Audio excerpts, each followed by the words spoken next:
Launching Longhua Nanjiang City 3rd Middle School. Today was the day of talent awakening open to all who had turned 18. Yi Bai, after being called a young man in the back row of the classroom, stood up and walked forward. The youth named Yi Bai had black hair and black pupils, clear eyes, stood 1.8 meters tall with long limbs, well-proportioned build and handsome features. When Yi Bai appeared in the corridor, the chatting classmates fell silent and actively pressed against the wall to make way for him. The teacher leading the way glanced back at Yi Bai, a hint of curiosity in his eyes. This seemingly lazy young man seemed extraordinarily exceptional. The teacher led Yi Bai to a classroom and instructed, follow the staff's instructions. Talent awakening is a big deal. Don't waste time. Yi Bai nodded, indicating he understood. After verifying his student ID card and talent awakening permit, the staff made final preparations. Student Yi Bai, before the talent awakening, I need to introduce the history of the Eternal Tower. Are you ready? Yi Bai nodded, ready. Yi Bai had read the content the staff was about to speak countless times over the past few days. Having just crossed over from Earth not long ago, he had to thoroughly understand what exactly launching was. The staff spoke in a deep voice. Back then, the Eternal Tower descended, and the first-generation Paragon Nightmare entered the Eternal Tower, ushering in the era of universal awakening. Awakening talents ranges from SSS to F. After awakening, one can enter the Eternal Tower to challenge floors, gaining abilities and items that can be brought back to the real world. That same year, the 18 abyssal planes opened, the abyss invaded, launching. Under the leadership of Paragon Nightmare, humanity held on with great difficulty, and the bloody war began. In the mid to late stage of the Blood War, the second-generation Paragon Traceless appeared, awakening an SS-grade talent. Single-handedly, he ended the 30-year war, and launching saw no more flames of conflict. The third-generation Paragon Wanderer arrived, and it has been 36 years since. Through the staff's narration, Yi Bai reviewed the history once more. In a century, humanity had produced 3 Paragons: Nightmare, Traceless, Wanderer. Finishing the content in his hand, the staff faced Yi Bai and smiled. Speaking of which, it's been 36 years since the last Paragon era. Lately, many people have been saying that a new Paragon era might be coming. Paragon era. Yi Bai could clearly sense the immense pride in the people around him when they spoke those words. When a new SS-grade talent awakened among humanity, the Paragon era would arrive and a new Paragon would be. The casual chat ended and the staff said in a deep voice, now place your palm on the Eternal Core crystal, clear your mind, and undergo talent awakening. Yi Bai followed the instructions, closing his eyes. A soft white light enveloped his body. Talent awakening created talent keen eyes. The white light receded like a tide and Yi Bai opened his eyes without any discomfort. Alright, student Yi Bai, please wait in the observation area for 2 hours. If there are no abnormalities, you can go home. The staff stepped forward and confirmed the information on the Eternal Core crystal. Yi Bai crade talent. Crade. Yi Bai wasn't surprised. Instead, he found it perfectly normal. Talent grades ranged from F to SSS, with F being the weakest and SSS the strongest. According to a century of human statistics, over 90 of people awakened grade or lower. Only 856 could awaken grade talent. If one was incredibly lucky to awaken a grade, that was truly 1 in 1,000, 1 in 10,000. Future achievements would be immeasurable. Yi Bai awakening grade talent was neither good nor bad, just average. After talent awakening, he had to stay at school for observation as required. Yi Bai had barely sat down when he yawned. He was a bit sleepy. Let me sleep a while. His eyelids grew heavier and heavier, and sitting by the window, his head resting on the sill, he fell asleep in 1 second. In his sleep, he seemed to see the Eternal Core crystal before him again. Lines of blurry characters floated in front of his eyes. As Yi Bai concentrated, the writing slowly became clear. Awakened SS-grade talent, insightful eyes that can perceive all, enabling one to view hidden information and entries, sometimes providing SS-grade talent. Yi Bai chuckled to himself, even in a dream, why make it so realistic?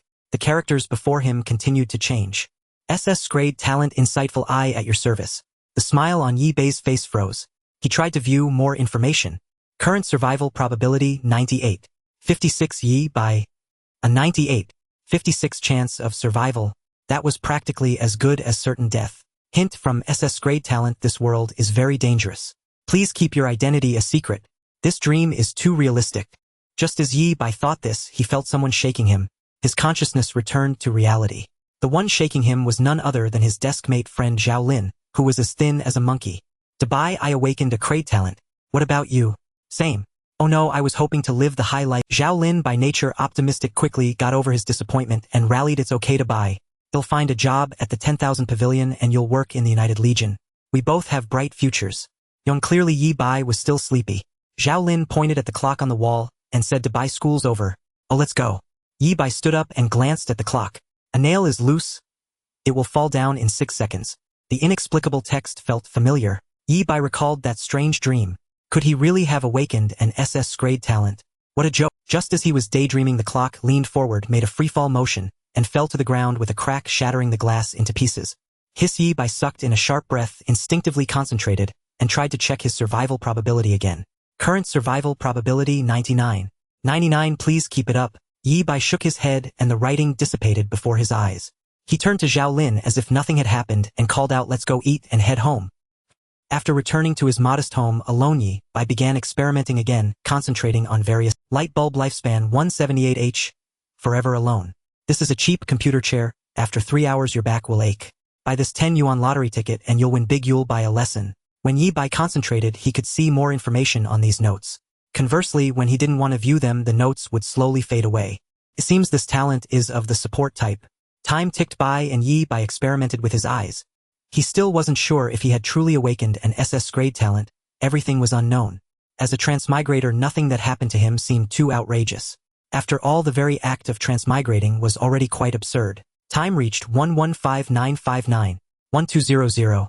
The tower mark on Yi Bai's arm emitted a faint glow. The next moment he was swept away by a mysterious force and entered the Eternal Tower. Without giving Yi Bai more time to react, his consciousness entered a pure white space. Detected first entry into the Eternal Tower. Please create an Eternal ID. Yi Bai without any hesitation announced the Eternal ID he had prepared long ago, Shura. Before entering the Eternal Tower, one could check if an ID was available to avoid duplicates. Surprisingly, the name Shura was available. Perhaps the previous Shura had already passed away. Eternal ID created successfully. Please select a profession within the Eternal Tower. The main combat professions include warrior, mage, thief, warlock, archer, mechanic, knight, priest, etc. As for auxiliary and life professions, they were not within Yi Bai's consideration. Before his transmigration, Yi Bai had mastered lightning in the Summoner's Rift, earning the nickname Little Faker of the Internet Cafe. Now, having come to the Eternal Tower, he unhesitatingly chose the profession he was most familiar with, mage. Detecting attributes. Synchronizing. Before Yi Bai's eyes, a light blue, translucent floating panel appeared displaying basic information. Yi Bai read line by line very carefully. Eternal ID, Shuran Talent, Insight, ISS-level and Level 1 and Profession. Apprentice, Megan, HP 18080 NMP 190190 and Strength. 9 effects, Physical Damage and Intelligence. 9 effects, Mana Cap, Magic Damage and Spirit. 8 effects, Magic Defense, Mana Recovery, Speed and Agility. 7 effects, Movement, Speed, Dodge, Rate and Constitution. 8 effects, HP Cap, HP Recovery, Rate and Luck. 10 and Equipment, None and Skills, None. Could it really be an SS-level talent? Guaranteed genuine. With an SS-level talent like mine, how could I give you a fake? When Yi Bai's gaze fell on luck, a small line of notes appeared. Lucky 1. You can trigger the hidden stage of the novice dungeon. Yi Bai's spirits lifted. A luck of 10 points. Hidden stage. He had read a lot of information about the Eternal Tower, but he had never heard of hidden stages. This line of small notes was the effect of Insight Eye. He dismissed the attribute panel. The basic 5 attributes in the Eternal Tower are Strength, Intelligence, Spirit, Constitution, Agility. Generally, initial attributes range from 1 to 10. Yi Bai's initial attributes were basically the best tier, a typical pentagonal warrior. As for luck, a special attribute, Yi Bai had never heard of anyone with initial luck of 10. Generally, most people have luck between 0 and 2. Hidden stage, At the moment, Yi Bai's mind was entirely on the SS-level talent and the hidden stage. Novice gift pack from Eternal Tower has been issued. Open the novice gift pack. Yes. A dazzling light flashed and 3 glowing orbs appeared before Yi Bai, followed by another prompt sound. Please choose one of the 3 rewards as your novice reward. According to the guides Yi Bai had read, the rewards in the novice gift pack are roughly divided into 4 categories: gold coins, equipment, skill books, and special items. The most useless of them is gold coins, because after receiving the novice gift pack you immediately enter the novice dungeon. Their gold coins are useless. If you have a suitable piece of equipment, the novice dungeon rating will greatly improve and the dungeon rewards will be exceptionally generous. As for skill books, their value depends on the skill's effect. Few people ever receive special items, so there is little information online. The guides say the novice gift pack is pure luck with no pattern at all. Yi Bai recalled the guides he had looked through and couldn't help but smile bitterly. For the past 100 years, countless people had studied the Eternal Tower, gathering, decrypting, and summarizing information, only to have their conclusions turn into worthless paper at this moment. In Yi Bai's vision, the 3 orbs held no secrets at all. Others had to leave their choice to luck, but Yi Bai could see everything with Insight Eye. Yi Bai's gaze swept from left to right. In the leftmost orb lay a staff quietly surrounded by lightning. Equipment, lightning grasp LV. 1 N-grade 11 attribute intelligence 5 N lightning arrow LV1 deals 51 intelligence, lightning damage, 100 chance to cause slow 33 chance to cause paralysis. Enchant lightning strike attacks or spells have a 5 chance to cause paralysis. N hidden enchant heaven's fate after casting 100 lightning spells, obtain an upgrade N and a level staff. Yibei's eyebrows jumped. He was a bit tempted. This equipment was very suitable for him.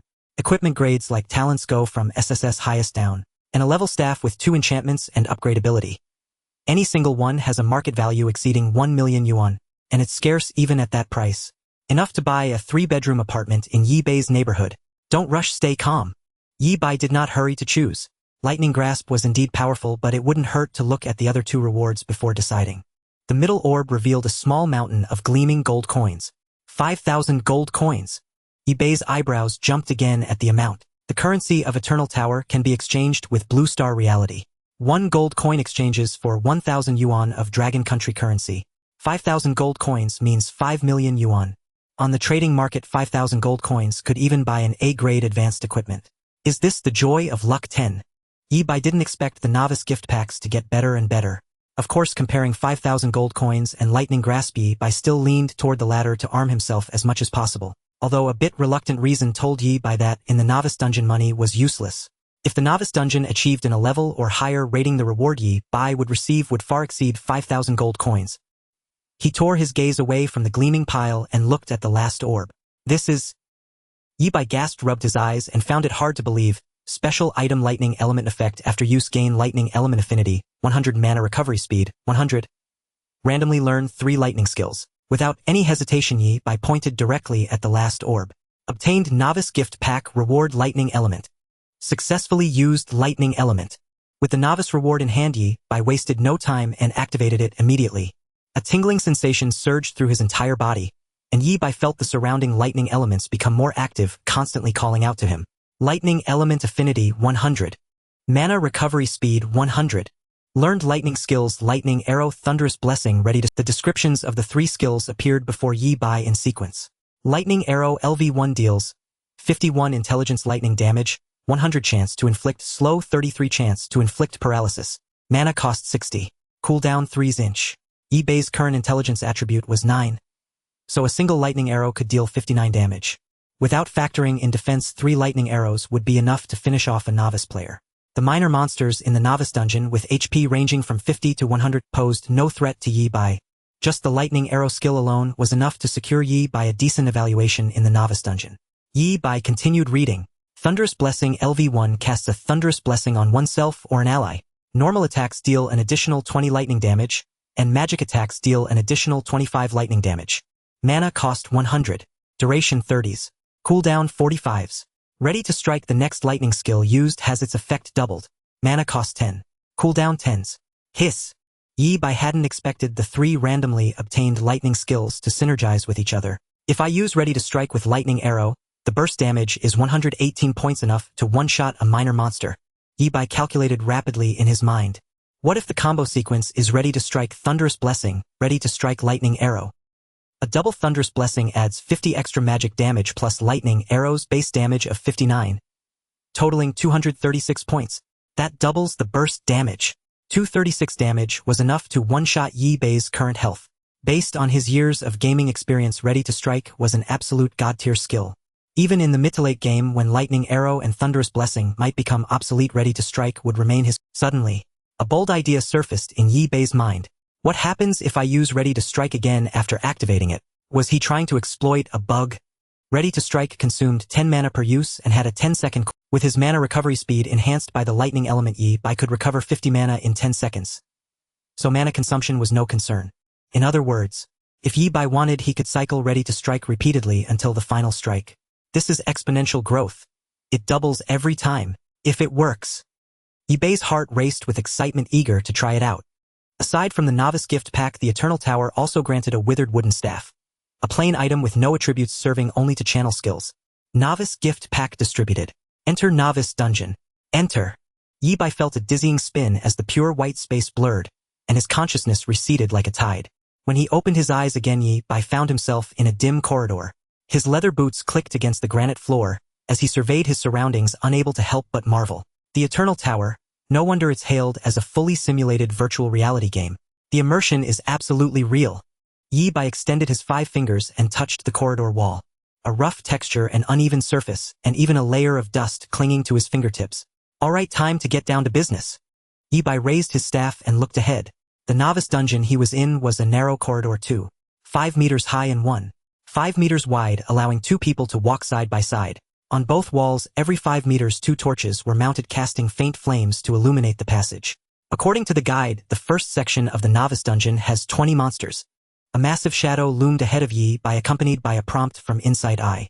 Monster Cave Giant Rat. HP 5050. This is all you need to know about it. Use your lightning arrow to roast this filthy creature into charcoal. The rat, nearly 2 meters tall, blocked the other end of the corridor.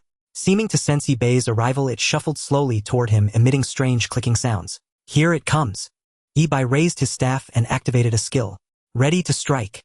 A pale blue glow enveloped Yi Bai's entire body. He didn't rush to engage the monster, but waited for it to approach slowly. Roar. Thud thud thud. The roar, accompanied by heavy footsteps, cast the monster's shadow over Yi Bai, pressing down on him with an oppressive weight. Anyone else facing such a scene would have been eager to strike. Yi Bai silently counted the seconds, while backing away to maintain a safe distance from the monster. 5-4. The cave giant rat was close enough now. Its stench was like that of a sewer rat. Was it originally a rat? Never mind. 3-1. As soon as the cooldown ended, Yi Bai immediately cast the skill again. Ready to strike. The pale blue light appeared once more, but this time with a deeper hue. Lightning arrow. Yi Bai wasted no time. Though it was his first battle, his movements were remarkably fluid, with no wasted actions. Boom. A lightning arrow as thick as a finger coalesced before Yi Bai, then whistled through the air at incredible speed, striking the cave giant rat with ease. ZZZT. A series of crackling sounds accompanied by a burnt odor and a vivid red number floated above the cave giant rat. 236. The lightning arrow dealt 236 points of lightning elemental damage. The cave giant rat's health bar emptied instantly, and it crashed to the ground, its body dissolving into white particles that slowly faded, leaving behind 3 copper coins. Yi Bai's spirits lifted, and he clenched his left fist in excitement. It works! The effect of ready stacks. The first time is 2x, the second is 4x, the third is 8x. This wasn't an arithmetic progression, but a geometric one, exponential growth. Trivia: ready to strike can only stack up to 30 times. After 30 stacks, Yi Bai's burst would be astonishing. Yi Bai's breathing quickened. He could hardly imagine how terrifying that would be. Perhaps one lightning arrow would be enough to one-shot the boss. Pocketing the copper coins from the ground, Yi Bai looked ahead down the corridor. Disturbed by the previous battle, many cave giant rats had awakened from their slumber and began hunting for prey in the passage. Pressing his lips together, Yi Bai tried not to get too excited, so as not to affect his upcoming battles. The real show is just beginning. Blessing of lightning. Yi Bai cast a buff upon himself, his feet moving as swiftly as the wind as he dashed forward. The blessing of lightning lasts for 30 seconds. Under its enhancement, basic attacks deal an additional 20 points of lightning elemental damage. A cave giant rat has 50 health points. With my strength at 9 based on basic physical attack calculations, that's 9 points. Combined with the blessing of lightning, I can inflict 29 damage. Yi Bai charged before a cave giant rat and swung his staff down with brutal force. 29. 20. After 2 strikes, the cave giant rat crashed to the ground, vanishing into specks of light like the previous one, leaving behind 3 copper coins. Must be quick. Yi Bai wasted no time. Amidst the battle, he continuously cast the skill ready for action, refreshing it the moment its cooldown ended. This also meant that for a short period Yi Bai could not use Blessing of Lightning or Lightning Arrow, lest all his efforts be to stack more ready for action and deliver a devastating blow to the final boss. Yi Bai had to eliminate as many cave giant rats as possible within the duration of Blessing of Lightning. 29. 29. A cascade of numbers emerged above the cave giant rats' heads as they fell one after another in the dim corridor. Meanwhile, the time for the Blessing of Lightning was steadily draining. 10, 9, 8. Less than 10 seconds remained. The relentless, fierce combat placed a considerable burden on Yi Bai's body. As a game with 100% simulation fidelity, Eternal Tower also faithfully replicated fatigue. Yi Bai let out a long breath, gazing at the corridor ahead. His steps did not falter, and his staff became a blur as it struck. In the final 10 seconds, bolstered by Blessing of Lightning, he took down 4 more monsters. From the start of the novice dungeon until now, within a single minute, Yi Bai had slain 12 cave giant rats. If this efficiency were known, countless people would be driven to frenzy. Yi Bai's focus was entirely on the battle. 8 more to go. Ready for action. Even while fighting, he did not forget to use ready for action to stack his buffs. Another cave giant rat charged forward, its swift body cutting through the air with a piercing whistle. Without blessing of lightning and unable to use lightning skills, Yi Bai could only rely on basic attacks to fight. In his field of vision, several red dots lit up on the cave giant rat's body, accompanied by a small line of text: "This is the enemy's weak point. Attacking it deals double damage." A mage resorting to melee combat. You really should reconsider your career path. This talent sure has a mouth on it. Ignoring the latter half of the remark, Yi Bai focused on the weak points. He thrust his staff, striking one of the red dots. 19. Hit the cave giant rat's weak point, dealing double damage and inflicting a brief blinding effect. Pressing his advantage, Yi Bai immediately followed up with 2 more strikes on the red dots, swiftly finishing off his opponent. 7 left. With the aid of Eye of Insight, even a mage relying solely on basic attacks could easily pass this stage. Hit the weak point. Hit the weak point. 5 minutes later, Yi Bai was the only living soul left in the entire corridor. Ha! Yi Bai exhaled a breath of turbid air and wiped the sweat from his brow. All the cave giant rats had been transformed into experience points and copper coins for him. Only then did he have time to check the notifications. Earlier, killing the monsters had earned him 100 experience points. Congratulations on reaching level 2. You have gained Strength 1, Intelligence 2, Spirit 1, Agility 2, Constitution 2, and 1 free attribute point. Now with the level up, a white radiance enveloped Yi Bai, infusing him with new strength and sweeping away his fatigue. HP and MP were fully restored. Yi Bai brought his condition to its peak and glanced at his attribute panel. All 5 core attributes had seen considerable improvement. He allocated the single free attribute point to intelligence. Looking at the upgraded attributes, Yi Bai recalled the guide's content. According to the textbooks in Eternal Tower, the attributes gained upon leveling are influenced by many factors. Race template, class template, the leveling process. All affect the attribute increases when level. In my previous battles, I spent most of the time using basic attacks and engaging cave giant rats in close combat using skills sparingly. So when I leveled up, the increases in strength, constitution, and agility were actually higher than those in intelligence and spirit. Thinking of this, Yi Bai felt helpless. How could a proper mage gain fame through melee combat? Such unorthodox methods Yi Bai scorned to employ. Dismissing the attribute panel, he continued forward along the corridor while stacking ready for action. The gloomy corridor was eerily silent enough to unsettle one's heart. Occasionally, a cold draft blew from behind, making it nearly impossible for the faint-hearted to take a step. Yi Bai strode forward, boldly, utterly unfazed by the environment. Soon he arrived at a fork in the path. Left or right? Yi Bai understood that this was the second stage of the novice dungeon. The textbook clearly stated that the left path would spawn a horde of monsters, trapping one in an encirclement. The right path would spawn a powerful elite monster, something ordinary people could hardly handle. According to big data analysis from previous years, choosing the left path yielded a 45.7% higher benefit than the right. Yi Bai looked toward the left corridor. Sure enough, annotations appeared before his eyes: 10 bats emitting a foul stench, thirst for your blood. In a dark corner, a mutated bat lies hidden. 11 bats in total. Yi Bai's vision revealed the bats' monster data. They were slightly stronger than the cave giant rats, with their movement speed being the troublesome factor. The right corridor, a young hellhound is sleeping. Oh, please don't disturb it or you'll become its meal. A hellhound. Yi Bai hadn't expected such a powerful elite monster on the right. In the textbook's monster compendium, the hellhound was unquestionably the strongest elite monster in the novice dungeon. Without a doubt. Even in its youth, its 3 heads could unleash 3 different types of skills, dealing massive damage. At the same time, its hellish bloodline granted it an extremely thick health bar, terrifying health regeneration, and high physical and magical resistance. It was the nightmare, the Terminator, the insurmountable wall for all newcomers. Yi Bai shifted his gaze, and on the wall directly in front of him, a line of annotations appeared. Lucky fellow, whatever you do, don't move the stone on the left or you'll trigger the hidden level. Yi Bai's spirits, a hidden level? Yi Bai nodded slightly as he read the note before him. A luck value of 5 was far too high a threshold for a newcomer. Yet for Yi Bai, with his 10 points in luck, it was nothing. Moreover, the method to trigger this hidden level had never been disclosed by the officials. Yi Bai had never received any relevant information. What lies within this hidden level?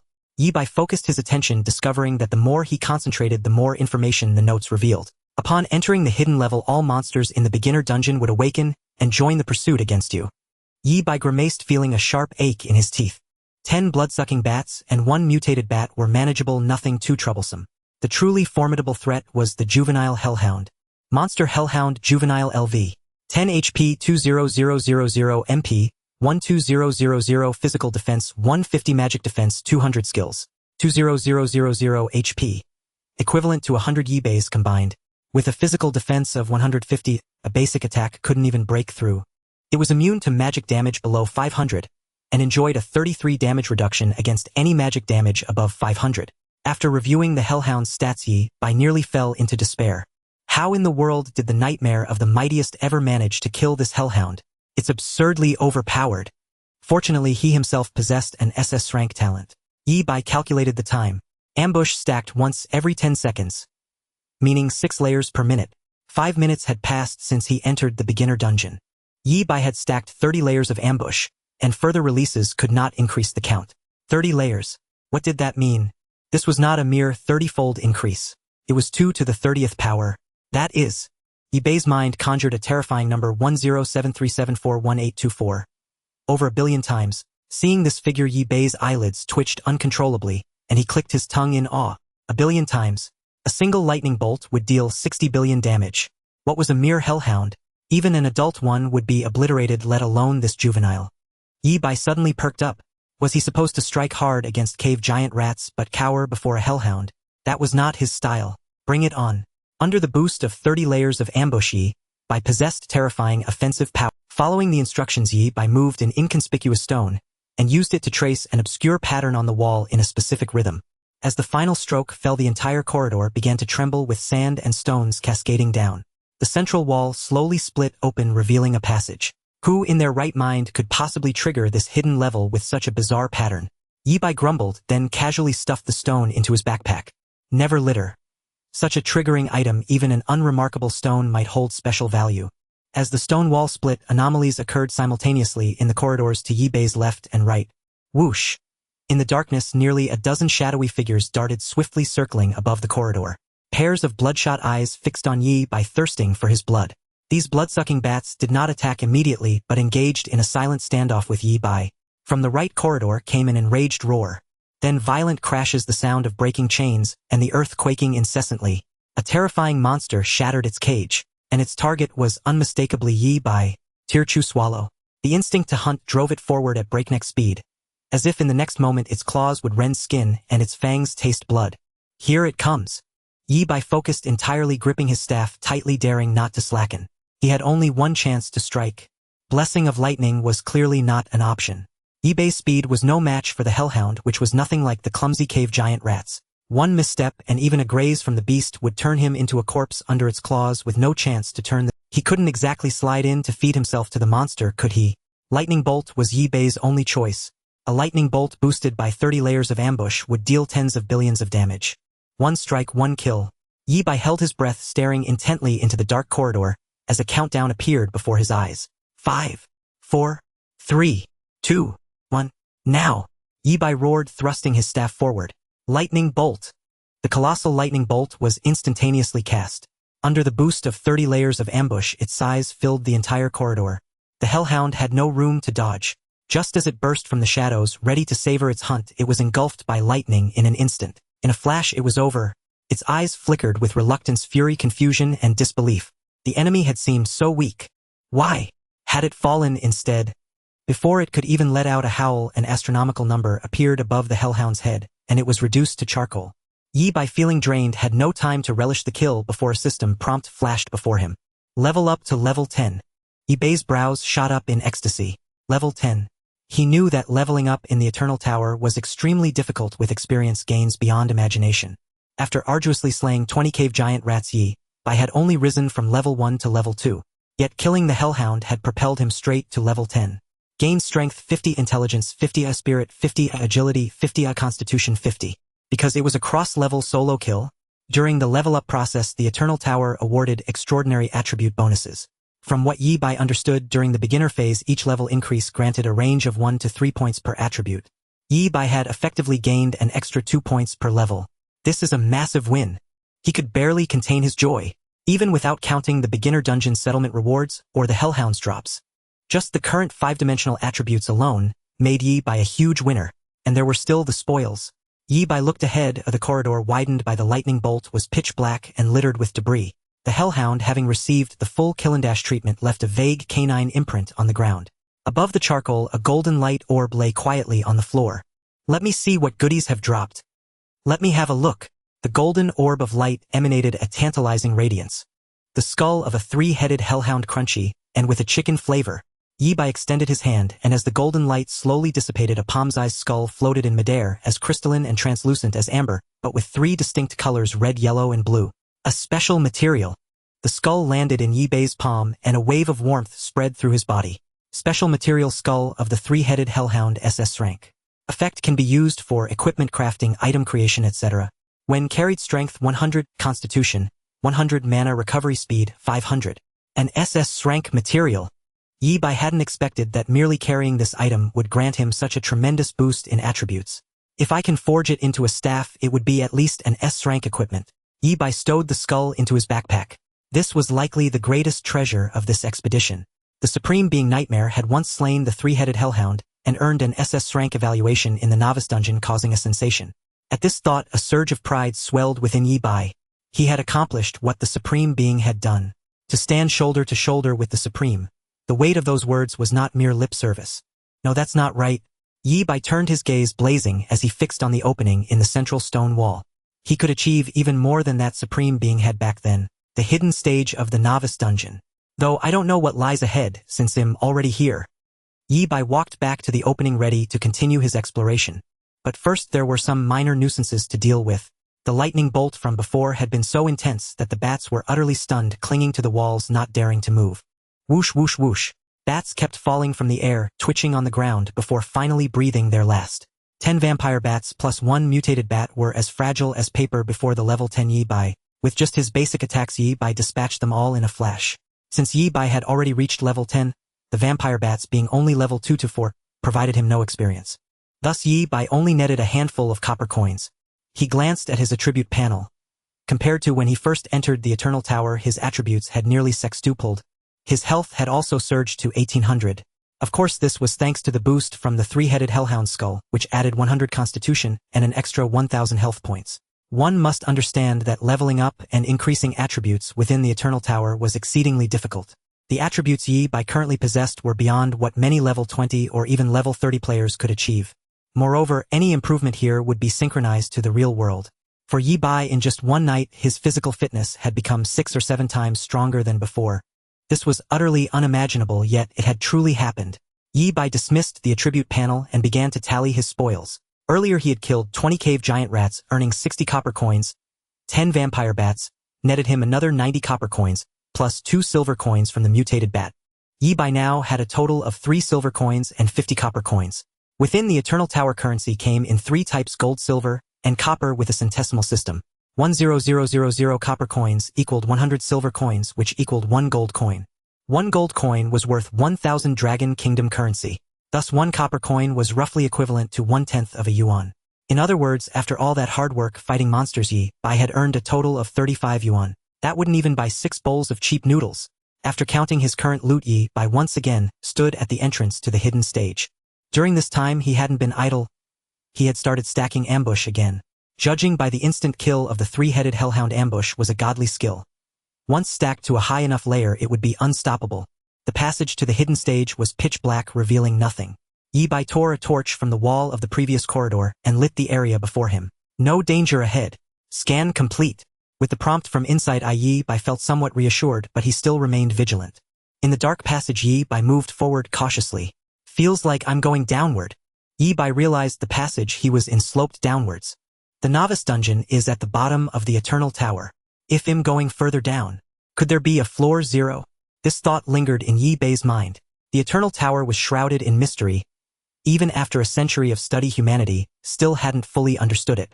Guided by the flickering torchlight, Yi Bai walked a long winding path, losing count of how many layers of ambush he had stacked. Suddenly he caught a pungent smell. What is this? The smell of sulfur. Where have I wandered to? An underground lava flow? As if to confirm his suspicion, a wave of scorching heat rushed toward him. Whoosh! The heat wave struck without warning, carrying a strong gust that extinguished the torch in Yi Bai's hand. Snap! The only source of light vanished completely, leaving only faint sparks emitting a feeble glow. Yi Bai's vision went dark. The passage was plunged into an abyss of boundless silence. The darkness lasted less than a second. Yi Bai's vision brightened once more. An SS-Rank talent couldn't possibly lack night vision. Don't underestimate it. Yi Bai couldn't help but roll his eyes. If it had night vision, why didn't it say so earlier? Had been fumbling around with a wooden stick for ages. This talent didn't seem so useless after all. Are you insulting me again? Clearly the Eye of Insight was displeased with Yi Bei's underestimation. Once Eye of Insight activated, Yi Bei's pace quickened considerably. Everything in his field of vision was crystal clear with no detail overlooked. Not only that, but the Eye of Insight helpfully displayed a distance remaining 5601 meters. The tunnel is this long. Yi Bei had already traversed a great distance, yet nearly 6 kilometers remained. Time to speed up. He began to sprint as fluid as a cheetah racing swiftly through the tunnel. His physique was already top-notch among his peers, and after the attribute enhancement from the Eternal Tower, his running speed was astonishing. Moreover, the earlier battles had helped Yi Bei adapt to his new body. Even more terrifyingly, after sprinting 5 kilometers straight, his face remained calm, his breathing steady, and not a drop of sweat appeared. Incredible! Yi Bei's understanding of the Eternal Tower had previously been confined to textbooks.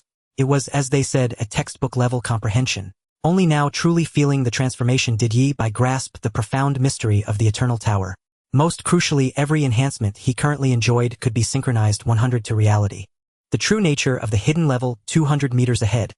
Please avoid fatigue driving. Fatigue my foot. Yi Bei was exhilarated in peak condition. Charge ahead. He stopped only 200 meters from the finish, gripping his staff tightly, ready for battle. 150 meters.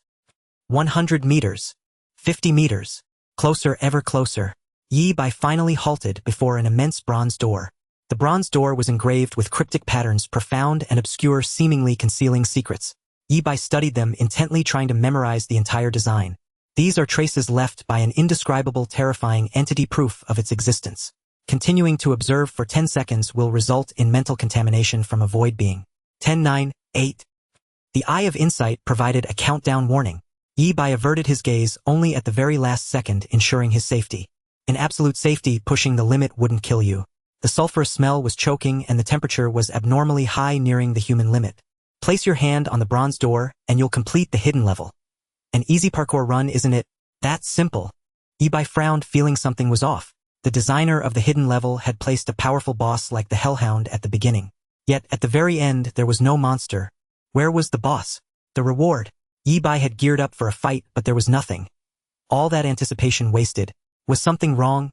Triggering a hidden level with a 7-kilometer underground tunnel. This hidden level is too easy, isn't it? Yi Bei quickly realized where the problem lay. It's the Hellhound. His eyes lit up as he connected all the dots.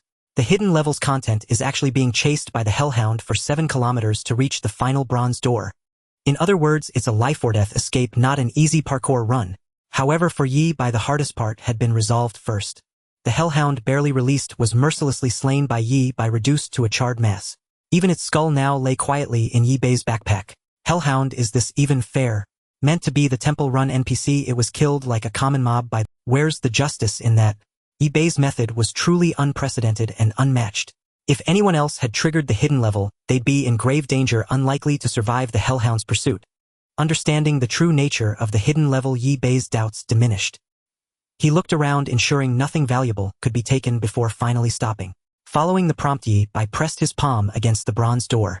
A cyan glow spread from his palm, gradually enveloping his entire body. The eternal core crystal he had seen before now floated before him. A chime sounded in Yi Bei's ears. Beginner dungeon hidden level cleared. Calculating clearance score. Score calculation complete. At nearly the same moment, the same announcement echoed in everyone's ears throughout the Eternal Tower. Congratulations to player Shura for achieving an SSS-Rank clearance of the beginner dungeon.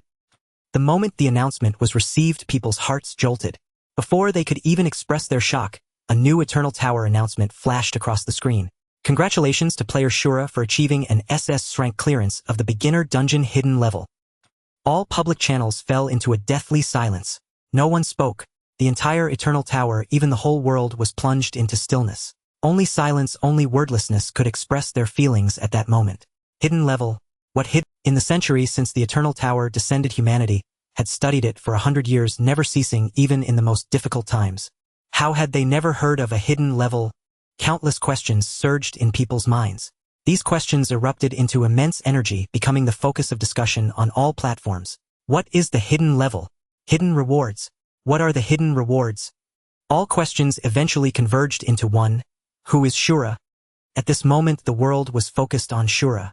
The two proclamations from the Eternal Tower plunged the entirety of humanity, Blue Star, and even the abyssal plane into turmoil.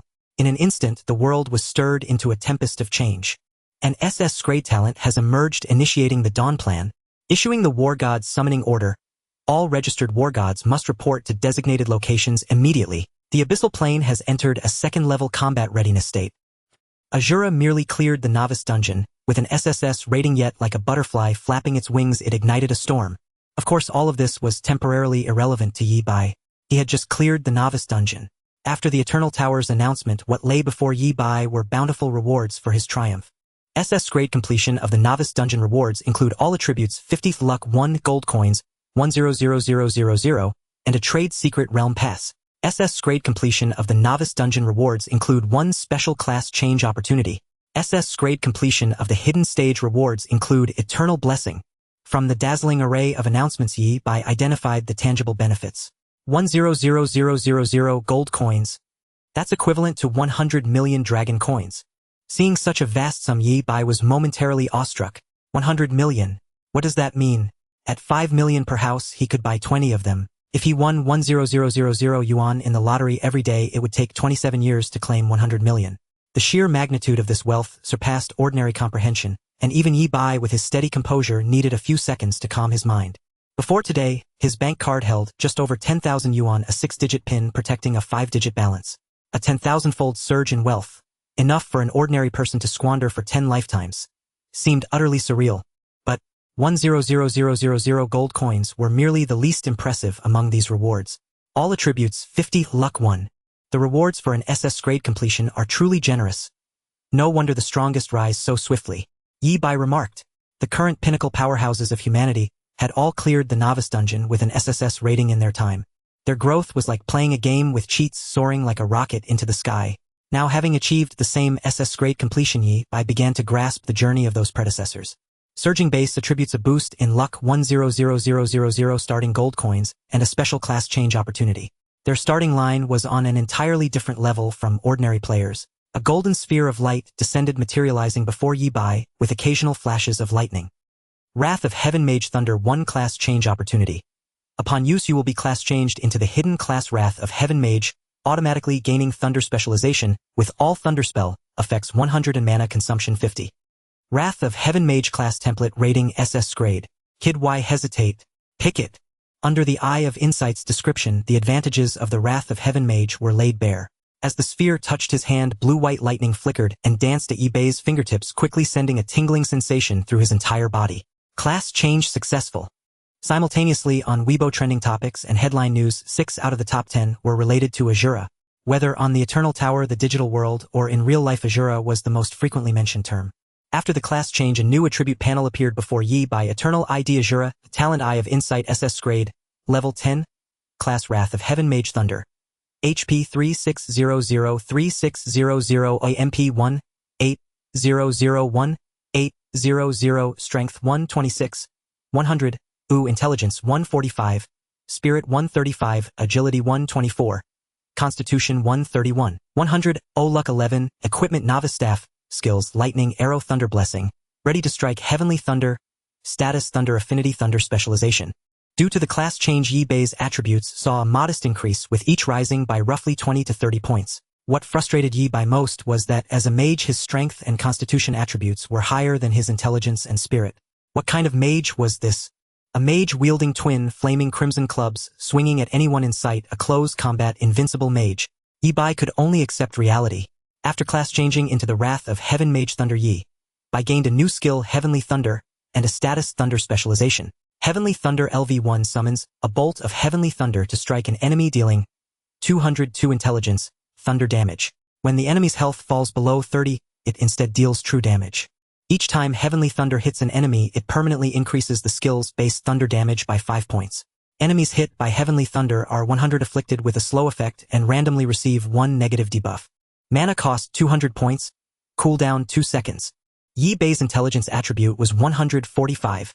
So 200, 145 to 490. With the 100 boost from Thunder Specialization, a single Heavenly Thunder could deal 980 thunder damage. Truly worthy of an SS grade hidden class. After reading the description of Heavenly Thunder, Yi Bai felt a sudden itch to try it out. This skill boasted high damage, a short cooldown, and immense growth potential. Each time it struck an enemy, it permanently increased damage by 5 points. Yi Bai scanned his surroundings but found no target to test on. The itch was unbearable, and he almost wished he could strike himself with a bolt of heavenly thunder. Calm down, calm down. The effects of heavenly thunder and thunder specialization perfectly matched the SS grade class template. Genuine and undeniable. This also meant that Yi Bai's growth speed and potential had both risen to a new level. What other rewards are there? Dismissing the attribute panel, Yi Bai turned his gaze to the remaining prizes. Beyond the attributes and class change opportunity, an extra reward was granted: a Trading Secret Realm Pass and Eternal Blessing. The Trading Secret Realm Pass was a golden card the size of a bank card devoid of any patterns or markings. With this pass you may enter the Trading Secret Realm. Trading Secret Realm. Yi Bai searched his memory for information regarding the Trading Secret Realm. According to the texts, it is one of the special neutral zones of the Eternal Tower. One can enter with a temporary pass or a permanent pass. Upon entry, everyone's aura and appearance are concealed, leaving only a random number to represent their identity. Gazing again at the golden card, a fervent light blazed in Yi Bai's eyes. What a treasure! A pass to the Trading Secret Realm, even a temporary one, could sell for $1 million at high prices. The card before Yi Bai was a permanent one with unlimited uses, its value immeasurable. Even some great families guarded by war god-level powerhouses might not possess a pass of this caliber.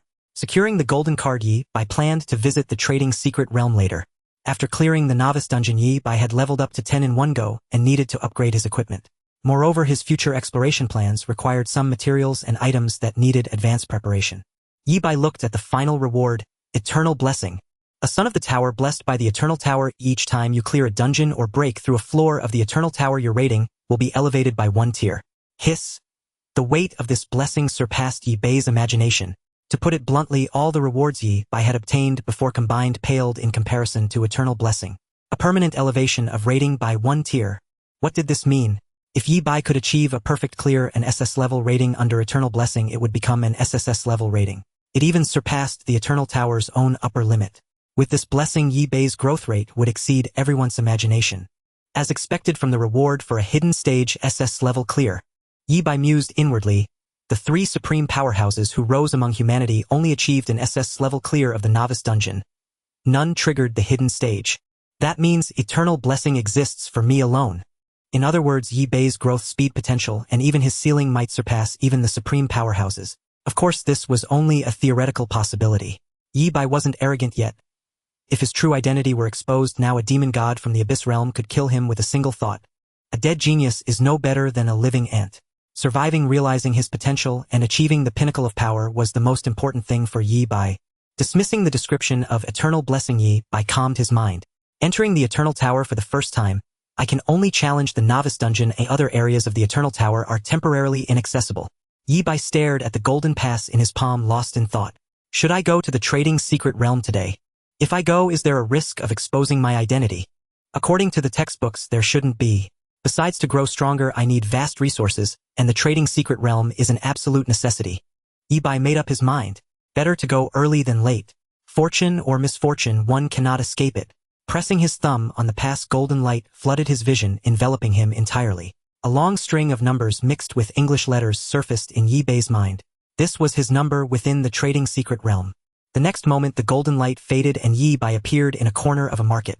Crowds filled the 3-person-wide paths, stalls lined both sides, displaying all sorts of radiant treasures, with people hawking loudly, creating a bustling scene. Breaking news! Breaking news! The Planetary Defense Command has issued its 26th order summoning all war god-level powerhouses to report to the nearest station. Today's tabloid bringing you close to the Asura's path of growth. Recruiting war king-level powerhouses to train Scrade talent disciples. This one will surely become the Asura's right hand. Yi Bai. Had he been offline too long? How was it that, in the Trading Secret Realm, 9 out of 10 sentences were about the Asura? Before Yi Bai could recover, a warm voice sounded in his ear. Young friend, new face, a newcomer, right? Yi Bai turned to see a green-skinned goblin standing beside him, greeting him. Yi Bai nodded and asked curiously, how did you know him new? I've never seen your number before. I know everyone who frequents the Trading Secret Realm. Also, you haven't even transformed your appearance. Most newcomers do that. Transform appearance. Yi Bai turned and happened to see a mirror revealing himself as a mass of gray storm clouds with occasional flashes of lightning. In the Trading Secret Realm, everyone's identity is confidential. A voice, appearance, fingerprints, even divine sense are all blocked. The goblin enthusiastically explained, visualize a form in your mind, and your appearance will change. Following the advice, Yi Bai gave it a try. The clouds quickly churned solidified and took the shape of a humanoid formed from a cloud mass. Forgot to introduce myself. I'm Goblin, a trading broker from All Things Pavilion. Just call me little brother. The goblin handed over a business card with his trading secret realm number. For any buying or selling needs, feel free to contact us at All Things Pavilion. Newcomers get a 2 discount. All Things Pavilion. Yi Bai noted the name in his heart and nodded to the goblin. Thanks, I'll just browse around. No problem, you can leave messages in the trading secret realm by number. If you have any questions, feel free to ask me anytime. The goblin's service attitude was excellent, and he added, some information comes at a fee. Understood. Parting with the goblin, Yi Bai wandered aimlessly through the trading secret realm with hawking voices ringing in his ears. Forming a team to explore floor 76 of the Eternal Tower of Veteran War God Powerhouses, leading join quickly. Scrade mission in the Abyss Realm, cleansing a space eroded by a demon god, generous rewards. Bounty for cult information increased by 30. Bounty for high-level demon god followers doubled. The items in the trading secret realm were valuable, and Yi Bai could mostly just watch the excitement. Any mainstream item they traded started at over 1 million gold coins. Yi Bai had just over 1,000,000 gold coins in his pocket, not enough to even buy a scrap. After wandering for a full hour, Yi Bai finally stopped in a corner of the trading market. From the scattered information he had heard, Yi Bai roughly pieced together the current situation. Because of my SS-level hidden dungeon clear, the Planetary Defense Command has raised a level 2 alert. Yi Bai was taken aback, not expecting to cause such a stir. A level 2 alert consumed astronomical resources. The Planetary Defense Command, or PDC for short, was an institution with 3 supreme powerhouses equivalent to a large federal organization. Yi Bai also learned that the PDC had always had plans for cultivating a 4th supreme powerhouse. They were waiting for a seedling who could achieve an SS-level clear of the novice dungeon for a new human supreme to be born. Thus, as soon as news of Yi Bai's clear spread, the terrifying war machine of the PDC set all its gears in motion, instantly revving to full throttle. Pre-established plans were executed step by step. Increasing investment in educational resources, summoning all war god-level powerhouses to their posts, and purging cult followers of demon gods from Blue Planet. A series of coordinated actions were all for one purpose: to provide a healthy growth environment for the Asura. The PDC isn't making a big show of searching for my identity. There might be covert actions, but on the surface they are very restrained. Yi Bai nodded, inwardly understanding the reasoning behind their approach. If they directly sought out Asura once his identity was exposed, while he was still extremely weak, he would face endless trouble. The demon gods would never sit idly by as another human supreme rose. The 3 existing supremes had already locked humanity and the Abyss Realm in a stalemate, even allowing humanity to organize small-scale counterattacks. Once Asura also became a supreme, it would spell the end for the Abyss Realm. Strangling him completely in the cradle before he fully matured was the only option. The PDC's response was to eliminate all dangerous factors as much as possible. As for the Asura's own growth, given his SS-level novice dungeon clear, there was nothing to worry about. Understanding all this, Yi Bai felt much more at ease. With no immediate risk of identity exposure, Yi Bai turned his focus back to his own growth. Coming to the trading secret realm was precisely to exchange resources for faster growth. These things are all too expensive. Even if I could afford them, I can't meet the level requirements. Yi Bai scanned the area, took out the business card, and sent a message to little brother. Happy to serve you. The green-skinned goblin bounced back in front of Yi Bai. Yi Bai asked abruptly, how happy? Little brother. He had no comeback for that. All right, ahem. I have a friend. Yi Bai used a classic opening line. Anything inconvenient could be blamed on a friend. Inventing a friend. The junior of a friend of mine entered the Eternal Tower for the first time today and awakened their talent.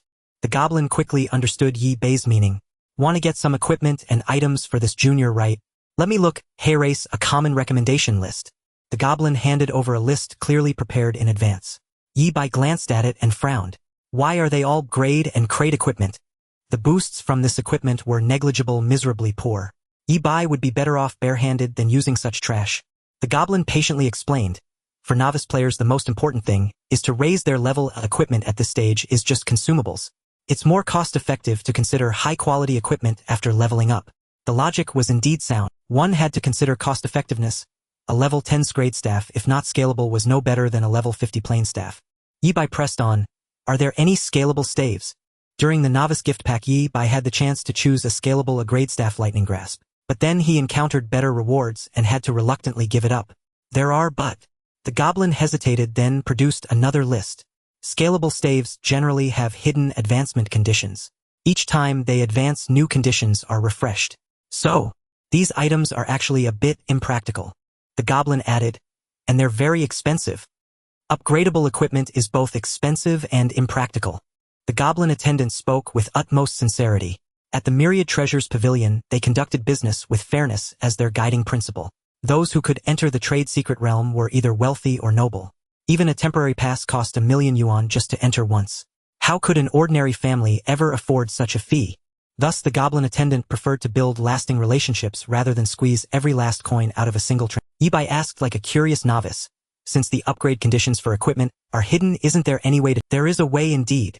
The goblin attendant explained patiently. A master-level blacksmith can at some cost reveal the current upgrade conditions. But the cost of a master blacksmith service is no less than tens of millions. Once the equipment is upgraded, the conditions for the next level change. You can't keep hiring a master blacksmith to appraise it after every upgrade, can you? The goblin's words made sense. Upgradable equipment had two traits. 1. Upgrade conditions were hidden. 2. After an upgrade, the conditions refreshed. In other words, upgradable equipment was a bottomless pit that required vast resources to nurture. The gamble was too great, almost would lose everything. Yet these two traits were meaningless to Yibai. He could see the upgrade conditions at a glance. Even the maximum number of upgrades and the future path of the equipment could not escape his eyes. The goblin attendant recalled something and added, "Oh, there is another way to appraise upgrade conditions. There is an SSS talent called Keen Eye that can appraise equipment upgrade conditions with a 50 success rate limited to 3 uses per day." The goblin attendant did not elaborate much on SSS talents as it involved confidential matters. Payment would be required. Yibai merely smiled after hearing this. The gap between SSS and SSS talents was immense. After hearing all this, Yibai remained steadfast in his opinion. "Let me see the upgradable equipment. Maybe you'll find something I like." He erased the list. These are all equipment that can be upgraded at least 3 times. Yibai's gaze swept over the equipment list. Behind each name annotations appeared Shadow Song upgradable 3 times, fully upgraded to level 60 grade quality. Soul Whaler upgradable 6 times, fully upgraded to level 80 grade quality. While examining the annotations, Yibai also compared the prices. Shadow Song cost 300,000 gold coins, Soul Whaler cost 150,000 gold coins. In terms of potential, the latter was clearly superior, yet its price was only half of the former. Because Shadow Song had excellent base stats and suited dark mages, while Soul Whaler leaned toward soul magic, a niche class. Of course, they had one thing in common. Yibai couldn't afford them. He only had 100,000 gold coins worth over 100 million dragon coins, yet he couldn't even buy one upgradable staff. As Yibai browsed the staves, the goblin attendant suddenly exclaimed, "The main branch of the Myriad Treasures Pavilion just announced a 20% discount on all low-tier equipment. Such a good deal." Yibai was skeptical. Could this be some promotional trick? "Brother, thank the Asura." The goblin attendant sighed. "These discounts are a wide net to provide resources for the new generation. The Asura is surely one of them and will enjoy these benefits." Clearly, the Myriad Treasures Pavilion wouldn't lower prices on its own. The Trade Defense Alliance was behind it. The Soul Whaler at 150,000 gold coins with a 20% discount would be 120,000. Yibai could find a way to afford it. Another message. The goblin attendant's eyes widened in disbelief, nearly shouting, "Mage equipment is 50 off, but only for mages below level 30. And each person can only use it once. 50% off. Everyone's gone mad." The goblin shook his head, unable to comprehend this crazy world. All this fuss over one Asura. "According to you, I should thank this Asura. He saved me a lot of money." Yibai couldn't help but laugh. With a 50% discount, Yibai could consider equipment under 200,000 gold coins. It was like being gifted 100,000 gold coins, 100 million dragon coins. "Indeed, we must thank the Asura." The goblin attendant, unused to such scenes, mused. Based on the previous class change announcement, the Asura is a mage, hence this incredible 50% discount. Yibai agreed. "If I ever meet the Asura, I'll treat him to a nice meal." This was no lie. Yibai treated the Asura to a meal every day. With the 50% discount, Yibai's options broadened considerably. In the end, from hundreds of items, he picked a staff made of lightning struck with nature's force. On the surface, nature's force's attributes were unremarkable. However, it was a rare dual-element staff of lightning and would significantly boosting magic skills of both elements. It also had upgrade potential with a list price of 180,000 gold coins. 180,000 discounted to 90,000. Yibai haggled skillfully. "Make it cheaper. It's not made of gold. It's worth more than gold." After nearly 20 minutes of bargaining, the goblin attendant finally gave in and offered a concession. Discounted to 80,000 gold coins.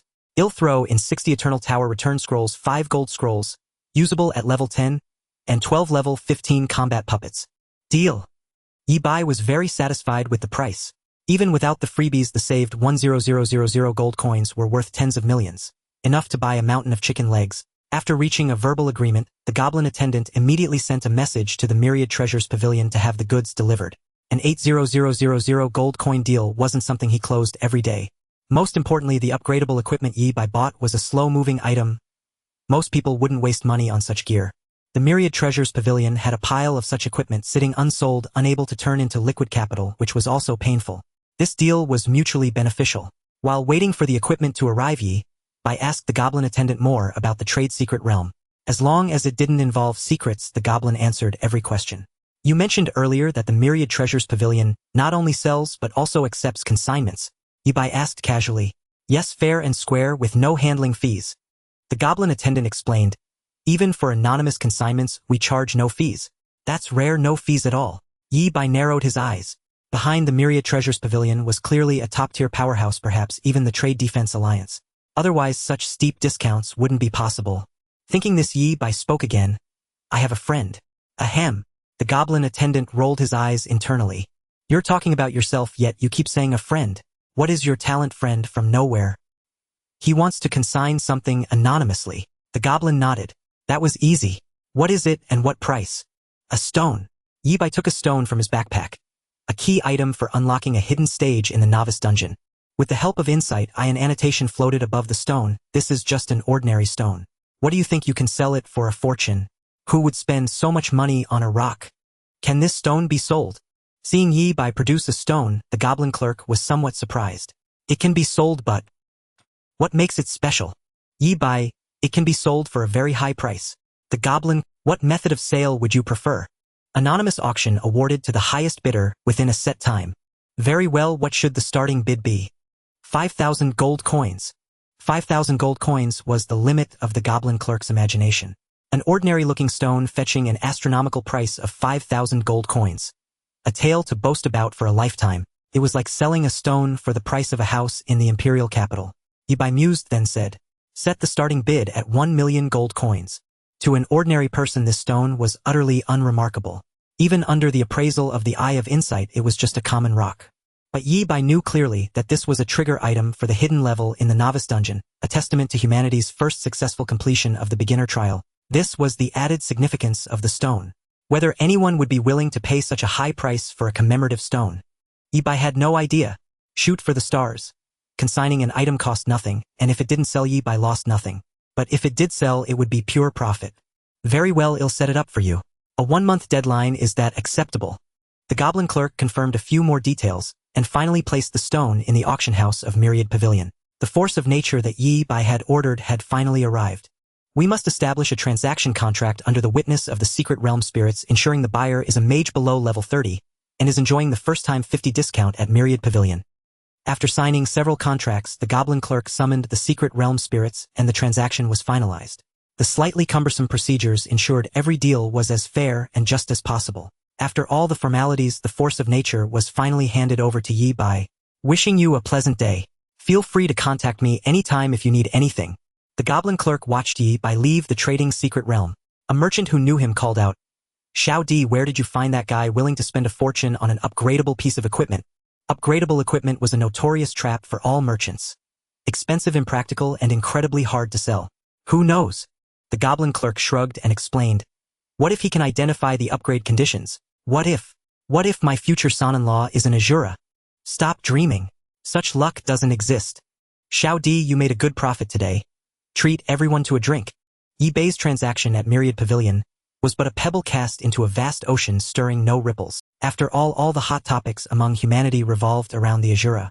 Leaving the trading secret realm, Yi Bai finally took out the force of nature and examined it closely. This staff, which cost Yi Bai 800,000 gold coins, was 1.2 meters long, pitch black, and crafted from a piece of ancient wood struck by lightning.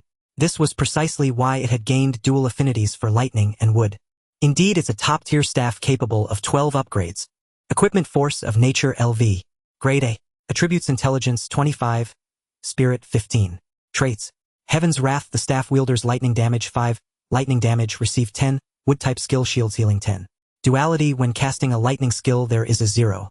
1 chance of simultaneously casting a wood skill and vice versa. Upgrade traits. Death and rebirth can be upgraded after accumulating 1000000 points of lightning damage or 1000000 points of wood-type healing choices during the upgrade process will affect the final upgrade outcome. Upgradable times 12. Upgrades completed 0. The original price of Force of Nature was 180000 gold coins. Because Heaven's Wrath was a rare percentage-based damage boost, it elevated the entire item's value by a significant tier. Of course, what Yi Bai valued most was the potential for 12 upgrades. Each upgrade would bring a qualitative leap in the equipment's level and attributes with a chance of adding new traits. As for the duality trait, it was somewhat underwhelming. Yi Bai had been class changed into a Wrath Mage Lightning, and currently he only mastered lightning-type skills with few other means at his disposal. As for the upgrade condition of Death and Rebirth, 1,000,000 points of lightning damage was trivial for Yi Bai. After stacking Ambush a dozen times, a single lightning arrow would suffice. What a pity. On the first day of entering the Eternal Tower, I could only challenge the Novice Dungeon. Yi Bai stored the Force of Nature in his backpack and looked down at the tower mark on his arm. Under Yi Bai's will the tower mark emitted a white glow enveloping his entire body once more. The next moment, he was back in his own home. Phew! Finally back. Yi Bai picked up the glass of water on the table and drank it in one gulp. Reflecting on his first journey to the Eternal Tower, everything felt surreal. Awakening an SS grade talent, slaying the Hellhound, clearing the hidden level, achieving an SS grade completion, purchasing the Force of Nature. In just a few short hours, Yi Bai's strength had undergone a qualitative leap. Now even against a slightly weaker warrior, he could hold his own. Stretching his limbs, Yi Bai felt the changes within himself. The attributes from the Eternal Tower were synchronized with reality. His 5 main attributes all exceeded 100, and his physical strength had increased more than tenfold. Yi Bai performed simple tests indoors. Holding his breath in a basin of water for 10 minutes, he felt no discomfort and sensed he could persist even longer. Before the Eternal Tower appeared, the human world record for holding one's breath was 24 minutes, achieved only by a rare few. With the enhancements from the Eternal Tower, Yi Bai could easily break all the old world's records. Without warming up, he effortlessly ran a 100-meter sprint in under 10 seconds. Of course, the Eternal Tower's enhancements were fair. Everyone on Blue Star started from the same baseline. The old world's records had long been consigned to history, no longer relevant. Sensing the tremendous changes in his body, Yi Bai, who had just left the Eternal Tower, was already looking forward to his next journey within it. After excitedly performing various tests, Yi Bai took a cold shower and gradually calmed down. Only then did he have the leisure to pay attention to the outside world. He opened his phone and countless news headlines flooded his view. Isn't this a bit too much? Even though he was mentally prepared, Yi Bai was still somewhat shocked. On Weibo's trending list, among the top 50, 34 were related to the Asura. Trending number 1, will the Asura become the next Paragon? Trending number 2, Defense Headquarters raids the 4th Demon Cult's main base, kills 3 deputy leaders. Trending number 3, Demon Cult. Seeing the second trending topic, Yi Bai moved his finger and tapped on it. The Demon Cult is a collective term that refers to those human traitors who follow the demon god. They are also known as heretical sects, betrayers and followers of the demon god. The enhancement of strength in the Eternal Tower is no easy feat. Many individuals remain stuck on a certain level for a lifetime, and the higher one ascends, the greater the difficulty. However, the demon god can help them advance further. After the Abyssal Plane invaded Blue Star, the demon god employed various means to erode the human race. By projecting images showcasing divine wonders and tempting the corrupt within humanity to become his minions, they are manipulated to do his bidding. There are always those who cannot resist temptation and ultimately fall into the embrace of the demon god. These individuals gathered together to form the Demon Cult. In Blue Star, aside from spying on the internal affairs of the human race, their most important function is to sow destruction. Day and night one must guard against their own.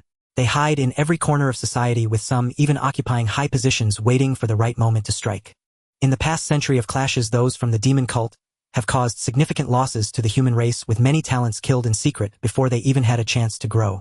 The most outrageous thing is that the methods of these traitors are extremely covert. Sometimes they cause deaths disguised as various accidents, and they remain undetected. After the rise of Shura, the second action taken by the Total Defense was to intensify the crackdown on the Demon Cult. Clicking into trending news, Yi Bai saw numerous reports. The 4th Demon Cult, which worships the 4th demon god, the demon god of annihilation, has a totem of a green torch. The news reported that the headquarters of the 4th Demon Cult was destroyed and 3 deputy leaders were killed on the spot. The cult leader was severely injured and escaped at a great cost, whereabouts unknown. A god of war level powerhouse, even if severely wounded, should not be underestimated. Yi Bai's side of these matters felt far too distant for him. The members of the Demon Cult would surely want to find and kill Shura, even willing to pay exorbitant bounties for it. Correspondingly, the human race's crackdown on the demon cult would continually intensify. The war between both sides will never cease for even a moment. Even if Yi Bai wished to kill the traitors, he lacked the strength. At present, he hadn't even passed the soldier test. How could he be qualified to concern himself with the matters of the god of war? Nevertheless, the demon cult remains a thorn in the side of the human race, the most detestable being those traitors who turn their blades against their own. If Yi Bai were to reveal his identity as Shura, he would undoubtedly face endless pursuits. Even if he did not expose his identity, any sign of brilliance could attract lethal attention. With the enemy in the dark and himself in the light, this situation is the most challenging to navigate. However, it's not entirely without solutions. Yi Bai looked into the mirror and above his head appeared a note. An ordinary person with nothing but looks and SS-level talent. Very good, quite discerning. The eye of insight as an SS-level talent can also be effective in real life. The rats of the demon cult cannot hide from Yi Bai at all. No matter what schemes the opponent has, as long as they appear near Yi Bai, their identities will be easily seen through by him. The SS-level talent is both Yi Bai's greatest secret and his strongest trump card.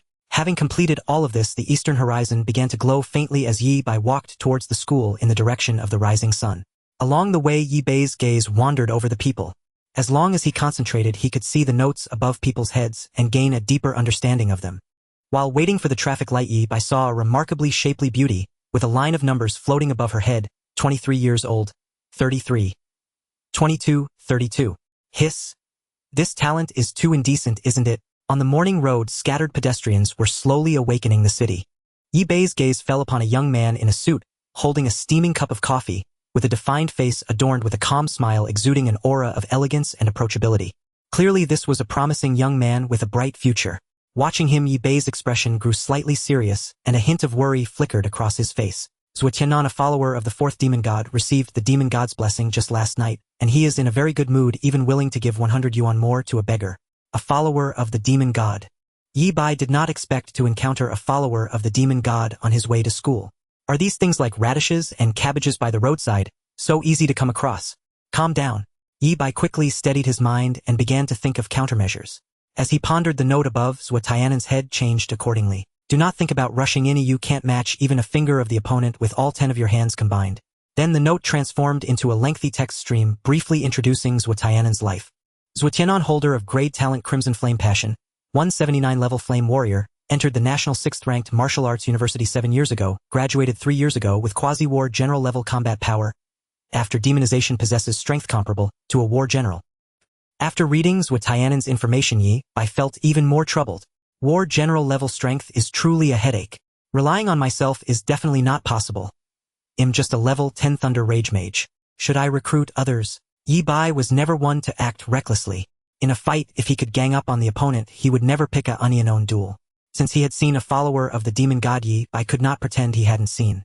I need to think of a way that won't expose my identity, but will also allow me to report Zhuo Tianan. With this in mind, Yi Bai pulled out a golden card. Transaction Secret Realm Pass.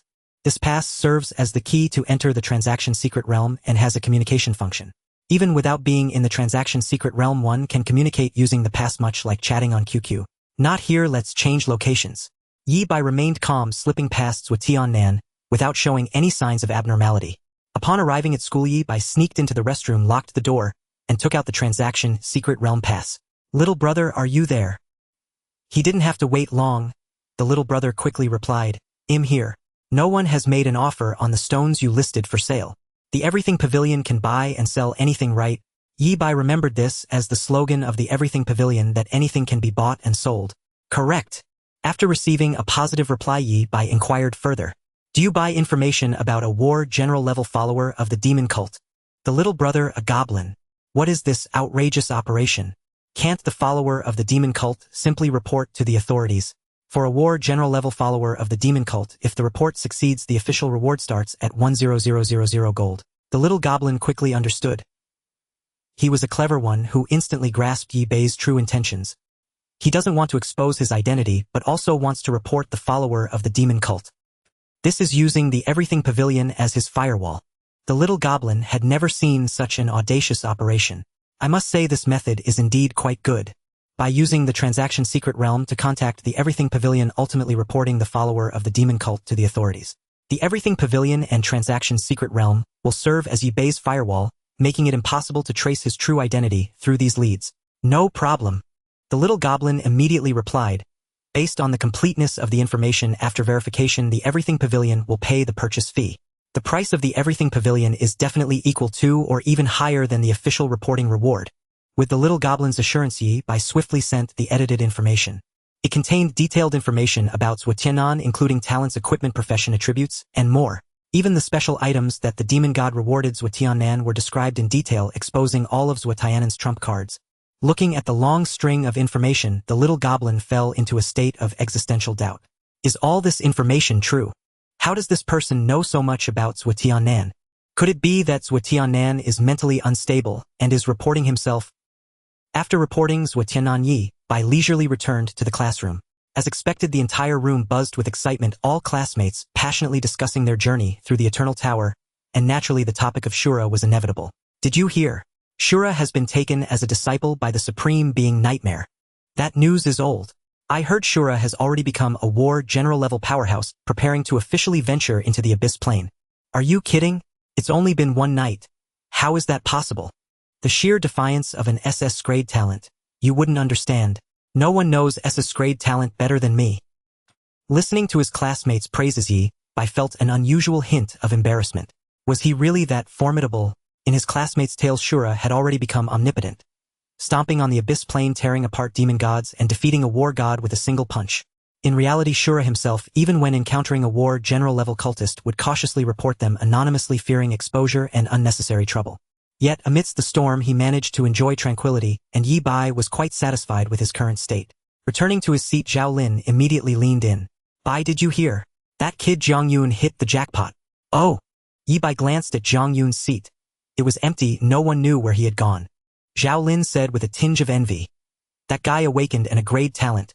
Pure luck. He cleared the novice dungeon with an SSS-Rank rating. Right now he's in the principal's office. Yi Bai responded perfunctorily, impressive, impressive. That sly dog Zhang Yun has soared to the heavens. I heard several war generals want to take him as a disciple. Zhao Lin, accustomed to Yi Bai's attitude, rambled on. With a grade talent, becoming a war general is within reach. A war king is a possibility, and he might even touch the threshold of a war god. Such was the allure of the Eternal Tower. Overnight, countless destinies underwent earth-shattering transformations, including Yi Bai's. After envying Zhang Yun, Zhao Lin turned his gaze to Yi Bai and inquired, by what rank did you clear the novice dungeon with? Above Frank. Nonsense. Who could possibly be lower than Frank? Zhao Lin widened his eyes, but didn't press his friend for the truth. Instead, he lowered his voice and said, it seems Lu Sueki in our class awakened in grade talent and couldn't even pass the first level of the novice dungeon. As he spoke, Zhao Lin's expression darkened, clearly disheartened.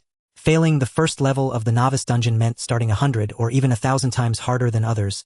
Even if her family elders were willing to invest resources, Lu Sueki would find it hard to turn things around. And grade talent essentially sentenced her Eternal Tower career to death. Lu Sueki. At Zhao Lin's words, Yi Bai subtly turned his head to look at her. She sat quietly, reading, her smooth black hair draped over her shoulders. The excitement belonged to others, not her. Lu Sueki had a classic oval face with delicate features, and had always been a good student, serving as the class academic monitor. No one expected her talent awakening to end in such a tragic outcome. Just as Yi Bai was about to look away, a line of notes popped up above Lu Sueki's head. Second awakening condition for talent: change profession to Otherworld Summoner. Second awakening. Yi Bai was stunned. What did this mean? Lu Sueki's talent could undergo a second awakening. Generally, a first awakening was the limit for normal talents. Perhaps 1 in a million could achieve a second awakening. A talent capable of second awakening would never be below grade. The gap from F to B was enough to change Lu Sueki's life. More information emerged before Yi Bai's eyes, and for a moment he was lost in thought. Bai! Zhao Lin waved a hand in front of Yi Bai. Why are you staring blankly? What are you thinking? I'm thinking about what I'd do if I awakened an SS grade talent. Dream on. Zhao Lin scoffed dismissively. Daydreaming about eating shit. Ring. The bell for class rang and the chatter in the room gradually subsided. Yi Bai held up a small mirror and looked at his own reflection. He wanted to know if Lu Sueki's grade talent could undergo a second awakening. Could his SS grade talent also achieve a second awakening? This was now Yi Bai's main focus. The mirror displayed a line of notes. Why are you staring at this handsome? Alright, SS grade talent can indeed undergo a second awakening. To be precise, every SS grade talent can undergo 9 awakenings. 9? Yi Bai's breath quickened. A second awakening was already 1 in a million, but he could undergo 9 awakenings. Eye of Insight could perceive all information, truly powerful. But for Yi Bai it still fell a bit short. Its direct assistance in combat was still too limited. If he could achieve a second awakening, Eye of Insight would become far more useful. Learning this news, Yi Bai felt considerably reassured. One of the conditions for second awakening level up to 300 level 300. For Yi Bai at his current state that was still far off. Bai! Zhao Lin sitting nearby muttered softly. I've noticed you're getting more and more narcissistic. Not only do you not sleep in class, but you're even looking in the mirror. Such a slacker. Yi Bai rolled his eyes. How was this slacking? Class was not for sleeping. Yi Bai was upright and never slept during lessons. Phew! Ring. The bell for dismissal rang. Yi Bai stretched lazily, stood up, and walked straight toward Lu Sueki. Seeing him approach, the other classmates parted, making way. Just because I beat a thug into serious injury, they're still holding a grudge. Yi Bai was speechless at his classmates' reactions. When he first transmigrated, he encountered a thug stealing outside the school. A conflict erupted, leading to a fierce fight. Yi Bai had sent the man to the hospital, where he remained even now. After the news spread, it was only natural for classmates to be somewhat afraid of Yi Bai. He had even earned the nickname, the Fierce One of Class 2. Yi Bai had never paid much attention to these rumors. Zhao Lin had told him about them. Yi Bai stopped beside Lu Sueki's desk. Lu Sueki happened to look up and their eyes met. Her face instantly turned pale. Am I really that? Due to her grade talent, no one gathered around Lu Sueki, everyone afraid of upsetting her during this sensitive period. Even words of comfort were met with a smile and a nod from Lu Sueki. At times like this, she was undoubtedly the one hurting the most inside. Yi Bai spoke abruptly. What profession did you choose? Lu Sueki clearly hadn't expected the fierce one to approach her voluntarily. Flustered, she stammered, I don't have any money. Yi Bai, even if I were to rob someone, I'd go for looks, not money. Yi Bai's words turned Lu Sueki's pale face crimson, even her ears burning red. The girl had no composure at all. Yi Bai didn't tease her further and repeated his question. What profession did you choose? Lu Sueki replied timidly, mage. For girls, mage and priest were usually the top choices. Lu Sueki, with her great talent, still had a desire to fight, so she chose mage. But in the end she had gambled and lost miserably. Being in great talent was pathetically weak. Yi Bai continued, you know about the profession change pool, right? A place where newcomers can change their profession. Lu Sueki nodded. She came from the Lu family, which had a war king level powerhouse, so their foundation was not shallow. Entering the profession change pool once cost hundreds of thousands of dragon coins. Beyond ordinary families, but manageable for the Lu family. If one brought special items into the pool, they could change to a special profession. For example, Otherworld Summoner. For Lu Sueki to turn things around relying solely on her grade talent was absolutely insufficient. She needed a second awakening of her talent. The Otherworld Summoner was the key to unlocking her talent's second awakening. I think you'd suit Otherworld Summoner. Consider changing professions. With those words, Yi Bai turned and left. He had said what needed to be said. Whether Lu Sueki could change her fate was up to her. After all, it was just a few words. A small favor for a classmate, nothing significant. Only Lu Sueki remained sitting at her desk, dazed, her ears still as red as blazing clouds. Otherworld Summoner, huh? Lu Sueki pondered Yi Bai's words, her brows furrowed in a pitiful frown. Even if she changed professions, what use was it? She was still grade, still a useless failure, who couldn't even pass the first level of the novice dungeon. Yet to give up like this, Lu Sueki couldn't accept it. Should I try? She whispered to herself. No one answered. Lu Sueki, please step outside. At the entrance of Class 2 Senior 3, a middle-aged man poked half his body out, his temples slightly gray, his expression stern and commanding. Why is the vice principal looking for Lu Sueki? Zhao Lin glanced up, then quickly lowered his head and whispered. I heard that the War King of the Lu family has recently made great gains in the Abyss Plane and has a chance to break through to War God. A family with a War King and one with a War God are entirely different concepts. Zhao Lin analyzed seriously. Lu Sueki is said to be the War King's legitimate granddaughter, deeply cherished. He had prepared many resources for her, enough to at least push her to War General. Who knew she would end up awakening and grade talent? Yi Bai glanced at Zhao Lin and said with slight exasperation, why do you spend so much time following gossip news? Bai, you just don't get it. You know my situation. No one cares about me and hard times lie ahead. Zhao Lin crossed his hands behind his head, hooked his toes under the desk, leaned back, and said with a hint of resignation, if I can get into a martial arts university, that'd be best. As long as I become a war soldier, I'll never have to worry about food or shelter. I don't like fighting and killing anyway. If worst comes to worst, I'll find a position at the Myriad Treasures Pavilion. Zhao Lin's awakened talent wasn't great, only grade, and he had no chance for a second awakening. Yi Bai patted him on the shoulder without saying much. Outside the classroom, the vice principal's expression softened, losing its earlier harshness and appearing somewhat kind. Sweki, don't feel pressured. Talent isn't everything. There are precedents in our human race of grade talents achieving war god status. Lu Sweki lowered her head, biting her lip so hard it nearly lost color, remaining silent. Indeed, there had been cases of grade waste talents turning the tables. But Lu Sweki was well aware of the inside story. After a second awakening, that person's grade talent directly became a grade, and only then did they soar to the pinnacle. It wasn't achieved through grade talent at all. There are no worthless talents, only worthless users. That statement is completely wrong. For the same type of talent, grade has a one-effect grade 100 and a grade 1000. This immense gap cannot be bridged by hard work. Lu Sweki didn't want to accept her fate, but she had to face the reality of her grade talent. The vice principal continued to console her gently. Sweki, your grandfather and I are old friends. Before he left for the abyss plane, his greatest worry was you. Now we have to find a way to make up for the loss. I've discussed it with your family. Will help you activate the Eternal Tower class change pool once. The path of a mage doesn't suit you. Hearing the words class change pool, Lu Sweki suddenly looked up, a faint glimmer of light bursting from her previously dull eyes. Class change. Otherworld summoner. For some reason, this profession Yi Bai had mentioned kept lingering in her mind, refusing to fade. Seeing Lu Sweki's reaction, the vice principal knew she was tempted and continued to persuade her. The class change pool prepared for you is extraordinary. It contains many rare professions, and you might even encounter hidden ones. This opportunity is extremely rare. Miss it and you'll never have another chance. Lu Sweki naturally understood the uniqueness of the class change pool. With a war king backing her Lu family, their resources far exceeded ordinary people's. An ordinary class change pool cost at most 1 million dragon coins. This time the Lu family spared no expense for Lu Sweki's class change. The special materials alone were worth over 10 million. Alright, Uncle Zhang, I'll listen to you. Lu Sweki agreed to proceed with the class change, and the vice principal visibly relaxed, afraid she would stubbornly insist on being a mage and miss this sole opportunity.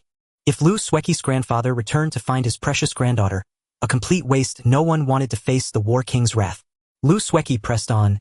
In the class change pool, is there an option for Otherworld Summoner? Probably. Vice Principal Zhang took out his phone and glanced at it. Yes, but why are you asking? Although Otherworld Summoner is a rare profession, it's too weak. You only have one chance to change class. Don't waste it on such an option. Vice Principal Zhang led the way, not forgetting to remind Lu Sweki. Try to choose an auxiliary profession, even a blacksmith would do. Then the family can find you a master blacksmith as a teacher, and your future achievements won't be low. Vice Principal Zhang's words flowed in one ear and out the other for Lu Sweki. Her mind was now full of Otherworld Summoner, and she couldn't help but want to choose this profession. Why can't Yi Bai just explain things clearly? It's driving me crazy. Lu Sweki fumed inwardly. She knew she had to change classes. Her great talent didn't align with being a mage, and continuing down that path would only lead to ruin. But as an obscure and weak rare profession, Otherworld Summoner wasn't much better. If she followed Vice Principal Zhang's and her family's arrangements, Lu Sweki's future path, though not smooth, wouldn't be rugged. She would smoothly get into college, apprentice under a famous master, bide her time in unimportant positions, get married, have children. Her life flashed before her eyes like a revolving lantern. Was this the life she wanted? One she could see through at a glance, even the epitaph on her tombstone. Lu Sweki seemed to see a tombstone ornate on the outside, but rotten within, inscribed with a line of small text: here lies a woman named Lu Sweki, who once lived but died the day she awakened her talent at 18. No, this was not the outcome Lu Sweki wanted. Sweki. Vice Principal Zhang stopped noticing her days and called softly, we're here. Oh. Lu Sweki snapped back to reality, finding herself outside a classroom. Go inside, activate the tower mark, and you'll enter the class change pool. Vice Principal Zhang repeated his advice. Remember what I told you, choose an auxiliary, hidden or rare profession. Understood. Lu Sweki pushed the door open, her fingers trembling slightly as they touched the wooden door. Would this be the moment to change her fate? Lu Sweki didn't know the answer. Even the choice of Otherworld Summoner was just a profession casually mentioned by a classmate. Placing my hopes on something like this. I must be out of my mind. Lu Sweki mocked herself. But do I have any other choice? She activated the tower mark, entered the class change pool, and before her eyes appeared many precious hidden professions. Yet Lu Sweki's gaze passed through these options, fixing on an inconspicuous profession in the corner. Otherworld Summoner. Life or death, this is it. Lu Sweki took a deep breath to encourage herself. If I choose wrong, I'll go back and settle scores with Yi Bai. At least make him treat me to a meal. Steeling herself, Lu Sweki stepped forward and made her final choice. Class change. A faint golden light enveloped Lu Sweki, giving her no time to react as a pleasant chime echoed in her ears. Class change successful otherworld summoner. Conditions for talent secondary awakening triggered. Talent secondary awakening. Secondary awakened talent SSS-Rank divine assistance. Lu Sueki stood frozen, her beautiful face like a statue, her cherry lips forming an A shape, unmoving for a. Her vision blurred and hot tears silently streamed down her face as waves of ecstasy washed over her soul. Secondary awakening. SSS-Rank talent. She had actually undergone a secondary awakening. The joy at this moment was beyond words. Her legs gave way and she collapsed to the ground, sobbing uncontrollably. At this moment she had far too many emotions to release. The pressure of her SSS-Rank talent, the pointed fingers of those around her, the whispers behind her back, her mother's pitying gaze, and secretly wiped away tears. None of it mattered to Lu Sueki anymore. And SSS-Rank talent undergoing a secondary awakening to become SSS-Rank. Who would believe such a tale if she told them? After an unknown span of time, Lu Sueki finally managed to push herself up from the ground, took deep breaths to calm her emotions, and began to straighten her school uniform. Calm down, stay calm. Lu Sueki warned herself not to get carried away. Right now, everyone thinks I'm SSS-Rank. No one knows I've undergone a secondary awakening. This is my greatest secret. Lu Sueki was remarkably clever, far more mature than her peers. A classmate who had also awakened in SSS-Rank talent had taken leave today, reportedly having broken down, completely throwing tantrums at home. Lu Sueki understood well that innocence is no defense against envy. Look at Asura, suspected to be SSS-Rank with his identity kept under the highest secrecy. No one knows who Asura really is. And SSS-Rank talent will also attract many malicious individuals. It's better to keep it hidden. Lu Sueki resolved never to reveal that her talent had undergone a secondary awakening. She would work hard in secret and then astonish everyone. The legendary Asura was both her idol and the target she strived to catch up to. After making up her mind, Lu Sueki suddenly realized something. Why did Yi Bai suddenly bring up the subject of otherworld summoners with me? Without Yi Bai, Lu Sueki would never have. As sharp as she was, she immediately connected the dots. Could it be that Yi Bai knew the conditions for my talent's secondary awakening? The mere thought made her heart clench. If that were true, it would be utterly terrifying. She had to get to the bottom of this with Yi Bai. With that in mind, Lu Sueki immediately activated her Eternal Tower mark and returned to Blue Star. Pushing open the door, she found Vice Principal Zhang, who had been waiting outside eagerly asking, "How did it go? What class did you choose?" The special class change pool had cost the Lu family over 30 million on the surface. In reality, including materials and favors, it was at least 100 million. Even for a war general earning that much would take years, no small sum. If Lu Sueki had chosen an ordinary class, it would have been a catastrophic loss. Lu Sueki lifted her chin slightly and said confidently, "Otherworld summoner." "What?" Vice Principal Zhang choked, barely holding back a curse. Such a waste. But she was after all the beloved granddaughter of his old friend, so he couldn't say anything harsh. He simply waved his hand in resignation. "Fine, you young people have your own ideas. Do as you wish. Thank you, Uncle Zhang. May I return to the classroom now?" Go on, go on." Vice Principal Zhang watched Lu Sueki's retreating figure and suddenly felt something was off. That girl was so dejected and lifeless before. After the class change, she looks like she's come back to life. Could there be something more to this? He filed it away in his mind without probing further. Everyone has their secrets. Lu Sueki's path was hers alone to walk. Lu Sueki is back. Zhao Lin straightened up in surprise. Bai, she looks really happy. Why isn't she going to her seat? She's heading to the back. Could she be coming to us? As the troublemakers of Class 3 Grade 12, Zhao Lin and Yi Bai both sat in the last row. Under Zhao Lin's astonished gaze, Lu Sueki actually walked straight toward them, more precisely toward Yi Bai. Many in the class noticed the anomaly and turned their eyes to them. Look, Lu Sueki is going to the brute. What does Sueki want? I heard that brute broke someone's 3 legs last time. Where do 3 legs come from? Damn, you don't mean. Gasp. Many students drew in sharp breaths, feeling a chill below the belt, deciding to keep their distance from Yi Bai for the sake of future generations. Lu Sueki stood before Yi Bai's desk, her beautiful eyes fixed on him. Yi Bai noticed her and asked grumpily, "What, trying to rob me of my virtue? You?" Lu Sueki was at a loss for words, forgetting what she wanted to say, almost stamping her foot in frustration. Yi Bai always managed to kill a conversation with a single sentence. Lu Sueki took a deep breath. "Yi Bai. Classmate, may I ask you a question?" Yi Bai nodded. "Sure, but I've already answered one of your questions." Lu Sueki. This conversation was impossible. She restrained herself from walking away. This question she had to ask. Considering it might involve Yi Bai's secrets, she steeled herself and continued, "Can we talk outside?" "Sure."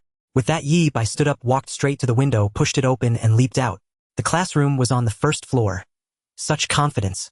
Of course, given Yi Bei's current physique, even jumping from 3 or 5 stories wouldn't harm him. What are you waiting for? Didn't you want to talk outside? Yi Bei turned to look at Lu Sueki, clearly amused by her stunned reaction. She had never seen such a move. Gritting her teeth, Lu Sueki in desperation imitated Yi Bei and jumped out of the window after him. The entire classroom erupted. Holy crap, what am I seeing? Are they eloping? Someone call the dean. People are jumping out windows to elope.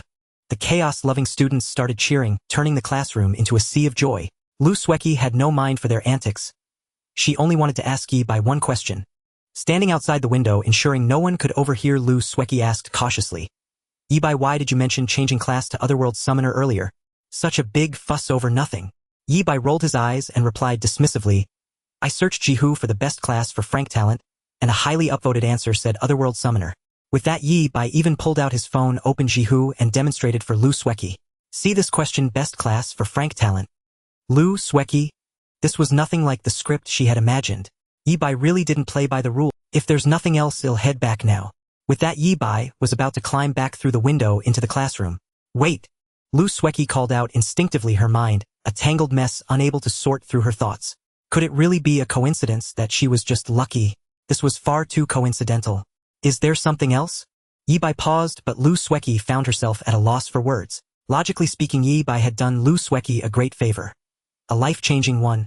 Whether it was luck or Yi Bei's genuine intent, her secondary awakening of talent was undoubtedly a blessing bestowed by him. But Lu Sueki couldn't speak of this directly. She had to keep it secret, preventing the outside world from learning that her talent had undergone a secondary awakening, transforming from grade to grade. Trapped in a dilemma, Lu Sueki momentarily had no idea what to say to Yi Bei. Her face flushed crimson as she stammered, well, the school doesn't allow phones. You? Next time hide it better, so the teacher doesn't catch you. Yi Bei chuckled softly, then, with a light leap, his body gracefully cleared the low window and returned to the classroom. Back inside, Zhao Lin cast an admiring glance at Yi Bei. To Bai, impressive. When did you and Lu Sueki get together? The entire class pricked up their ears, awaiting Yi Bei's answer. Curiosity is universal, especially with this contrast between the top student good girl and the tough guy, which made many adolescent girls ship this couple. Where's your mind wandering? Yi Bei replied with complete candor, speaking earnestly. Lu Sueki had some academic questions and asked me for help. Don't read too much into it. The whole class fell silent. Even Zhao Lin couldn't help but roll his eyes, marveling at his friend's audacity. Lu Sueki, ranking among the top 3 in the school, asking you, a slacker, for academic help. How could you even fabricate such a lie, fooling no one? They might not be saints, but Yi Bei was truly shameless. Regardless, with a few words, Yi Bei dismissed the entire class curiosity. Everyone tactfully dropped the matter, and the discussion during the break returned to the Eternal Tower. The most talked about topic remained the legendary Asura. The bell rang, signaling the start of class. The homeroom teacher stepped into the classroom, once more beginning the final lesson of the day. Before we start, pass these ribbons around. The teacher produced a large stack of gray ribbons, divided them into 8 portions, and handed them to the students in the front row to pass back. When it reached Yi Bei, only one portion remained. A smooth gray ribbon about 40 centimeters long. A one-time item that can conceal the Eternal ID. After use, the Eternal ID remains hidden until level 100. Reading the description, Yi Bei's expression remained unchanged, though he had already guessed the gist of it. What's this? Looks pretty sturdy. Zhao Lin tugged at the ribbon, but it didn't budge. The teacher at the podium spoke up. Everyone pay attention. This ribbon is distributed by the higher authorities, and all students are required to use it. Hey Race, how wrap the ribbon around your right arm. Under the teacher's guidance, all the students tied the ribbons. A brief flash of light flickered, and the ribbons, alright, from now on your Eternal IDs are hidden until you reach level 100. As the teacher finished, an uproar erupted among the students. Why hide the Eternal ID? They couldn't understand. Expending so much manpower and resources just to conceal an ID.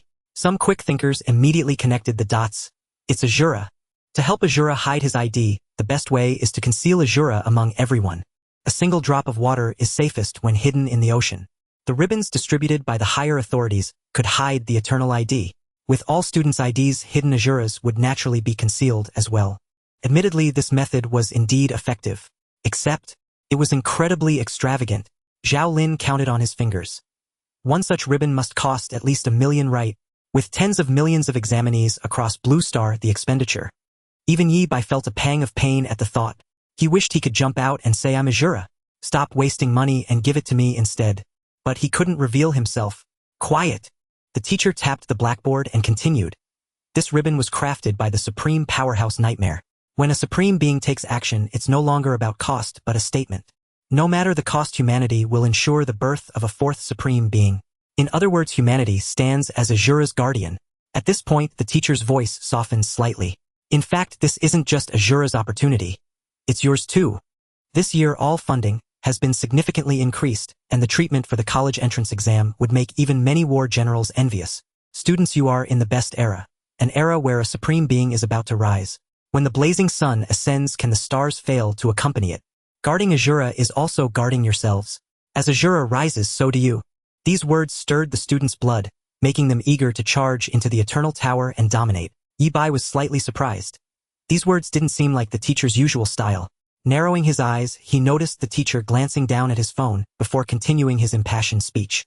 Well, cheating. Still, the teacher had a point. When the blazing sun ascends, can the stars fail to accompany it? Looking back at humanity's history, the three Supreme Beings rose one after another. With each rise, countless geniuses shone and a multitude of prodigies emerged. War gods appeared and war kings abounded. The Supreme Beings seemed to possess a magical power that propelled the entire era forward. That was why Asura's SSS-Rank completion of the novice dungeon triggered such a massive chain reaction. Humanity had been waiting far too long for a fourth Supreme Being. With this thought, Yi Bai looked at Lu Sueki, and a new description appeared above her head. Secondary awakening, Scrade talent, divine favor. Summoned beings automatically receive divine blessing with a certain chance of summoning powerful entities from other realms. Yi Bai had already noticed that Lu Sueki's secondary awakening had granted her an Scrade talent. This wasn't an ugly duckling turning into a swan. It was an ant transforming into a dragon. With an Scrade talent, as long as Lu Sueki strived, achieving the rank of War King was within easy reach, and she even had a 50% chance of becoming a war god. Yi Bai seemed to grasp something, musing to himself. Without me, Lu Sueki's Scrade talent would never have undergone a secondary awakening. There are so many special classes, but she wouldn't have randomly become an otherworld summoner. Missing the novice class opportunity, she'd never awaken again in this lifetime. In other words, because of my existence, and Scrade talent has transformed into an Scrade 1, and humanity might gain a future female war god. Could this be the secret of the era of Supreme Beings? The rise of one man can propel an entire era. Yi Bai set aside thoughts of the Supreme Powerhouse, for such a realm was still far too distant for him. At present, he was not even a war soldier. How could he possibly consider such matters? The realms were divided by combat prowess: war soldier, war general, war king, war god. As for what lay beyond war god, whether it was indeed the Supreme Powerhouse, that question remained unanswered. War god was already the pinnacle of strength accessible to ordinary individuals.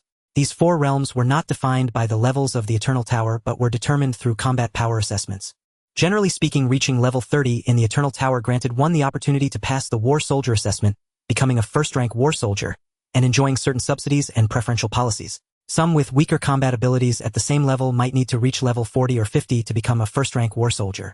By common reasoning, those below level 200 were considered war soldiers, ranging from first rank to ninth rank. A first-rank war soldier receives a monthly subsidy of 15000 yuan and can apply for a rent-free apartment of 89 square meters.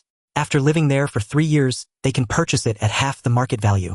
Yi Bai casually flipped through the benefits for war soldiers. It had to be said that the Housing Bureau had gone all out in terms of treatment. In society, even becoming the weakest war soldier brought a fundamental elevation in status, opening the door. This was why countless people rushed forward, eager to raise their Eternal Tower levels and pass the war soldier evaluation. Though the benefits for war soldiers are excellent, the difficulty of becoming one is equally immense. Yi Bai mused inwardly. Taking the college entrance exam in previous years, as an example, any examinee who reached level 30 in the Eternal Tower could get into a decent martial arts university. Level 30 was the threshold for a first-rank war soldier, and also the admission threshold for many martial arts universities. Yet the admission rate for martial arts universities is less than 10. Among tens of millions of examinees, at most a million could become war soldiers. This was only the weakest first-rank war soldier. The higher one climbed, the harder it became, and the more people were eliminated. At that moment, the class teacher on stage happened to be speaking. In the next 100 days, everyone must strive to raise their levels as much as possible, aiming to reach level 30 before the college entrance exam and get into a martial arts university. According to big data analysis and the latest scientific research, the first 100 days are the fastest period for leveling up. If you can't reach level 30 by then, there's only a 0.2 chance of breaking through later. Students, you must seize this opportunity. The class teacher's expression dimmed slightly as he spoke. He himself had only reached level 29 in the Eternal Tower, unable to break through to level 30. and had failed the college entrance exam back then. Over the years he had remained stuck at this point, unable to make any further progress. He cleared his throat and said, "Class dismissed. Zhongyun, Lu Sueki, you two stay behind." The students in the classroom dispersed in a flurry, filing out one after another. They were eager to re-enter the Eternal Tower, embark on new journeys, and seize the chance to change their fate. However, the two who were kept behind received vastly different treatment. When the students looked at Zhongyun, most wore expressions of admiration, mixed with a hint of envy. With a great talent and a perfect SSS-Rank novice dungeon clearance, reaching level 30 was as effortless for Zhongyun as eating or drinking. His future was boundless. A carp leaping over the dragon gate, finding a vast new world. Zhongyun accepted these gazes with composure, his slightly arrogant face betraying no emotion. They were no longer in the same world, so there was nothing more to say. When the students looked at Lu Sueki, their gazes shifted to something else entirely. Pity, sympathy, a sense of shared sorrow. Along with mockery and schadenfreude. Many harbored such attitudes, admiring the strong and looking down on the weak. Yet compared to Zhongyun, Lu Sueki was even more composed. This composure stemmed from absolute confidence. With great talent and a profession perfectly suited to her abilities, Lu Sueki's potential surpassed everyone's imagination. The ceiling that Zhongyun could only touch after a lifetime of effort was merely Lu Sueki's starting point. After keeping the two behind, the class teacher first looked at Zhongyun, offering words of encouragement and advising him not to get arrogant or complacent. Zhongyun nodded with feigned seriousness, but inwardly, he was stifling a yawn, utterly dismissive. He was destined to become a war king. What right did this man, who wasn't even a war soldier, have to lecture him? The class teacher with decades more life experience than Zhongyun saw through this pretense at a glance, but chose not to call him out. He turned to Lu Sueki, offering words of comfort and advising her to focus more on support and life-oriented professions. And great talent isn't the end of the world. Life must go on. As he spoke, the class teacher's words carried a genuine emotion. He sighed and said, "If you'll forgive me for saying so, when I awakened in a great talent back then, I felt like the sky was falling. I refused to accept my fate, charging madly through the Eternal Tower, even trying to sneak into the Abyss Plane to fight, thinking that dying for my country was better than living a life of mediocrity." He sighed again, self-deprecating. "But everything passes. Look at me now. I teach and have even trained several war generals. Everyone has their own path in life. The bright sun shines accompanied by a host of stars. We can be ordinary people with our feet on the ground and our eyes on the stars." This kind of self-revealing consolation was deeply moving. Lu Sueki was genuinely grateful for the class teacher's words. If she hadn't undergone a second awakening of her talent, this speech alone would have been an immense help to her. "Thank you, teacher. All right, you two can go back now." With that, the class teacher left the classroom first. As Lu Sueki was about to leave, Zhongyun called out to her. Zhongyun was not tall, standing only 1.72 meters, with a notably slender frame. His thin lips pressed against his face, giving him a somewhat sharp-featured, weasel-like appearance. Lu Sueki want to team up and explore the Eternal Tower together. Zhongyun extended an invitation. "Stick with me, and even with great talent, you can easily reach level 10. Lu Sueki refused coldly, "No thanks. If there's nothing else, I'll be going now." Regardless of Zhongyun's intentions, the condescending charity in his invitation was something Lu Sueki couldn't stomach. "Come find me anytime if you change your mind," Zhongyun said with confidence, shouting after her retreating figure. "In all of No. 3 high school, even the entire Nanjiang city, my talent is the best. There's no equal. Teaming up with me will greatly boost your leveling efficiency, and you might even have a shot at reaching level 30. Think it over carefully." Watching Lu Sueki walk away, Zhongyun shook his head. She would regret this. Zhongyun wasn't boasting, and a great talent was already extremely powerful in Nanjiang city. Last year's top scorer in Nanjiang also had only a great talent. In terms of pure talent, Zhongyun surpassed last year's top scorer. According to his teacher's estimates, Zhongyun had the potential to become a third-rank war soldier before the college entrance exam. Once Lu Sueki was far away, Zhongyun's smile slowly faded, his expression turning cold and distinctly sinister. "I now have top-tier talent, but am sorely lacking in resources. Lu Sueki might be a waste herself, but her family is a war king clan. I need to find a way." Lu Sueki was naturally unaware of Zhongyun's scheming. After leaving the classroom, she sprinted off, not even looking for her driver, but instead stopping Yi Bai. "Yi Bai, wait up!" Outside the school, under the setting sun, the shadows of Yi Bai and Zhao Lin stretched long and straight. Lu Sueki ran up breathless and called out to Yi Bai. "What's going on?" Zhao Lin shot Yi Bai a puzzled look, then tactfully stepped aside, not wanting to be a third wheel, leaving the stage to Yi Bai and Lu Sueki. "What, you have another problem you can't solve?" Yi Bai asked naturally. "No, that's not it. Lu Sueki rested her hands on her knees, panting, slightly, sweat dripping from her forehead, plastering strands of hair to her skin before hitting the ground. I wanted to ask you, would you like to team up with me to explore the Eternal Tower? Zhao Lin, did I hear that right? Lu Sueki, the goddess of the class, the school beauty, actively inviting Yi Bai to team up. Form a team. Yi Bai frowned slightly, about to refuse. He had awakened an SS-grade talent. Even clearing the novice dungeon had stirred up chaos, sending ripples across all factions. The identity of Asura must never be exposed before Yi Bai grew strong enough. Thus he had to avoid contact with others, especially Lu Sueki, who was the center of attention. No, I prefer to fight alone. Lu Sueki was not surprised by Yi Bai's refusal. She knew well that in others' eyes she was now nothing but an grade waste. In other words, teaming up with Lu Sueki meant being a burden carrying dead weight. Zhao Lin, afraid Lu Sueki might misunderstand, quickly explained. Bai won't even take me. He said today, he plans to challenge the second floor of the Eternal Tower. The entire class knew about Zhao Lin's relationship with Yi Bai. If even Zhao Lin couldn't team up with Yi Bai, it meant Yi Bai wasn't lying. In fact, Yi Bai had no reason to lie. Whether Lu Sueki had an grade or grade talent, teaming with Yi Bai meant she'd just coast along without lifting a finger. Thank you. Lu Sueki bowed slightly, thanking Yi Bai again, then pulled out a scroll. This is a map of the Eternal Tower my grandfather collected, covering floors 1 to 10, monster spawn points, monster info, and even records of many hidden quests. Before Lu Sueki could finish, Zhao Lin stared at the scroll, nearly drooling. What a treasure. He loved gathering all kinds of information, especially knowing the value of maps. This item was priceless and unavailable on the market. Ordinary people couldn't buy it. To put it bluntly, the small scroll in Lu Sueki's hand was worth over 10 million. Zhao Lin signaled Yi Bai with his eyes to take it. Yi Bai felt a bit helpless. This item might be invaluable to others, but to him it was worthless. Please, you must accept it.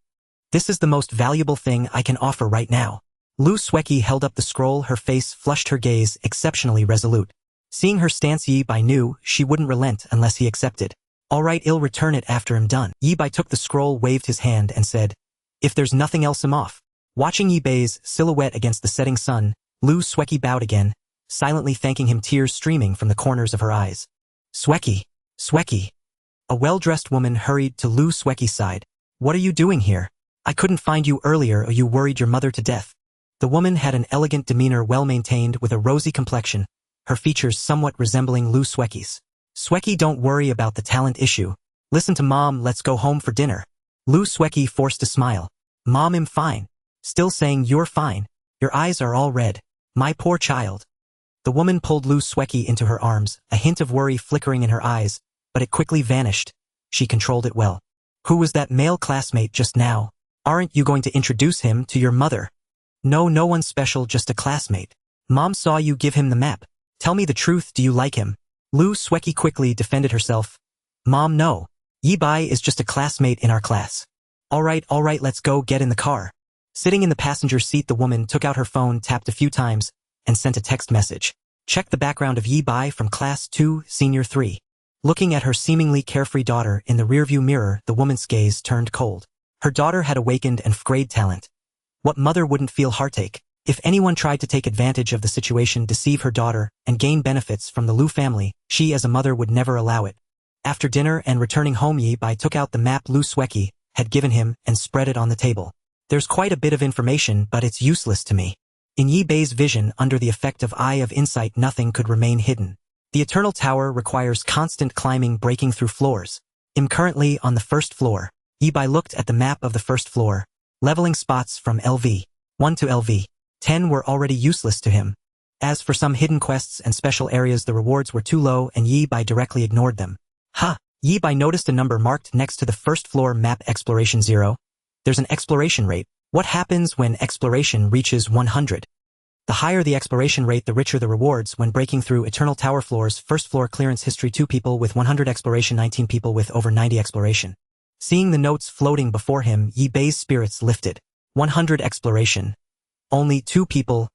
That meant, even among the 3 strongest of that era, one hadn't reached 100 exploration. Ways to increase exploration: kill monsters, kill special bosses, explore the map. Guide to 100 exploration: first head to Wind Thunder Valley. After reading all the information, Yi Bai immediately made a decision. I need to reach 100 exploration on the first floor, and if possible break through the first floor today. The level of the Eternal Tower was linked to its floors. On the first floor, Yi Bai could never surpass level 10.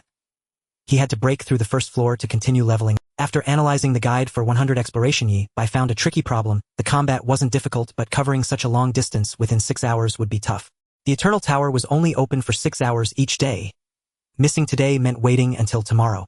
Let's go to the Trade Secret Realm and see if there are any movement skills. With that thought, Yi Bai activated the tower's mark and entered the Trade Secret Realm early. The Trade Secret Realm was open 24 hours a day with no time limit.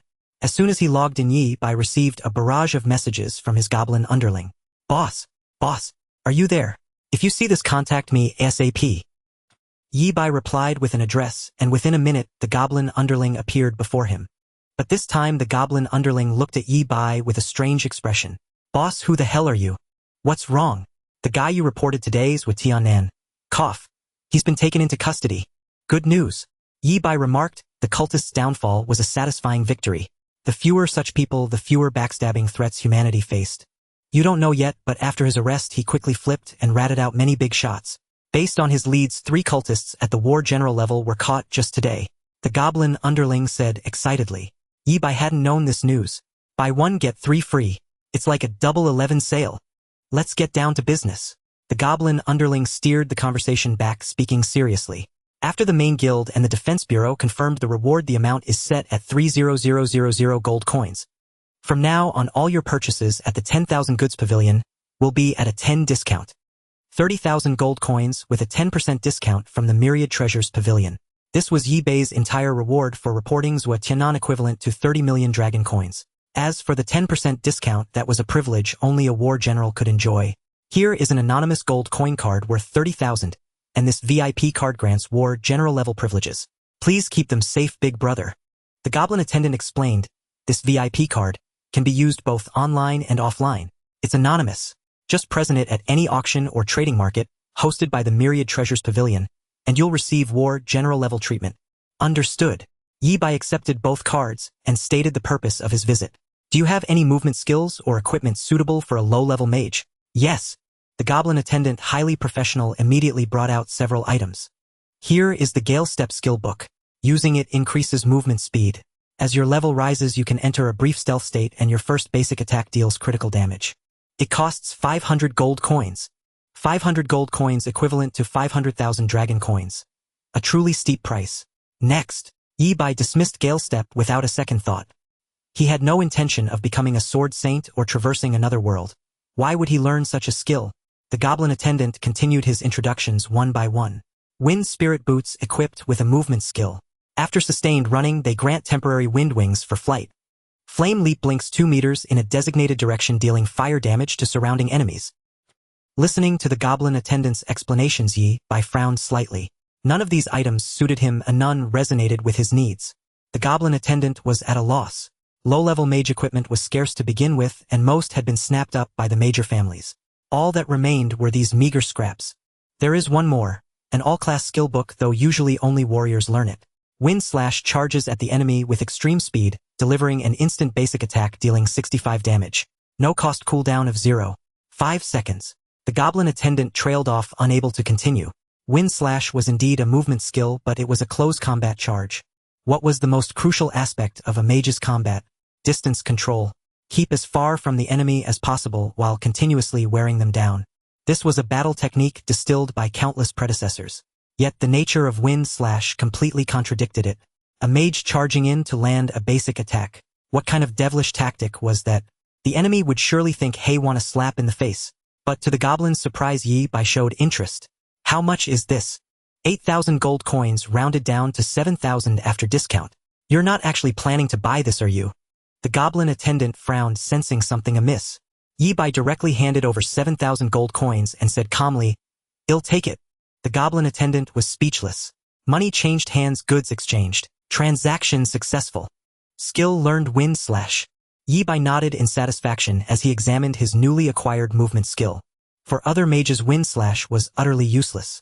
But for Yi Bai, with his ambush and thunder blessing stacking both basic attacks and skills, dealt devastating damage. With Wind Slash in hand, Yi Bai could ensure both mobility and damage. Still as a mountain, swift as thunder. Strike to kill, then vanish for miles. Yes, this was the true way of a mage. Yi Bai felt his transcendent understanding was flawless. Big brother, how should I address you? After the transaction, the goblin attendant inquired. Calling him Big Brother all the time felt awkward. Yi Bai thought for a moment and said, Just call me Fourth Brother. All right, Fourth Brother. See you around, Fourth Brother. After exiting the transaction's secret realm, the clock struck midnight. Yi Bai once again embarked on his journey to the Eternal Tower. Welcome to the Eternal Core City. A pleasant chime echoed in his ears, ethereal and detached from worldly affairs. The Eternal Core City is a transit hub and resting stop for those venturing into the Eternal Tower. To explore the Eternal Tower, simply input the desired floor number on the core to teleport. If you die during your exploration of the Eternal Tower, you will automatically return to the Eternal Core City and enter a weakened state. After the weakness period ends, you may choose to continue. After clearing the current floor of the Eternal Tower, you will automatically return to the Eternal Core City. The Eternal Tower is open for 6 hours daily. Please manage your time wisely. We wish you a swift conquest of the Eternal Tower. When Yi Bai opened his eyes again, he found himself in a massive city bustling with people. This was the Eternal Core City. Regardless of strength, whether a level 1 novice or a transcendent war god, everyone had to pass through the Eternal Core City to enter the Eternal Tower. For the common folk, the Eternal Core City was their transaction's secret realm. Without the supervision of secret realm, spirit scams and swindles were more frequent. No sooner had Yi Bai entered the city than he heard numerous hawkers.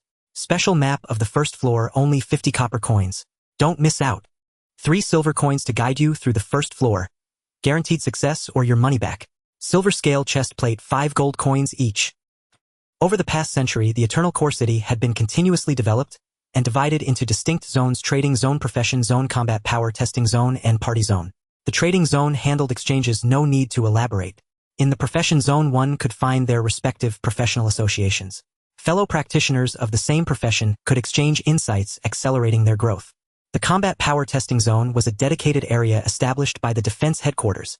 Combat power assessments for war soldiers, war generals, war kings, and war gods were all conducted here. After all, injuries sustained within the Eternal Tower had no effect on reality. Even severe injuries or death during combat power testing incurred no losses. Of course, starting from war general, the evaluation of combat power also required verification of achievements in the abyss plane rather than merely looking at paper stats. The 3 supreme beings established the combat power ranks to cultivate true warriors capable of slaying enemies on the battlefield. A peerless blade, a stunning sharp edge, not mere dullards who mindlessly spam skills. Time was limited. Yi Bai's plan was clear. First explore the Eternal Tower, then head to the combat power testing zone to try the war soldier test. With that, he placed his hand on a crystal by the roadside. A flash of light, and he officially entered the first floor of the Eternal Tower. Shortly after, Yi Bai vanished. Zhao Lin and Lu Sueki arrived in the Eternal Core City not far apart. Zhao Lin. Lu Sueki raised an eyebrow, asking with a hint of anticipation, "Is Yi Bai with you?" "No, but Yi Bai sent me some items." Zhao Lin was checking his mailbox and found several scrolls and puppets of unknown grades. Yi Bai had left a message for Zhao Lin, only use these items as a last resort. Using high-level items to level up would actually lower one's upgrade evaluation, weakening one's strength and potential. Yi Bai gave these to Zhao Lin merely as a safety measure. Oh! Learning that Yi Bai wasn't there, Lu Sueki was clearly disappointed. She suddenly remembered something. "By the way, make sure to tell Yi Bai not to go to Thunderwind Valley today." "Huh? Why?" Lu Sueki's expression turned extremely serious. A war god of the prophecy school predicted today's monster spawn on the first floor of the Eternal Tower. A special boss will spawn deep within Thunderwind Valley. Extremely powerful. Rushing in would be a pointless death. Damn, that terrifying. Zhao Lin wasted no time and sent the message immediately. Then his expression changed. Crap, Big Bai can't receive messages. He's already entered the Eternal Tower. Once inside, the Eternal Tower messaging was disabled. Zhao Lin couldn't reach Yi Bai. Lu Sueki gritted her teeth and pressed her hand onto the crystal, silently praying. "Yi Bai, don't go to Thunderwind Valley." The Eternal Tower. First floor. Yi Bai stretched lazily, ready to begin his journey toward 100 exploration. First stop, Thunderwind Valley. Here I come. Wind stepping slash. Yi Bai's figure flickered like the wind, leaving trails of afterimages in the air, as he appeared behind a minotaur, his staff lightly tapping the back of its head. 264. The minotaur collapsed, dissolving into specks of white light, and dropping a small pile of copper coins. The monsters on the first floor are generally between levels 1 and 10. Far too weak for me. Killing them yields no experience. As he spoke, Yi Bai gazed into the depths of the Wind Thunder Valley, where faint roars of wind and thunder echoed outward, sending chills down one's spine. Deep within the Wind Thunder Valley, it seemed some terrifying demon had spawned, causing monsters to flee their territories in droves. Yi Bei's eyes burned with anticipation for the battle ahead. Only that big fellow inside can give me a proper warm-up. With the SSS-Rank talent insight I active, no secret could escape Yi Bei's perception. The information on the Bull Demon General was laid bare before Yi Bei. Bull Demon General, a monster that should never appear on the first floor, summoned by the sixth demon god of the Abyss Plane. Monster wounded Bull Demon General. Description: having forcibly crossed the Eternal Tower, it is severely injured with its level and attributes drastically reduced. LV. 20 HP 65000 MP 21000 Physical Defense 300 Magic Defense 99 Skills. Note: this monster carries a special item. Its sole purpose in being sent here is to obstruct the growth of the Asura. Special item: Magic Sealing Edict S-Rank raises the holder's magic defense to 9999, granting immunity to magic damage below 10 million and a 9099 damage reduction against magic damage above 10 million. Reading the Bull Demon General's description, Yi Bei chuckled. So it's specifically targeting me. Due to the global announcement, the whole world knew that Asura had reincarnated as the Skywrath Mage. The demon god, seeking to hinder Asura's growth, naturally sent a monster focused on magic defense. In truth, the Magic Sealing Edict as an S-Rank item was already formidable enough. Direct immunity to magic damage below 10 million, and above 10 million a minimum of 90 damage reduction. The Bull Demon General wielding the Magic Sealing Edict was a mage's nightmare, Asura's natural enemy, the absolute bane of spellcasters. For a mage to slay the Bull Demon General, they would need to deal over 10 million magic damage in a single strike. In other words, this monster was simply not something a mage could handle. It would require rallying a group of physical damage dealers to whittle it down through sheer numbers. This was destined to be a grueling battle. Those with weak talents wisely avoided it, treading carefully to steer clear of trouble. Those with strong talents, hearing the news, arrived eagerly, rubbing their hands in anticipation. Of course, even they had to band together to stand a chance against the Bull Demon General. Going solo was suicide. Yi Bei, however, gave it no thought. He would walk alone. Wind stepping slash. A gust of wind swept by as Yi Bei appeared 100 meters away, once again dispatching a Minotaur. Cooldown of 0.5 seconds, single dash distance up to 150 meters. Yi Bei's hands were on fire, thoroughly satisfied with wind stepping slash. Converted to speed, the upper limit of wind stepping slash was 300 meters per second, 1080 kilometers per hour. It was precisely because of this ceiling that Yi Bei had chosen it, and the skill had not let him down. While advancing rapidly with wind stepping slash, Yi Bei did not stop stacking, ready for action, his trump card against the Bull Demon General. 10 million magic damage immunity. Don't underestimate me.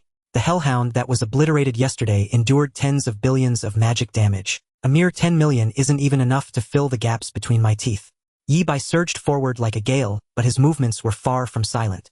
On two high grounds near the Wind Thunder Valley, someone spotted a blurry figure charging into the valley, and immediately sent a message: Squad 1 attention. Squad 1 attention. A warrior has entered the Wind Thunder Valley alone. Yi Bei's advancing skill was easy to identify. Wind stepping slash, a melee charge skill only warriors would learn. Upon receiving the message, the members of Squad 1 remained unfazed, even a little gleeful. Another one walking to his death. That demon was summoned by a demon god, and he thinks he can take it on solo. What a pipe dream. Even we geniuses have to swallow our pride and form groups to challenge it. Who gave him the confidence to solo a boss? Asura. Don't be ridiculous. Asura is a mage, not a warrior. Outside the Wind Thunder Valley, on an open patch of ground, 100 people stood scattered about, chatting idly and mocking the warrior who had just charged into the valley. This assembled Wind Thunder Valley Squad 1 consisted of geniuses from all over, the weakest among them sporting an rank talent. Jiang Yun stood in an inconspicuous corner, his eyes scanning the crowd. In Nanjiang City, he was a dazzling prodigy, the darling of the entire school, with countless resources lavished upon him. But on a national or even global scale, what was a mere rank talent worth? There is always a sky beyond the sky and people beyond the people. Others had better talents, better equipment, better resources. Everything was better than his. How could Jiang Yun compete with these favored children of heaven? Jiang Yun clenched his fists, a flicker of unwillingness deep in his eyes. He yearned to become stronger. Everyone attention. We're about to set out. Indeed, we can't let that warrior beat us to the boss. The joke amused everyone, and they burst into laughter, the air filled with a light-hearted atmosphere. 100 geniuses fully equipped advanced slowly into the depths of the Wind Thunder Valley, under the command of an S-Rank talent. Outside the Wind Thunder Valley, two figures appeared one after another. Lu Sueki, didn't you say you weren't coming to the Wind Thunder Valley? Zhao Lin, chasing after Lu Sueki, asked in confusion. I'm afraid Yi Bei has already gone in. Lu Sueki frowned, her face etched with worry. I gave him the map. If he entered the Wind Thunder Valley, wouldn't that be my fault? This wasn't repaying a debt of gratitude. It was repaying kindness with harm. Lu Sueki had to make a trip to the Wind Thunder Valley. Even if she couldn't find Yi Bai, at least she would have tried. Zhao Lin, you should head back first. He'll go a little further in. What are you saying? Bai is your classmate, but isn't he my buddy too? Zhao Lin rolled his eyes. Anyway, if you die in the Eternal Tower, you can always return to Eternal Core City. What's there to fear? Though he spoke lightly, the death penalty's weakness period was lengthy. Dying meant wasting an entire day. Lu Sueki didn't press further. She pointed to a small beast perched on her shoulder. This little one can sense auspicious and ill omens. It will lead us choosing the safest path to avoid too many monster encounters. The monsters within the Wind Thunder Valley were of a higher level. Aside from the boss, even the regular monsters were not easy for the two of them to handle. With the guiding summon, Lu Sueki had the confidence to venture deeper. Lu Sueki instructed, "Stay close to me and don't wander off." Got it. Zhao Lin nodded eagerly, urging them to set off. The two figures gradually made their way into the depths of the Wind Thunder Valley. The joy of Windstep Slash is something mages can't fathom. Yi Bai moved swiftly with Windstep Slash, leaving behind a trail of monster corpses. These corpses were decent materials, but Yi Bai had no time to dissect them. The Bull Demon General. How many stacks of momentum have I accumulated? Yi Bai glanced at his status bar. 30 stacks. I didn't pay attention when I killed the Hellhound earlier. Is the cap for momentum 30 stacks? 30 stacks 2 to the 30th power. Sufficient for Yi Bai's needs. Relying on a single trick was unrealistic. The demon gods, knowing that Shura was a mage, had equipped their generals with anti-magic edicts to counter him. Only by being versatile could one avoid being targeted. Besides momentum, Yi Bai needed other means to enrich his arsenal. Over-reliance on a single skill might allow Yi Bai to dominate battles at the soldier and general levels. However, in higher-tier conflicts, he would soon be countered, suppressed, or even killed. 30 stacks, it was sufficient for now. Yi Bai looked at the staff of natural force in his hand. Could be upgraded 12 times with immense potential. The first upgrade required dealing 1,000,000 lightning damage. First, kill the Bull Demon General. Defeat the Bull Demon General, upgrade the Staff of Natural Force, and achieve 100 exploration of the Eternal Tower's first floor. These three tasks were interconnected. Whoosh! A gale swept through, uprooting countless trees and grass, shrouding Yi Bai's figure in a whirlwind. He pressed deeper into the Wind Thunder Valley. 10 li behind him, two people trudged through the valley covered in leaves and twigs, looking disheveled. They were Zhao Lin and Lu Sueki. Worried that Yi Bai had entered the valley, they sought him there. Zhao Lin gasped for breath, clutching a tree to rest. Lu Sueki, your summoned beast is incredible. The small beast on Lu Sueki's shoulder had chosen a path that avoided all living creatures. They encountered many monster corpses. The valley's environment was far harsher than they had imagined. Even without battles, every step was arduous. Lu Sueki crouched beside a monster corpse, examining it. Strange. What's strange? Zhao Lin's heart tightened, fearing trouble. They were here to save Yi Bai, not to die. These wounds look like they were made by Windstep Slash, Lu Sueki analyzed seriously. That means a warrior genius is ahead of us. Great. Let's catch up and ask if he's seen Yi Bai. Zhao Lin perked up. If he hasn't, then Yi Bai isn't in the valley. It's hard to say. Lu Sueki frowned, troubled by something. She thought to herself, every monster has only one wound, meaning the attacker killed them instantly. A fighter below level 10 capable of one-shotting Wind Thunder Valley monsters, including elites. How strong must their talent be? S-grade. Or S-grade. Lu Sueki was startled by her own speculation, reminding herself that there was always someone stronger. The warrior ahead, using Windstep Slash, had casually displayed strength far surpassing Zhang Yun, and even Lu Sueki with her S-grade talent might not be a match. Let's go, but stay cautious. Lu Sueki and Zhao Lin pressed on against the gale, hoping to catch up with the mysterious warrior. Suddenly, a earth-shaking roar erupted from deep within the valley. The entire valley trembled, a terrifying fissure splitting the ground, swallowing trees and earth, as if an apocalypse had descended. The first Wind Thunder squad halted, wary of their surroundings. All members were injured, looking even more battered than Lu Sueki and Zhao Lin. After all, Lu Sueki had avoided combat, while the first squad's geniuses had to fight through waves of monsters with every... Noticing the commotion, someone shouted, "Heavens, what's happening?" Ah! The young man called Heavens. I clutched his left eye in agony, black blood seeping through his fingers, a gruesome... My eye! His screams were hair-raising, his eye clearly severely damaged. Is there a priest stepped forward, staff glowing with soft white light, and bandaged half of Heaven's eye's head, stabilizing his condition and barely saving his life. Heaven's eye, what did you see? The group surrounded him, anxiously awaiting an answer. The valley's sudden upheaval demanded clarification before they risked a wipeout. Huff! Heaven's eye gasped, trembling. I saw the boss being awakened. What? Someone beat us to it? Is it the second squad? Damn, we've been beaten to the punch. The first squad's morale took a hit. The summoned geniuses were not the only ones. Other boss teams had advanced from different directions. If the other team awakened the boss first, it meant they were stronger and more likely to claim the final kill. Zhang Yun stepped forward and declared firmly, "Don't lose heart. Awakening the boss first invites greater pressure. The one who lands the killing blow gets the best rewards." His words lifted the squad's spirits. Indeed, winning early wasn't real winning. What if the boss wiped out the other team? Besides, anyone who had played games knew that the first 99 of a boss health was just set up. The real kill came from the final blow. Snatching victory from the jaws of defeat was possible. Well said. Let's speed up and take the boss. Heavens, can you keep up with your injury? Blood seeped through the bandage on his head, his health still dropping. Just a glance at the boss from afar had gravely wounded him. No, that's not. Before he could finish Heavens, I turned into a flash of white light and vanished. His life force depleted, he had died. Heavens, I returned to Eternal Core City. The first squad, undeterred by his death, advanced deeper with renewed vigor. In Eternal Core City, a flash of white light revealed a pale-faced Heaven's Eye on the street, still in shock. He shouted the unfinished words. No, it wasn't a team that awakened the boss. That man, he awakened the boss alone. He's going to solo it. Unfortunately, Heavens, I couldn't contact his teammates to relay this information. Deep within the Wind Thunder Valley, Yi, by wielding the power of nature, lifted his head slightly to gaze upon the colossal being before him. The bull demon general, his body entwined with chains, emanated a towering demonic flame. He was not a creature born on the first floor, but was forcibly sent here by the demon god through special means. During the teleportation, the bull demon general sustained severe injuries, causing his level and strength to plummet drastically. However, the anti-magic disc he carried was well protected.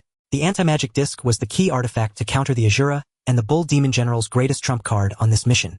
Upon entering the first floor, he immediately fell into deep slumber to restore his strength as much as possible for the impending battle. Yi Bai's arrival awakened the bull demon general. Weakling, your disturbance shall cost you blood. The bull demon general roared, thrashing violently. With his struggles, chains kept falling off, crashing to the ground and raising clouds of dust. Oh, speaking so formally are we. Yi Bai stood at a safe distance. Part of the chains binding the bull demon general were manifestations of the Eternal Tower's rules. If Yi Bai attacked now, most of the damage would be absorbed by the chains, inadvertently helping the bull demon general break the seal. While waiting for the chains to fall, Yi Bai scrutinized the bull demon general, his gaze sweeping over the opponent. Jialong Boren Shibing Wawazi Sanhuatsi Shuren. I'm getting hungry. I'll have hot pot for breakfast tomorrow. Yi Bai's muttering was clearly heard by the bull demon general, whose fury was reignited. Aunt, do you take spicy pot, extra spicy, no goji berries? The bull demon general. Roar. He suddenly exerted force with both arms, snapping the chains on his wrists. His surging aura startled countless birds into flight. With the bull demon generals awakening, the entire Wind Thunder Valley trembled. I, the second deputy commander of the Bloodstained Legion's vanguard under the sixth demon god, a being over level 200, have even slain your human generals. What struck speechless by my words? The bull demon general's eyes were filled with mockery as he looked down upon Yi Bai. The first floor of the Eternal Tower could only accommodate level 10 human players, posing no threat to him. Under the bull demon general's gaze, Yi Bai finally broke his silence. Originally, I planned to leave you intact. A whole roasted ox wouldn't be bad. Now I'll take your head. Oh, arrogant fool. After hearing Yi Bai's words, the bull demon general froze for a moment, then burst into a series of wild laughs, his voice dripping with arrogance. If a human army were here, I might be wary. But you, could you be the Asura? At the mention of Asura, a flicker of caution passed through the bull demon general's eyes. He knew well his true mission here was to gather as much information about the Asura as possible and report back. Trying to stop the Asura alone was a fool's dream. Humanity could not give birth to a fourth supreme being. Facing the bull demon general's provocation, Yi Bai said slowly, whether I am the Asura is unimportant. Yi Bai raised his staff and pointed forward. All you need to know is that today is your death day. Annihilation. As their conversation continued, the chains on the bull demon general kept falling off, now nearly a mere decoration. Yi Bai had been chatting with him only to buy time. I waited for the eternal rules to fade. What were you waiting for? Death. Lightning arrow. With 30 layers of accumulated momentum, 100 billion-fold amplification, a colossal lightning arrow formed in the sky. The bull demon general? You call this thing larger than a mountain a lightning arrow? Do you have any idea what an arrow is? In an instant, the immense lightning arrow engulfed the bull demon general's body, the devastating strike spreading through him in a flash, destroying everything it touched. No. A cry of utter despair barely escaped his throat. Time around the bull demon general seemed to slow countless times, making him painfully aware of being killed bit by bit. Impossible. This is impossible. Why didn't the anti-magic disc work? How could I die at the hands of a nobody? What is the source of this terrifying damage? Countless questions swirled in the bull demon general's chest, finding no answers. His gaze toward Yi Bai was filled with a myriad of complex emotions: resentment, anger, confusion, bewilderment, fear. His eyes widened as if struck by a thought. But it was too late. He was already dead. In his final moment, the bull demon general grasped a possibility. The only explanation for what had happened. ASU. The devastating damage annihilated even his soul, preventing him from transmitting any information. Yi Bai kept his promise, controlling the lightning arrow's power to destroy most of the bull demon general's body, leaving only some remains and a head. Boom. After killing the bull demon general, the terrifying lightning arrow crashed into the valley floor, blasting a huge crater as explosions rang out. Boom. A wave of heat surged upward, accompanied by the pungent smell of sulfur as magma erupted from beneath the earth. This isn't considered vandalism, is it? Yi Bai hadn't expected the lightning arrow to be so powerful when it struck the ground. Time to leave. Yi Bai rushed to the bull demon general's remains, first storing the massive head in his spatial backpack. The bull demon general's size was enormous. Even his pupil was as tall as Yi Bai. The entire head lay flat on the ground, more imposing than a 3-story building. After securing the head, Yi Bai reached into the remains and grasped a blue glowing disc. Anti-magic disc. Yi Bai's eyes lit up. He hadn't expected this item to survive. It seemed only slightly damaged. An S-grade special artifact. He'd keep it for now. Scanning the battlefield, the remaining items were of little value. Magma kept gushing from the ground, and the earlier commotion was sure to attract attention. Time to scram. Having slain the bull demon general, dealt massive damage, and advanced his power of nature, Yi Bai had largely achieved his goals. There was no need to linger in this trouble spot. Discretion is the better part of valor. A bird flew across the sky, also trying to flee Wind Thunder Valley. Wind-cutting step. Yi Bai instantly appeared on the bird's back, lightly tapping to soar away. The bird: I might not be human, but you truly are. From Yi Bai awakening the bull demon general to their conversation and the final kill, the whole process seemed lengthy but took less than a minute. After Yi Bai left the battlefield, magma surged upward, swallowing the traces of battle. 10 minutes later, 2 disheveled figures appeared at the edge of the battlefield, staring in shock. Zhao Lin covered his mouth and nose, his face grim, coughing as he asked Lu Sueki, "Did your path lead us to? Aren't we in Wind Thunder Valley?" The intense heat and pungent air left Lu Sueki no better. Her oval face flushed red as if drunk. She coughed twice, her eyes full of confusion. "No, we are in Wind Thunder Valley. Wait, let me check our location." Lu Sueki tore open a scroll, revealing coordinates before them. Her face instantly drained of color, as pale as a freshly painted wall. Zhao Lin rubbed his eyes, unable to make out the coordinates, and asked what's wrong. Lu Sueki's voice trembled slightly as she said in disbelief, We are at the deepest part of Wind Thunder Valley. That is where the general-level demon descended." "What? This is where the boss descended?" Lu Sueki's face was drained of color as she gazed in despair at her surroundings. She hadn't expected the two of them to venture so deep, all the way to the innermost part of the Wind Thunder Valley. "It's over, we're dead for sure this time," Zhao Lin muttered, scanning the area, hoping to gather as much information as possible before his demise. If he could, he would even whip out his phone for a souvenir photo. "What are you doing?" Lu Sueki noticed Zhao Lin scribbling on the ground with a twig and asked curiously. "I'm writing Zhao Lin was here as a memento," Zhao Lin declared with unshakable confidence. "Hey, there's something here." The twig struck a hard object. Beneath the loose soil, a secret seemed to lie hidden. Zhao Lin dug through the dirt with his hands and unearthed a dark, sooty lump. "What's this?" A charred mass rested in Zhao Lin's palm. Lu Sueki, drawn by curiosity, analyzed it. "It looks like it was struck by lightning. It's soft, not like wood. Is this steak?" Zhao Lin peeled off the outermost layer of charcoal, revealing perfectly cooked beef beneath, and exclaimed, "So fragrant." The golden brown beef exuded an irresistible aroma. Zhao Lin's Adam's apple bobbed as he swallowed hard. Lu Sueki frowned, a hint of disdain in her voice. "You're not actually going to eat that, are you?" "I chose chef as my life profession. Let me tell you, high-tier monsters are treasures from head to toe. Even a piece of meat could boost your stats," Zhao Lin said as he acted, pulling out silver cutlery and slicing off a small piece of meat. After all, inside the Eternal Tower, even death by food poisoning would only send them back to Eternal Core City. Zhao Lin steeled himself, closed his eyes, gritted his teeth, and shoved the meat into his mouth, chewing vigorously. "So good." Gulp. The beef melted on his tongue, well done with a pure, beefy flavor. Zhao Lin's eyes snapped open and he shouted in excitement, "Holy crap! Unfortunately, Zhao Lin lacked eloquence, so any surprise only drew a crude exclamation. What's wrong? My strength stat went up by 2 points. Zhao Lin was ecstatic, his gaze burning as he looked at the beef. This has to be at least war general level monster meat to have such a terrifying effect. Hearing this, Lu Sueki was taken aback for a moment before quickly catching on, blurting out. This is the boss meat? Who cares?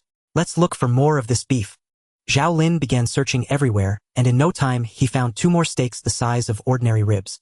Lu Sueki helped out, and with the aid of her summoned beast they found 6 more pieces of beef. Beneath the fully carbonized charred layer lay succulent juicy meat. The two had made a substantial haul. After clearing the battlefield, Zhao Lin divided the beef into 3 portions and looked at Lu Sueki. This is your share. Lu Sueki refused with a hint of disgust. I'll pass. Give my share to Yi Bai. How embarrassing. Zhao Lin dawdled as he stashed all the beef back into his backpack. He didn't exactly relish eating things picked off the ground, but this beef was simply too extraordinary. After consuming it, it actually increased his stats. Having packed up the spoils, Zhao Lin finally thought of the most crucial question. The boss meat is here, but where is the boss? Dead. Some color returned to Lu Sueki's face. After all, she was the granddaughter of the War King, having grown up by his side, exposed to many secrets, and possessing a much broader perspective than Zhao Lin. Look, there are broken chains in the middle of the battlefield. I suspect they were manifestations of the eternal rules. Oh. Zhao Lin nodded slightly, putting on an expression that said, I see, I understand. In truth, he hadn't understood a word. Look at the marks left by lightning here. They clearly weren't caused by spellcasting. To unleash such terrifying power, it would take at least a War King-level powerhouse. Lu Sueki declared with conviction. The boss here forcibly descended, and the demon god paid a tremendous price, but in the end it was still suppressed by the eternal rules. The boss descent failed, and it was annihilated by the eternal rules. Divine punishment in some contexts also symbolized heavenly retribution. The traces of a War King-level battle were simply beyond the capability of any novice, even an Asura. Lu Sueki's analysis was thorough, logical, and highly convincing. Makes sense. What do we do now? Zhao Lin spread his hands. With the boss annihilated by the eternal rules, the Wind Thunder Valley was now safe, and they still hadn't found Yi Bai. Let's go back the way we came and then level up. Only then did Lu Sueki finally relax. Since the boss was dead, it meant Yi Bai was no longer in danger. Don't tell anyone about the beef you collected. Its value is hard to estimate. Just eat it yourself. Got it, got it. Zhao Lin nodded repeatedly and followed Lu Sueki back along the same path. The two had encountered no battles on their way in, as the monsters of Wind Thunder Valley, driven by the boss descent, had fled frantically from their original territories. As they made their way out, the path remained unobstructed. About 15 minutes after they left, a group that looked like savages once again shattered the tranquility deep within Wind Thunder Valley. The prodigies of Wind Thunder Valley's first group finally arrived, albeit belatedly. Seeing the utterly chaotic scene before them, the crowd erupted in exclamations. What? What happened here? Where did all this lava on the ground come from? Where's the boss? Look, the chains of the eternal rules. Could it be? Among the prodigies here were many descendants of war kings and war gods with insights no less than Lu Sueki's. From the various signs on the battlefield, they quickly reached the same conclusion as Lu Sueki. Damn it, the boss was actually annihilated by the eternal rules. We're too late, what a shame. Everyone search around. See if there's anything left behind. Even a piece of meat would be worth a fortune. The prodigies of Wind Thunder Valley's first group were filled with hope, but in the end they came up empty. Overwhelmed by disappointment, they hung their heads low as they swept through the battlefield. What's this? Zhang Yun looked down and noticed a line of crooked writing on the ground. When he made out the content, his expression shifted abruptly. Written on the ground was, Zhao Lin was here. How did Zhao Lin get here? Wait, could it be a different person with the same name? In that instant, countless thoughts raced through Zhang Yun's mind, leaving him with an unusually heavy heart. He, the pride of heaven, had exerted immense effort, traversed mountains and rivers, and broken through countless barriers only to finally reach the depths of Wind Thunder Valley. Yet the classmate he had dismissed had already arrived at the finish line long before him, and even had the leisure to write a memento. In comparison was Zhang Yun, the real clown. His face flushed and paled by turns, his mind churning with turmoil, unable to find peace. Zhang Yun, what did you find? A companion's call brought Zhang Yun back to reality. Nothing. With that, Zhang Yun scraped his foot across the ground, completely erasing Zhao Lin's inscription. He rejoined the group, a smile on his face, showing no signs of disturbance. Yet in his heart, Zhang Yun kept repeating a single name. Zhao Lin, Zhao Lin. What secrets are you hiding, you bastard? With a whoosh, a figure descended from the sky, startling a flock of birds that soared across the silent forest. Yi Bai landed lightly on the thick layer of leaves, feeling the soft cushion beneath his feet. This should be safe now. Yi Bai stretched lazily and began to sort through the spoils of this journey. After slaying the bull demon general, no monsters on the first floor of the Eternal Tower posed any threat to Yi Bai. Even without using skills relying solely on basic attacks, Yi Bai could effortlessly dispatch monsters. A blue disc materialized in Yi Bai's palm. The greatest prize from slaying the bull demon general, the magic sealing token. Special item magic sealing token grade SS integrity 74. 8. Requirement L. 20 bull demon bloodline. Effect: the holder is immune to magic damage below 10 million and enjoys significant damage reduction against magic damage above 10 million. Note: can crush the magic sealing token to completely negate the next instance of magic damage received below the. After reading the effects of magic sealing token, Yi Bai couldn't help but feel disappointed. He muttered, "I knew it. Those demon gods aren't logistics experts. Why would they kindly gift me items? Even the special item assigned to the bull demon general comes with holding conditions that I simply cannot meet." In truth, it wasn't entirely unusable. If used as a one-time consumable, the magic sealing token's effect was indeed formidable. Being able to completely block magic damage below the war god tier meant it could grant Yi Bai an extra life in critical moments. For the current Yi Bai, however, using an S-grade item as a one-time consumable was far too extravagant. Yet the two conditions for wielding the magic sealing token firmly restricted him: level 20 and the bull demon bloodline. Yi Bai was only level 10 now, temporarily unable to use it. This issue wasn't too severe. He would soon break through to level 20. So it wouldn't hold him back. The truly troublesome part was the bloodline requirement. Yi Bai was unequivocally human with no connection to the bull demon bloodline. He could not possess the magic sealing token to enjoy its high magic immunity, leaving it to slumber in his backpack. Yi Bai consoled himself. Having something is better than nothing. After all, it was an S-grade special item with nearly 75 integrity. If he chose to sell it at the Myriad Pavilion, it would fetch at least 1,000,000 gold coins. However, once he parted with magic sealing token, such a rare special item would easily be linked to the bull demon general that descended today. It wouldn't be hard to deduce that the bull demon general fell at the hands of the seller. By then someone would surely trace that lead, and if Yi Bai were exposed under the spotlight, it would bring him unnecessary trouble. Stay low-key and don't be reckless. Yi Bai knew well that a dead genius was worthless. Only by realizing the potential of his SS-grade talent could he earn the right to stand at the center of the stage and do battle. Until then, striving to enhance his own strength was the true path. Stowing away the magic sealing token, Yi Bai looked at the massive bull head in his backpack, which nearly filled the entire space. The bull, with eyes wide open in death, stared at Yi Bai, silently accusing him of brutality. Unfortunately, levels in the Eternal Tower are tied to the number of floors cleared. Even though I killed the bull demon general above my grade, I can't gain experience or level up. Still, there were benefits. Yi Bai would never engage in a losing deal. First, all the kill rewards from the bull demon general were converted into attributes. The Eternal Tower rewarded Yi Bai with 100 to all attributes and 1 to luck. Yi Bai hadn't expected that slaying the bull demon general would boost his luck stat. The bull demon general wasn't originally a monster on the first floor. It was sent here by the demon god through special means. Yi Bai rubbed his chin thoughtfully and analyzed. Its arrival disrupted the rules of the Eternal Tower, which is why it was severely wounded and bound by the Eternal rules. By killing the bull demon general, I eliminated a bug and upheld the Eternal Tower's rules. These attribute rewards make sense. Yi Bai could only say the more the better. He was always fair and just never exploiting bugs and couldn't stand others doing so. Beyond attribute rewards, slaying the bull demon general caused the exploration progress of the Eternal Tower's first floor to surge directly to 65. This pace far exceeded Yi Bai's expectations. Looks like I can free up quite some time today to take the war soldier test. Yi Bai hadn't forgotten his plan. After tallying his gains, it was time to boost the exploration progress. Nature's force has advanced. I hope it doesn't disappoint me. Yi Bai lifted Nature's force and cast his gaze downward.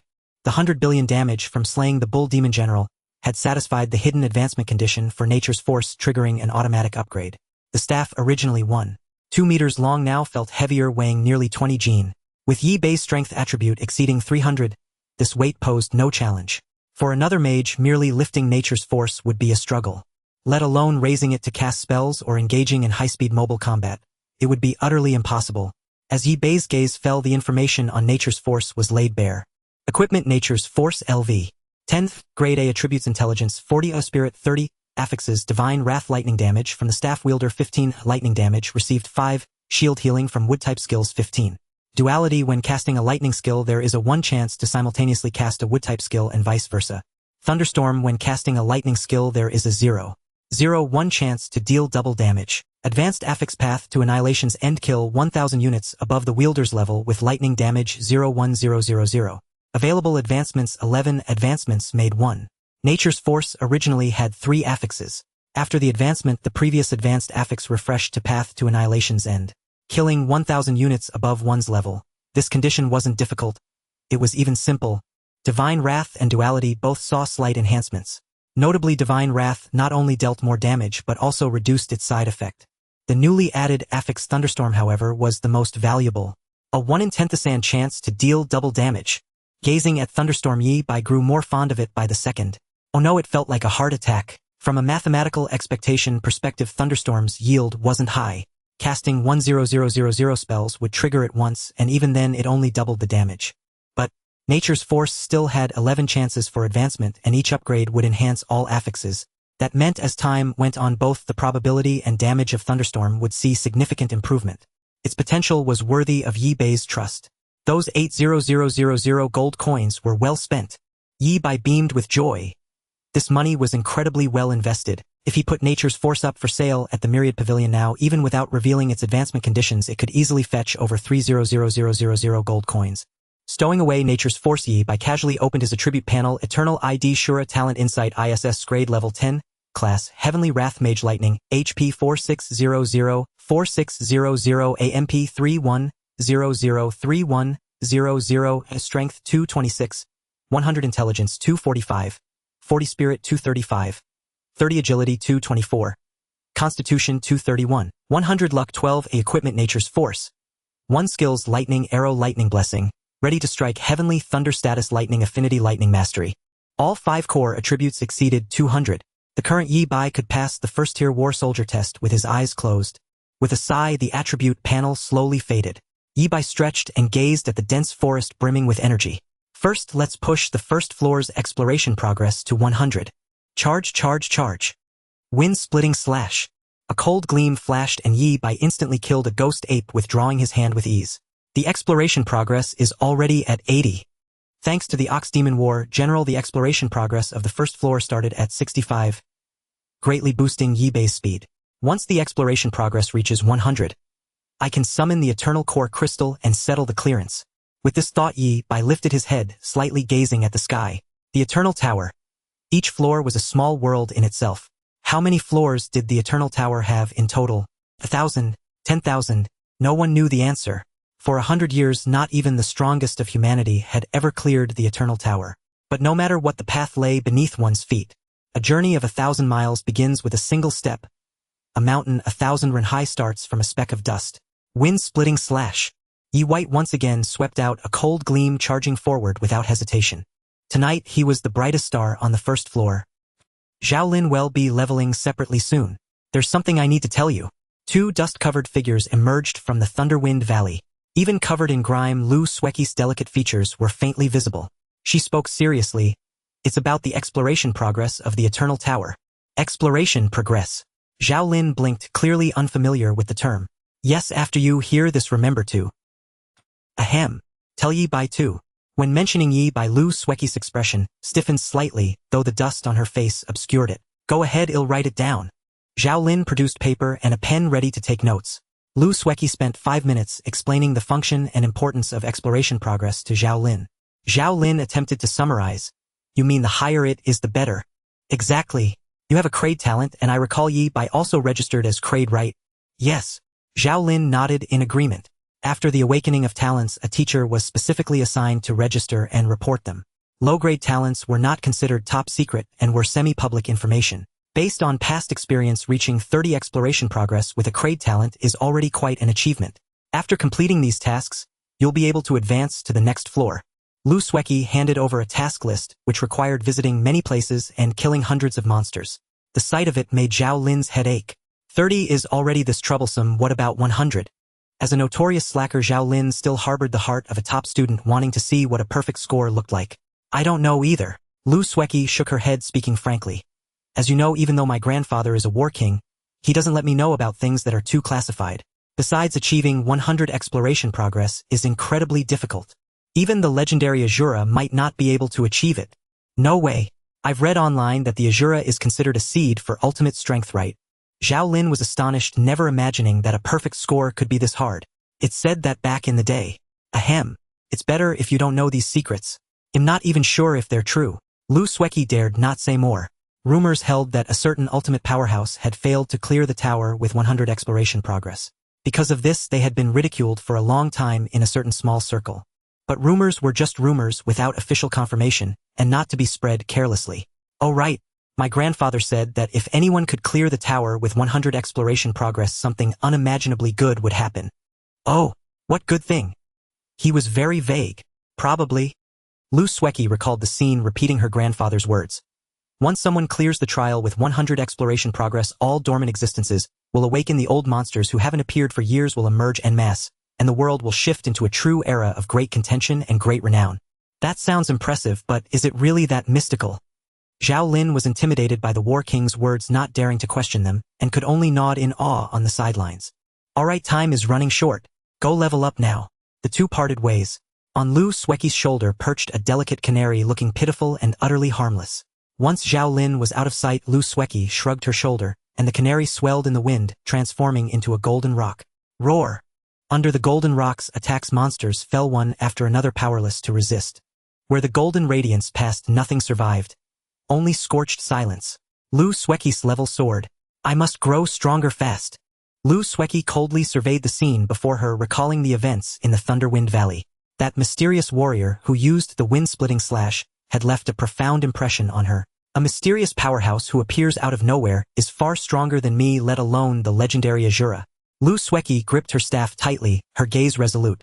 Grow stronger, and grow stronger still.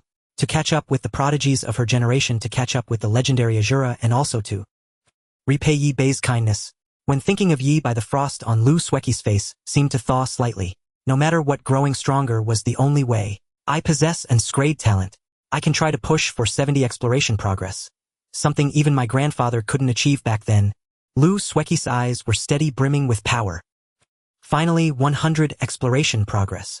Placing the force of nature staff diagonally into the ground, Yi Bei cupped a handful of clear water to wash his face, shaking off leaves, feathers, and other debris from his clothes. 2 hours and 40 minutes. Much shorter than I expected. Alright, time to advance to the next floor.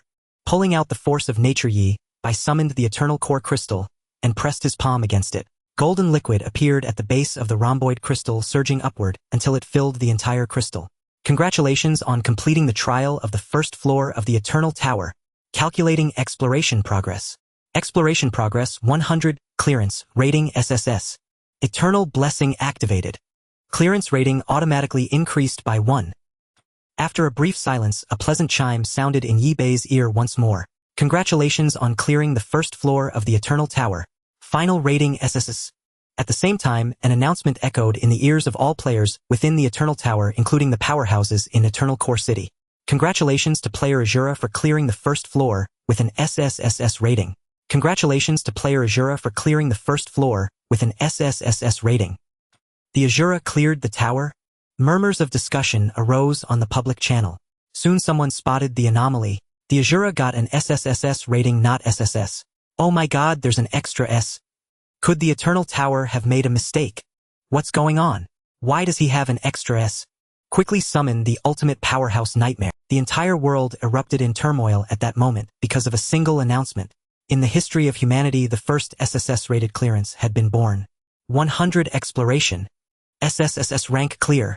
After the impossible happened, Asura danced in the blind spot of everyone's knowledge. Even the old powerhouses who had once followed the Supreme Being had never witnessed such a spectacle. SSS-rank. Where did that extra S come from? Before they could be shocked for long, a new server-wide announcement spread. Player Asura clears the first floor with SSS-rank, rewarding all humans in the Eternal Tower with the buff Guardian Angel. Limited buff comprehensive enhancement, all human attributes in the Eternal Tower 15, limited to 3. Limited buff focused defense damage taken by humans in the Eternal Tower 20, limited to 3 hours. Limited buff farewell to weakness, humans in the Eternal Tower will not enter a weakened state after death upon returning to the Eternal Core City, limited to 3 hours. Guardian Angel upon death within the Eternal Tower gain 1 chance to revive on the spot with full HP and MP, clearing all debuffs while retaining half of the buffs. Duration permanent. The buff disappears after revival. This time the public channel of the Eternal Tower exploded with countless messages scrolling and flooding the screen cheering for Asura. Unbelievable. With this revival chance, I can push up another floor. Floor 29 is stuck for 30 years. Today, I'll show you what a fist the size of a sandbag can do. Crazy, everyone's gone mad, a war god has emerged in the capital. Comprehensive enhancement and focused defense were of monumental significance for warriors and generals who had been stuck at the threshold for years. Sometimes a single step could bring a qualitative leap. For war kings and war gods, what they valued most was Guardian Angel. They were accustomed to other BUFFs, having experienced them in the era of the Supreme Being's rise. But Guardian Angel was for them the ultimate killer move, the best choice to break through the Eternal Tower. For them, a chance to revive on the spot with full health was incredibly precious. Asura's SSS-Rank clearance and the Eternal Tower's heaven-defying reward were like a stone thrown into a lake, instantly stirring up monstrous waves. The capital city. A middle-aged man in black with gold trim, dignified and imposing, had just received the latest news about Asura. He strode quickly to a magnificent rockery, a famous scenic spot in the capital. It was said to entomb a heaven-piercing war god who had fought immortals against demon gods and followed the Supreme Being to conquer countless minor planes. The black-clad man burned incense, muttered a few prayers, bowed repeatedly, and then inserted the incense into the ground. A minute later, the entire rockery began to shake, violently splitting open with a crack. A black coffin radiating boundless killing intent slowly rose from the ground, and a hoarse, aged voice emerged. "You speak the truth. I dare not deceive the ancestor." The black coffin trembled and blood began to seep from it. It was blood, sweat, blood, tears. The hoarse, aged voice sounded like two sheets of sandpaper grinding together, unbearably harsh, yet now it laughed heartily, carefree and utterly unrestrained. "Ha ha ha. Humanity's rise is promising, and it lies in Asura. Kill, kill, kill. Slay all those bastards. Blood debts must be paid in blood. Demon thieves, return my brothers' lives. Die." The figure in the black coffin seemed not entirely lucid, rambling incoherently for a moment before slowly calming down. He spoke slowly. "Guardian Angel is indeed powerful. An ordinary war god could use it to advance half a step, but it is useless to me. The barrier I'm stuck at cannot be overcome by relying on lives. Back then, the Supreme Being personally intervened to help me, but still failed. If not for that one paying a price to save me, I wouldn't even have this chance to cling to life." The great figure within the black coffin casually mentioned matters involving earth-shattering secrets. He had ventured into the Eternal Tower, and even the Supreme Being had acted as his guardian. An ordinary war god could never receive such treatment. That once-renowned heaven-piercing war god had only feigned death. He still had a breath of life left. With a sigh, the fervor eventually cooled. The voice in the black coffin carried some weariness. "You may leave. When Asura achieves another SSS-Rank clearance and new rewards appear, come find me again. Each time you awaken me, I draw closer to death. If I die, the fragile balance of power between humanity and the abyss planes will shatter. Do I need to remind you what will happen then?" The black-clad, middle-aged man bowed with utmost respect. "Understood." Rumble. The black coffin sank down, blood, sweat, and blood tears slowly sliding off. One drop of blood tear slipped from the coffin and fell onto the soil. Infinite life energy swept across the land. The flowers, grass, and trees on the rockery, regardless of season or species, were all brimming with vitality. Trees grew wildly, branches spread, iron trees blossomed, and 100 flowers vied for glory. A scene of exuberant life and thriving vitality. In an instant, the world was transformed. Not only that, but this terrifying power also radiated in all directions across the capital. That night, 10,000 flowers bloomed throughout the capital celebrating Asura, and the source of it all was merely a single teardrop from some existence. Scenes like those in the capital were unfolding nationwide and even globally. War kings and war gods who had been dormant for years emerged one after another, leaving seclusion. With Guardian Angel, they had the chance to challenge stronger levels. Even in failure, they would not be discouraged in the slightest. They knew that with Asura's rise, a new era of supremacy was about to dawn. The era of supremacy would not only see countless prodigies and monsters rising, but also be their golden opportunity to revive like withered trees in spring. Miss Asura, and no one knew when the next seed of supremacy would be born. In an instant, the winds and clouds shifted and dragons and tigers emerged. Even the General Defense Command had never anticipated that Asura could stir up such a commotion. They held an emergency meeting all night to discuss the relevant matters. And the core of this storm, Asura himself, Yi Bai, was currently strolling through the Eternal Core City. After clearing the first floor, Yi Bai was sent back. "Why are there no people on the streets?" Yi Bai curiously surveyed his surroundings, finding the once bustling trading district now deserted. Many shops and stalls had closed. "Sir, why aren't you working?" Yi Bai asked an employee who was locking up, curiosity piqued. Working. Work my ass. The employee fastened the door panel and said excitedly, "Didn't you hear the server-wide announcement? Tonight attributes and defense are fully boosted plus Guardian Angel. Why waste time working when you should be pushing through the tower? Working even 996. What future does it bring?" Hiss. What he said made sense. Yi Bai was momentarily speechless. "Kid, take my advice. Go challenge the tower now. Seize this opportunity. And be sure to thank Asura." The young man scurried off, even pausing to urge Yi Bai to make an effort. Tonight was undoubtedly the best time to level up. Yi Bai chuckled wryly. "These buffs are indeed powerful, but they don't do much for me." After Yi Bai's SSS-Rank clearance, the rewards weren't limited to him alone. They were server-wide for all humans. In other words, Yi Bai had essentially single-handedly given everyone on the server a revival buff. Thinking of it that way, I guess I'm a philanthropist. Humming a tune as he walked down the empty street, Yi Bai leisurely headed toward the combat power testing zone. Let's go see what rank of warrior I'm equivalent to now. In the Eternal Core City at the combat power testing zone, Yi Bai entered the hall and glanced around. The usually crowded space felt unusually empty. Indeed, with the buff active, everyone's busy climbing the Eternal Tower. Combat testing can wait. Yi Bai noticed that even the staff were no exception. Many service windows glowed red, displaying suspended service. Staff had taken leave to head to the Eternal Tower, striving to advance further. Please sign in at the self-service machine and collect a number to queue. Following the prompt, Yi Bai found a machine. The required information was simple level class Eternal Tower floor, among others. Even combined, this data couldn't pinpoint Yi Bai's identity. Clearly, to conceal the Asura's identity, the Security Bureau had made comprehensive arrangements. Moreover, this was the Eternal Core City where the Eternal ID was hidden. There was no way to trace it back to Yi Bai. Have you participated in a combat test before? No. Your test will begin at Warrior Rank 1, serial number 319. Please proceed to Window 3 to queue. A white paper printed with the serial number was ejected from the machine, and Yi Bai took it. Window 3. Why so many people? Throughout the hall, only 2 or 3 windows were operational, so all participants naturally gathered there. To Yi Bai's surprise, there were dozens of people ahead, forming a small line. At this rate, even if each person took 5 minutes, he'd be waiting for hours. Yi Bai frowned slightly. Strange, why aren't they leveling at the Eternal Tower instead of coming here for combat testing? Among the crowd, he spotted a familiar face. Zhang Yun. A note floated above Zhang Yun's head: the unlucky soul drowned by a lava eruption. As for the culprit, this. Yi Bai couldn't hold it together. Dying by lava drowning was too humiliating. As Yi Bai saw Zhang Yun, the latter also noticed him. Yi Bai, what are you doing here? Zhang Yun looked over, a hint of confusion in his voice. Did you go to the Wind Thunder Valley too? Sort of, I did go to the Wind Thunder Valley. Yi Bai replied earnestly. Zhang Yun clearly misunderstood, assuming Yi Bai had also been killed by lava or monsters inside. Sigh, bad luck. If ID died a bit later, there'd be no weakness period. The Eternal Tower's rules were strict. After the Asura's SSS-Rank clearance, humans across the entire Eternal Tower received various powerful buffs. But before that, players who died still suffered the weakness penalty. I see. Yi Bai nodded, understanding why Zhang Yun and the others were here. After dying in the Wind Thunder Valley, they were stuck in a prolonged weakness period. Originally, Zhang Yun and his companions had been wandering the trading district looking for bargains.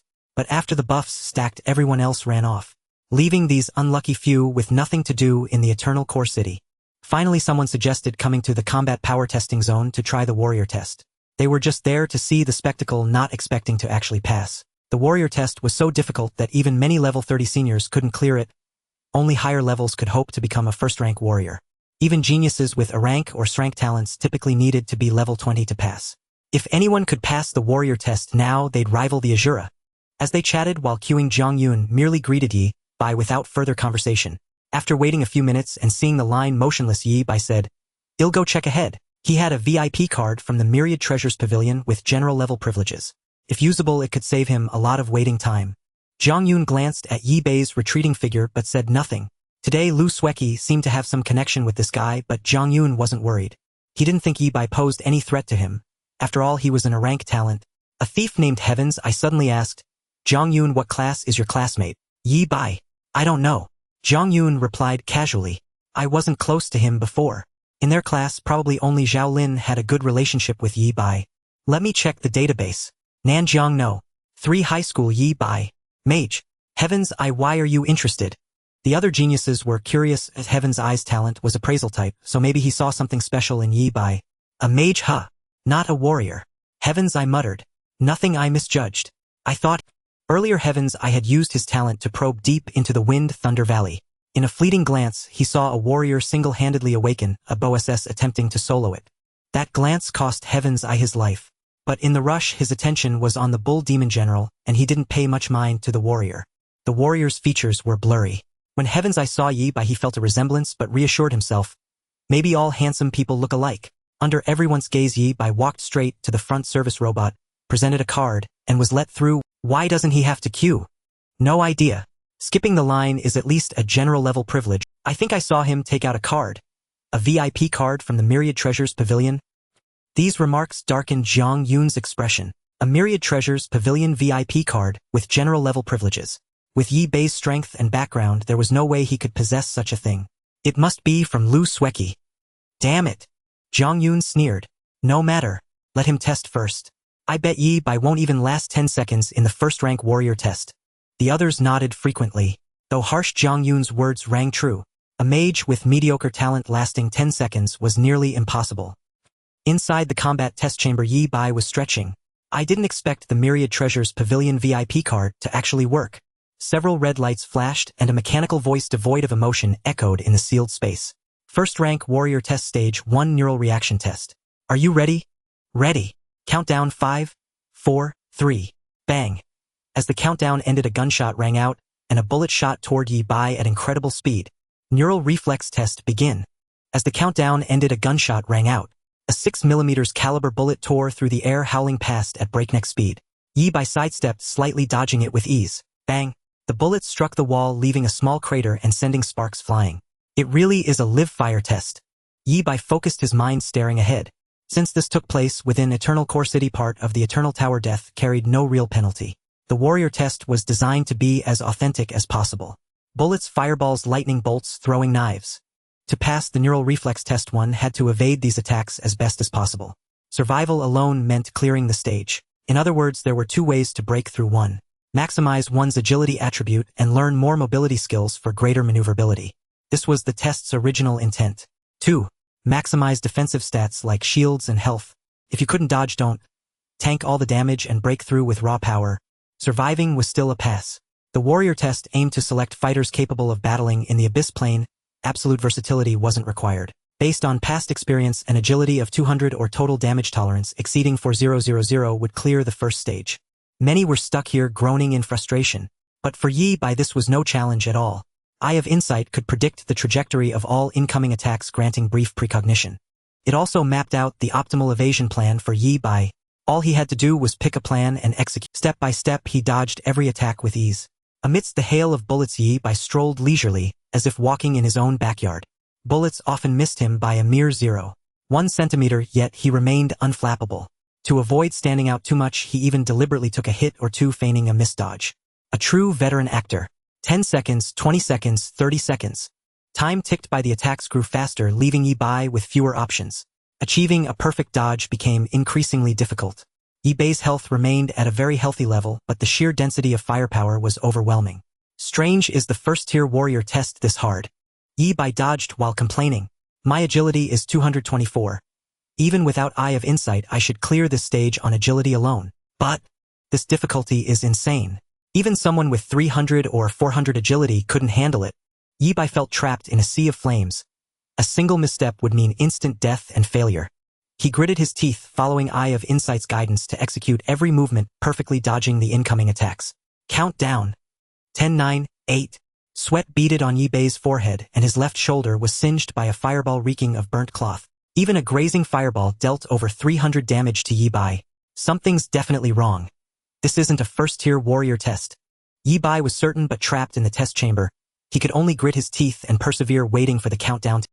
3, 2, 1. Congratulations, you have passed the first-tier warrior neural reflex test. Please proceed to the next stage. All attacks ceased. Yi Bai stood in a corner, gasping for fresh air to recover his strength. He fixed his gaze on the motion capture device ahead, concentrating. It's just a motion capture device. What more can you see? Here, take the pen and write the story yourself. Look all you want, it's still just a motion capture device. Congratulations, you just passed the third-tier warrior's neural reflex test. Third tier? What a scam. Yi Bai rolled his eyes, utterly speechless. Somewhere along the line something had gone wrong. The test meant to be first tier had been set to third tier. That means my current neural reflex speed rivals a third-tier warrior. From another perspective, Yi by now had a clearer understanding of his own strength. Let's go next stage. Endurance test, damage test, defense test. Contrary to his expectations, the subsequent test stages went smoothly without any mishaps. The first-tier warrior test posed no difficulty for Yi Bai. To avoid standing out, he even held back to varying degrees. First-tier warrior test complete. Generating results.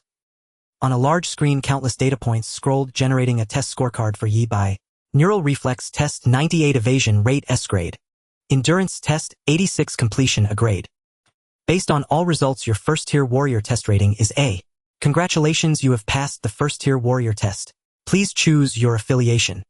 3 options appeared before Yi Bai: Planetary Defense Corps, Mercenary Legion, Lone Wolf. A warrior by definition was a soldier built for battle.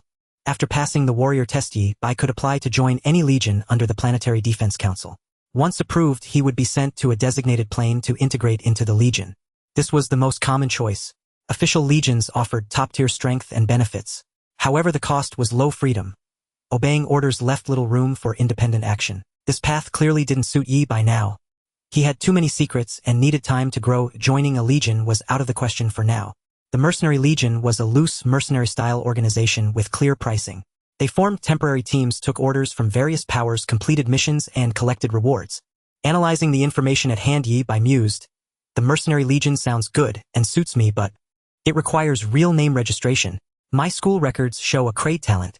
After just 2 days in the Eternal Tower, I've passed the first-tier warrior test. That's way too conspicuous." Yi Bai's gaze fell on the last option, Lone Wolf. It allowed anonymous receipt of a warrior badge with monthly allowances and benefits collected in Eternal Core City, ensuring the Lone Wolf identity couldn't be traced. Of course, the authorities had methods to prevent repeated allowance claims and loophole exploitation. This path was the loneliest, the most unsupported. No organization, no teammates, no backing. On the Lone Wolf path, one relied solely on oneself. Yi Bai took a deep breath, his gaze resolute and pointed downward. "I choose Lone Wolf." The Lone Wolf path was reserved for the fierce and ambitious. Cattle flock together, but beasts of prey walk alone. When the 3 paths for warriors were first established, the Supreme One had declared, "Every genius is a lone wolf on their journey forward." After Yi Bai made his choice, the large screen went dark. A medallion descended from above, hovering before him. Engraved on it was a howling wolf head, lifelike, its fangs gleaming coldly, eerily menacing. The Lone Wolf badge. Not bad, I like it. Yi Bai gripped the Lone Wolf badge in his palm. From today onward, the rise of Lone Wolf warrior Yi Bai had truly begun. After registering anonymously as a Lone Wolf, a document materialized on the main screen outlining the benefits and privileges Yi Bai was entitled to. A monthly stipend of 30000 dragon coins, equivalent to 30 gold coins, to be collected on the second Thursday of each month at the combat assessment zone. 30 gold coins, roughly the living expenses of a family of 3 for 3 months, was by no means a small sum. However, compared to the speed at which Yi Bai acquired resources, a mere 30 gold coins seemed utterly insignificant. Calculating from yesterday, clearing the novice dungeon rewarded him with 100,000 gold coins. After spending 800,000 to purchase Nature's Force, he had 200,000 left. Reporting Zhuotianan earned him a bounty of 30,000 gold coins. Buying Windsplitting Slash cost 7,000 gold coins. Yi Bai now had 43,000 gold coins in hand, equivalent to 43 million dragon coins. The official monthly stipend for a first-rank battle soldier is 15,000 dragon coins, plus other benefits. Due to the Lone Wolf's anonymity, they cannot enjoy those other benefits, so it's reasonable for their monthly stipend to be an extra 15,000. By freeloading 30,000 a month, Yi Bai could collect 36,000 in a year without lifting a finger. In 2 or 3 years, he could buy a house outright with cash. Battle soldier assessments need to be re-evaluated every 5 years. If one advances within those 5 years, the evaluation cycle resets. He scanned the terms on the document. There was little that demanded his particular attention. After all, the Lone Wolf status had the weakest constraints, so naturally there wouldn't be too many rules and regulations to bind him. A Lone Wolf can accept quests in the combat assessment zone and receive corresponding rewards upon completion. Once activated, the Lone Wolf badge can transform into a Lone Wolf mask to conceal one's true face. Any attempt to peer beneath the Lone Wolf mask is considered an act of provocation. Reading this, Yi Bai looked down at the Lone Wolf badge. Can block prying eyes below level 200, the threshold for battle commander strength. As a first-rank battle soldier, as long as Yi Bai didn't act too ostentatiously, it would be hard to attract the attention of a battle commander. Good enough for now. Putting away the Lone Wolf badge and committing the document's contents to memory, Yi Bai walked out of the room. He ran right into Jiang Yun and the others who seemed to have just finished their assessment. Jiang Yun's face was ashen, exceptionally ugly like a moldy stinking sock. Barely lasted 3 seconds in the neural reaction test. A true 3-second man. Jiang Yun didn't notice Yi Bai. The group was angrily confronting the staff. What's going on? Was the difficulty of the combat assessment set wrong? A thief with a sharp face and monkey-like mouth clamored. Exactly. I only lasted a minute before getting eliminated. How is that possible? Hearing this, Yi Bai gave him a surprised look. 1 minute. A third-rank battle soldier lasting a minute. That would be something. Unfortunately, Yi Bai was disappointed. A line of text appeared above the thief's head, lasted 6 seconds. Impressive, impressive. Blowing 6 seconds up into a minute. You've truly mastered the art of talking tough. Yi Bai nodded, remarking inwardly. High EQ time always flies when you're with someone you like. Low EQ not feeling it today. Clearly everyone's combat assessment had gone wrong. What should have been a test for first-rank battle soldiers had been jacked up to the difficulty of the third rank. Yi Bai managed, gritting his teeth and pushing through, even dodging 98 of the attacks to earn a high score. Jiang Yun and the others couldn't handle it. These prodigies who thought they could at least bow out gracefully even if they failed the first round were instead thoroughly humiliated and routed from the start. The vast chasm between expectation and reality was unacceptable to them, and they clamored for an explanation. Soon a bald, slightly plump, middle-aged man rushed over from the hall, his forehead beaded with sweat and his expression frantic. I'm sorry everyone, I'm so sorry. Seeing Jiang Yun's group, he knew he was in deep trouble. Among them were quite a few descendants of war kings. Most of the staff took the day off to go to the Eternal Tower today. You've seen the situation here. A new employee made a mistake and set it to the third-rank battle soldier test. My sincere apologies. The bald man offered a few explanations, and Jiang Yun's group finally softened their expressions. In truth, they just wanted an explanation. Even as spoiled brats, there was no need to make an enemy out of such a minor figure. A mistake. How can something as important as the battle soldier test be treated so carelessly? A young man deliberately put on a stern face and scolded. Yes, you're absolutely right. The bald man bobbed his head, obsequiously offering constant flattery. Jiang Yun and his clique had vented their anger. Seeing his slick demeanor, even if they punched him a couple of times, they wouldn't get a peep out of him. A punching bag like cotton held no interest for them. All right, let's pretend this never happened. I won't report your work error this time. The young man leading them wore a proud, unruly expression, his words dripping with arrogance. But the recording. The bald man caught on immediately. These prodigies had come to the battle soldier test full of enthusiasm, only to have it end in utter failure. If that recording got out, their reputations would be ruined, and they'd become the laughingstock of their social circle. Jiang Yun and the others had banded together to make a scene, but their real intent was elsewhere. What they were really after was deleting the recording and destroying the evidence of their humiliation. The bald man reacted, instantly playing along. My apologies, we're short-staffed today and incredibly busy. I forgot to turn on the cameras over here. Saying this, the bald man pulled out a tablet, tapped it a few times, and deleted the recordings of the earlier battle soldier tests completely. Heck, clever guy. Only then did Jiang Yun's group relent and finally leave. Having witnessed this farce, Yi Bai said nothing. He didn't approve of the arrogant tyranny of these geniuses, but neither did he look down on the manager's slick worldliness. At the end of the day, the geniuses were arrogant because they believed they had the capital for it. Family background, talent, connections. They were far ahead of their peers, making it hard not to develop a sense of pride. The manager's slickness, however, stemmed more from the hardships and difficulties of life. Resolving the work error this way meant he had dodged a bullet. None of this had anything to do with Yi Bai, and no one paid him any attention. Like an invisible man, he walked out of the testing room and headed for the Lone Wolf quest area to see if there were any worthwhile missions to take. After Jiang Yun's group had left, the bald manager let out a long sigh of relief and wiped the sweat from his brow. Damn brats scared me half to death. As mentioned before, a screw-up during a battle soldier test was a major work error. At best a fine, at worst being sent to mine rocks in the abyss plane. Well, false alarm. The bald manager picked up the tablet and glanced at the earlier test data. Total tested 126 people. Failures 125. Success 1. Rating S-Rank. All failures as expected. The bald manager put the tablet down, then froze, a bolt of lightning seeming to strike his mind. Had he missed something? He snatched the tablet back up, staring at it with wide, disbelieving eyes, even raising a hand to rub his eyes repeatedly. Am I seeing this right? Someone actually passed the third-rank battle soldier neural reaction test. And with an S-rank rating. Who is this beast? Quick, check the recording. The bald manager stood rooted to the spot, thunderstruck. The recording. He had just deleted it. Yi Bai exited the combat assessment area and in an unnoticed corner took out the lone wolf badge, transforming it into a mask and fastening it over his face. The mask had a cyan base with the character 1 inscribed in the lower left corner, signifying Yi Bei's strength as a first-rank battle soldier. Upon donning the mask, Yi Bei's attire abruptly shifted into a slightly loose dark combat suit. In this way, even an acquaintance would find it difficult to recognize him by appearance alone. As Yi Bei walked toward the mission acceptance point, numerous gazes turned his way. Look at someone from the Lone Wolves. Impressive. He seems young, probably just passed the battle soldier test recently. Daring to walk the lone wolf path. That takes guts. I'll become a lone wolf myself someday. These people murmured quietly, fearful that their words might reach Yi Bei's ears.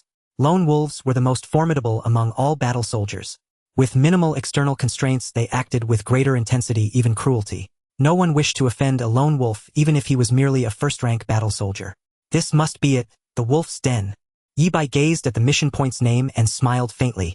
Interesting. Stepping into the wolf's den, its interior was utterly distinct from the outside world.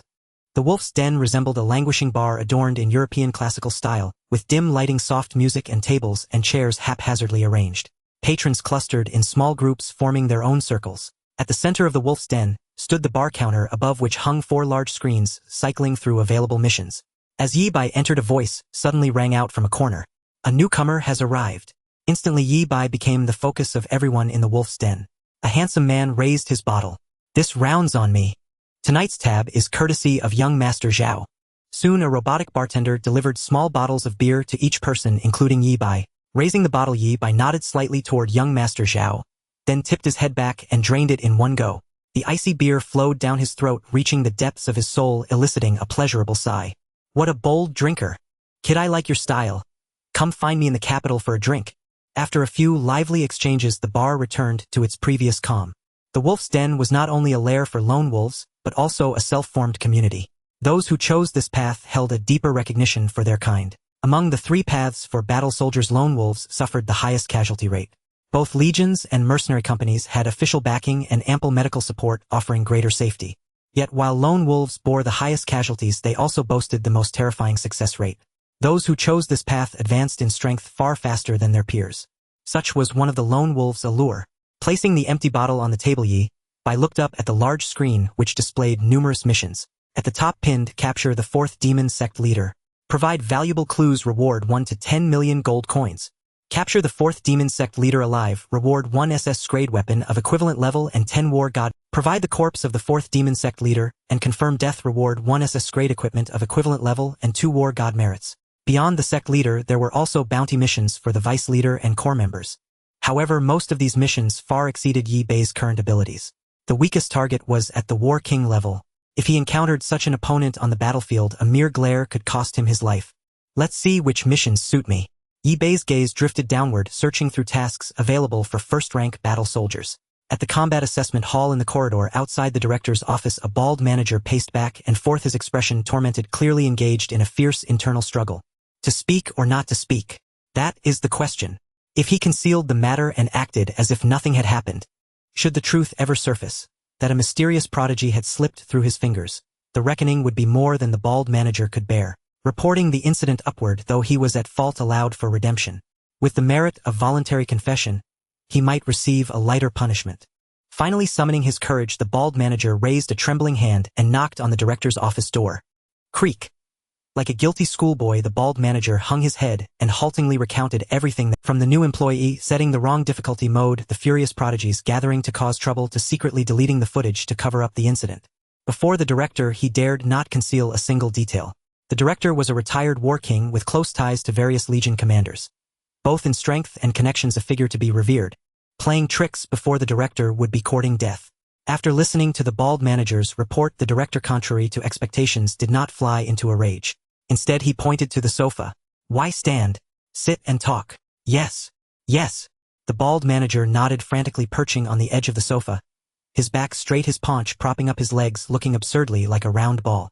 The director picked up the teapot, took a sip, and said unhurriedly, "At least you were wise enough to come and report to me. If you had dared to conceal something like this, you'd be fit only for digging stones in the abyss plain. It was my moment of folly to delete the footage. I deserve death." The bald manager said, frustrated, "Director, if we go to the tech department now to recover the footage, it might not be too late." Recover the footage? Who said anything about recovering it?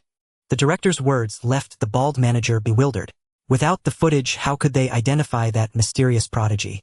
A person with only first-rank battle soldier overall ability yet capable of passing a third-rank neural reaction test.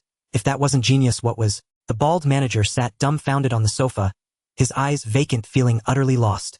You've only seen the first layer, not the third, the director said. Setting down the teapot, the director continued. You did well by deleting the footage. Not only the test footage. Keep a backup of the footage from when they entered the hall for higher authorities, then delete the rest. Huh? The bald manager was completely baffled, feeling his intelligence insufficient. Why? Why is that? My old leader, stop being cryptic. Just tell me already. These recordings must be deleted. The director stood up, flicked a cigarette from the pack, and tossed it in front of the bald manager. The bald manager caught the cigarette, about to light it, when he was reminded. No smoking in my office. The bald manager quickly tucked the cigarette behind his ear. The director lit a cigarette, exhaled a smoke ring, and said with confidence, Xiaoyao, let me ask you, does our human race lack a third-rank battle soldier? No, we don't. Exactly. Whether this mysterious genius is a third-rank battle soldier, a third-rank battle general, or even a ninth-rank battle king, what of it? Turning the tide of war requires more than one or two battle kings. It demands higher-level powerhouses. As he spoke, the director's expression darkened slightly. At his peak, he too had possessed the strength of a battle king, charging into battle and slaying enemies with abandon. But after a severe injury, he was no longer the warrior. He once was forced to retreat to the second line and oversee logistical work. It was precisely because he had once stood so high that the director had gained a broader perspective, allowing him to see problems with greater clarity. Hitting the nail on the head with incisive insight, the director continued, this mysterious genius is still weak in combat power and has a long way to go. If we pay too much attention to him now, it would be like forcing growth, a curse rather than a blessing. We only need to know that he is a genius of the human race. That's enough. As for how far he can go, let him rely on himself. But, the bald manager instinctively retorted. But if we could find him and provide more resources, wouldn't that make him grow faster? Normally yes, but you've overlooked a crucial point. A sly, calculating smile spread across the director's face as he said meaningfully, think back carefully. Those young people of extraordinary origins you mentioned, the hard-to-deal-with ones. Didn't they stir up trouble and force you to delete the recordings? Yes. Because the recordings were deleted and that genius chose the Lone Wolf faction, you couldn't find any information, right? Exactly. The bald manager nodded repeatedly, a thought dawning on him. Could it be? Is it all really a coincidence? Have you never considered that this mysterious genius might be hiding among those young people? The bald manager gasped, a chill running down his spine. Could it really be so? Under the director's reasoning, the truth was perfectly reconstructed. This was a grand scheme. The bald manager couldn't help but marvel. What a meticulous, infallible genius. A tree hidden in a forest, a stone concealed in a mountain. In other words, this genius has no intention of revealing his strength or true identity. The director said confidently, he must come from a battle king, or even a battle god family possessing enough resources to meet his growth needs. At the same time, if he shows too much talent and strength, it would only put him in greater danger. The bald manager was utterly convinced. The director's analysis was flawless, leaving no room for doubt. Since he doesn't want to reveal his identity, he must have his reasons. Finally, the director concluded, let's help him back up the other recordings on a hard drive and delete them from the Submit the hard drive along with the report on this matter. Leave the rest to the higher authorities. Brilliant, director. The bald manager nodded in approval, then asked curiously, which department usually handles such matters? Don't ask what you shouldn't. The director stood by the window, stubbed out his cigarette, and his thin lips twitched a few times, but he ultimately didn't utter that name. Human battle soldiers, if they chose the Lone Wolf faction, could grow in solitude in the darkness. But how could they be left completely to fend for themselves? Even the loneliest wolf has a shadow. Just thinking of those two words made the director's heart tremble. The secret organization Shadow, founded by the ultimate powerhouse, escorted the lone wolves, watching over them in silent vigil. Only waiting for a new wolf king to be born. Asura. Will he be the new wolf king, the new ultimate powerhouse? No one could answer that question, only time would tell. Achoo! Yi Bai sneezed. Who's thinking of me? He rubbed his eyes. The first-rank battle soldier missions were too numerous, almost blinding him with choices. Finally, he had to narrow down the mission scope. First-rank battle soldier, Nanjiang City today. After setting the filters, dozens of missions lay before Yi Bai. Assist the city defense in routine patrol. Half a day, reward 3,000 dragon coins. Assist the city defense emergency support team 1 day, reward 5,000 dragon coins, plus additional pay based on mission difficulty. Go to Nanjiang No.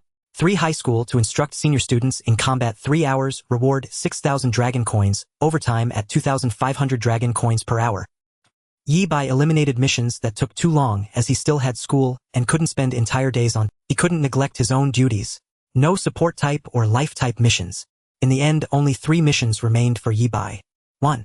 Assist the city defense in encircling the 4th demon cult followers who possess heavy and light firearms. 3 first-rank battle soldiers. Mission duration, uncertain. Reward 15000 dragon coins, plus 50000 dragon coins for each battle soldier killed. 2. Track down the missing 4th demon cult follower Lianzhang. 20000 dragon coins for clues. 50000 for his corpse. 10000 for capturing him alive. 3. Assist the city defense in pursuing 4th demon cult followers responsible for defense in a certain area. Time undetermined. Reward 30000 dragon coins. 20000 for killing the target.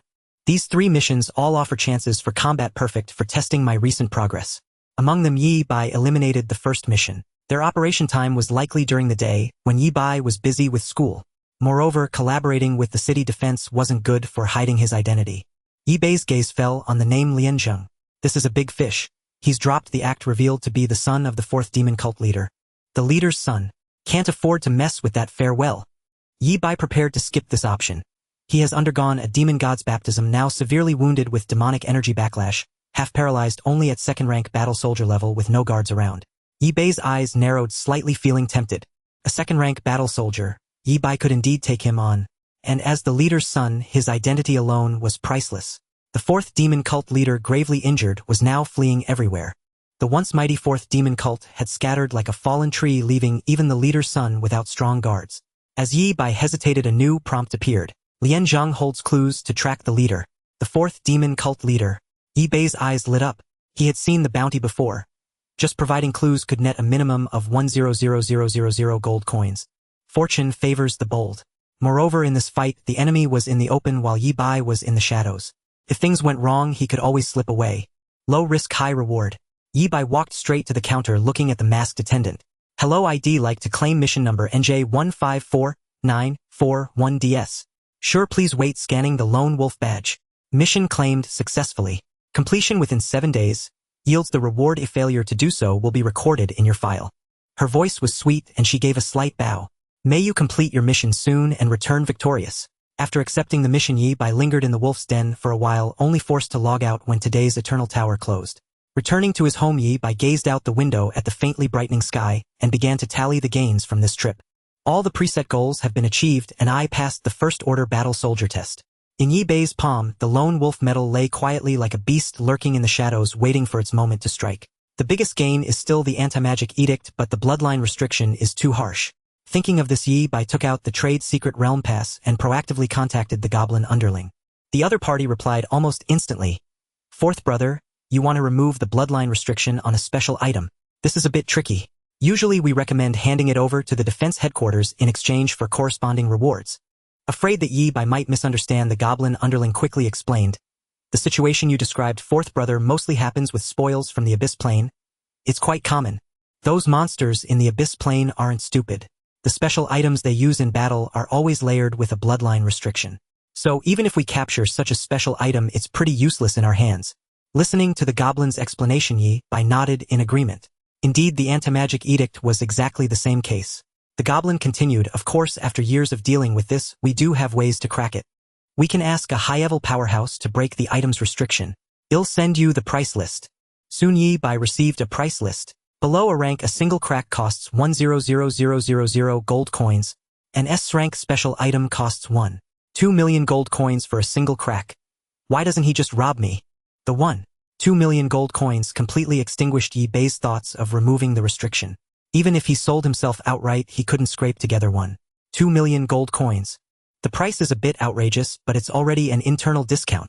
The goblin underling had anticipated Yi Bai's reaction and continued.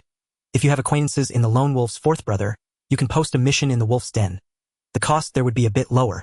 The wolf's den, huh? Yi Bai did the math. The universal pavilion needed 1.2 million gold coins and he only had 500,000 on hand. The gap was enormous.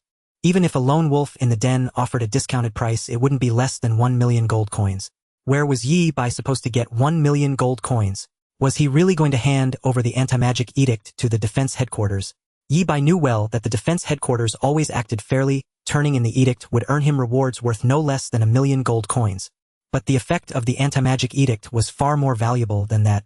If there were any feasible method, Yi Bai wouldn't choose to hand it over. The goblin underling sent another message. There's another way, though it comes with some danger and side effects. You can use a special potion to temporarily transform into a being with demon bloodline, allowing you to use the special item. But these potions are controlled substances and their use is strictly regulated. Even the Universal Pavilion requires real name registration for purchase. Moreover, you must perform bloodline purification as soon as possible after use to prevent the human bloodline from being contaminated and eventually fully demonized. Reading the long string of text, Yi Bai frowned. Weren't the side effects too severe? Forcibly transform into a minotaur just to use the anti-magic edict. Hiss. The image was too horrifying. Yi Bai dared not think about it. No minotaur, no minotaur. The pure-hearted Yi Bai rejected this last option. Besides, the real name purchase was something he would never. Frustrating. A good treasure that I can only look at but not use. What a feeling. With no other choice, Yi Bai tidied up and headed out for school. The matter of the anti-magic edict lingered persistently in Yi Bai's mind. 1,000,000 gold coins. An astronomical figure without a doubt. Could Lianzhang, the son of the fourth cult leader, bring him 1,000,000 gold coins? Thinking this, Yi Bai wrote down the name Lianzhang on paper, using the name to probe for some information about him. Still in Nanjiang City and still without guards. Yi Bai planned to sneak near Lianzhang's hiding spot after school in the afternoon for a closer observation. If there was a chance to take him down directly, Yi Bai wouldn't hesitate to act. If the target was too tough after gathering enough information, just report him and send Lianzhang a deadly package of betrayal. This operation is still a bit dangerous. I need to prepare more. Yi Bai was clear-headed. Everything required careful planning. Only by considering all aspects could the plan go smoothly and ensure his own safety as much as possible. With that in mind, Yi Bai sent a list to the goblin underling via the trade secret realm pass. Healing potions, healing scrolls, several combat potions, defense scrolls, level 10 defensive gear. The list was filled with life-saving equipment and items.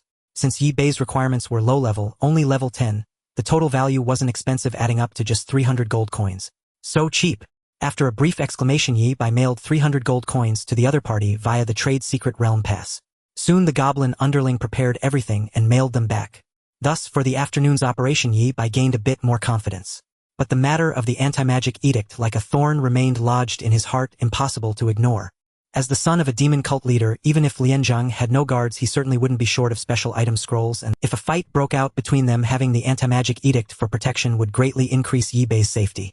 After all, this was reality, not the Eternal Tower. If he died here, it would be a direct game over and reincarnation. Yi Bai couldn't afford to be careless. Is there any way to get someone to help me remove the bloodline restriction on the anti-magic edict? In class, Yi Bai was distracted, his mind completely occupied with this matter. Just before the lesson ended, a flash of inspiration struck him. I can appraise equipment for others. The Eye of Insight can reveal hidden attributes on equipment without any cost. I can charge a fee for appraising or even trade the service for help removing the anti-magic edict's restriction. With this thought, Yi Bai scurried into the restroom, closed the door, and took out the Lone Wolf Medal. The Lone Wolf Medal could connect to satellites, had calling functions, and also a dedicated Lone Wolf line staffed by professionals offering various services. Beep, beep, beep. The call connected quickly, and a crisp, pleasant female voice sounded. Hello, how may I assist you? ID like to post a, how should I put it? Mission. Bounty. Please describe the specifics and well categorize it for you. Alright, I need a large amount of gold coins, or help removing the bloodline restriction on an S-rank special item. Understood. What do you have to offer in exchange? I can appraise equipment for others. After a moment's thought, Yi Bai added, including hidden attributes. On the other end of the line, the customer service agent was very polite and spoke unhurriedly. Got it. I've registered this for you and posted it in the barter section. If there are any messages of interest, well, forward them to your voicemail. Please check in a timely manner. Is there anything else I can help you with? No thanks. The call ended and Yi Bai rubbed his temples. He wondered if it would work in time. Time waits for no one. On the Wolf's Den forum in the barter section, a new post appeared. Paid equipment appraisal including hidden attributes. Price negotiable. As soon as the post went up, the number of clicks immediately exceeded 1,000. Appraising hidden attributes on equipment was something only a forging master could do. How much money and favors did it cost to hire a forging master? Now that someone was offering paid appraisal, it naturally attracted countless people. But when everyone clicked into the post to see the details, they backed out in disappointment. What the hell? A first-order battle soldier dares to post something like this? Must be a scam. Old Wong would rather starve to death or die outside then let a first-order battle soldier appraise my gear. The Wolf's Den forum really isn't what it used to be. All sorts of people show up now. Fish you take away, horse I ride away, got it. A torrent of mockery swept in and no one was willing to believe that a first-order battle soldier could appraise the hidden attributes of equipment. Was he supposed to have the SSS-Rank talent sharp eyes? Everyone just assumed it was someone trolling or fishing for fun. No one took the post seriously. At the Imperial Capital University in the women's dormitory, a beautiful woman with disheveled hair sat dejectedly in front of her computer. I'm about to go for my internship in the Abyss Plane, and I haven't even sorted out my equipment yet. What am I going to do? As usual, she browsed the Wolf's Den forum, hoping to find an opportunity to pick up a bargain. Soon she spotted a hot post with high click and reply counts. Paid equipment appraisal, including hidden attributes, price negotiable. A post from a first-order battle soldier, waste of time. The beauty was about to close the post, but her teeth bit down on her lower lip, her expression hesitant. What if what he says is true? It wouldn't hurt to try contacting him. If it is real. With this thought, a glimmer of unusual light returned to her despondent face. She tapped on the keyboard, expressing her willingness to discuss. After doing this, she fell backward onto the bed, covering her face with her hands, and laughed at herself. Good heavens, look how desperate I've become. Placing my hopes on a first-order battle soldier. Oh well, might as well try anything. At Nanjiang No. 3 Middle School, the lone wolf medal in Yi Bei's pocket vibrated slightly during class. A message. Yi Bei remained expressionless and raised his hand, saying, "Teacher, I need to go to the restroom. If you dare leave, don't bother coming back to this class." Got it, thanks, teacher. Teacher? Yi Bei slipped out the back door, dashed like the wind into the restroom, took out the lone wolf medal, and checked the message. Want to appraise equipment? Sure, let's meet in the trade secret realm to discuss. Within the Eternal Tower, the trade secret realm. Two graceful silhouettes materialized, one of them glancing around with a look of utter novelty. So this is the trade secret realm, old Xiao. I'm already a junior and this is my first time here. Both stood roughly the same height, just over 1.7 meters. One was slender and lithe, exuding youthful vitality. The woman addressed as old Xiao had a fuller figure, possessing a mature charm that seemed incongruent with her age. Clearly displeased with the nickname old Xiao, she chided. Xiaoping, your sister Xiao here, sneaked the family pass to bring you to the trade secret realm. Don't push your luck. Yes, sister Xiao is the best to me. The slenderly named Li Xiaoping was aptly named. Petite and delicate, a trait sister Xiao never tired of teasing her about. According to the Imperial University's curriculum, all juniors must embark on an exploration internship in the Abyssal Plane at the end of the semester. It would last 3 days, and they were required to slay at least one 5th-rank battle soldier or higher demon. Li Xiaoping wanted to acquire a more suitable staff before departure, but found herself stumped during the selection. Both weapons had hidden attributes, and she couldn't determine which was superior, yet her funds only allowed for one purchase, making the choice agonizing. On the Wolf Nest forum, Li Xiaoping saw a post offering paid appraisals. Acting on a whim, she contacted the poster and eventually agreed to meet in the trade secret realm. To this end, she had also brought along her close friend Zhao Meng, who hailed from the imperial capital's Zhao family. Sister Zhao, help me keep an eye out and haggle the price down. Haggle? Xiaoping, are you truly naive or just pretending? Zhao Meng said disdainfully. For a first-rank battle soldier to appraise equipment, the only possibility is an inscrayed talent sharp eye. Such a talent is extremely rare. Once discovered, even a war king would treat them as an honored guest. How could it fall to you to pick up scraps? In my view, it's 80% a scammer toying with you. But, Li Xiaoping grew anxious. I have no other choice. Besides, since he suggested meeting in the trade secret realm, he must have some strength and background. Entering the trade secret realm came at no small cost. Even Li Xiaoping found it painful. She had no choice but to seek Zhao Meng's help to gain entry. Hearing Li Xiaoping's words, Zhao Meng nodded in agreement. True, that's why I said it's 80% a scam. There's still that 20% chance. What if you get lucky? No, not 20%. More like 2 in 1,000 or 2 in 10,000. As she spoke, a smile spread across Zhao Meng's face. She had already decided that if this turned out to be a scam, she would thoroughly mock Li Xiaoping once they returned. She planned to tease the girl for at least half a month. A first-rank battle soldier's post, and she actually believed it. The two were perfectly matched. One dared to post and the other dared to believe. Absolutely perfect. We're here. Where is he? The two stopped and waited at the agreed-upon spot. Within half a minute, a cluster of lightning elements drifted before them and inquired, "Are you big? Li Xiaoping's face instantly darkened. Zhao Meng strained to keep her composure, barely suppressing a laugh. In the end, she couldn't hold it in. Ha, what kind of ridiculous name did you pick, ha. Li Xiaoping's moment of utter mortification. She never imagined the username she casually registered on the Wolf Nest forum would cause such embarrassment in front of her best friend. She had been too impulsive when choosing the name and now it couldn't be changed. It was all Zhao Meng's fault, constantly mocking her for being small, which drove Li Xiaoping to pick this name in a fit of anger. Ignoring Zhao Meng's infectious laughter, Li Xiaoping steeled herself and said, "It's me. Discuss the price first or do the appraisal first." Behind the lightning element was naturally Yi by himself. He hadn't expected the other party to walk the trade secret realm in their true form. She was quite pretty, though slightly less so than Lu Sueki. Well, Li Xiaoping hadn't anticipated such a direct approach and was momentarily at a loss for words. She could only turn to her friend for help. Having had her fill of laughing at Li Xiaoping, Zhao Meng's expression turned serious as she slowly spoke. "Let's first confirm your appraisal ability, then we'll discuss the price. How about that?" Before Yi Bai could respond, Zhao Meng added, "We won't let you work for free. If the test is accurate, we'll pay 100,000 gold coins as a testing fee." Yi Bai nodded. "Agreed. How shall we test?" Li Xiaoping leaned close to Zhao Meng's ear and whispered, "Sister Zhao, I only have 150,000 gold coins in savings. Don't go overboard." "Don't worry, I've got it under control. I'll cover this 100,000 gold myself," Zhao Meng declared generously. Li Xiaoping was far too naive. She spent her days either in the library or the combat room. She rarely interacted with others.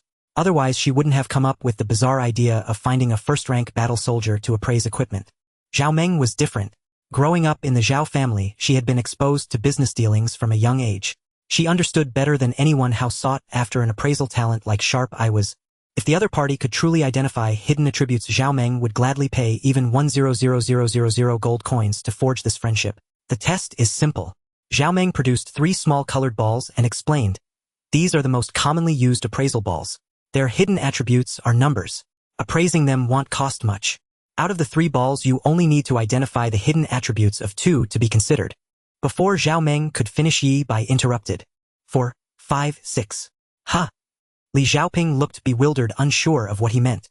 Zhao Meng stood frozen, her mouth forming a silent "oh" as she couldn't utter a sound. Yi Bai had to repeat himself. "I said the hidden numbers on these 3 balls are 4, 5, and 6. Whoa. Li Xiaoping quickly turned to her friend, seeking confirmation of the answer. The moment she saw Zhao Meng's expression, Li Xiaoping knew he was right. Could it be? I've actually struck. Her heart surged with joy, but before she could speak, Zhao Meng, having regained her composure, interjected. "Indeed they are 4, 5, and 6. Here is a 100,000 gold bearer card. Please accept it." With that, she handed over a black card, which Yi Bai accepted without hesitation. Zhao Meng forced a somewhat stiff smile and asked tentatively, "Could I have a moment to discuss with my friend?" "No problem. I have 14 minutes left." Yi Bai glanced at the time. He had 14 minutes before class. If he skipped too many classes, a teacher would surely summon him for a talk after school, which would be troublesome. "All right, we'll be right back." Zhao Meng pulled Li Xiaoping aside. Even with her voice lowered, she couldn't hide the excitement in her heart. "Xiaoping, you've hit the jackpot this time." "Huh? Old Zhao, calm down. I haven't even had my equipment appraised yet. What do you know? Do you realize that simply forging a friendship with this master is worth a fortune? Appraising equipment is nothing." Zhao Meng took a few deep breaths to steady herself, then spoke as calmly as possible. "We can't leave a bad impression on the master. It's about a long-term relationship, not a one-off deal. Understand?" Li Xiaoping said with a hint of grievance. "But I just wanted to appraise my weapon." Zhao Meng sighed in frustration. "You with your wooden head. Give you a golden hoe and you'd still use it to plow fields. What else would a hoe be used for but plowing?" Still talking back. Finally, Zhao Meng made the decision. "I'll handle all the negotiations. Let's figure out what this master truly needs. Help with what they need, seek what they seek, got it?" Li Xiaoping timidly replied. "If I understood that, why would I have brought you along? Come here." Zhao Meng pulled Li Xiaoping back in front of Yi Bai. "All right, master, let's discuss the appraisal fee." "Master, I forgot to introduce myself. My name is Zhao Meng, just call me Xiaoyao." Zhao Meng said, unconcerned about revealing her true identity. She hailed from the Zhao family and had always been interested in commerce. Merchants sought fame and fortune. With fame came profit. Making oneself remembered was a matter of great importance. Zhao Meng. Yi Bai committed the name to memory. In truth, through inside eye, he could easily discern the true identities of Zhao Meng and Li Xiaoping. "Master, my friend wants to choose between 2 staves but can't decide. Shed like your advice." Zhao Meng briefly explained. "If you fully appraise both items, the appraisal fee might be beyond our means. Appraising 2 items cost more than double the fee for 1. From Zhao Meng's understanding, this grade talent sharp, I could only appraise 3 items per day, and the success rate wasn't even 100. That can be negotiated. Charging appraisal fees was new to Yi Bai. He needed to raise cash quickly to resolve the anti-magic bounty restriction. Moreover, Yi Bai was running a cost-free business. Just a glance without spending a single coin. If he helped Li Xiaoping first, it would be the perfect launch and he'd never worry about finding clients again. From this perspective, Yi Bai was unwilling to demand an exorbitant price and ruin the deal. After hearing his words, Zhao Meng thought briefly and cautiously proposed. Then, 150000 gold coins, is that acceptable? This was the highest price Li Xiaoping could offer. Any more and she'd need to borrow from Zhao Meng. Li Xiaoping had a gentle exterior but a firm interior. She surely wouldn't want to owe money. On the other hand, Zhao Meng felt this price was indeed low, perhaps even too low. Unexpectedly, the other party agreed without hesitation. No problem. 150000 gold coins plus the 10000 from Zhao Meng earlier and the 43000 he already had. Yi Bai now had a total of 200000 gold coins, one step closer to 1 million. With the remaining 800000, a few more jobs might just be enough. Did you bring the equipment? Hearing Yi Bai's inquiry, Li Xiaoping quickly produced 2 staves and presented them before him. Level 200 equipment. You're already a war general. Yi Bai's tone held slight surprise, as if he'd just learned of it. In truth, Li Xiaoping's information was fully visible to him. Li Xiaoping level 209, Blazing Flame Archmage 2nd tier war general combat power. Zhao Meng level 199, Radiant Priest 9th tier war soldier combat power. Zhao Meng nodded and said with a hint of pride, "That's right, Xiaoping is the strongest mage in our class." Old Zhao stopped talking nonsense. Li Xiaoping quickly waved her hand to deny it. "No, master, many classmates are far more skilled than me." This young girl seemed unaccustomed to socializing. Yi Bai smiled and shifted his focus back to the equipment. He pretended to examine it for 2 minutes. During that time, Li Xiaoping held her breath, nervously awaiting the final verdict of the appraisal master. This was crucial information she had bought with 3 years of savings. 150000 gold coins. This staff has been upgraded twice already, and can be upgraded 3 more times. The hidden upgrade requirement is to infuse it with 14 drops of phoenix blood. The upgraded attributes. Never mind, I'll write it down for you. With that, Yi Bai produced paper and a pen from his hand and swiftly scribbled several lines of information. Li Xiaoping took the paper, her eyes lighting up, her breathing becoming heavy. If the upgraded attributes were true, this staff was perfect for her. An absolute match. I'll take this one. Li Xiaoping didn't even ask Yi Bai to write down the details of the second staff. If it were me, I'd make the same choice. Yi Bai nodded in agreement with Li Xiaoping's decision. The other staff could only be upgraded once, and its upgraded attributes were inferior to the first. Thank you so much. Li Xiaoping moved to pay, ready to hand over the 150000 gold coins to Yi Bai. Wait. Almost simultaneously, Yi Bai and Zhao Meng stopped her. Ha! Well, conclude the transaction under the witness of the realm spirit. It's the rule of the trade realm. Zhao Meng explained. Since the other party had chosen to trade in the realm, they must have valued this principle. Exactly. With that, Yi Bai summoned the realm spirit, looking quite practiced. Of course, it was all an act. Even the realm spirit was only his second experience. He wasn't much different from Li Xiaoping, a complete novice. I see. After the contract was sealed, 150000 gold coins entered Yi Bai's hands, signifying that the realm spirit had validated his appraisal results. Now we have hope of hunting a war general. Li Xiaoping hugged the staff, unable to let it go, her eyes gleaming. The reason she valued this trip to the Abyss Plane so much was to hunt war general level monsters. Otherwise, with her second-tier war general combat power, Li Xiaoping wouldn't need to worry about the internship. The aloof appraisal master suddenly spoke up. Besides appraising, could you do me a small favor? Please speak. Zhao Meng was eager. For an appraisal master to ask for help was no small matter. This mysterious master had already proven his worth through his abilities. Take this item to the cemetery in the extreme north snowfield. Place it before the nameless tombstone in the 3rd row 4th column from the entrance. With that, Yi Bai pulled from his backpack a 3-story tall ox head, roasted by electric fire, still steaming with aroma. This shouldn't be a problem, right? Zhao Meng found it odd. Delivering something to the extreme north snowfield with teleportation arrays and planes would only take a few dozen minutes round trip. Why wouldn't the master handle such a trivial matter himself? Regardless, agreeing first couldn't go wrong. Li Xiaoping blinked, gazing up at the ox head with a solemn expression. This is a war general level monster, absolutely. I can't be mistaken. Good eye, young lady. Yi Bai praised with a feigned air of experience. He was a war general from the Bloodstained Legion's vanguard camp under the 6th Demon Lord. The Bloodstained Legion. Both women gasped in unison, clearly familiar with the name. A war general monster from the bloodstained legion far stronger than its peers, and it died just like that. Zhao Meng's surprise shifted to a subtle change in her gaze toward Yi Bai. She formed a new conjecture about Yi Bai's identity. He's an old veteran who registered as a first-tier war soldier to hide his strength and avoid the spotlight. Indeed, such individuals existed among humanity. They merely registered as first-tier war soldiers for easy access to the Abyss Plane. Their true power could be War General, War King, or even War God. In Zhao Meng's mind, Yi Bai had become a seasoned reclusive powerhouse forced by a lack of funds to take on side jobs to get by. Everything made sense now. Unlike Zhao Meng, who harbored many thoughts, Li Xiaoping's entire focus was on the ox head before her. Reaching out to touch the scorched ox hide, Li Xiaoping murmured, "This wound, it's a single fatal blow, and the damage was controlled to preserve the head."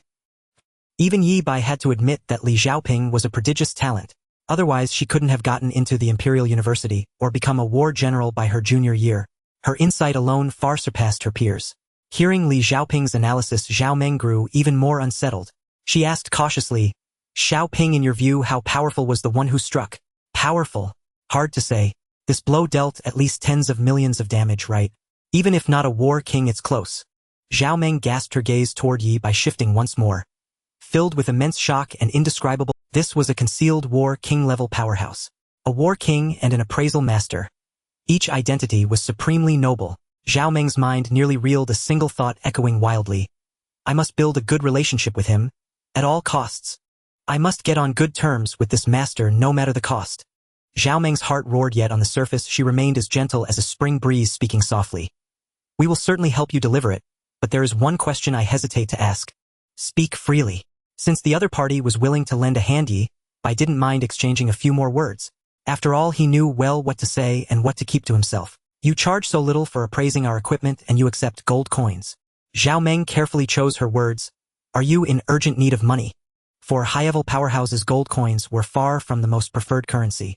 For instance, university students could use credits to exchange items within the school. Li Xiaoping's weapon was obtained through credits. If similarly graded equipment were placed in the Myriad Treasures Pavilion, she could never afford it. Credits were so precious that gold coins simply couldn't buy them. Legions had merits, universities had points, the Myriad Treasures Pavilion had VIP credits, and even the Wolf's Den had its own exchange system. Gold coins were almost the worst choice. So why did this hidden powerhouse and appraisal master insist on accepting them? Yi Bai smiled faintly and said slowly, "It's not a big deal. I have a special item that needs its bloodline restriction lifted. I thought trading with gold coins would be simpler and less likely to expose my identity." The explanation seemed reasonable. Zhao Meng nodded. "I see. I spoke out of turn." She longed to say directly, "Let me cover the cost of lifting the restriction." Even if it cost 1,000,000 gold coins, returning to the Zhao family and explaining the situation would secure reimbursement. But every powerhouse had their pride. Doing so would be an insult to the other party. Thus it was not an option. If Yi Bai knew Zhao Meng's inner thoughts, he would have shouted, "Insult me a few more times, I don't mind. 1,000,000 gold coins. Dignity. What was that? Could it be exchanged for money or food?" Zhao Meng could tell that the money at hand was likely insufficient to lift the restriction, even with the additional 160000 gold coins. Since he's eager to lift the restriction, I must find a way to help. Zhao Meng knew she had to prove her worth, or she would miss this mysterious powerhouse forever. There was only one chance, and she had to seize it. "By the way," Zhao Meng's eyes lit up and she spoke with slight excitement, "I know a forging master with a unique talent. The buffs he adds to equipment are all time-limited, including lifting bloodline restrictions. If I ask him to help, the price would be much lower. However, it can only lift the bloodline restriction for a limited time. What do you think?" Zhao Meng's proposal was a godsend to Yi Bai. He was worried about insufficient funds. For his afternoon operation, using the anti-magic edict was crucial, or otherwise the risks would be much greater. "All right, we can meet and discuss. This special item is S-grade. An S-grade special item." Zhao Meng's breath caught again. Everything he handled was extraordinary, his strength far beyond her imagination. With Yi Bai's approval, Zhao Meng hurriedly contacted the forging master, negotiating the price and terms. Her eyes sparkled with excitement, waves of exhilaration surging within her. She had seized this opportunity. Efficient as ever, Zhao Meng soon returned after contacting the forging master. He quoted a price of 200000 gold coins, plus 1 equipment appraisal. Lifting the bloodline restriction on the special item will last for 7 days. After that, he will do it again for free for another 7 days. 200000 gold coins would drain Yi Bai's entire savings. In exchange, he gained 14 days of use for the anti-magic edict. On the surface, the deal seemed somewhat disadvantageous. But for Yi Bai, it was like buying an insurance policy for his life with 200,000 gold coins. With the anti-magic edict, his survival rate in battle would skyrocket, neutralizing most magical threats. Moreover, most of this money came from his equipment appraisals. Essentially, Yi Bai didn't sacrifice much to easily secure 14 days of bloodline restriction relief. This deal was worth it. No problem, make it quick. Preferably within 8 minutes. Yi Bai glanced at the time. There were only 8 minutes left until class. Understood. Zhao Meng frantically contacted the other party drafting the transaction contract and handled everything with lightning speed to ensure it was done within 8 minutes. The forging master happened to be free and arrived at the trading secret realm. He lifted the bloodline restriction on Yi Bai's anti-magic edict while Yi Bai appraised his equipment. Both parties signed a contract to keep all matters of this transaction confidential, revealing nothing to outsiders. 7 minutes later, the contract was sealed and everything was settled. I have matters to attend to. I'll take my leave. With that, Yi Bai logged off and left. The forging master gazed at the detailed equipment information and sighed. This man's appraisal skills far surpass mine. Even I, a master of forging, couldn't succeed in appraising it. Xiao Meng, where did you find this master? Secret Uncle Qian. Don't pry. Zhao Meng flashed a radiant smile, grabbed Li Xiaoping's arm and walked away. Xiao Ping, you're my lucky charm. My future wealth and fortune depend on you. Come on, let's head to the extreme north snowfield first to deliver the ox head for the senior. I made it just in time. Yi Bai rushed back to the classroom as the bell rang narrowly. Bai, did you eat something bad? Zhao Lin whispered. You were in the restroom for 26 minutes and 17 seconds. You were timing me. Yi Bai was speechless. What kind of person was this? By the way, I didn't get to ask earlier. Did you go to Thunderwind Valley yesterday? I did. So what? Nothing much, just asking. Here's something good. Zhao Lin secretly slipped him an oil paper wrapped item, speaking mysteriously. What's this? Yi Bai unwrapped the oil paper and a savory aroma immediately filled the air. Neatly cut roast beef strips lay before him. Well done beef, general grade quality. Guess who the unlucky guy is? He didn't need to guess. He already knew the answer. The Bull Demon General. By eating this for the first time boosts strength stats, and regularly consuming it increases constitution and health regeneration. It's a great find. Zhao Lin briefly recounted last night's experience, marveling at the mysterious warrior's strength, lamenting that he had fallen to the boss. Yi Bai, I became a warrior, and I was killed by the boss. Didn't the boss die by the eternal rule's hand? How did this get so convoluted? Regardless, it was a good thing that no one discovered Yi Bai had slain the boss. As for the beef in his pocket, Yi Bai hesitated to take a bite.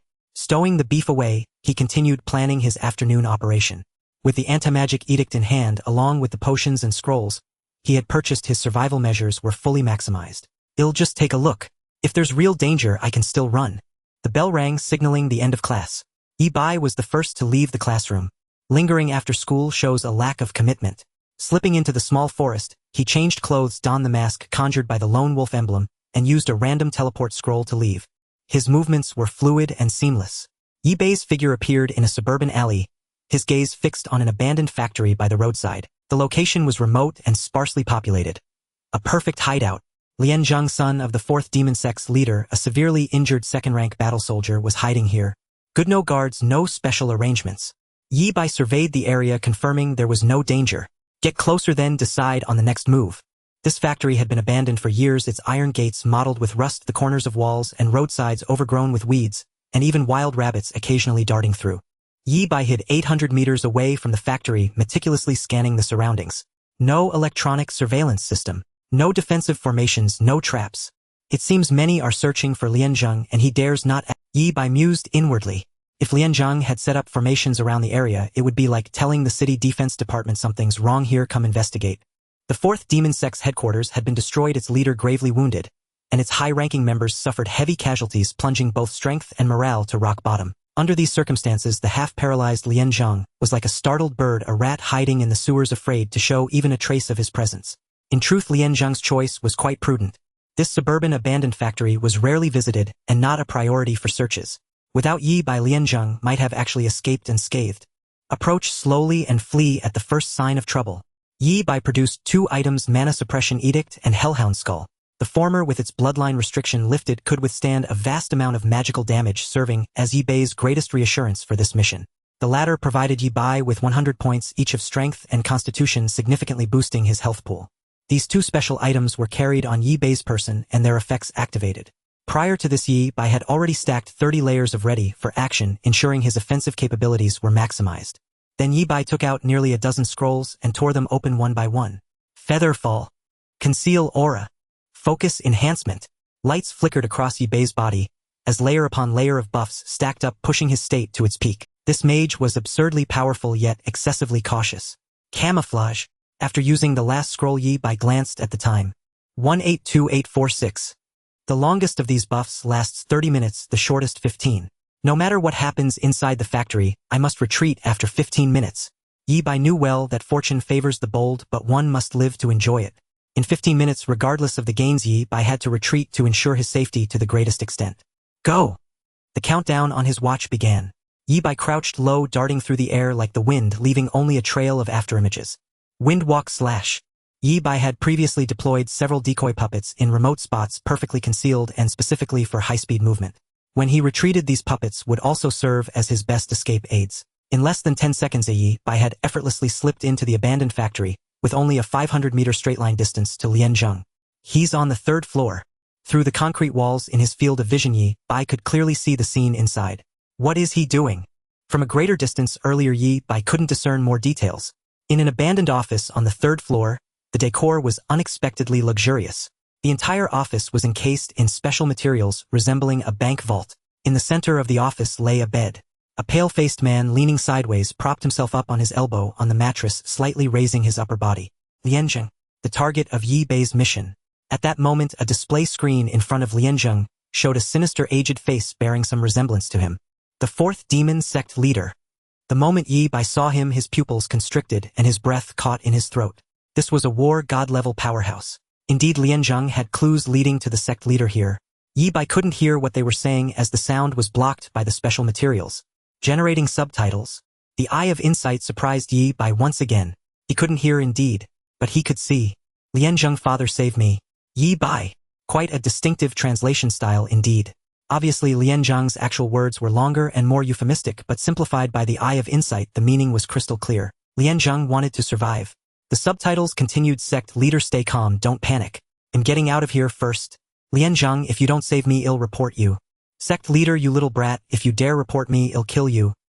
A family portrait of filial piety. Yi Bai couldn't help but sigh. No wonder this family had sided with the demon god. Morality to them was as worthless as used toilet paper. In their desperate flight, they revealed their ugliest sides, like drowning people trying to climb onto each other's shoulders to escape. A minute and a half gone. Yi Bai watched this family's melodrama while keeping track of time. The exchange of insults between Lianzheng and the sect leader didn't last long. Finally, the sect leader made a compromise. Sect leader, I'll help you activate an abyssal plane teleportation array to send your soul there. Once I reach the abyss, I'll help you rebuild your body. What do you say? Lianzheng fell silent, not immediately replying. Abandoning his physical body would greatly impact his future strength. However, being half-paralyzed now, recovery would require immense resources. Rebuilding his body seemed like a viable path. Sect leader, hurry up, the pursuers are closing in on me. If we delay any further, I won't be able to help you and we'll all die.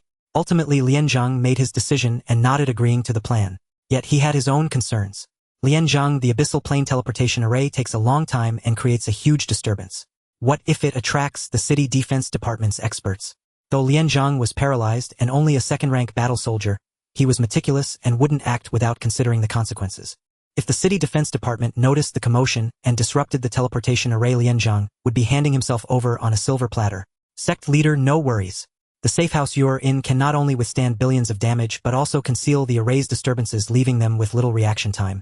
Reassured by the sect leader's words, Lianzheng relaxed. Lianzheng, father, what are we waiting for? Get on with it. A minute ago he was threatening to report him, and now he could warmly call him father without missing a beat. Such audacity was at least SSS-Rank. The sect leader didn't dwell on the pettiness either. He activated the pre-placed arrays from afar, one by one, gleaming with sinister light, attempting to connect with the abyssal plane. Yi Bai, who had been observing covertly, suddenly changed expression. Should I retreat? He hadn't expected to stumble upon Lianzheng's escape. What a coincidence. Even if he reported Lianzheng now, it would be too late. Once the array activated and Lianzheng entered the abyssal plane, all hope would be lost. Just as Yi Bai hesitated, a note appeared beside Lianzheng's array: abyssal sacrificial array. After connecting to the abyssal plane, sacrifice a vast amount of treasures and a blood relative soul. to summon a powerful demon. Hiss! Yi Bei's body stiffened slightly as a chill surged to the back of his head, his expression growing grimmer. This wasn't a teleportation array. It was a sacrificial array. The sect leader had never intended to save his son. He was going to sacrifice Lianzheng. Truly a family portrait of filial piety and harmony. Yi Bei made a split-second decision. His figure shot forward, reaching the third floor in the blink of an eye. I must stop the sacrifice. Whether Lianzheng lives or dies doesn't matter, the sacrifice must be interrupted. Before charging to the third floor, Yi Bei glanced back. Nanjiang City was slowly being enveloped by This was the suburbs, sparsely populated, yet there were still many residents living here, only a few dozen kilometers from the bustling city center. If a terrifying demon were to descend, the consequences would be unimaginable, and the only one who could prevent this was Yi Bei. Hurry! Yi Bei dashed up to the third floor, shooting like an arrow toward the office where Lianzheng was located. There's only 1 minute left before the sacrificial array activates. The entire office had been fortified into an impregnable bastion. Lianzheng's father, the fourth demon cult leader, had clearly prepared well in advance.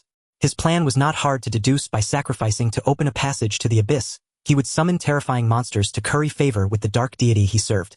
At the same time, the chaos wrought by the monster's arrival would allow the cult leader to slip away unnoticed. A scheme that reaped multiple benefits. The only price to pay was his own half-paralyzed, worthless son. This trap had been laid long ago, only to be activated today, when the demon cult leader found himself in dire straits. Even a tiger will not devour its own cubs. This cult leader is not only inhuman but worse than a beast. Yi Bei scorned the demon cult leader as he turned his gaze to the office before him. A pale blue defensive barrier stood in his way. Can withstand 120 billion damage. Yi Bei had stacked 30 layers of ready-to-strike, granting nearly an 11 billion-fold multiplier. Yi Bei's current intelligence attribute was 285 points.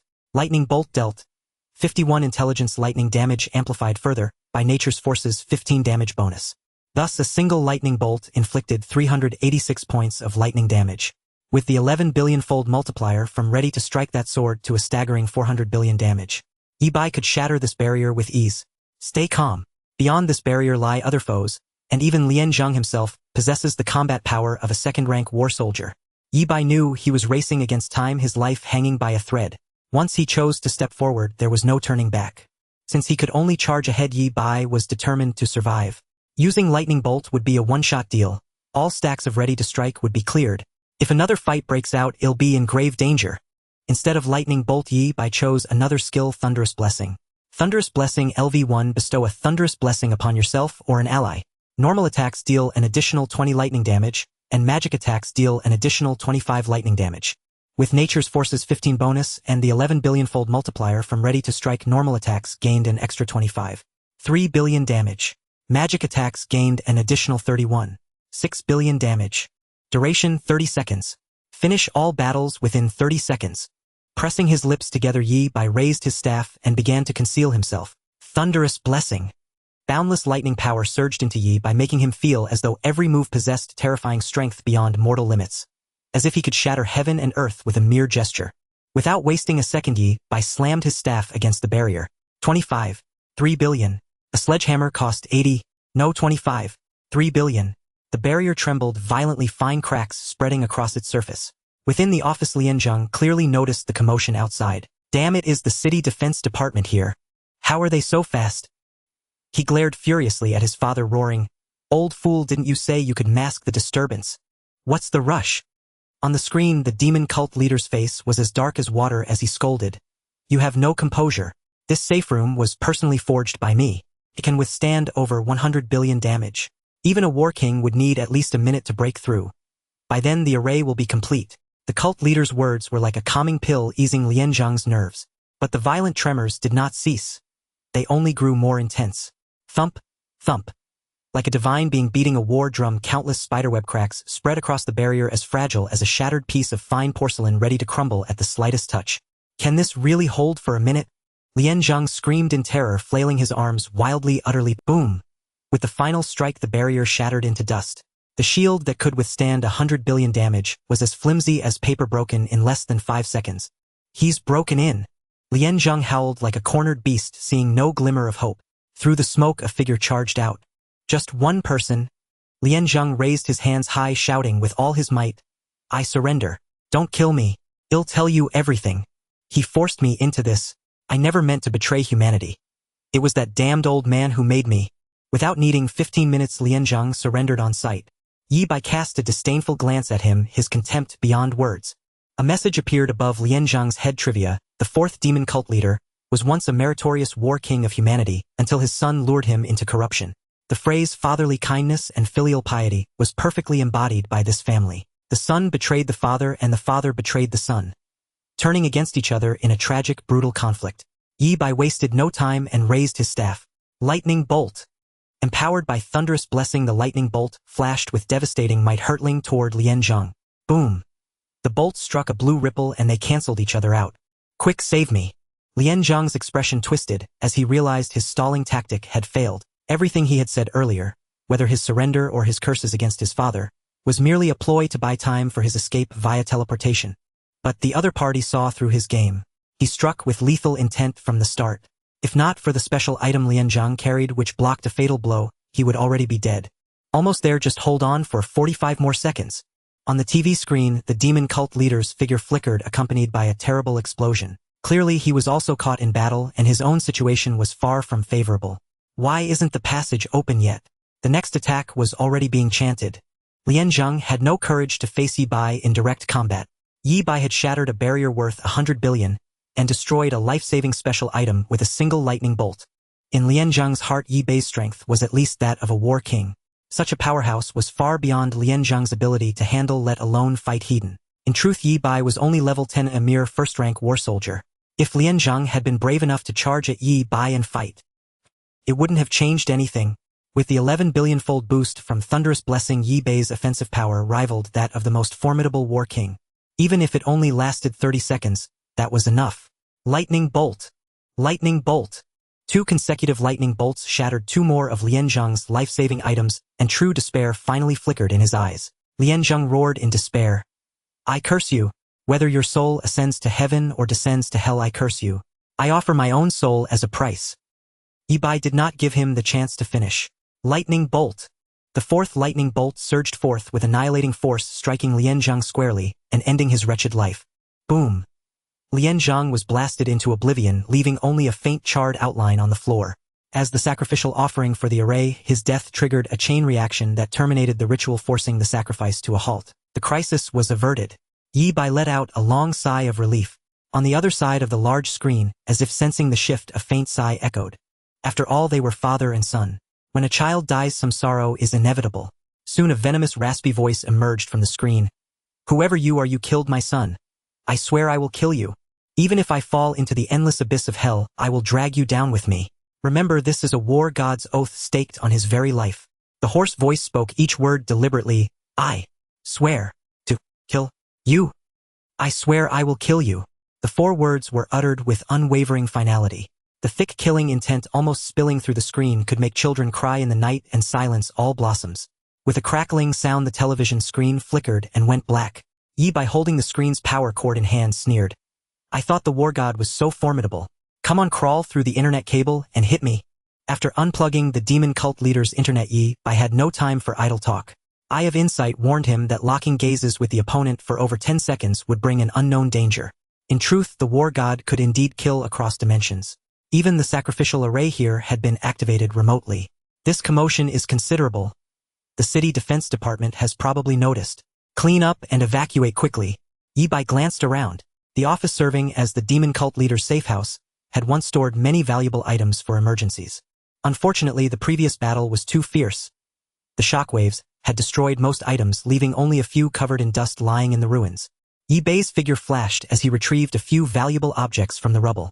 Without time for a close inspection, he tucked them into his bosom. The wind is tight, time to scram. Before leaving, Yi Bai did not forget the most important task. He took out the lone wolf medal and pressed it onto the ashes of Lianzhang's death, imprinting the mark of a lone wolf emblem. A wolf travels 1,000 miles, leaving its mark with every step. Retreat! Yi Bai leaped from the 3rd-floor window, landing lightly on the concrete ground like a dragonfly skimming the water. Wind-splitting step! Yi Bai appeared behind the puppet dummy at lightning speed, swiftly storing it back into his backpack.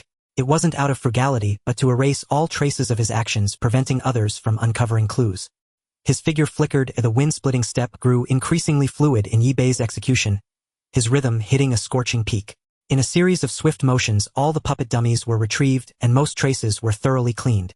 Yi Bei's silhouette vanished on the horizon of the city's night. 5 minutes after the battle began 4 minutes after Yi Bei had left. Sirens pierced the silent night sky. Dozens of vehicles raced into the abandoned factory complex surrounding an office building.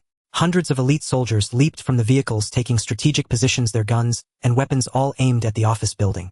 A man with a megaphone shouted with authority, "You inside, listen up. You are completely..." "Shut up." A roar thundered across the sky. An elder with cyan flames atop his head flew through the air, hovering above the crowd. "Everyone fall back. There is an aura from the abyss plane here. This is beyond the scope of you soldiers. It's the Cyan Flame War King. He has returned from the abyss plane." Many recognized the elder, a renowned war king of Nanjiang City, the pillar of the Lu family, Lu Qingyan. Hearing Lu Qingyan's words, the city defense forces immediately retreated while organizing the evacuation of nearby residents. Lu Qingyan, as if facing a great enemy, wore an extremely grave expression and growled, "All below war soldier rank retreat 50 li. All below war general rank retreat 30 li. Nanjiang City enters level 1 emergency state. Traces of an abyss plane teleportation array detected."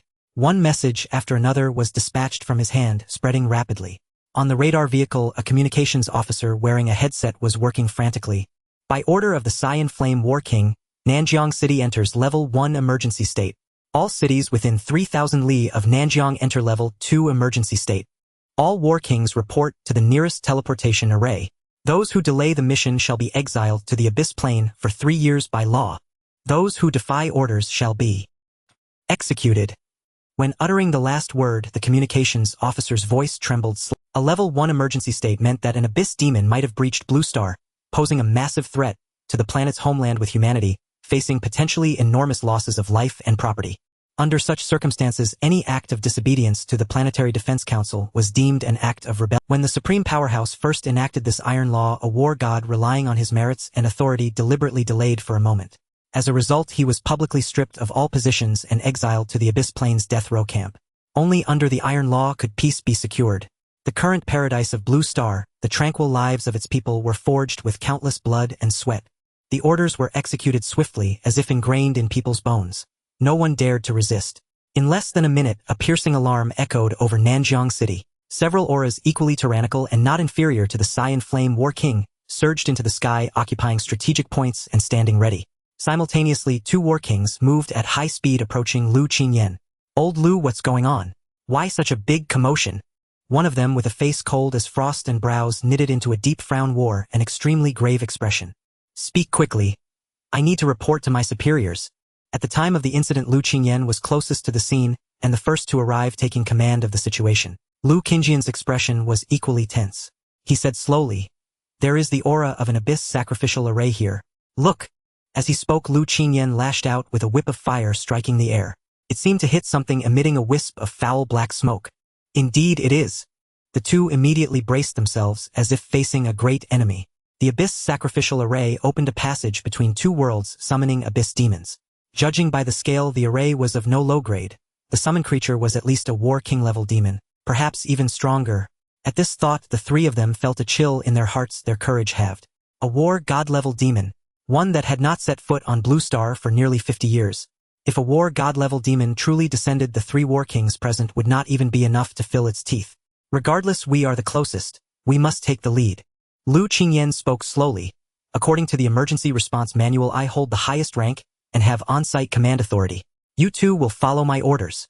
Before the 2 could refuse, Lu Qingyan continued, "I will enter the office building shortly to inspect the abyss sacrificial array and gather intelligence. If I encounter a demon, I will engage it to collect more information. Without my order, you are not to join the battle on your own. If I fall, Li Er will take over as on-site commander and organize the evacuation." "Understood." "Old Lu." "No." The middle-aged man called Li Er, his face full of fury, was clearly dissatisfied with this arrangement. He was a war king too. Why should Lu Qingyan charge alone? The demon in the office building was at least War King level.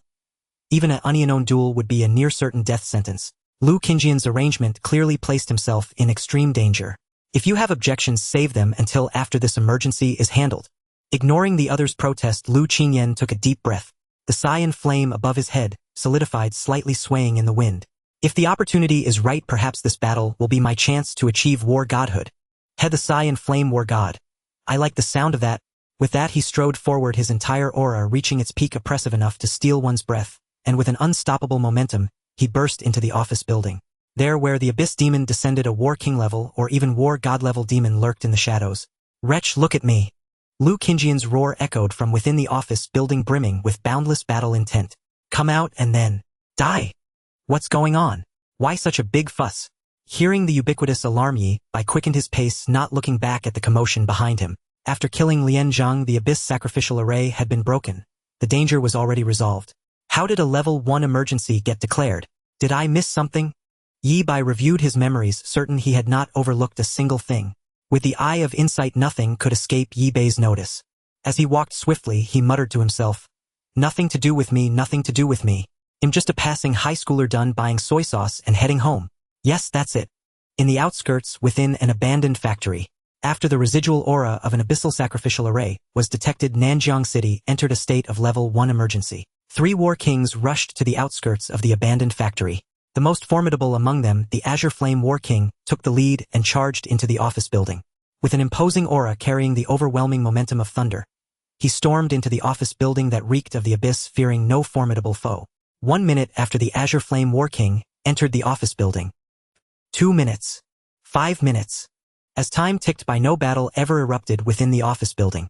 The War Kings waiting outside grew impatient, yet recalling the Azure Flame War King's instructions before he left, they dared not advance rashly. "Old Lu!" Li Er shouted across the distance. "What's the situation inside?" Soon Lu Qingyan emerged from the office, building his face dark, as iron, his gaze exceptionally icy. "You two follow me inside. Everyone else stand by." The 2 War Kings, though filled with countless doubts, could only follow behind Lu Qingyan. "Old Lu, say something." Li Er urged. "What happened? See for yourselves." Lu Qingyan led the 2 to the entrance of an office where a scene of utter chaos lay before the War Kings. This is the insight of a War King, far surpassed ordinary people. With just a few glances, they had reconstructed most of the battle scene. Lightning elemental damage output at the War King level.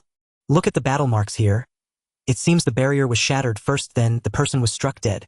"Old Lu, any news on the victim's identity?" Li Er looked up and asked. For this kind of abyssal sacrificial array, the blood relative soul is the most crucial offering. This must be the work of a high-ranking member of the demonic cult. The identity has been confirmed. As Lu Qingyan spoke, his expression grew exceptionally grave. It should be the son of the 4th demonic cult leader. His real name is Lian Zhang and his father is... Lu Qingyan did not finish the sentence. The name of a war god, even one who had betrayed humanity and defected to the demon gods, could not be spoken directly. Lian Zhang. Then his father. Isn't it? The 4th demonic cult leader? Li Er's face was etched with shock. That existence was one who had been on the verge of becoming a transcendent war god, had rendered countless meritorious services, and after a great battle had lived in seclusion, detached from worldly affairs. Unexpectedly, he had long since betrayed humanity. Matters of a higher level are none of our concern for now, nor do we have the capability to worry about them. Lu Qingyan steered the conversation back, pointing at the ashes on the ground. Lian Zhang was struck dead by lightning magic. The one who acted was at least a War King-level powerhouse. Exactly. I examined the barrier array here. Based on the materials, it should have been able to withstand 100 billion points of damage. At these words, the 3 fell into silence simultaneously. Li Er turned to look at Lu Qingyan, a hint of bitterness in his voice, as he asked, "Old Lu, how long do you need to unleash 100 billion points of damage?" Peak state 5 seconds. Normally 10 to 20 seconds. If a War King had struck at peak state, the City Defense Department's monitoring array would have received the signal long ago. Li Er said slowly, "That means even while concealing their true strength, the opponent still possesses the output capability of a peak War King. Though I'm reluctant to admit it, the facts are indeed so." Lu Qingyan had already formed a judgment in his mind. When he first discovered the battle traces here, he too was shocked for a long time. When did Nanjiang City have such a powerful existence? Peak War King output tracking down Lianzhang's hiding place in advance, interrupting the process of the abyssal sacrificial array. Li Er let out a long breath, his entire body relaxing. Regardless, he saved Nanjiang City.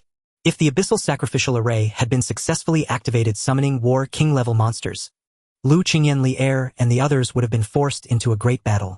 A War King going all out would be impossible to control and scale, and Nanjiang City would surely have been half destroyed. This matter might not be as simple as we imagine. Lu Qingyan rummaged through the ashes for a moment, pointing at a small mark. Look, this is the Lone Wolf mark. It was done by someone from Lone Wolf. What are they up to? Stop arguing, let me think. The appearance of the Lone Wolf mark at the scene made their just relaxed nerves tense up again. The whole affair seemed even more complicated. Could it be possible, Lu Qingyan said slowly, that someone from Lone Wolf tracked down Lianzhang and intended to use him as bait to lure out the fourth demonic cult leader? In the process, they stumbled upon the activation of the Abyssal Sacrificial Array, were forced to act, killed Lianzhang, and disrupted the array. To hide their identity, they left the scene immediately after the act. Lu Qingyan's analysis was well-reasoned, and the two war kings nodded continuously. To dare fish for a war god-level powerhouse, this mysterious expert's strength might be greater than we think. Regardless, let's compile the information here and report it upward. As he spoke, Li Er took out a tablet, and suddenly the shadows of the three war kings twisted. Watch out! From within the shadows, a mass of black mist slowly rose. It's me, don't attack. Lu Qingyan halted Li Er, and the other's actions, a look of confusion on his face. May I ask which Lord of the Shadow is here? Shadow. The newcomer was a great figure from the shadow, the legendary elusive guardian of the Lone Wolf. From deep within the black mist came an extremely hoarse voice. I am Shadow 9. Little Lu, 30 years unseen, and you're already close to becoming a war god. The black mist seemed to recognize Lu Qingyan, its words carrying a hint of admiration. Lu Qingyan quietly explained to his two companions. I was once a lone wolf for a time, and it was Shadow 9 War God's disciple who guided me. Shadow 9 War God? Li Er's face was filled with shock. This mass of black mist before them was actually a war god. Lu Qingyan's attitude was exceptionally respectful, devoid of any arrogance, as he asked, Lord Shadow 9, what exactly happened here? Nothing much, just a young man doing a good deed and stepping forward. These two words left the three war kings stunned in place. They had previously speculated it might be a hidden war king level expert, so where did this young man come from? To possess war king level output at such a young age. There was only one person in the entire world capable of such a feat. A single name surfaced in the minds of the war kings simultaneously, Asura. Li Er was startled by his own conjecture. This matter was actually related to Asura, the supreme seed of humanity, the hope for the fourth supreme being. According to previous orders, all information about Asura was to be classified as SS level. Why was Shadow 9 speaking of it so casually? Li Er asked cautiously, Lord Shadow 9, is it really all right to tell us such things? Of course not. The black mist roiled, emitting a hoarse laugh. That's why I'm here to clean up, isn't it? Young people are too careless in their actions, leaving an old bones like me to tidy up the mess. With that, the black mist suddenly expanded, enveloping the entire office building, sweeping the three war kings along with it. After a moment, the black mist receded. The three war kings walked out of the office building with composed expressions. The leading Azure Flame War King announced in a loud voice, This Level 1 emergency drill is now concluded. Superior departments will later evaluate the performance of all units. Dismissed. With that, the three war kings turned into streaks of light and vanished into the sky. In their minds, this drill had been very successful. As for the events beyond the drill, they were buried deep in their memories. Perhaps only when they one day became war gods would they have the chance to unlock these sealed memories. Until then, all memories of today were merely a drill. Under the night sky, a mass of black mist drifted unhurriedly into the distance. The sirens have stopped. Yi Bai halted his steps, looking at the large screen on the street, which displayed the latest news. It was just a drill. A false alarm. Yi Bai began to walk again, preparing to go home and tally the gains from killing Lianzhang. Before he could enter the residential area, Yi Bai was stopped by someone. Excuse me, are you Yi Bai? A mature woman dressed in understated yet tasteful attire asked softly with a smile in her eyes. Yes, you are. I'm Sweki's mother, Lu Sweki. You two are classmates. The woman introduced herself. Do you have a moment to talk? Not really. Having said that, Yi Bai walked around the woman and continued into the residential area. The woman, she had only been polite, and this kid actually said he wasn't free. There was no way to continue this conversation. How could her own daughter have taken a liking to someone so unconventional? Student Yi Bai. The woman gritted her teeth yet still hurried after him with quick short steps. It won't take much of your time, just a few words. Yi Bai halted, frowning at the woman before him. What did Lu Sweki's mother want with him? Was she looking for a Livian son-in-law? Auntie, I think you might have misunderstood. We're senior high school students. I believe we should focus on our studies. I have no intention of dating for now. Yi Bai declared with an earnest expression. This time the woman was left speechless. Before she could even utter a word, Yi Bai had launched a preemptive strike, turning the tables completely. I never said anything about you dating Sweki. In her momentary daze, Yi Bai had already walked another 5 meters. The woman took a deep breath and chased after him again, speaking rapidly. Yi Bai, I just want to tell you one thing. Sweki has grade talent, and she chose the class of Otherworld Summoner. She might even struggle to become a common soldier in the future. Sweki makes her own decisions. Since she has feelings for you, I naturally won't interfere. I only hope that you can be a little stronger than her at least. That way your future life might be a bit easier. The woman carefully chose her words, finding herself in an extremely difficult position. Sweki had grade talent while this Yi Bai before her had grade talent. Like a broom paired with a dustpan, they both occupied the bottom rung of the talent hierarchy. I think you must be misunderstanding something, Auntie. Yi Bai patiently explained one last time. Lu Sweki and I are just pure classmates. She asks me for help with questions she doesn't understand, that's all. A smile appeared on the woman's face, clearly not believing Yi Bai's words. Pure classmates. Would Lu Sweki give such a precious map to an ordinary classmate? Enough those lies might fool others, but don't try them on me. The woman continued. I just want to tell you that no matter who Sweki chooses, I will support her. But the Lu family isn't solely my decision. If you want to be with Sweki, there will definitely be other elders who oppose it. Yi Bai nearly rolled his eyes. What kind of twisted script was this? A crooked-mouthed dragon king. A war god's Livian son-in-law. Sorry, no thanks, goodbye. Fearing Yi Bai would run off again, the woman hurriedly finished her words. In the next couple of days, Nanjiang No. 3 High School will hold an internal selection. Those with excellent results will have the chance to qualify for a top university's summer camp, or even be admitted early. Yi Bai, if you want to be with Sweki. Yi Bai interrupted. Auntie, let me say it again, I don't want to. I just want to study now. The woman changed her tune. All right. If you want to study hard, you must seize this opportunity. If you can make it into the top 20 of the school selection, our Lu family. The woman left the rest unsaid. Those who understood. With the Lu family's influence in Nanjiang City, as long as Yi Bai entered the top 20, they could propel him into a top university's summer camp. From there, early admission was not impossible. The prerequisite was that Yi Bai had to be worthy. This was precisely the reason the woman had come, to tell Yi Bai this. After speaking, she nodded to him and turned to leave. Sigh, I feel like she got the wrong idea. Yi Bai was speechless and could only quicken his pace home. After Lu Sweki's second talent awakening, she had chosen to conceal her grade talent. Lu Sweki's mother was an interesting person too. It was clear she cared deeply for her daughter. After she left the residential area, a pitch-black luxury car pulled over, and its door opened automatically. Ha! Honey, weren't you responding to a level 1 emergency? The woman got into the car and found her husband already inside. It was a drill. It's over now. But I found it a bit strange. A middle-aged man sat in the back. His temples were slightly gray, his face cold and sharp as if carved by a knife. Never mind that. Did you meet Yi Bai? I did. He's better looking than in his photo. No wonder Sweki has taken a liking to him. It's still too early to tell. I think you've already picked out names for their children. Don't talk nonsense. The woman scolded playfully, her eyes shimmering with charm. Lu Sweki was a stunning beauty, clearly, having inherited much of her mother's allure. My poor daughter. Hasn't father returned from the abyss plane? Go ask him if there's another path for Sweki. As the woman voiced her request, the middle-aged man's brows furrowed slightly. Father values this granddaughter more than anyone. Even without my asking, he's already anxious.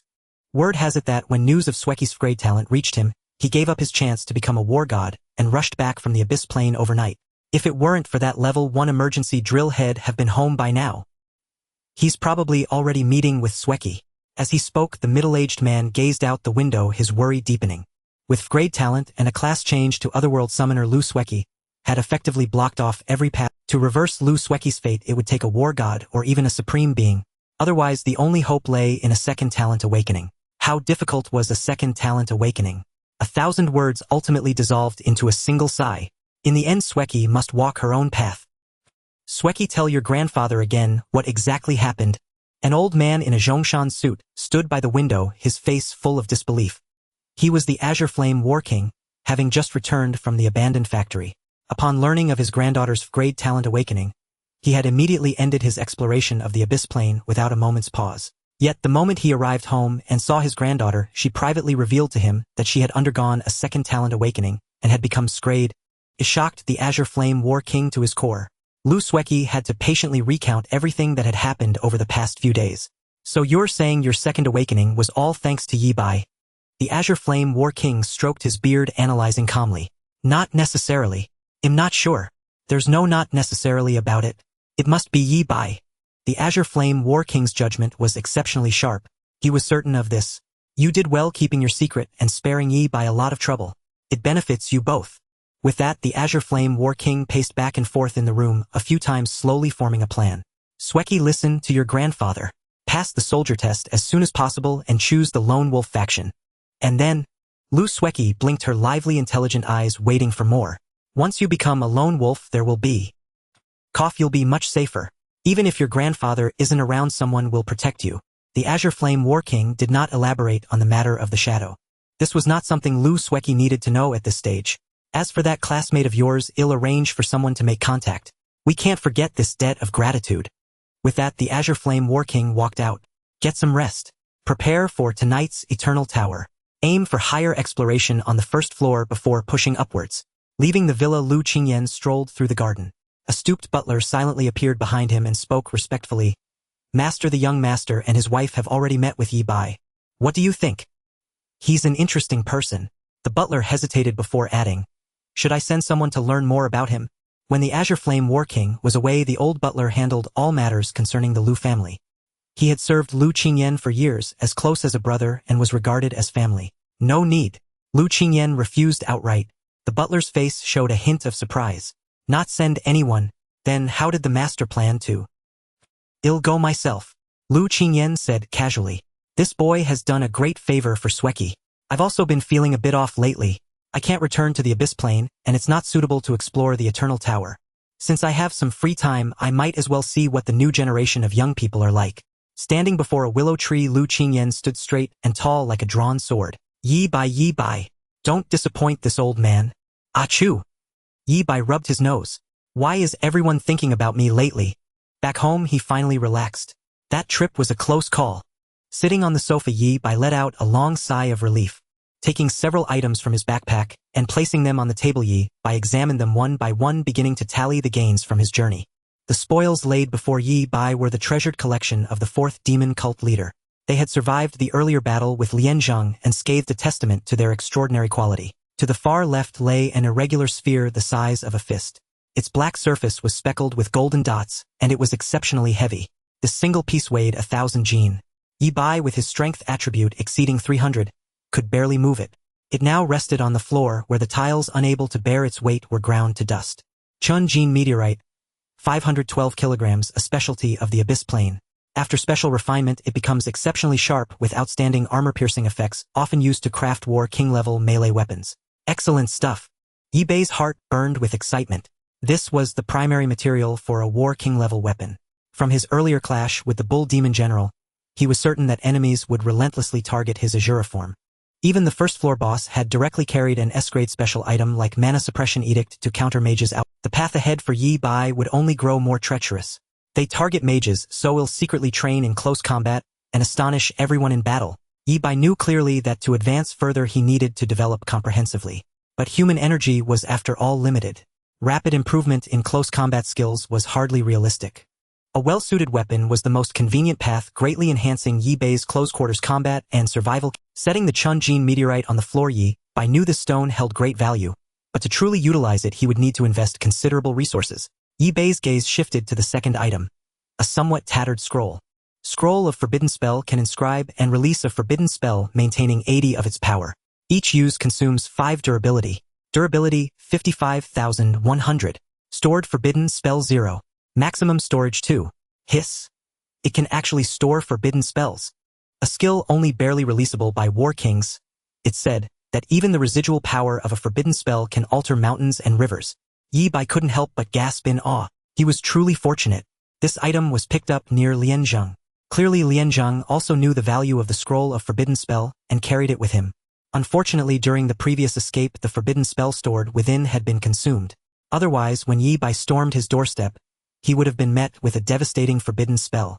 So it can store 2 full-powered strikes from a War King-level powerhouse. If used wisely, it's not just a life-saving trump card, but a weapon for conquest. Durability loss. Money could fix it. Unable to inscribe a forbidden spell. Hire a War King to do it. When it came to matters of life and death, spending money was nothing. The value of this item far exceeds the Chun Jin meteorite. It might be the greatest gain from this trip. Yi Bai toyed with the scroll of forbidden spell, growing fonder of it with each look. He'll contact a master forger to repair it, and find someone to inscribe a forbidden spell. At this thought, Yi Bai suddenly felt the pinch of poverty. I almost forgot. I only have 2700 gold coins now. 2700 gold coins converted to dragon coins was 7 million. In just 2 days, Yi Bai was lamenting having only 7 million in hand. It was sheer hubris and nothing else. Yet it wasn't entirely unreasonable. 2700 gold coins tossed before a war king wouldn't even earn a glance. The real challenge is how to get a war king to inscribe a forbidden spell for me. Yi Bai felt a headache coming on. Short on funds, always short on funds. His eyes swept over the next 2 items. A damaged staff. Before its damage, it was a war god level equipment. After the damage, the cost of repair far exceeded the staff's own value. It had been a prized possession of the 4th demon cult leader, accompanying him through years of battle.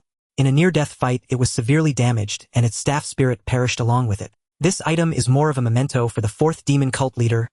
Its actual value. Well, it's mediocre. After a glance, Yi Bai dismissed the staff. The staff's origin was too unique. If Yi Bai tried to sell it in the trading realm, it would surely stir up trouble and attract unwanted attention. Coupled with its low intrinsic value, it wouldn't fetch much money. Yi Bai could only stash it in his warehouse to gather dust, hoping to repurpose it later. The final item was a black square box. The method to open it was extremely complex. Even a war god powerhouse couldn't force it open. If the box were damaged, the documents inside would self-destruct. It was an excellent document sealer. Even if it fell into the hands of the Qingyan War King, they couldn't view its contents. Unfortunately, it met Yi Bai. The owner of the SS grade talent Eye of Insight didn't need to open the box to see the documents inside. This is a list. Yi Bai's pupils contracted and a flash of insight struck him. He immediately understood the list's purpose. Yes, you guessed it. This is a list of the 4th demon cult's mid-to-high-ranking cadres. It really is a demon cult list. Yi Bai grabbed paper and pen, copying down the names one by one.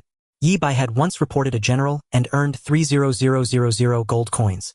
The weakest on this list were 5th-rank generals with bounties as high as 1000000 gold coins. These were all walking 1000000 gold coins. If I report everyone on this list, I should have at least 10 million gold coins, right? Yi Bai gazed at the list of dozens of names and sighed. Just this morning he was worried about 1 million gold, and now he only needed to write dozens of reports and submit them to easily earn 10 million gold coins. This money is earned easily and with peace of mind. Reporting demon cult followers carried no moral burden for Yi Bai. These wretches all had blood on their hands, steeped in filth from head to toe. Setting the list aside, it was truly worth its weight in gold. Taking stock, this haul is by no means small. It far exceeds expectations. Yi Bai looked around. The Chun Jin meteorite and the scroll of forbidden spell were items he could keep for himself. The damaged staff was temporarily a dead weight, serving as a collectible. The demon cult list was a check for 10 million gold coins. Let's pack up. I haven't had dinner yet. Stowing everything in his storage space, Yi Bai casually picked up the Lone Wolf medal. During the earlier battle, Yi Bai had set the Lone Wolf medal to silent mode. Now, switching it back to normal, the medal suddenly vibrated violently. You have 19827 unread messages. Buzz. You have 20193 unread messages. What was going on? Yi Bai was astonished to find his voice mailbox nearly bursting. He opened the first voice message. Greetings, Master. Old Wang here has an item that needs appraisal. Name your price.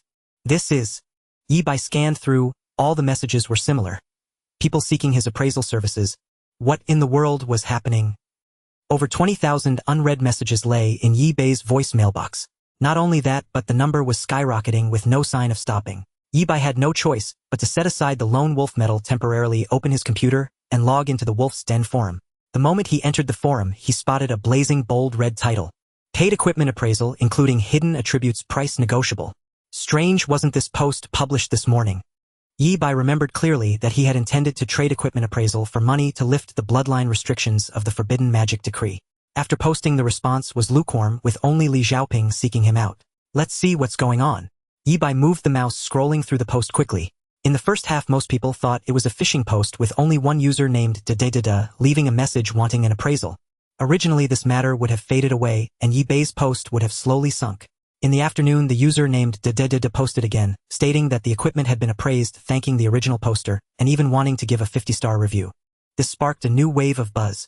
Some were swayed, while others questioned whether Da was a shill, with the two of them putting on a double act to fish for responses. Da, we made the transaction in the trading secret realm, Heres. a copy of the trading contract. When the contract was revealed, most people fell silent. This document couldn't be faked. Even so, they still harbored doubts about the appraisal ability of a first-tier until another user only strive for the moment posted. Only strive for the moment. The original poster's appraisal ability is at least master level. Personally tested. This single sentence instantly ignited the entire Wolf's Den forum, sparking countless discussions. Am I seeing this right? Only strive for the moment posted. He's a forging master after all. Even though the things he forges have a time limit, he's still a genuine forging master. Hiss. The original poster is actually a master-level appraiser. This isn't fishing. This is dynamite fishing. The original poster is a good person, may they live well. Help me old Wong appraise a piece of equipment. Get lost, I was here first. Original poster, I have a war king level weapon. From then on it was unstoppable. After witnessing the entire commotion, Yi Bai felt slightly helpless. You plant a garden but a willow grows in its shade. Posting this thread was originally to solve his own money problems. Now Yi Bai had a list of names to report, each worth 100,000 gold coins, soon to be in his pocket. Money was no longer an immediate issue. However, paid appraisal is also a steady long-term method. Yi Bai thought to himself, reporting is ultimately a one-time deal. A person can't be reported twice. As Yi Bai's strength increased, his consumption of various resources would also grow. Converted into gold coins, it would be an astronomical figure. A horse won't get fat without nightgrass. A man won't gain weight without a midnight snack. Having a stable side income was a surefire profit for Yi Bai. After deciding, Yi Bai called the Wolf's Den hotline again. Hello, how may I assist you? I'd like to cancel the commission I posted this morning or modify it. Alright, what would you like to change it to? I can appraise equipment for others. The compensation I require is as follows: a war king level expert inscribes a forbidden curse on a special item. Forge a melee weapon with a potential limit of war king level. Or repair the durability of a special item. Choose any one of these three. Yi Bai stated his needs. These items couldn't be valued in gold coins, so it was better to barter on the forum. Also, please add that I can appraise 5 pieces of equipment items per day with 2 chances left today. Okay, I'm registering this for you now. Please wait. Yi Bai had already drafted this speech in his mind. He was well aware that if he could appraise equipment an unlimited number of times, it would attract higher level attention and bring unnecessary trouble. So Yi Bai thought of a disguise method. Insightful, I had always looked down on sharp eye and scrade talent. Originally sharp eye could only be used 3 times a day. But when Yi Bai checked the relevant notes, he noticed that sharp eye could be trained and strengthened, allowing up to 9 uses. Yi Bai publicly claimed he could appraise 5 pieces of equipment a day, which was within normal limits. In the eyes of these lone wolves, Yi Bai had a 99 probability of possessing the scrade talent sharp eye, a dignified SS scrade talent forced to disguise itself as scrade. How the times have degenerated and hearts are no longer as they once were. Clearly insightful, I was dissatisfied with Yi Bai's approach and raised a protest. The protest was overruled. Your request has been modified. If there are any related messages, they will be forwarded to your voicemail box. Thank you. Hanging up the phone, Yi Bai cleared all the previous 20,000 plus messages. The new thresholds he added were enough to filter out the vast majority of people. The 3 requirements were increasingly stringent. The simplest one still required a war king level expert to act. Even so, Yi Bai quickly received nearly 10 messages, which he scrolled through one by one. I can get a war king level priest to inscribe a priest's forbidden curse. I can repair items increasing durability by 10-30 points in exchange for 2 equipment appraisals. Forge a war king level potential melee weapon materials provided price negotiable. Yi Bai filtered them, sorting by his most urgent needs. Weapon forging, put it at the end. I only have 1 main material on hand and I have no idea what to durability. The forbidden curse scroll still has 55 durability, enough for 11 uses, so that can wait too. What Yi Bai needed most right now was the inscription of forbidden curses. From the messages, Yi Bai selected 2 people and sent them invitations to meet. One of them replied quickly, no problem, this old man will wait for you in the trading secret realm. Without overthinking, Yi Bai activated the tower mark and entered the trading secret realm. A mass of cyan flames was waiting at the agreed spot. The moment Yi Bai saw the other person, a line of notes appeared above the cyan flames. Lu Qingyan, Lu Sueki's grandfather, war king level powerhouse, blazing heaven berserker. Ah, this. Yi Bai hadn't expected to meet Lu Sueki's grandfather here. Whatever, he doesn't know my real identity anyway. Just inscribe a warrior class forbidden curse. At worst, I just won't do any more deals with this old man. Yi Bai braced himself and walked forward. It was his first time dealing face-to-face with a war king level powerhouse. Legendary war kings possess the power to reshape heaven and earth. The best among them could even tear through some lower tier planes. Seeing Yi Bai approach the cyan flame war king, guessed his identity, and spoke with utmost respect. "Greetings, master." "Hiss." Yi Bai smiled knowingly. "Young man, I have high hopes for you. If you know how to talk, say more." "Greetings, master." A war king, even a peak war king, must respectfully greet Yi Bai as master. Yi Bai was not one to seek vanity. He smiled lightly and nodded in acknowledgement. "I have met with the esteemed war king." This address resonated deeply with Qingyan war king, and he found the thunder element before him increasingly pleasing to the eye. Not bad, this young man is quite impressive. Since the other party was registered as a first-tier warrior, his strength probably wouldn't be too formidable, and he was also relatively young. Qingyan war king was well aware that the other's potential and value far surpassed that of an ordinary war king. Precisely for this reason, he was willing to call him master. Among peers, one should treat others with respect. Qingyan war king conjured two fiery hands and clasped his fists as he spoke. "I am Lu Qingyan, pleased to meet you, master. I have long heard of the name Qingyan from Nanjiang. Seeing you today, esteemed elder, you have the prospect of further advancement. Congratulations." Yi Bai's casual words made Lu Qingyan's heart tremble, and he immediately regarded him with newfound respect. This guy, even from the trading secret realm, can discern the depth of my realm. Even if he is not a war king-level powerhouse, he is certainly not far off. Lu Qingyan, while astonished, felt some doubt. Inside such an extraordinary person should not be nameless. Indeed, with the emergence of the Asura, the strongest seeds are stirring changes everywhere, and many hidden figures behind the scenes are stepping into the spotlight. This person before him likely shared a similar situation. Lu Qingyan couldn't help but hold this mysterious powerhouse in higher regard. He laughed heartily and said, "Let's skip the formalities. How should I address you?" "Ranked fourth. If it's not too much trouble, you can call me fourth brother." Lu Qingyan, being a person of stature, knew that becoming a war king required more than just brute force. He immediately stated, "Fourth brother, I have a rather tricky matter, and I hope you can make a confidentiality vow." "No problem." Yi Bai agreed, though he was somewhat curious about what was so mysterious. Under the witness of the secret realm's spirit, Yi Bai made a confidentiality vow not to disclose Lu Qingyan's secret. "Fourth brother, the matter is as follows." Lu Qingyan briefly introduced the situation regarding his granddaughter. However, he omitted the mention of Yi Bai's existence, stating only that his granddaughter had unintentionally undergone a second awakening of her talent, now possessing S-level talent. Yi Bai feigned surprise as if he were hearing this for the first time, casually exclaiming, "What great luck." Lu Qingyan, with a hint of pride and pretense of humility, added, "It is also thanks to the help of a noble." "Of course I know there is a noble helping." Yi Bai couldn't help but roll his eyes inwardly, as that noble was none other than himself. "So, esteemed elder Qingyan, is your matter related to your granddaughter?" In communicating with Lu Qingyan, Yi Bai had to maintain an air of a transcendent figure. He addressed Lu Qingyan as esteemed elder, while Lu Qingyan called him fourth brother, making the hierarchy quite. "Indeed, fourth brother, my granddaughter can summon beings from other realms to assist in battle by sacrificing special items. I wonder if you could help identify them," Lu Qingyan said earnestly. As for equipment, weapons, and items of that nature, he had plenty, and had already prepared them for Lu Sueki. To put it another way, there was no need to call upon fourth brother, the master of identification, for low-level equipment. Yi Bai modestly replied, "I can give it a try, but I am not sure of the success for now." "Too modest, brother. It will definitely succeed 100. Lu Qingyan exclaimed enthusiastically, his smile nearly reaching his ears. "Tonight my granddaughter will reach level 10 and participate in her job transition. After she completes her transition, I will bring her to the trading secret realm and trouble fourth brother. As for the reward, I will ensure it satisfies fourth brother." After discussing Lu Sueki's matter, Lu Qingyan took out a war king-level weapon and asked Yi Bai to help identify its advancement conditions. Advancement conditions: burn the sixth demon god's finger bone to ash, and apply it to the hilt, applying it once every 12 hours for a total of 6 applications before advancement can occur. After the identification, Yi Bai couldn't help but complain inwardly, such harsh advancement conditions, who would have thought? Why did Yi Bai's post garner such a huge response on the Wolf's Nest forum? Everyone had at least some advancement equipment in hand but couldn't identify their advancement conditions. And identification masters were even scarcer than forging masters. Not all forging masters were also masters of identification. The fact that he himself is a forging master yet had to entrust Yi Bai for identification underscored the rarity and esteem of identification masters.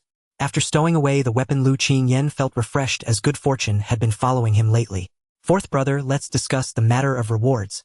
He was known for his generosity and was even more forthcoming with his offers. "I saw fourth brother mentioning on the forum that it takes how many times to imprint the forbidden spell?" 2 times. "I'll take care of that." Lu Qingyan added, "Even a war king must pay a significant price to use a forbidden spell, otherwise how could it be called a forbidden spell? After using a forbidden spell, a war king's own combat power would also be affected. A weaker war king might even enter a period of weakness. However, as long as sufficient resources and various healing potions and scrolls are invested, recovery can be swift.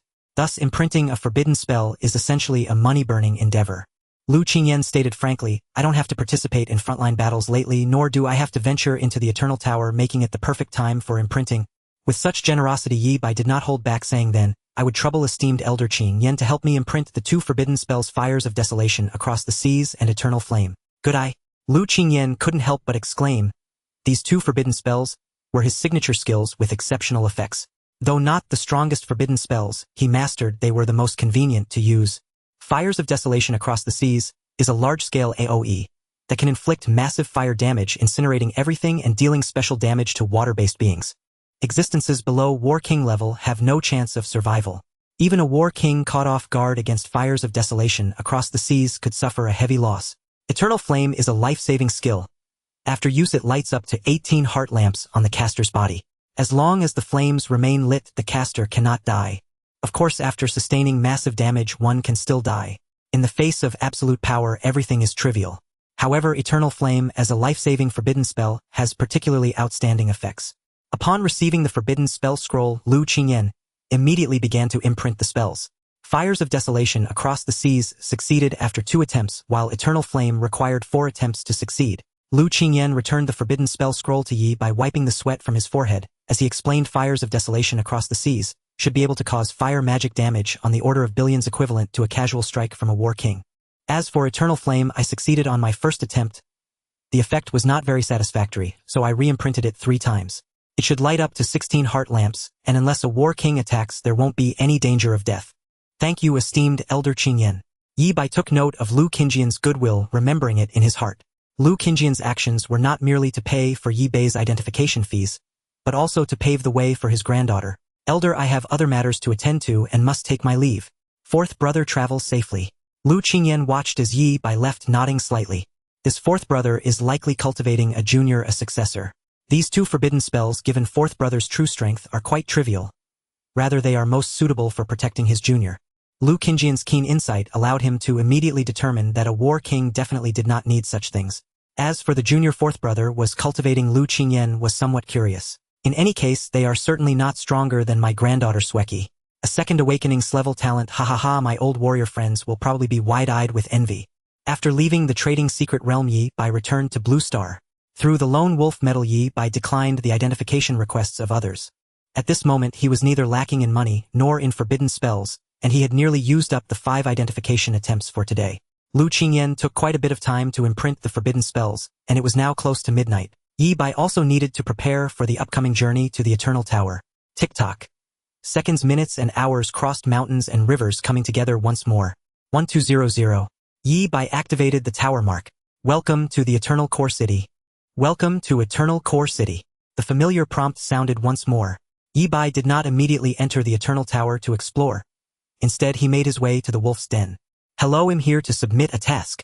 The same sweet-voiced young woman warmly received Yi Bai. Alright, scanning your lone wolf ID now, please wait. Task: investigate Lian Zheng. Please select completion method, provide clues, capture alive, or eliminate. Eliminate. The lone wolf mark has been left at the scene. Verifying. Yi Bai was not worried about verification failure. According to the Lone Wolf faction's guidelines, as long as one left the Lone Wolf mark after completing a task, recognition was guaranteed. The Wolf's Den had special methods for verification. Verification complete. Issuing your task rating: grade completion 100.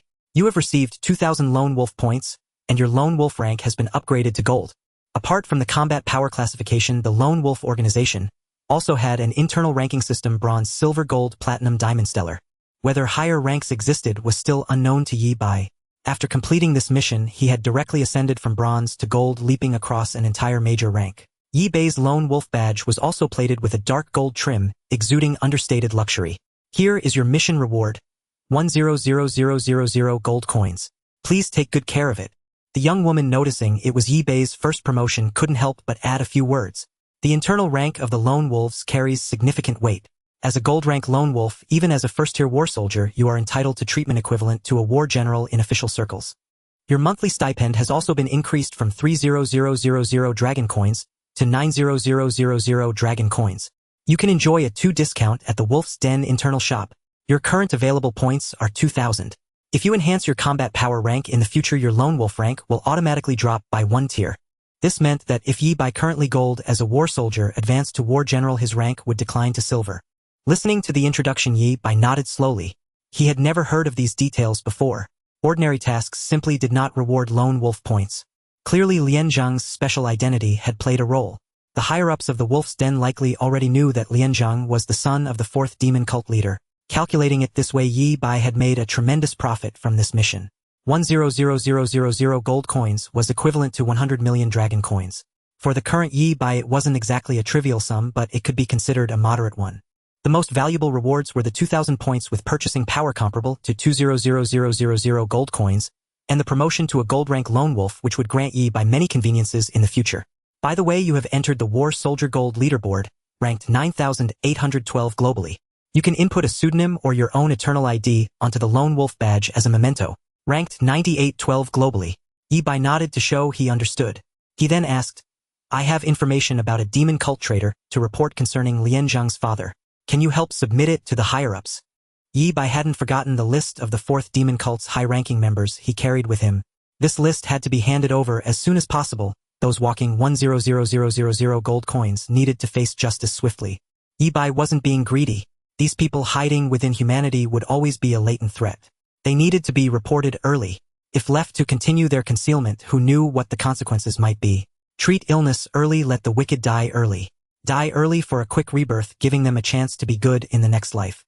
Even if they couldn't become human being, a pig, a dog, or a stinking bug could be considered an act of virtue. That was the logic. The receptionist, clearly unaware of the gravity of the situation, smiled and replied, reporting information can be registered right here. There's no need to trouble the higher-ups. Corresponding rewards will be issued in full. Unless it involves a high-ranking demon cult member, even a war king can be reported here. Obviously, she did not know the true identity of Lian Zhang's father. He was the 4th demon cult leader, once a human war god. Otherwise, she would have absolutely followed Yi Bai. Yi Bai insisted on his view and spoke again. Please help me submit this information upward. Someone should come to handle it. All right, please wait a moment. The receptionist submitted the information into the system, forwarding it to a higher-level War King supervisor. Click, click. As time ticked by, the decorative clock on the wall rotated slowly. A minute had passed since the message was submitted. The receptionist spoke again. Sir, the information you provided may not be enough to attract the attention of the higher-ups. Could you perhaps reveal a bit more? A thunderous crash cut her words short. Boom. The door of the wolf's den was kicked open violently. A gust of wind surged inside, shattering the nearby tables and chairs, leaving chaos in its wake. Many patrons were also thrown back, rolling several times on the floor before looking up in anger. Which blind fool? Their words caught in their throats, unable to utter a single syllable. The culprit, the one who had kicked open the wolf's den's door, was a burly, towering figure who strode in with long, confident steps. On his shoulder gleamed a massive lone wolf badge radiating a stellar brilliance. Someone exclaimed, War God rank stellar lone wolf. 9 stars interlocking on top. It's the 9-star lone wolf number 1 on the stellar leaderboard, Xuemeng. Someone recognized the newcomer, instantly drawing everyone's attention. Xuemeng lived up to his name. Fierce. He strode to the counter, ignoring all gazes, and looked at Yi Bai, his voice booming like a bell. Kid, was it you who reported the information? The receptionist beside him trembled slightly, unable to form a complete sentence, and could only nod. Yes. She had never imagined that the information Yi Bai asked her to submit would actually bring Xuemeng here. The receptionist's immediate superior was only a war king, while Xuemeng was the superior of her superior's superior. How had they attracted this great deity? It wasn't surprising that the receptionist lost her composure. The labels on Xuemeng were simply too numerous: War God rank stellar leaderboard No. 1 9th tier War God S-grade talent godson of the Almighty. Any one of these labels taken alone weighed as heavily as a mountain. Yet Xuemeng had somehow gathered all these terrifying labels. Kid, reporting false intelligence is a serious crime. You'd better think carefully before you speak. Xuemeng frowned slightly. He didn't believe a mere first-tier war soldier could provide any useful intelligence. However, since this person had killed Lian Zhang, perhaps he did have some real information. It was for this reason that Xuemeng had condescended to make this trip. Should I say it now? Facing Xuemeng directly, Yi Bai was not intimidated like the others. Instead, he appeared remarkably composed. Xuemeng was taken aback, not expecting this kid to turn the tables on him. Then he laughed heartily. Good kid, you almost fooled me. This is indeed not the place to talk. Come follow me inside. With that, Xuemeng led Yi Bai inward. This sounds oddly ambiguous. Yi Bai thought to himself, though his body obediently followed Xue Meng forward. They arrived at a private office deep within the wolf's den. Sit. No one except the Almighty can pry into what we discuss here. Xue Meng threw himself onto the sofa, his large frame occupying its entirety, and looked at Yi Bai. Now can you tell me about Lian Zhang's father? Or would you prefer to call him the fourth demon cult leader? The fourth demon cult leader, a war god-level powerhouse who, even when the fourth demon cult's headquarters was breached and surrounded by war god-level experts, still managed to escape. His threat to humanity is even greater than that of the demon god. The demon god is distant, but the cult leader is near. The sooner we capture him, the sooner we eliminate the danger. Before we discuss him, take a look at this list. With that, Yi Bai handed over a list bearing dozens of names. Xue Meng took the list casually, but with a single glance his body stiffened. 2 sharp beams of light shot from his eyes, and he shot to his feet, his expression deathly serious. What is this list? His tone was inquiring, but his expression suggested he had already guessed the answer, seeking only confirmation. Yi Bai nodded, affirming Xue Meng's suspicion. That's right. This is a list of the mid to high-ranking members of the fourth demon cult. Bang! Xue Meng's face twisted violently. Veins bulged on his arms as he clenched his fists, the list in his hand instantly turning to dust. He ground his molars, a beastly roar tearing from the depths of his throat. Despicable wretch, he deserves to die. Yi Bai reminded him from the side, ahem. You've destroyed the list, and that was my only copy. Why didn't you say so earlier?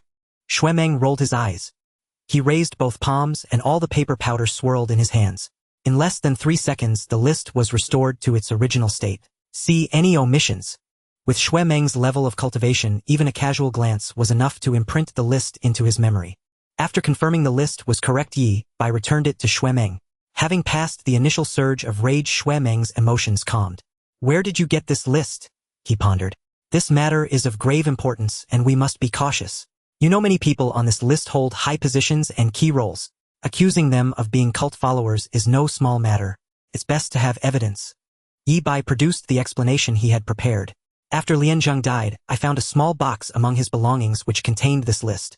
The moment I glanced at the list, the box transformed and locked itself. As he spoke, Yi Bai took out the pitch-black box and placed it before Xue Meng. Have you opened this box since? No. Then how do you open it? Xue Meng held the box in one hand, while scratching his head with the other. He was tempted to smash the box with one blow but feared destroying the list inside. Yi Bai said abruptly, I imagine you could open it quite easily, couldn't you? Xue Meng was taken aback, his expression shifting slightly. He couldn't very well admit he couldn't open it. That would be too embarrassing. Of course, Xue Meng said, steeling himself. Yi Bai seized the opportunity to say, once you open it, you'll know the list is authentic. In truth, Xue Meng already believed 70 to 80% of the list. A third of the people on the list were already dead. After the fourth demon cult's headquarters fell, they were either killed or captured, their identities no longer a secret. However, the remaining 2/3 were still deeply hidden. These people were a huge threat. If allowed to continue their infiltration, the defeated fourth demon cult would soon rise from the ashes. Only by uprooting them entirely could the rot be excised. In other words, the value of this list was immeasurable. We will verify the authenticity of the list through multiple methods, ensuring no innocent is wronged and no guilty is. Xue Meng's emotions calmed as he mused. As for your reward for reporting, it will be consolidated and distributed after the list is fully verified. Is that acceptable? Before Yi Bai could agree, Xue Meng voluntarily added, the sum will be substantial. If you wish to draw an advance, feel free to ask for up to 100 million gold coins. Hiss, as expected of a 9th-rank war god offering 100 million gold coins as if it were nothing. Unfortunately, Yi Bai was not in urgent need of money at the moment, and what was his would not run away. There's no need for an advance. My report wasn't solely for the money. There is still righteousness in this world. Yi Bai's emphasis only made things worse. The moment he stressed it, Xue Meng's gaze toward him turned somewhat peculiar. This kid. Couldn't he have reported it just for the bounty? Regardless, Yi Bai's submission of this list was a great service to humanity. Xue Meng set aside the details, pocketed the list, and returned to his most pressing concern. You mentioned earlier that you had news about Lian Zhang's father. Is it true or false? The list was important, but the fourth demon cult leader was even more so. Capturing the cult leader was worth more than capturing 10 or 100 war kings. It's true. I know his next move. Under Xue Meng's expectant gaze, Yi Bai was very calm, speaking each word deliberately. He's coming to Nanjiang City. Nanjiang City? What is he going to Nanjiang City for? Alright, his son died there. Xue Meng's expression suddenly froze. He jerked his head up to look at Yi Bai, a bold idea surfacing in his mind. Could it be? Yi Bai nodded once again, confirming Xuemeng's conjecture. That's right, he's coming to kill me. The enmity of a slain son was irreconcilable. The fourth demon cult leader swore on his life to slay Yi Bai. He had to come to Nanjiang City, even return to the scene to track Yi Bai's whereabouts. Undoubtedly, Yi Bai was in extreme danger. Being targeted by a war god was no trivial matter. Xuemeng was speechless. He walked over to Yi Bai, patted him on the shoulder, and said in a low voice, "Eat whatever you like and eat plenty." Yi Bai, what's with that tone like I'm about to die? Show some of that 9th rank war god strength, brother. It's just a cult leader. Take him down. Just kidding. Xuemeng forced a stiff smile and cautioned, keep your identity hidden. They'll have people watch the scene and ambush the cult leader. Maybe we can take him down directly. Regardless, being targeted by a war god, there's not much you can do. Resign yourself to fate. As he spoke, Xuemeng escorted Yi Bai out. Go to the Eternal Tower to improve your strength as quickly as possible.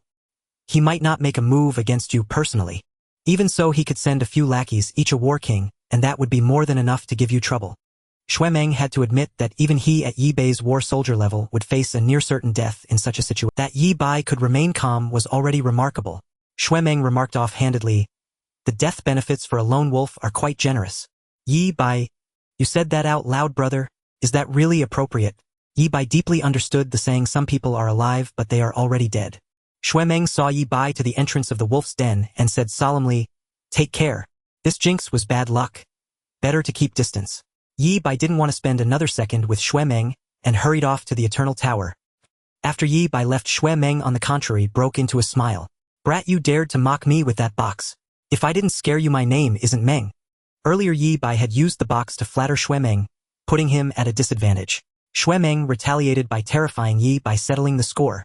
That said, being targeted by a war god-level old monster, surviving on one's own is truly impossible. With that, Xuemeng removed his lone wolf medal from his shoulder and began to operate it. Apply to shadow. Preferably dispatch an old monster of the shadow level to protect him. If I can secure temporary protection from an old monster in the top 40 of the shadow level, his life would be absolutely safe. Of course, Xuemeng held little hope. Shadow level experts were the pinnacle of shadow assigned based on a lone wolf's potential.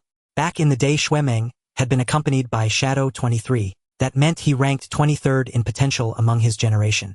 Applying for protection from the top 40 of the shadow level, even temporarily, was incredibly difficult. Nevertheless, upgrading the kid's security by at least secretly dispatching a war god to protect him was certainly the right move. Less than 3 seconds after Xuemeng submitted his application, feedback arrived. Staring at the feedback, Xuemeng stood frozen like a statue rooted to the spot. On his lone wolf medal were 8 bold black characters: insufficient authority, application rejected. He was a 9th rank war god #1 on the stellar list, yet he didn't even have the authority to apply. Just who is that kid? Leaving the wolf's lair, Yi Bai headed straight for the Eternal Tower. He summoned the Eternal Core Crystal and pressed his palm against it, whereupon a white radiance engulfed him. Teleporting. Current floor 2. Wishing you a swift passage through the Eternal Tower. When he opened his eyes again, Yi Bai found himself on a desolate plain, his gaze sweeping over a landscape scarred and chaotic. The sky was blanketed by thick pitch-black clouds, heavy and suffocating, pressing down with an unbearable weight. The second floor of the Eternal Tower. The class change secret realm. Yi Bai gazed at the scene before him as corresponding information surfaced in his mind. The first floor of the Eternal Tower was primarily a leveling zone for levels 1 to 10. Level 10 was the threshold for a player's first class change. Hence, the second floor of the Eternal Tower served as a personal instance with a single-purpose class change. Players slay monsters to obtain class change items, selecting the one best suited to them to complete the process. However, Yi Bai faced an awkward predicament. He had already undergone his class change. Moreover, it was an SS grade template, the Wrathful Sky Mage Thunder element, the optimal choice for Yi Bai. The class change secret realm was for him utterly useless. That was Yi Bai's thought before entering the second floor of the Eternal Tower. But once he was truly within, new information materialized before his eyes. Upon reaching 100 exploration, an additional reward will be granted. The Wrathful Sky Mage will gain an extra element. Such a fortunate turn of events. The Wrathful Sky Mage class template Yi Bai had acquired belonged to the Thunder element, maximizing offensive capabilities. It was inherently an SS grade class template with all attributes and enhancements at the pinnacle. If he could make further progress from such a lofty height, it would undoubtedly be a surefire gain for Yi Bai. There's no strategy to rely on in this floor. Just charge through. Yi Bai eyed the surrounding monsters with eager anticipation. Ever since his debut, his method for dealing with bosses had always been to accumulate power and then resolve everything with a single lightning arrow. Even when slaying Lianzheng, he had employed the same tactic. In truth, among the damage skills Yi Bai possessed, Heavenly Thunder dealt higher damage than Lightning Arrow, and when the target's health fell below 30, a Heavenly Thunder could even inflict true damage. However, Yi Bai would never use Heavenly Thunder recklessly in the outside world. The reason was simple. Heavenly Thunder was an exclusive skill of the Wrathful Sky Mage, highly recognizable, and once used, the traces left behind could easily be linked to Asura. After all, the entire world knew that Asura had become a Wrathful Sky Mage. Lightning Arrow, on the other hand, was a common skill that any mage could learn, making it impossible to trace back to Yi Bai. Perfect Ill used this battle to practice Heavenly Thunder. As an exclusive class skill, using Heavenly Thunder enough times would increase its proficiency, offering a chance to upgrade. Having made up his mind, Yi Bai surveyed his surroundings with a clear plan. Objective 1. Achieve 100 exploration to gain an extra element. Objective 2. Use Heavenly Thunder as much as possible to strive for an upgrade. Yi Bai opened the skill description for Heavenly Thunder. Heavenly Thunder LV1 Summon.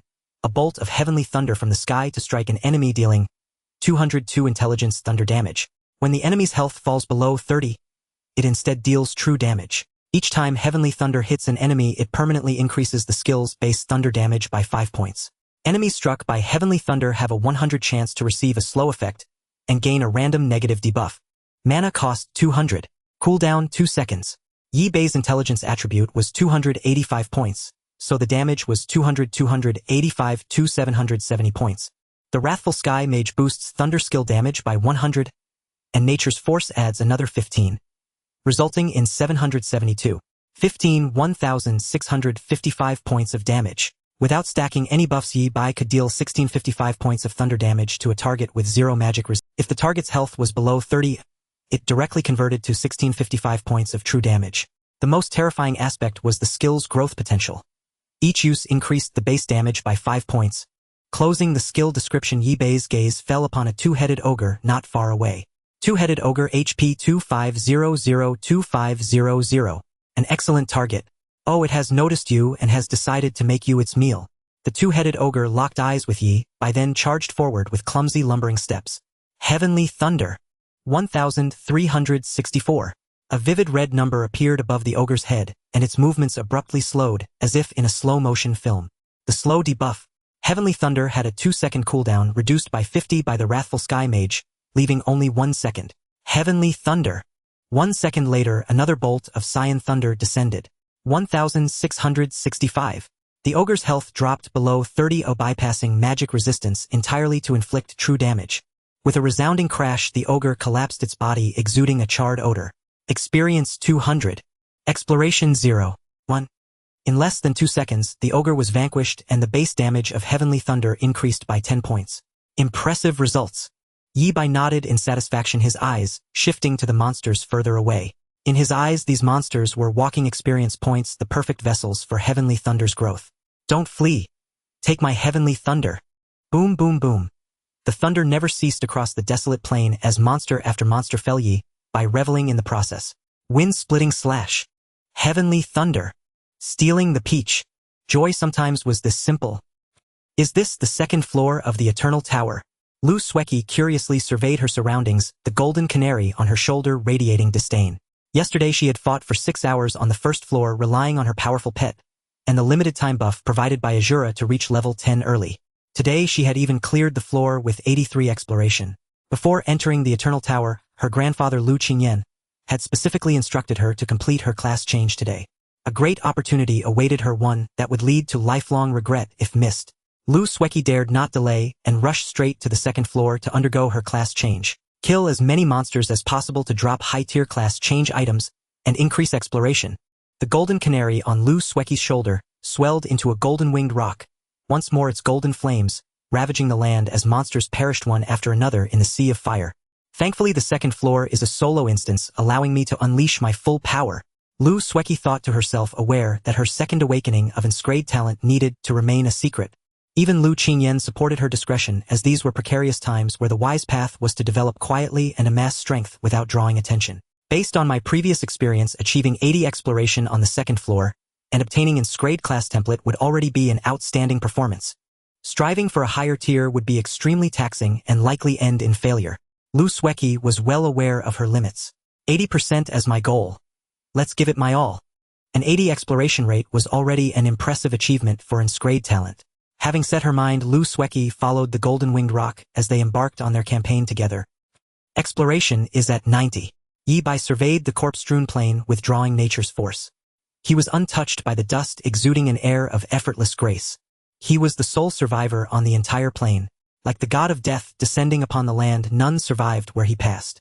According to the guides, after slaying all monsters, exploration reaches 90, and the final boss will descend. Inflicting as much damage as possible on the boss increases exploration, and upon successful defeat, exploration reaches 100. Yi Bai's eyes blazed with intensity as he gazed at the sky. As the last monster breathed its last, the thick clouds began to churn, emitting deafening roars. A colossal shadow loomed over Yi Bai, as if an indescribable, terrifying entity was about to descend. Yi Bai focused, completely standing ready and vigilant. Something big was coming. The thick ink-black clouds descended slowly, pressing down with an oppressive weight that made it hard to breathe. Yi Bai stood atop a small hill, tilting his head slightly as he quietly stacked the effect of Ready to Strike. The cooldown of Ready to Strike was 10 seconds. With the Wrathful Mage's 50% reduction, it stacked once every 5 seconds. 30 stacks required 150 seconds, 2.5 minutes. The boss lurking behind the clouds did not keep Yi Bai waiting long, soon revealing its true form. A humanoid creature 3 meters tall with bulging muscles exuding raw power, delivering a striking visual impact. Its wings beat the air behind it. The gray wings were long and sharp, each flap stirred up a gale, an awe-inspiring spectacle. Before Yi Bai stood a winged man. This feathered fellow, a cosplay of Thunder God, was also known as the twin-winged fallen angel. Yes, you guessed it, he had been corrupted by the power of the demon god. He had a speech to deliver. Might as well listen to his cliché opening. Mortal, worship me, kneel before me, and you shall gain immense power. Indeed, an utterly trite opening. Yi Bai continued stacking Ready to Strike, brushing him off with a casual reply. And what is the price? Price?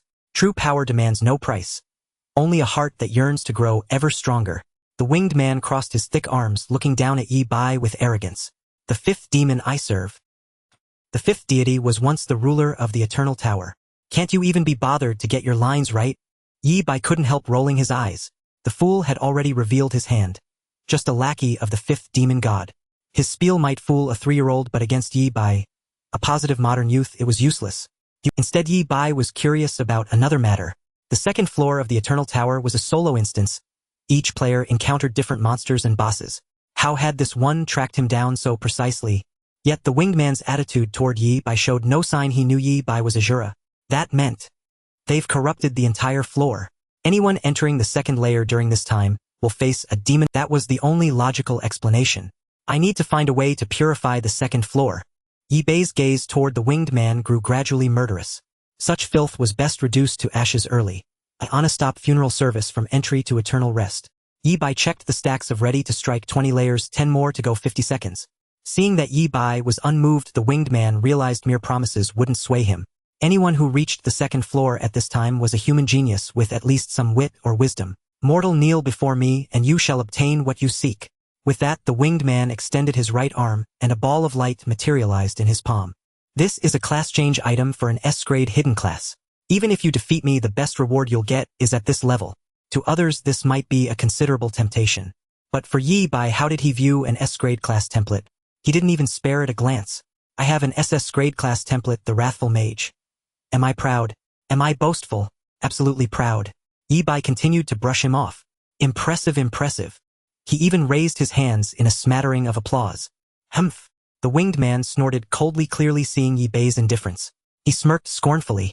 You humans have a saying, refuse a toast only to drink a forfeit. Yi Bai cut in abruptly. I'm under 18, I can't drink. The winged man was speechless. Was this about alcohol? It's a metaphor, a metaphor, a metaphor. Do you understand metaphors? The winged man's feathers bristled with rage. He wished he could give Yi Bai an impromptu lesson in Chinese. I'm telling you, if you refuse to follow my master, you'll have no good end. He'll tear you apart, crush you, and even gnaw on every bone. The winged man's face twisted with malice as he hissed. Do you know the most beautiful part? Throughout the process you'll stay alive, and fully conscious, vividly feeling every pang of pain, every cell scream. How wonderful! I'm so scared. Ready to Strike was nearly fully stacked. Yi Bai couldn't even be bothered to pretend anymore. He was ready to lay his cards on the table. Both sides had reached the point of revealing their true intentions. A great battle was inevitable. The winged man's eyes could spit fire. He swore this was the most infuriating being he had ever encountered. This man should never have been a mage. He ought to be a warrior. His innate taunt ability was maxed out, making one want to devour him alive. It seems words are useless. It'll have to make you suffer. The winged man snorted, flapped his wings, and dove straight at Yi Bai. Wait. Yi Bai suddenly interrupted. Actually, I lied to you about one thing. The winged man halted his charge. In his eyes, the gap in strength between them was like an ant facing a dragon. There was no chance for the other to turn things around. Hearing the final struggles of a dying man could be a form of amusement. Clearly, he didn't understand the principle that villains die from talking too much, and was full of arrogance and prejudice toward Yi Bai. What did you lie to me about? Actually, I am 18. The goal of stalling was achieved. Ready to Strike had stacked to 30 layers. A new note appeared before Yi Bai's eyes. His health is only 120000 with 80 lightning resistance. I mean, you can kill him easily. You're waiting for Ready to Strike. What is he waiting for? Yi Bai smiled, faintly completing the inside eyes sentence in his mind. He's waiting for death. The winged man's ears twitched, his eyes blazing with fury. Arrogant. Watch me end this ant. Annoying. Yi Bai thrust his staff forward and roared in a low voice, Heavenly thunder. Boom. An immense red bolt of lightning tore through the clouds, as if to pierce the very sky, descending with the speed of a premium thunderbolt, crashing onto the fallen angel's head, shattering everything. It gave the opponent no time to react. The fallen angel's eyes lingered with shock as he crumbled into ash, becoming fertilizer for the barren earth below. In the moment before death, he grasped one truth. Heavenly thunder, the wrathful mage's exclusive skill. You are Asura. Alas, the secret sank with him into the eternal embrace of death. When fate's answer revealed but a sliver of truth, all that awaited him was everlasting and absolute demise. The moment Yi Bai slew the winged man, the dark clouds overhead vanished, and the ground beneath everyone on the second floor of the Eternal Tower trembled violently. What's happening? Lu Sueki stood on the back of a golden-winged rock, her heart still pounding as she looked down in trepidation. A terrifying fissure had just split the earth, swallowing many monsters. Even Lu Sueki had nearly fallen in. I've never heard of such a thing. What's going on? Just as Lu Sueki was utterly bewildered, a crisp voice rang in her ears. A server-wide announcement from the Eternal Tower. Congratulations to player Asura for clearing the second floor of the Eternal Tower with an SSS rating. Detecting contamination on the second floor of the Eternal Tower, purification in progress. Purification complete. Player Asura's clear rewards will be calculated shortly. Lu Sueki's large eyes were filled with shock. Asura again. He had cleared it with an SSS rating once more. Strange, why did I say again? Shura had once again achieved an SSS-Rank clearance. This marked the third time in just 3 days that Shura had received a global Eternal Tower announcement. The human powerhouses were almost numb to it.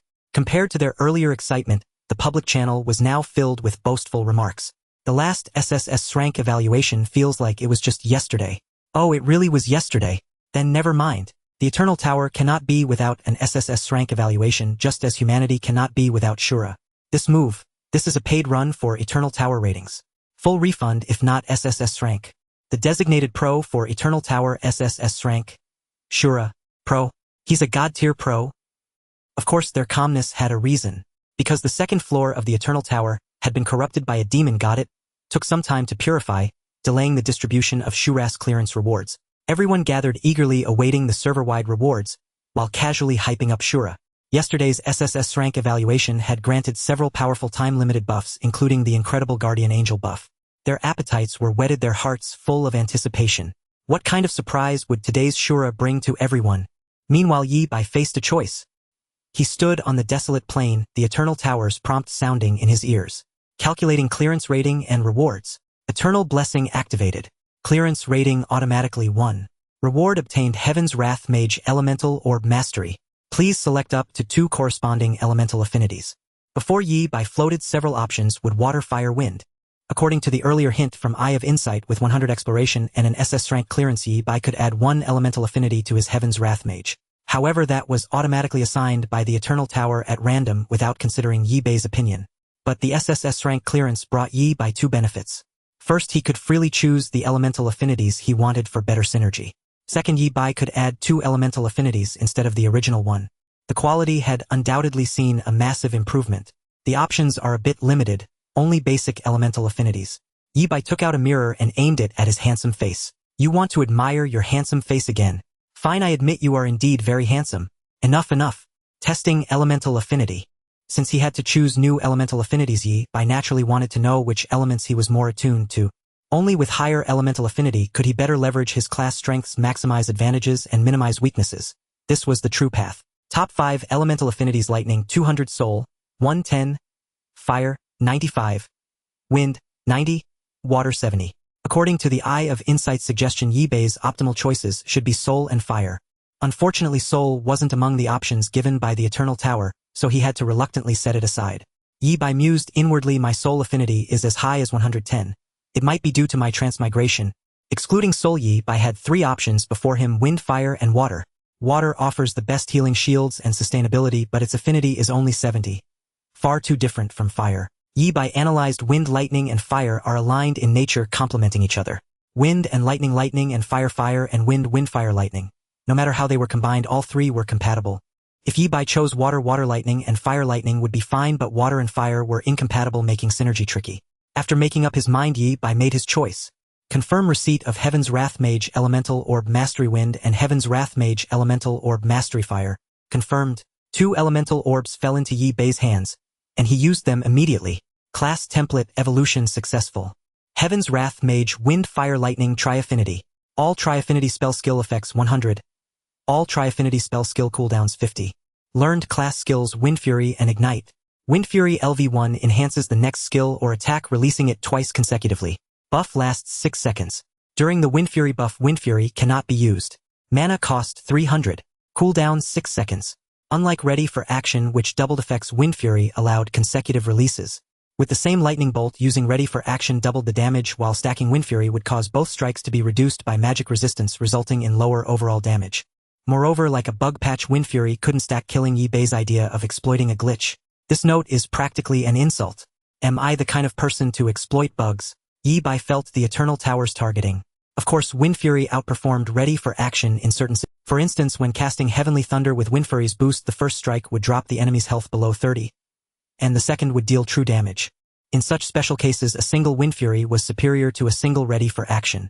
But Wind Fury's greatest use should be saving me the time needed to stack Ready for Action. Ready for Action only affected lightning skills.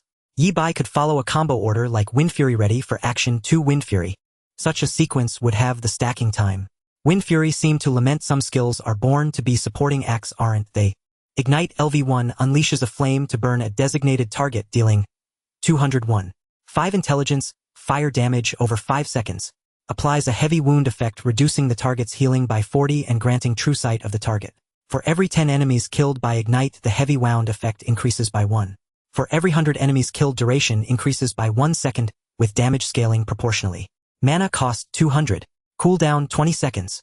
So far, the 3 class skills Yi Bai had mastered, Heavenly Thunder, Wind Fury, and Ignite, were all exceptionally powerful. Heavenly Thunder provided burst damage, Wind Fury shortened the time to stack Ready for Action, while also offering decent burst and melee capability, and Ignite filled the gap in sustained damage while adding a heavy wound effect. Each skill had its own merits, all incredibly strong. After all, these were the class skills of the Heaven's Wrath Mage SSS-Rank template. If even SSS-Rank class skills were weak, how could ordinary players compete? At the same time, the server-wide announcement sounded again. Congratulations to player Shura for advancing to Heaven's Wrath Mage Fire Lightning Affinity. Yi Bai noticed that the announcement only mentioned fire and lightning, not wind, because it was an extra option from the SSS-Rank reward, so it wasn't announced. Yi Bai's eyes lit up, realizing that this benefited him immensely. Now all of humanity, even the entire world and the Abyss Plane, had received the news that Shura was now dual affinity in fire and lightning.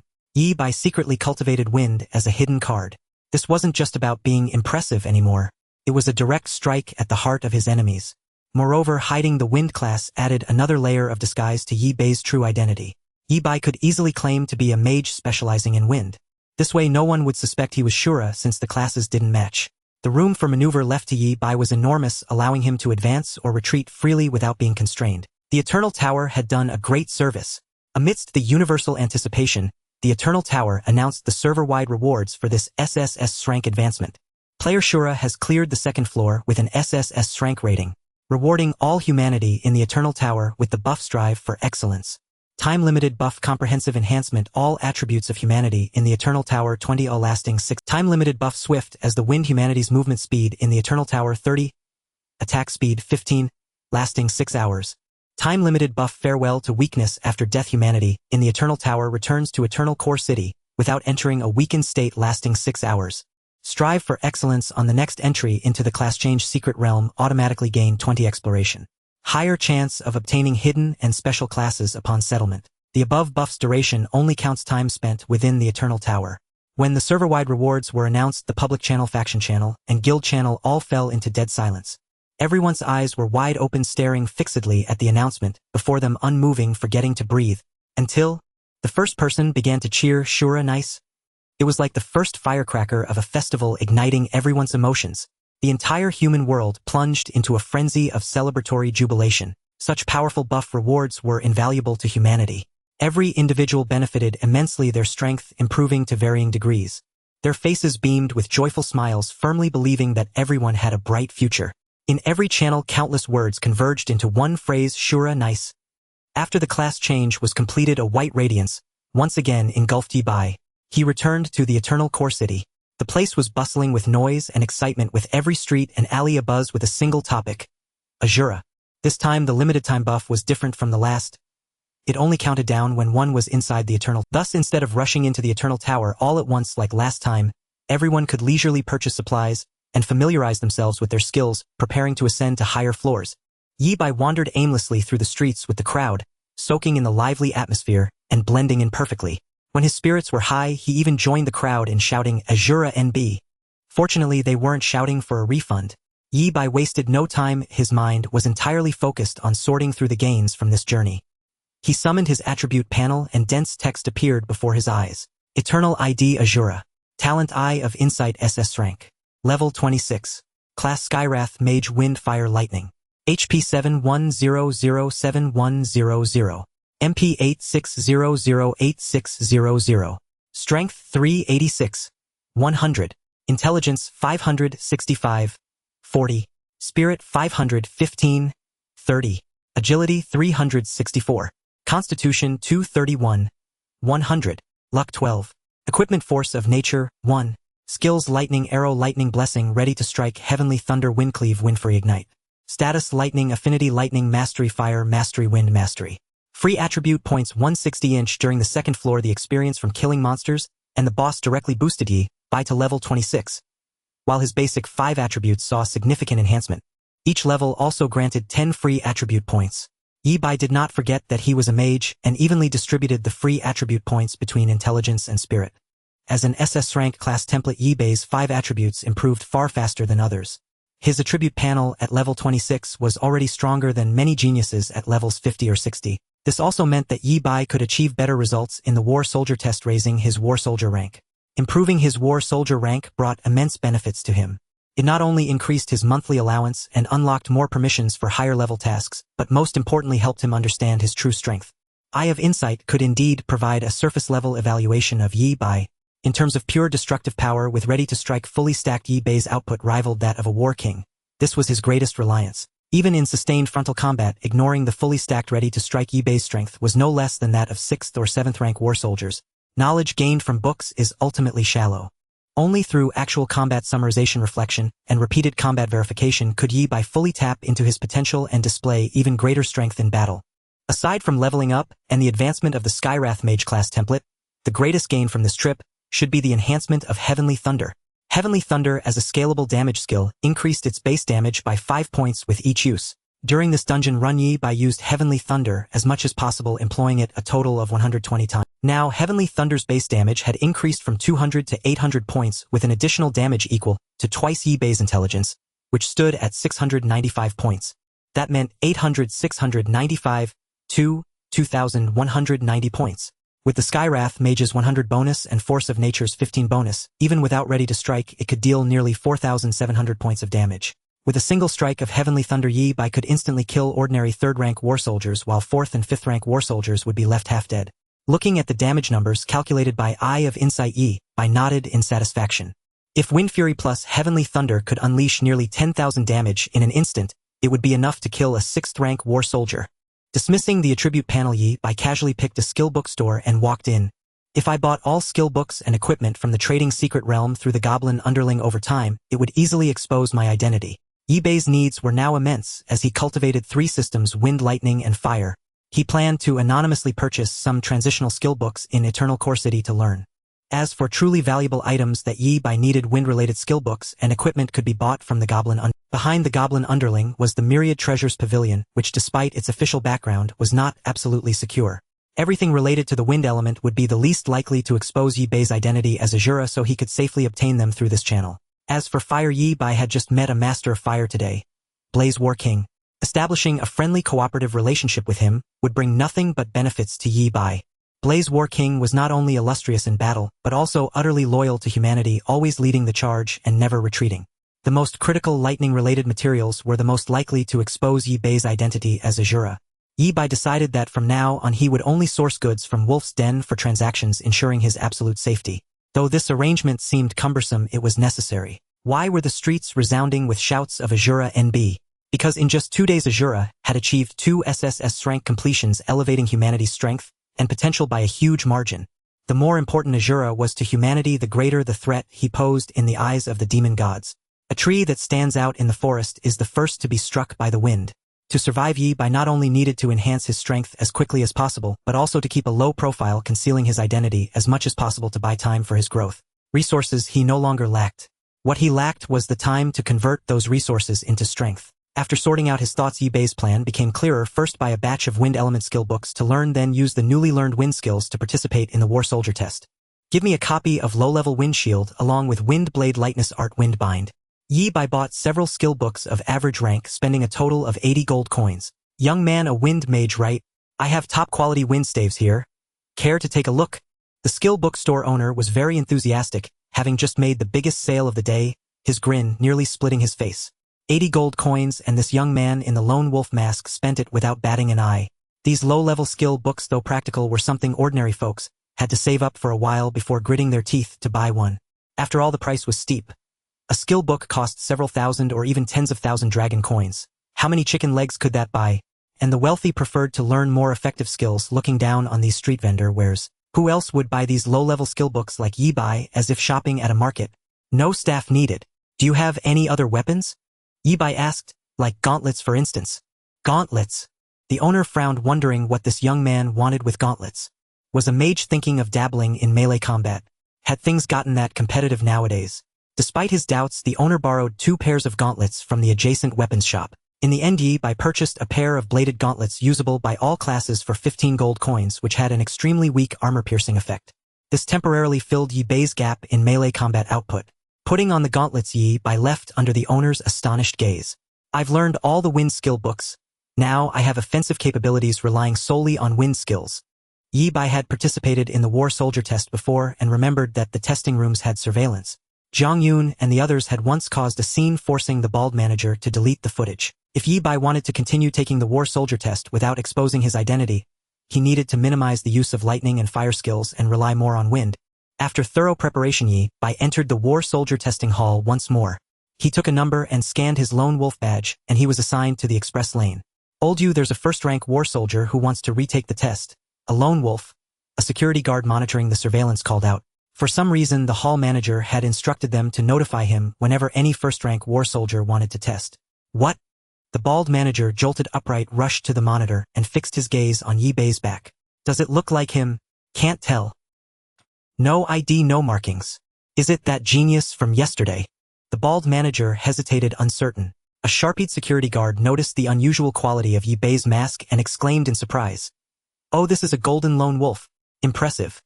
I've never seen a first-rank war soldier with a golden lone wolf before. The guard's words drew the attention of many who gathered around to get a look.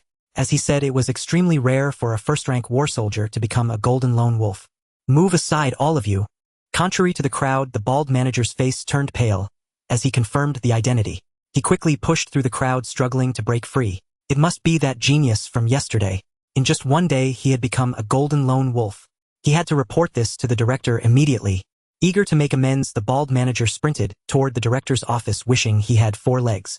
He didn't even bother to knock and burst straight in. Director. The bald manager, pale and gasping for breath, couldn't speak. What's got you in such a panic? The director, who was meeting with a guest, scolded him irritably. Xiaoyao, how many times have I told you? Stay calm in the face of events, don't get flustered over trivial matters, and keep your composure. After the reprimand, the director smiled apologetically at the guest. Then turning to the bald manager, he picked up his teacup and asked casually, "All right, what is it?"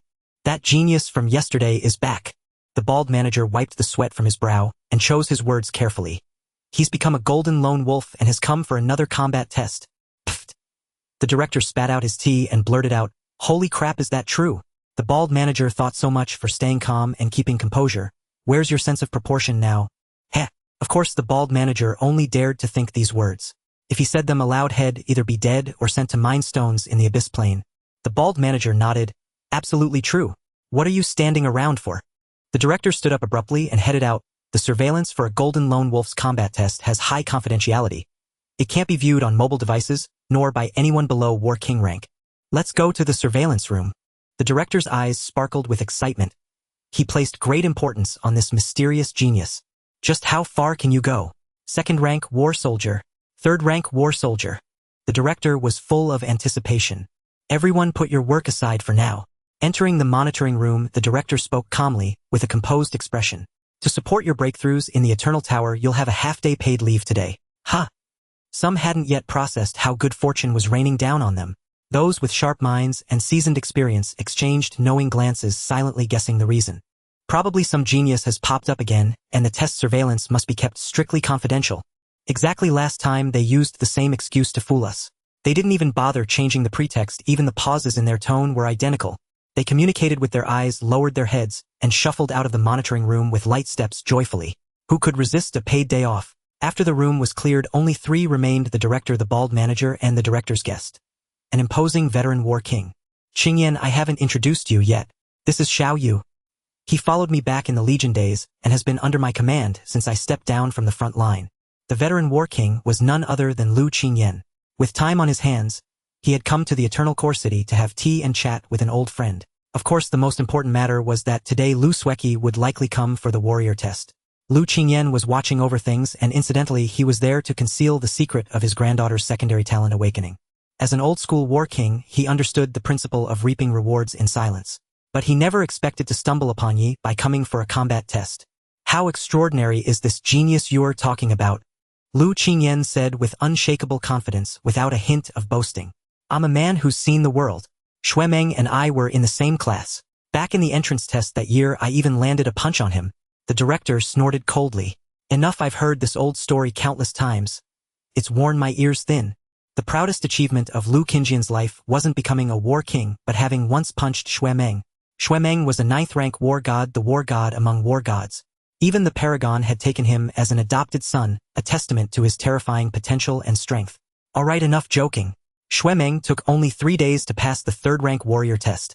Lu Qingyan's gaze pierced through the monitor screen, landing on Yi Bai. "This kid is also on his 3rd day, isn't he? Does he have a shot at the 2nd rank warrior test?"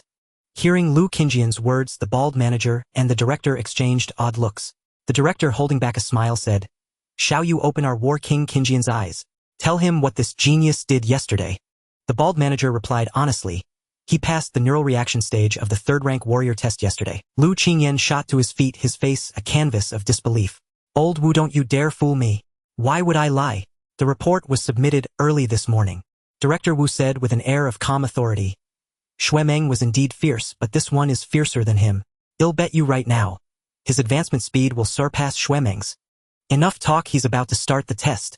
Lu Qingyan watched the screen intently and asked casually, which rank of warrior test did he choose?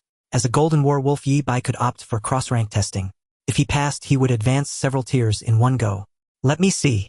Director Wu pressed a few buttons with practiced ease, and a number appeared on the screen. When the number emerged, the entire monitoring room fell into a deathly silence, broken only by the hum of machinery. Nothing else stirred. Whoosh, whoosh. Every face was etched with disbelief, as if a chilling wind swept through their hearts, piercing to the bone. 5. This genius had chosen the 5th rank warrior test. As they stood frozen in shock, the test began. "The 5th rank warrior test doesn't seem that hard, does it?" Yi Bai dodged each attack with effortless grace, achieving this even without the prompts from his eye of insight. By choosing the wind element, Yi Bai maximized his mobility. Wind element skills, inherently nimble and swift, were further enhanced by a 100 effect boost, making them even more formidable. Even ordinary low-tier skills in Yi Bai's hands could perform like high-tier ones. Wind stepping slash. Yi Bai even had the leisure to experiment with new techniques. He targeted a kitchen knife using wind stepping slash to attempt extreme speed movement. His figure streaked across with afterimages as he appeared beside the knife. Success. Yi Bai's eyes lit up. Could wind stepping slash be used this way? In future battles he could hurl projectiles or even flying skills using them for high-speed repositioning. The neural reaction test that plagued countless others became in Yi Bai's hands a joyful playground for experimenting with skill effects. Even more terrifying despite his experimental mindset, Yi Bai moved with the ease of a leisurely stroll, watching the clouds roll by as if he were an outsider. The 5th rank warrior test posed no challenge to him.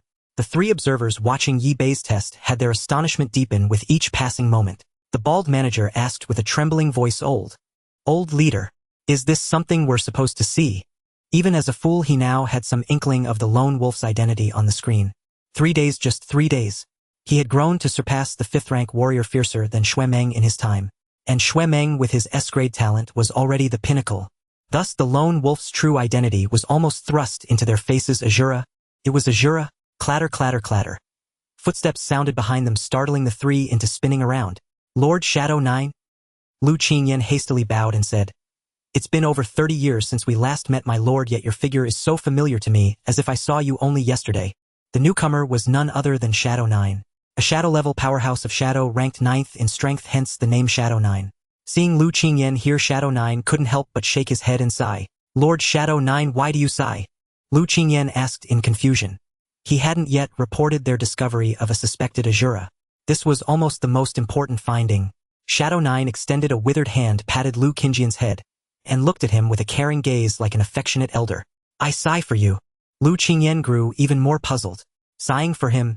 Had he done something wrong? Shadow 9 continued. Xiao Lu, did you know?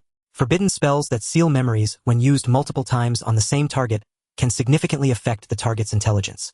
This is the first I've heard of it. But what does that have to do with me?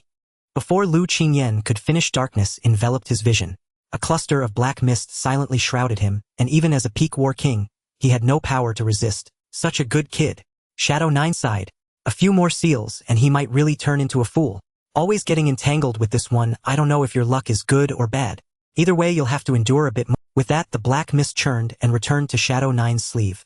Lu Qingyan, Director Wu, and the bald manager all lay on the floor unconscious. Only Shadow 9 remained standing, his eyes fixed on the surveillance footage. Alone a rare fervor appeared on his gaunt, aged face. Flames seemed to burst from his gaze, and his withered frame contained terrifying energy as if life itself was burning. Come on, let me see. How far can the future paragon of our human race go? With that a wisp of black mist shot from beneath Shadow 9's feet into the control console. Inside the testing chamber Yi Bai's entire room flashed with red light. All tests stopped and Yi Bai looked around warily. Lines of annotations appeared before him. An old geezer with no sense of honor has activated the 9th rank warrior test. Asura custom edition. Next up will be a projection left by a paragon possessing 1/10 of the paragon's original power. You'd better pray you draw the projection of the paragon nightmare. Seeing this, Yi Bai was slightly startled. Why nightmare? Because paragon nightmare is the weakest. Among the 3 paragons, Yi Bai had heard the most about Nightmare, who seemed to oversee the rear base on Blue Star. The Eye of Insight quickly provided the answer. Fighting Nightmare, death is the least painful way. It even carries a sweet taste. Before the battle even began, the Eye of Insight had already sentenced Yi Bai to death. This wave was a surrender at 15 minutes, initiated by me. The annotations before Yi Bai twisted violently, the characters blurring, as if ink paintings had been tossed into water. This was the first time Yi Bai had encountered such a situation. The Eye of Insight was usually mischievous, but it had never lost the dignity of an SS-grade talent. Finally the ink blotch coalesced into a few barely legible characters. He is coming. The text faded before Yi Bai's eyes, bringing an almost suffocating pressure. The space of the entire testing chamber began to warp. Yi Bai noticed that the surrounding walls had vanished, or unbeknownst to him, he had been transported to a new space. The space was filled with mist obscuring his vision. Ahead a white silhouette appeared and slowly approached Yi Bai. Though they were not far apart, a hazy mist separated them, preventing them from seeing each other's features clearly. A gentle and refined voice spoke. You've come too early. Through the mist the figure slowly continued. Level 60. The second class change, that's when you should come. You're still too green now. This projection of mine was left at level 199. Even with only 1/10 of its strength, the gap is too vast. Yi Bai pondered, nodded, and countered. So we'll leave. Pfft. The other side chuckled lightly as if chatting casually. Since you're here, why not stay and talk a while longer? This projection of mine will dissipate anyway. Your next challenge will be against one of the other two. Since the peak powerhouse's projection had spoken, Yi Bai followed up, "May I ask your name?" "Wuhen." The figure announced his name. Yi Bai raised an eyebrow. The peak powerhouse Wuhen? According to legend, Wuhen was a warrior who wielded a sword, leaving no trace behind, slaying countless enemies. Textbooks contained many records of Wuhen. At level 200, he had single-handedly gone to the front lines with his sword, slaying 13 demon war kings and countless war generals and war soldiers. One man, one sword, he held the 1,000-mile defense line and scared off 1,000,000 demon troops. 1,000 troops and 10,000 steeds avoided the white-robed man. Countless gods and demons feared Wuhen. From then on, Wuhen's fame spread across the world. He advanced unstoppably, slaying gods and demons alike, and ultimately attained the supreme position. In summary, he was a master of the sword. Thinking of this, Yi Bai's eyes lit up. With such a close combat master before him, wouldn't it be a waste not to gain some benefit? Given Yi Bai's nature of not missing any opportunity since the peak powerhouse's projection was here, he couldn't leave empty-handed. "Senior Wuhen, my deskmate is your fan." As Yi Bai spoke, the figure across the mist was clearly taken aback. What did his deskmate being a fan have to do with him? How could that help him get closer? This kid doesn't play by the rules. Why don't you give me some skill books? I'll learn them and teach my deskmate. Wuhen. Then why don't I just give them to your deskmate directly? Are you trying to be a middleman and pocket the difference? Also, you're a mage, why learn close combat skills? Wuhen seemed to guess Yi Bai's intention. Could this guy be planning to cultivate both magic and martial arts, just to catch his opponents off guard in battle? One shouldn't at least not be so shameless. Regardless, since Yi Bai hadn't fought Wuhen, he would seize the opportunity to gain whatever he could. After all, the peak powerhouse was tough and wealthy. He wouldn't care about such a trifle. Interesting kid. Wuhen raised his arm and a round disc flew out from Yi Bai's chest. The magic sealing disc. This object bears the mark of a demon god. Even a war god-level master forger would be deceived. Carrying it on Blue Star or in the Eternal Tower is no big deal. But if you go to the Abyss Plane, this won't be a life-saving tool but a death warrant. As he spoke, Wuhen pressed his palm downward. Countless black threads were drawn out from the magic sealing disc like unraveling a cocoon. The threads gathered into a ball, constantly shifting forms, as if gestating some terrifying monster. The demon god's mark I stripped off has condensed into a monster, roughly at the quasi-war king level. Wuhen pointed at the black mass before Yi Bai and said, "You came too early and your level is too low. Fighting me would do you no good. Instead, fight this monster. If you can defeat it within 5 minutes, I'll gift you a skill book. It's a deal." Yi Bai, elated at his successful ploy, raised his staff ready to strike. "Wait a moment, the monster hasn't fully formed yet." Seizing the pause, Wuhen spoke. "This monster is quasi-war king level with over 1,000,000,000 health and magic resistance exceeding 10,000. It should have up to 65 damage reduction against lightning." Wuhen described the Suntoba-born monster, indirectly lowering the difficulty for Yi Bai. Ever since Asura had class changed to Heaven's Wrath Mage Lightning, all demon gods of the Abyss Plane had been frantically stacking lightning resistance. They knew well that on Asura's path to prominence there would always be a few unlucky ones who would fall, becoming stepping stones for his fame. By stacking their magic resistance, they ensured that the unlucky ones would be others. They could all compete even to the death. Yi Bai had the eye of insight. The information Wuhen gave Yi Bai could see for himself. On the other hand, given Yi Bai's current output, a quasi-war king was truly insignificant. Was over 1,000,000,000 health so impressive? With a single heavenly thunder, Yi Bai could deal nearly 5,000 damage. Combined with 30 stacks of ready to strike, which provided an 1 billion boost, his total output exceeded 1 trillion. Even with a 65 damage reduction, it was still output in the hundreds of billions. 1,000,000,000 health wasn't even enough to fill the gaps between his teeth. Almost there. Wuhen stopped suddenly. The black mass had transformed into a 6-armed monster struggling to rush at Yi Bai. "Hold nothing back, this place can block any prying eyes. Remember, finish it within 5 minutes. Timing begins." Bang. The 6-armed monster lunged at Yi Bai, its 4 eyes gleaming with terrifying red light. Heavenly thunder. Yi Bai pointed his staff forward, and an immensely thick red lightning bolt descended from the sky, carrying destructive power that swept everything away. He had already stacked 30 layers of ready to strike and unleashed heavenly thunder on sight. Boom. After being bathed and baptized by the lightning, the monster didn't even survive 0.1 second before turning to ash. He struck and it was one shot. What was there to say?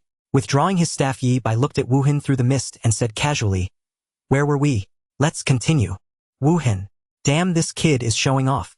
Even the peak powerhouse Wuhen hadn't expected that a level 26 Asura could one-shot a quasi-war king. 5 minutes. Not needed at all, one move was enough. Of course, Wuhen's insight far surpassed ordinary people.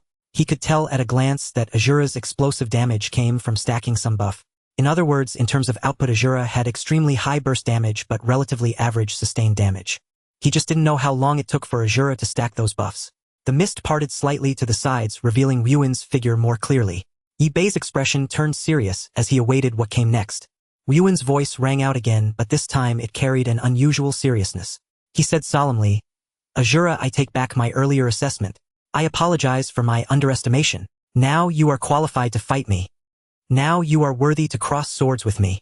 Coming from the lips of the supreme powerhouse Wuhen, these words were in themselves a mark of honor. Had it been any other brash young hothead, they would have been boiling with fervor, eager to strike. Yet Yi Bei remained composed, retorting, "Is there no way to avoid this fight? A gentleman uses words, not fists. We are all on the same side. Fighting only breeds discord. More importantly, you, a level 199 warrior, thrice transcended, bullying a mere level 26 mage.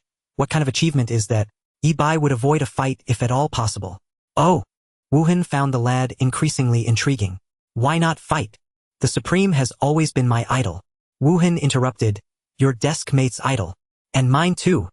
Yi Bei spoke with conviction, and a face full of sincerity, spinning his tall tails as if they were the gospel truth. "How could I ever raise a hand against my own idol?" "Well said." Wuhen pointed at the embers on the ground. "I have stripped away the demon god's mark and completely lifted the bloodline restriction of the spellband decree. As per our earlier agreement, I will gift you a melee skill tome. Whether you win or lose in our duel, I will add another skill tome to that." Yi Bei looked troubled. "It's not about the skill tomes, but..." Wuhen chuckled. "I can have a melee weapon forged for you, though you'll need to provide the materials." Yi Bei straightened his expression.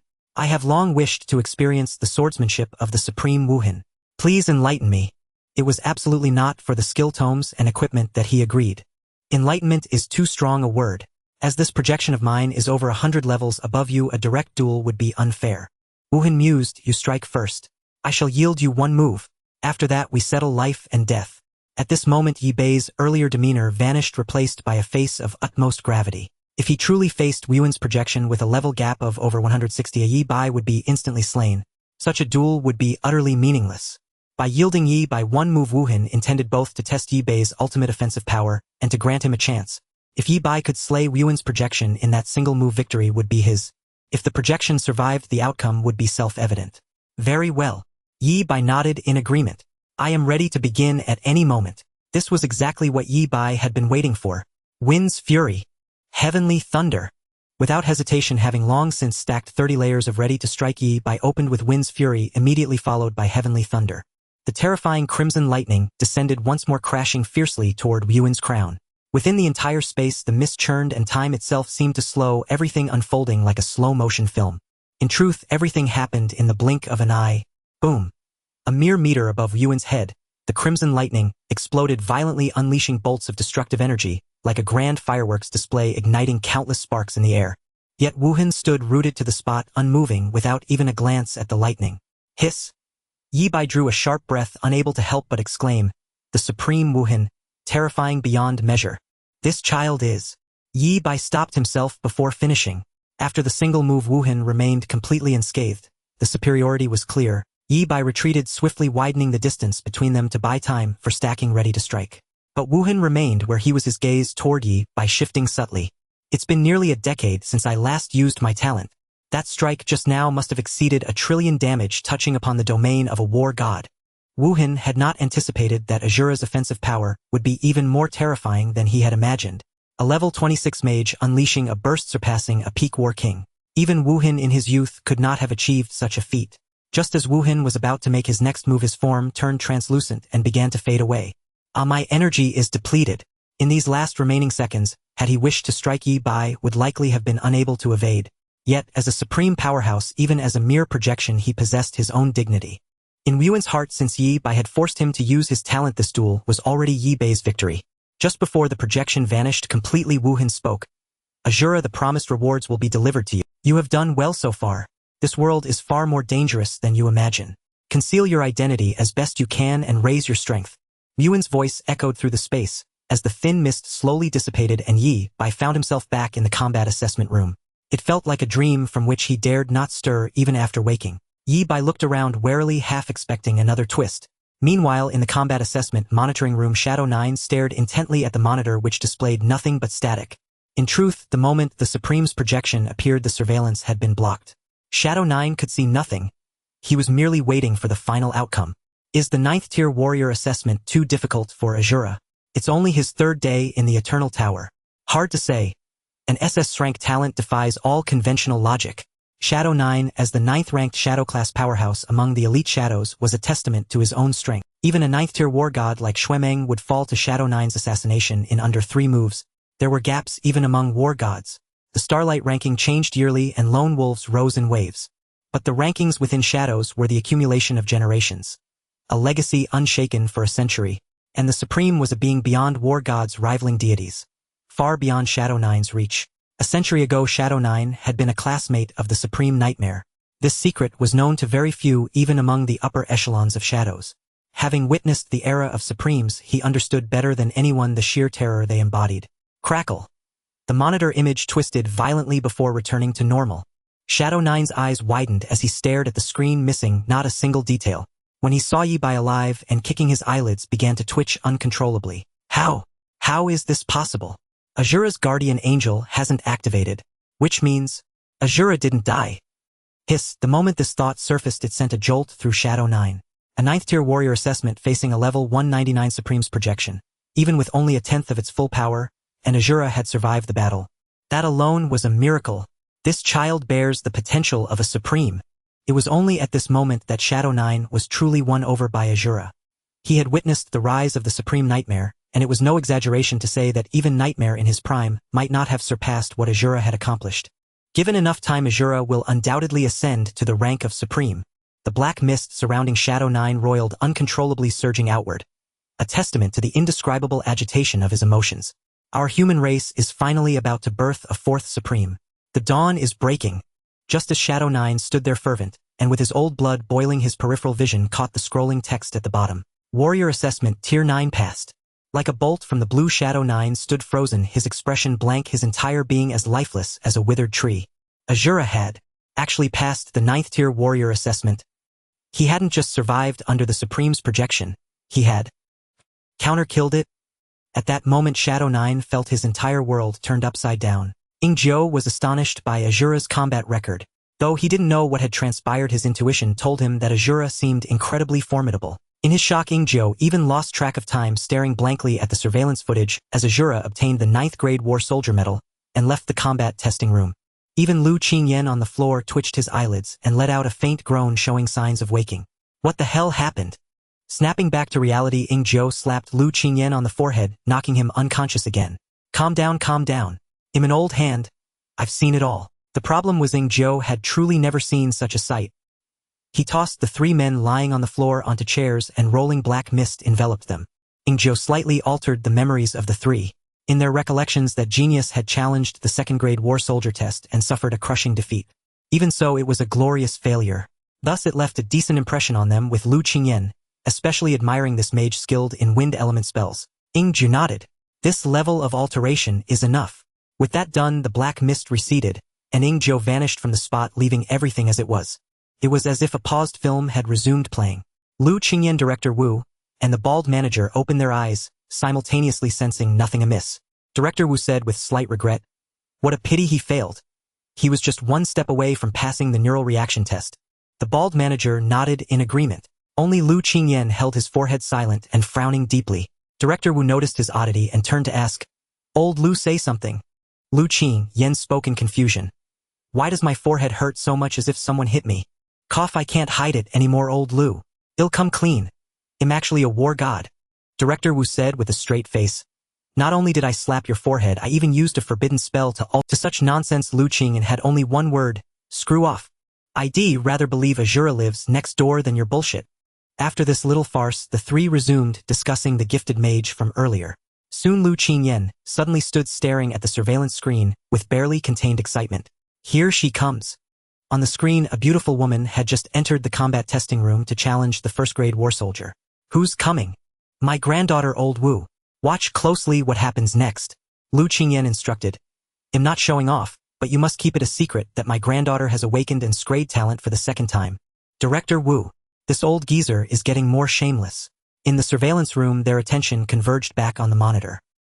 Meanwhile, Yi, by having finished his combat test, returned to the Wolf's Den with a fresh 9th grade war soldier medal. The last time he came was the last time. Compared to a few hours earlier, the Wolf's Den was noticeably busier. Yi Bai checked the time. Nearly 5 hours had passed. It was 4:59 a.m.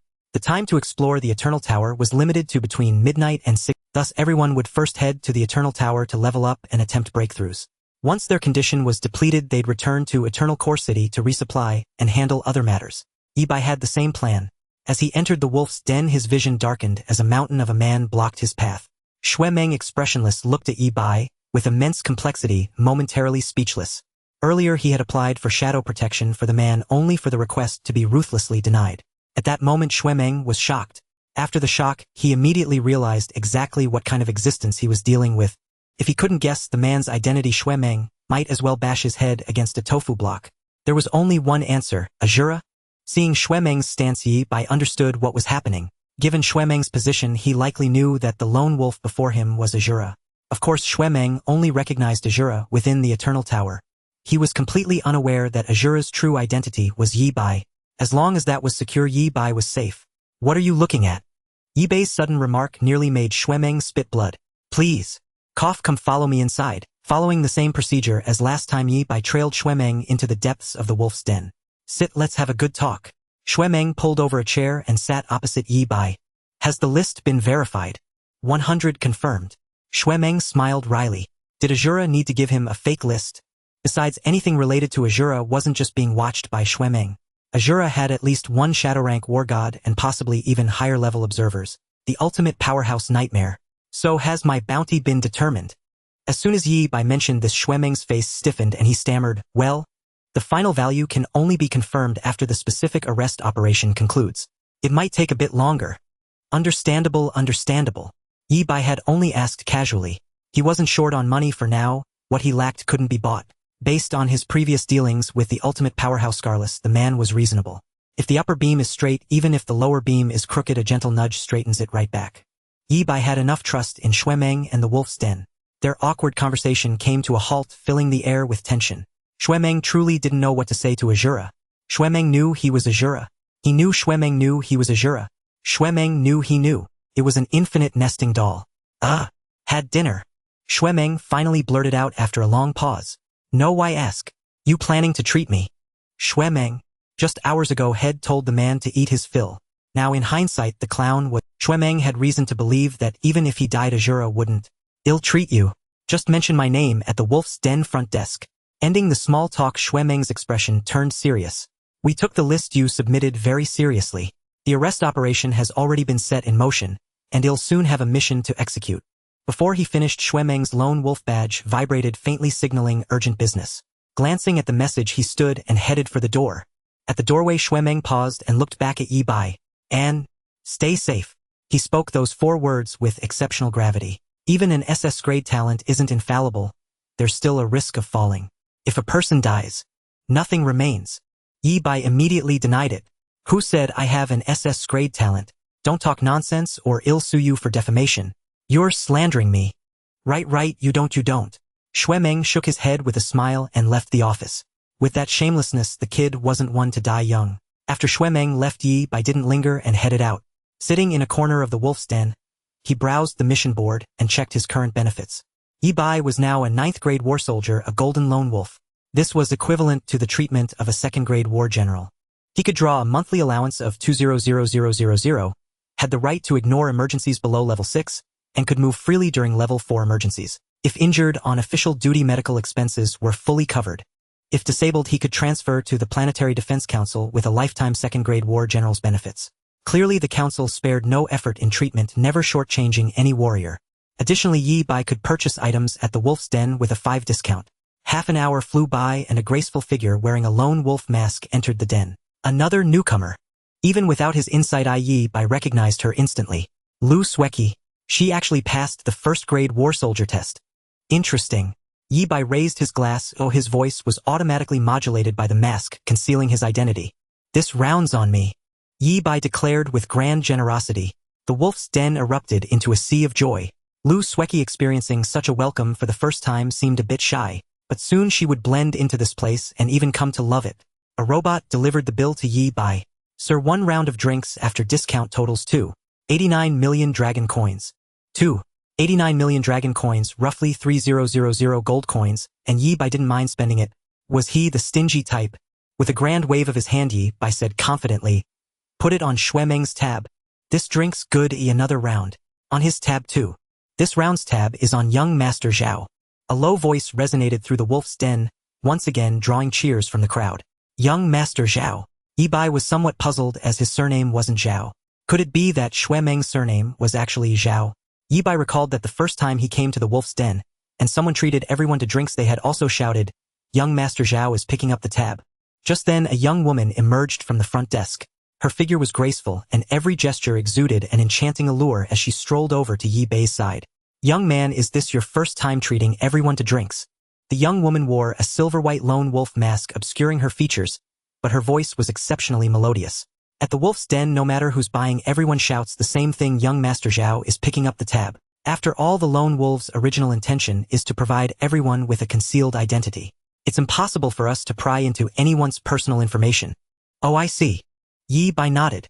That made perfect sense. Perhaps there had never been a young Master Zhao, or perhaps everyone was young Master Zhao.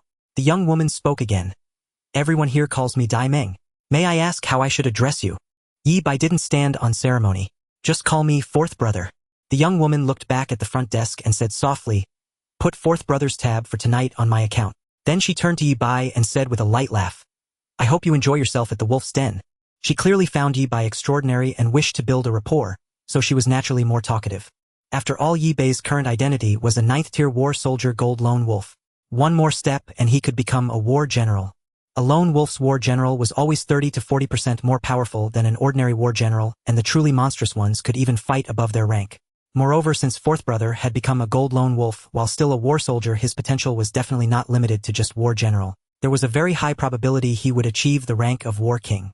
It was no surprise that Dai Meng was willing to invest in such a promising prospect early on. Now that the Asura has emerged, we've all been born in a great era. I raise this glass to you, wishing you a swift promotion to war general.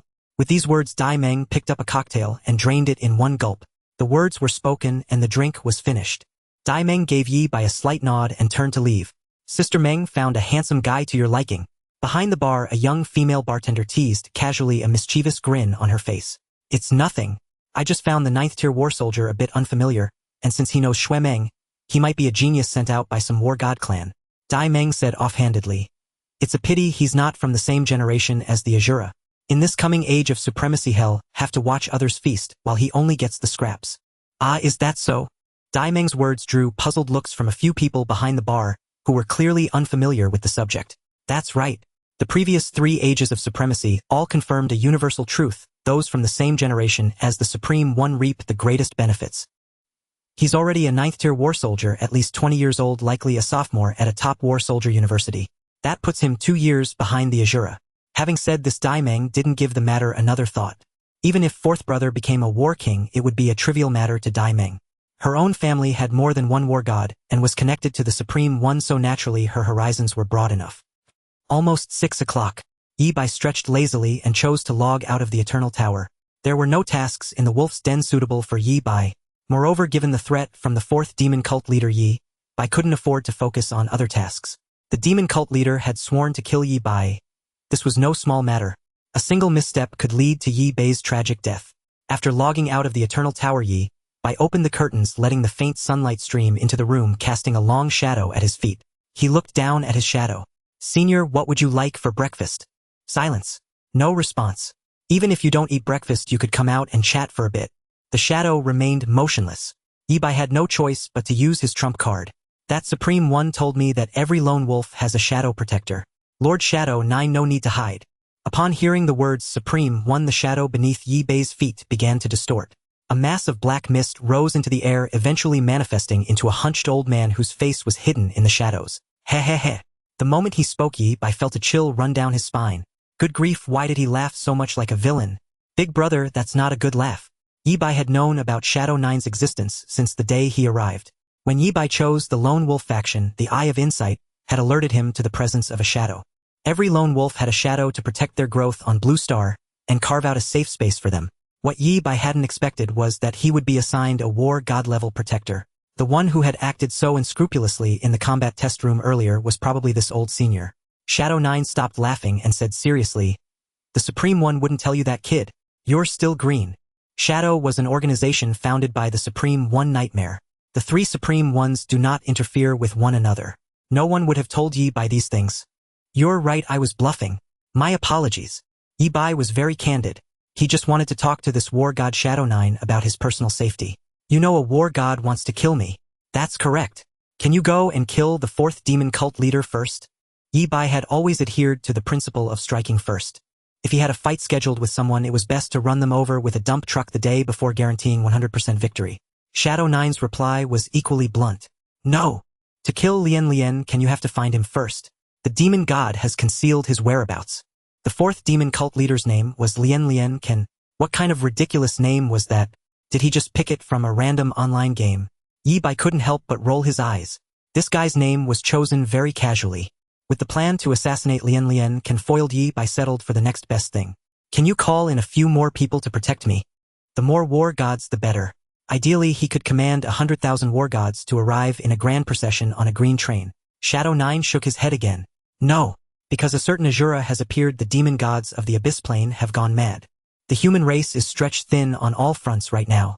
We simply can't spare any more personnel. Most importantly, for every extra war god we pull out, the enemy will have one more war god free to target you." Shadow 9's words made perfect sense, and Yi Bai couldn't refute them.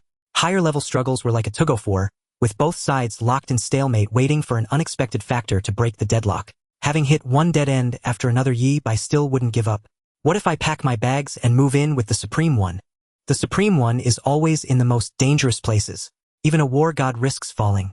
Going there would be suicide. "I understand. Maintaining the status quo is what's best for me." Shadow 9 nodded, wearing an expression that said the boy is teachable. "Since I've shown myself, I'll say a few more words to you, so you know what's what. The Shadow has strict rules for intervention.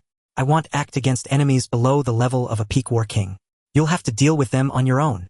"Thanks. I need some quiet time. I feel less and less safe." A war king, Yi Bai might be able to handle it if he launched a sneak attack, but a frontal confrontation was out of the question. One last question. That little game ahem, if Lien Can shows up, can you defeat him? This was also the question Yi Bai cared about most. Having a war god target him was no joking matter. This old man can kill him with a single strike. Leaving behind these supremely domineering words, Shadow 9's form once again dissolved into black mist and merged into the shadow on the floor. In truth, he wasn't by Yi Bai's side 24 hours a day. More often, he patrolled the area around Yi by monitoring everyone's combat power to prevent any trouble before it started. If a war god got close, even if Shadow 9 could kill him in an instant, the shockwaves of the battle would exact a terrible toll on Yi Bai. "Listening to you is like listening to you. A whole lot of nothing." Yi Bai rubbed his brow. Enemies below the peak war king level, he would still have to rely on himself. Buzz. Yi Bai's trade secret realm pass rang, signaling an incoming message. "Lu Qingyan. Oh right, I promised him I'd appraise his granddaughter." With that thought, Yi Bai pulled out the pass, activated the tower's mark, and entered the trade secret realm. "Xueqi, you're here." Lu Qingyan had been waiting early, and stepped forward to greet him as soon as he saw the thunder element. "Fourth brother, sorry to trouble you. This is my granddaughter Lu Xueqi." With that, Lu Qingyan looked at his granddaughter. "Call him fourth uncle." Lu Xueqi nodded, her voice crisp and clear. "Hello, fourth uncle." Yi Bai. This generation gap was far too confusing. They met at the trading secret realm, and Lu Qingyan took the initiative to introduce fourth brother. "My granddaughter has just undergone a class change and become an S-grade divine beast tamer. Each summoned beast can receive an additional divine blessing, greatly increasing the chance of bloodline atavism." Hearing Lu Qingyan's introduction, Yi Bai was slightly surprised as he looked at Lu Xueqi. An S-grade class template. It had to be said that Lu Xueqi managing to reach this point on her own was somewhat beyond Yi Bai's expectations. Even with her second awakens grade talent and the unconditional support of a War King Elder, it was still extremely difficult for her to obtain an S-grade class template in the class change secret realm. That required an exploration rate of 95 and fighting the boss until the very end. An incredibly arduous feat. Even with an S-grade talent, there was no absolute guarantee, yet Lu Xueqi had managed it with her S-grade talent. Based on this alone, Lu Xueqi's future achievements might not stop at War King. "This little girl is stronger than I imagined." Yi Bai hadn't expected that an unintentional act on his part could add another future war god to humanity. Although it was only a theoretical possibility, and how far Lu Sueki could go remained uncertain, this was already terrible. Is this the charm of the era of supremacy? Yi Bai shook his head with a wry smile inwardly. The source of all this turmoil was none other than himself. Pushing aside his scattered thoughts, Yi Bai looked at Lu Sueki and asked, I understand the situation. What do you want me to appraise? Lu Sueki was somewhat nervous. The man before her, whom she called Fourth Uncle, exerted immense pressure on her. According to her grandfather's description, Fourth Uncle was not only terrifyingly powerful but also a rare master of appraisal. Fourth Uncle, I want you to appraise what items this little bird needs to evolve. As she spoke, a canary landed on her shoulder and perched in her palm, unusually docile. Yi Bai glanced at it and said softly, It has the bloodline of the golden-winged roc and has already undergone 2 divine blessings. Not bad, not bad. With a single casual remark, Fourth Uncle had exposed the canary's secrets, leaving Lu Sueki utterly astounded. Was this the level of a master appraiser? Truly terrifying. Since it has already received 2 divine blessings, it's wise of you to focus on raising it. There are 3 options. Through his insight eye, the bird's evolution paths were laid bare before Yi Bai. He directly ignored the lower-tier evolution methods, focusing only on those with the greatest potential and combat. You can feed it 10,000 poisons powder. After 500 doses it will die from poison self-immolate, and if its remains are buried atop a pile of diamond stones, and combined with a necromancer, you can summon the 10,000 poisons bone rock. A sharp gasp escaped. The canary in Lu Sueki's palm trembled all over, looking at Fourth Uncle with eyes full of fear. Are you a demon? Was this evolution method really a good idea? The canary's heart was in its throat, terrified that Lu Sueki would nod in agreement and seal its doom. Of course this method is a bit sinister, and the 10,000 poisons bone rock summoned in the end is extremely hard to control and prone to backlash. After Yi Bai finished explaining, Lu Qingyan immediately decided, Fourth brother, let's skip that method. Sueki is quite fond of this little bird. The canary finally relaxed but still dared not approach Fourth Uncle. In its heart, Fourth Uncle had already become synonymous with a demon. Then Yi Bai introduced 2 other hidden evolution methods. One could enhance the canary's eyesight, enabling large-scale reconnaissance and intelligence gathering. The other, after evolution, would allow the canary and its tamer to share a telepathic connection, improving combat coordination. The choice of which method to pursue was left to Lu Sueki. Thank you, Fourth brother. Sueki, why aren't you thanking Fourth Uncle? Thank you, Fourth Uncle. It's nothing. It's all paid service. Money in exchange for solving problems. Yi Bai was straightforward. He took money and did the job. It was only natural. Lu Qingyan waved his hand, telling his granddaughter to log off and go home to think about which evolution to choose. As for him, he stayed by Fourth brother's side, strolling through the trading secret realm, as the 2 still had matters. Fourth brother, 3 hidden evolution paths. At the market rate for appraisals, 1 hidden path is worth 250000 gold coins. For 3, let's round it up to 1 million gold coins. What do you think? As expected of the seasoned war king, Lu Qingyan was generous, offering 1 million gold coins, equivalent to 10 billion dragon coins. At the level of a war king, casually producing 1 million gold coins wasn't difficult, but it was rare for one to pave the way so lavishly for a younger generation. Gold coins aren't a necessity for me, Senior Qingyan. I'd prefer to barter. Yi Bai said slowly. Fire attribute equipment, skill books, materials valued at 800,000 gold coins will suffice. Yi Bai was now cultivating in wind, fire, and thunder simultaneously. For a mage of the same rank, his needs were more than threefold. He had long planned his supply channels for each attribute and was gradually building them. That's easy to arrange. But Fourth brother, are you grooming a junior? Lu Qingyan probed. Earlier, Fourth brother had asked him to transcribe 2 forbidden spells, Scorching the 4 Seas and Eternal Ember, also for a junior's protection. Exactly. Yi Bai nodded. He was indeed grooming a junior. And that junior was himself. So these items need to be high-grade but low-level, which are hard to find on the market. Only you, Senior Qingyan, might have some treasures. Easy, easy. Lu Qingyan didn't mind Fourth brother making requests. What he feared was Fourth brother wanting nothing. If Fourth brother had simply taken the 1 million gold coins, Lu Qingyan would have been disappointed. Fourth brother's appraisal skills far surpassed anyone Lu Qingyan knew. Whether for Lu Sueki's future development or his own interests, connecting and maintaining a good relationship with Fourth brother was nothing but beneficial. I had prepared quite a few fire attribute supplies, hoping Sueki might follow the same path as me. But now that she's found her own way, these items are just sitting idle. Might as well trade them with you, Fourth brother. With that, Lu Qingyan produced a list of supplies and handed it to Yi Bai. The items on the list were clearly marked with their grades, and the latest trading prices from the Myriad Treasures Pavilion, ensuring a fair deal. In the end, Yi Bai selected a pair of Scrade fire attribute boots and a high-grade fire elemental core, totaling 820000 gold coins. Lu Qingyan waved the odd amount and the deal was struck. Equipment Flame Law Leap LV. 25. Grade S, attributes agility 65 traits Flame, Leap Fire spell effects 15 during high-speed movement. Dance with Fire instantly teleport to a flame within 1000 meters. Cooldown 600 seconds. Advancement trait Endless Parkour Flee 3000 Li, while pursued by an eternal monster above your level. Possible advancements 2. Advancements completed 1. What kind of advancement trait is this? Might as well throw me into a subway station to parkour. What Yi Bai valued most about the Flame Law Leap was that it could be advanced twice enough for him to use for a while. The two traits Flame Leap and Dance with Fire were also powerful. The former boosted his sustained damage output, while the latter gave him more versatile mobility options. As for the high-grade Fire Elemental Core, it was one of the materials needed to forge a War King tier weapon. The Supreme Being Wrath had promised to connect Yi Bai with a Master Smith, but the forging materials had to be provided by Yi Bai himself. With both items in his pocket, Yi Bai parted ways with Lu Qingyan, lingered in the trading secret realm for a while longer and then returned to Blue Star. What a fruitful night! Yi Bai quickly tallied his gains from this trip. 100 exploration rate SSS grade completion of the second floor, and transforming the Wrath Mage from 1 attribute to 3. Also passed the 9th tier War Soldier test, advanced to Golden Lone Wolf. Oh, and mooch 2 bottles of wine off Shuemeng. Flame Law Leap high-grade Fire Elemental Core. Yi Bai's total gains for the night measured in gold coins were in the millions, plus the reward for the report list and the 2 skill books Wrath promised me. These 2 items were the most valuable harvest of the night, though they hadn't yet been delivered to him. Now even if a war general level powerhouse came after him, Yi Bai could put up a fight without relying on his ambush. But the one targeting me isn't a war general. It's a war god. Yi Bai shook his head with a bitter smile.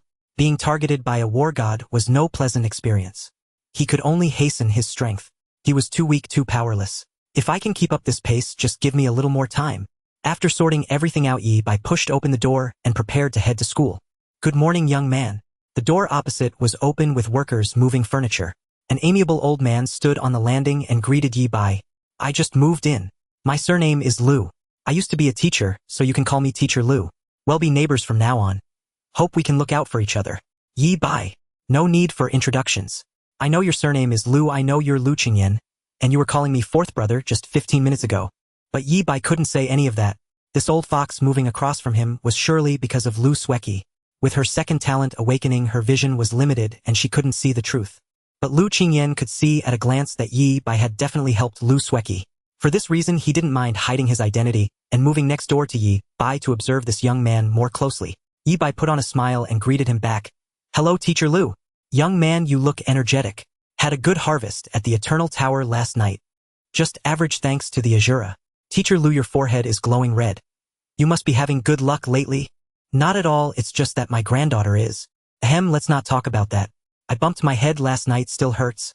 You're off to school, right? I'm going for a walk and dropping by my old workplace. Take it slow, Teacher Lu. The stairs are steep. Shall I help you? Thank you, young man.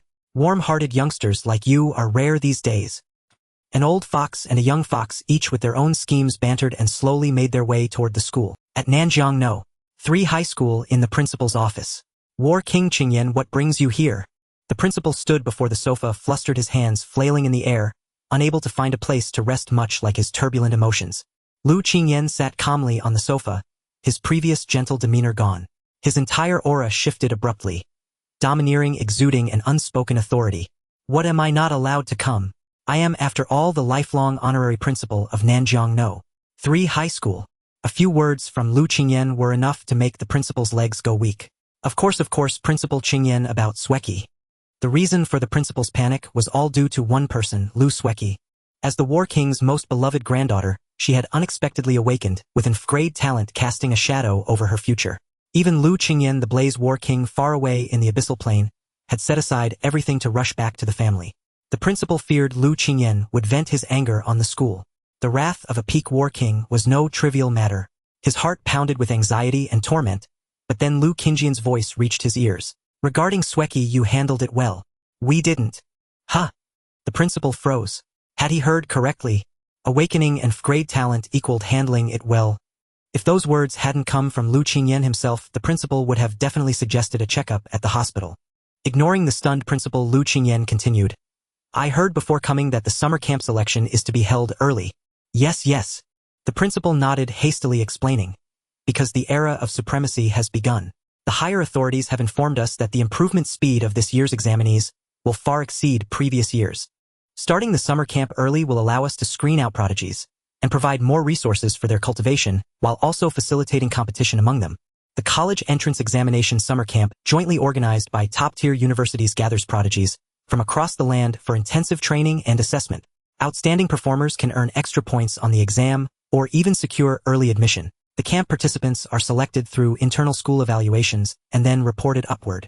In previous years, the camp was held a month before the exam. By then, most prodigies had already emerged, some even possessing the strength of a war soldier. This year, however, was different from any before and even vastly distinct from previous eras of supremacy. In the past, even the three supremes who broke through the Eternal Tower with SS grade mostly received rewards focused on the individual without affecting all of humanity. They relied more on their personal power after rising, fighting for humanity, securing resources, and extending their influence. Asura, however, did not follow the same path. Or rather, Asura performed even more brilliantly, an SSS grade rating, a score never before seen in the history of the Eternal Tower until Asura achieved it. More crucially, Asura single-handedly added several powerful buffs to all of humanity. As a result, everyone's strength and potential have risen a full tier. Even Nanjiang No. 3 High School could feel it clearly. The documents on the principal's desk showed that over a dozen students had already reached level 10, and Zhang Yun had even completed his job change, obtaining a grade class template. And it had only been 3 days. After hearing the principal's report, Lu Qingyan asked again, "Does the summer camp selection begin today?" The principal's tension eased and his speech became smoother. All he had to do was answer the War King's questions truthfully. Yes, the class lists are collected in the morning. The selection officially starts in the afternoon with basic tests, and the final ranking will be based on combat test results. Good. I'd like to observe this selection. Any problem? It would be an honor for our school's faculty and students to have the War King observe. A joyful expression appeared on the principal's face. The Blaze War King seemed somewhat strange today, yet he couldn't pinpoint the oddity. Could it be? A spark of inspiration flashed through the principal's mind. Perhaps it had something to do with Zhang Yun. Zhang Yun had a grade talent and a grade class template and a fire affinity, matching Lu Qingyan's specialty. If Lu Qingyan had come for Zhang Yun intending to assess him and perhaps take him as a disciple, that would make sense. Having reached this conclusion, the principal's joy deepened. He hurriedly said, "Senior Qingyan, this year's top scholar of Nanjiang City, will most likely come from our school." "I think so too." Lu Qingyan was confident.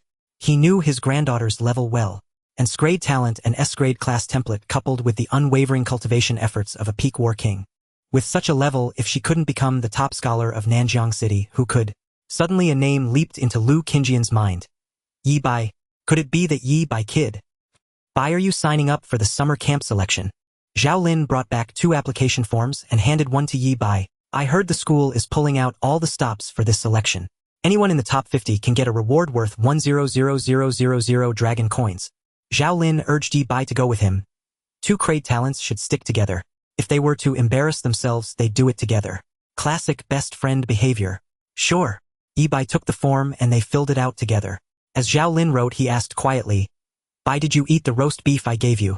Mentioning the beef made Yi Bai think of brave bull struck into charcoal by a lightning bolt. May there be no lightning in paradise. Yi Bai nodded. "Yeah, it was quite chewy. Got any more?" "If I had more, I'd have eaten it all. That stuff boosts strength and costs a fortune." Zhao Lin swallowed hard and whispered mysteriously, "You know, half of your portion was from Lu Sueki." Under Yi Bai's curious gaze, Zhao Lin briefly recounted what had happened earlier. "Let me tell you, that warrior was so cool. / all the monsters on the road were one shot." Zhao Lin described it vividly, as if he had seen it himself. Yi Bai knew the warrior Zhao Lin was talking about was him. Yi Bai asked casually, "Did you see that warrior in action?" Zhao Lin shook his head. "No, but that doesn't stop him from being my idol." True, Yi Bai thought to himself. If Zhao Lin had seen him fight, he would have recognized him by now. "Isn't your idol the Supreme Wuhen?" "The Supreme is too far away. I've decided to take this mysterious warrior as my idol. Once I save up enough money, I'll buy the skill book for windwalking / Mentioning windwalking / Zhao Lin even picked up a book mimicking a sword-drawing motion. Bold and joyful. Indeed, souls that love joy always attract each other. Windwalking / was no low-tier skill.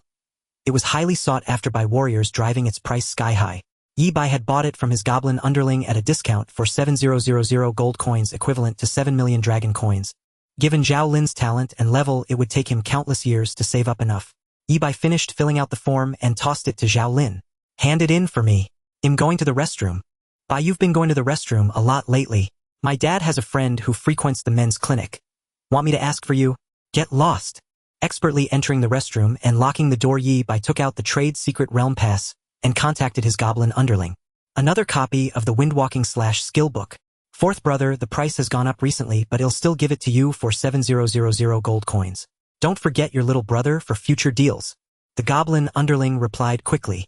After receiving the 7,000 gold coins Yi Bai mailed, he immediately sent the skill book.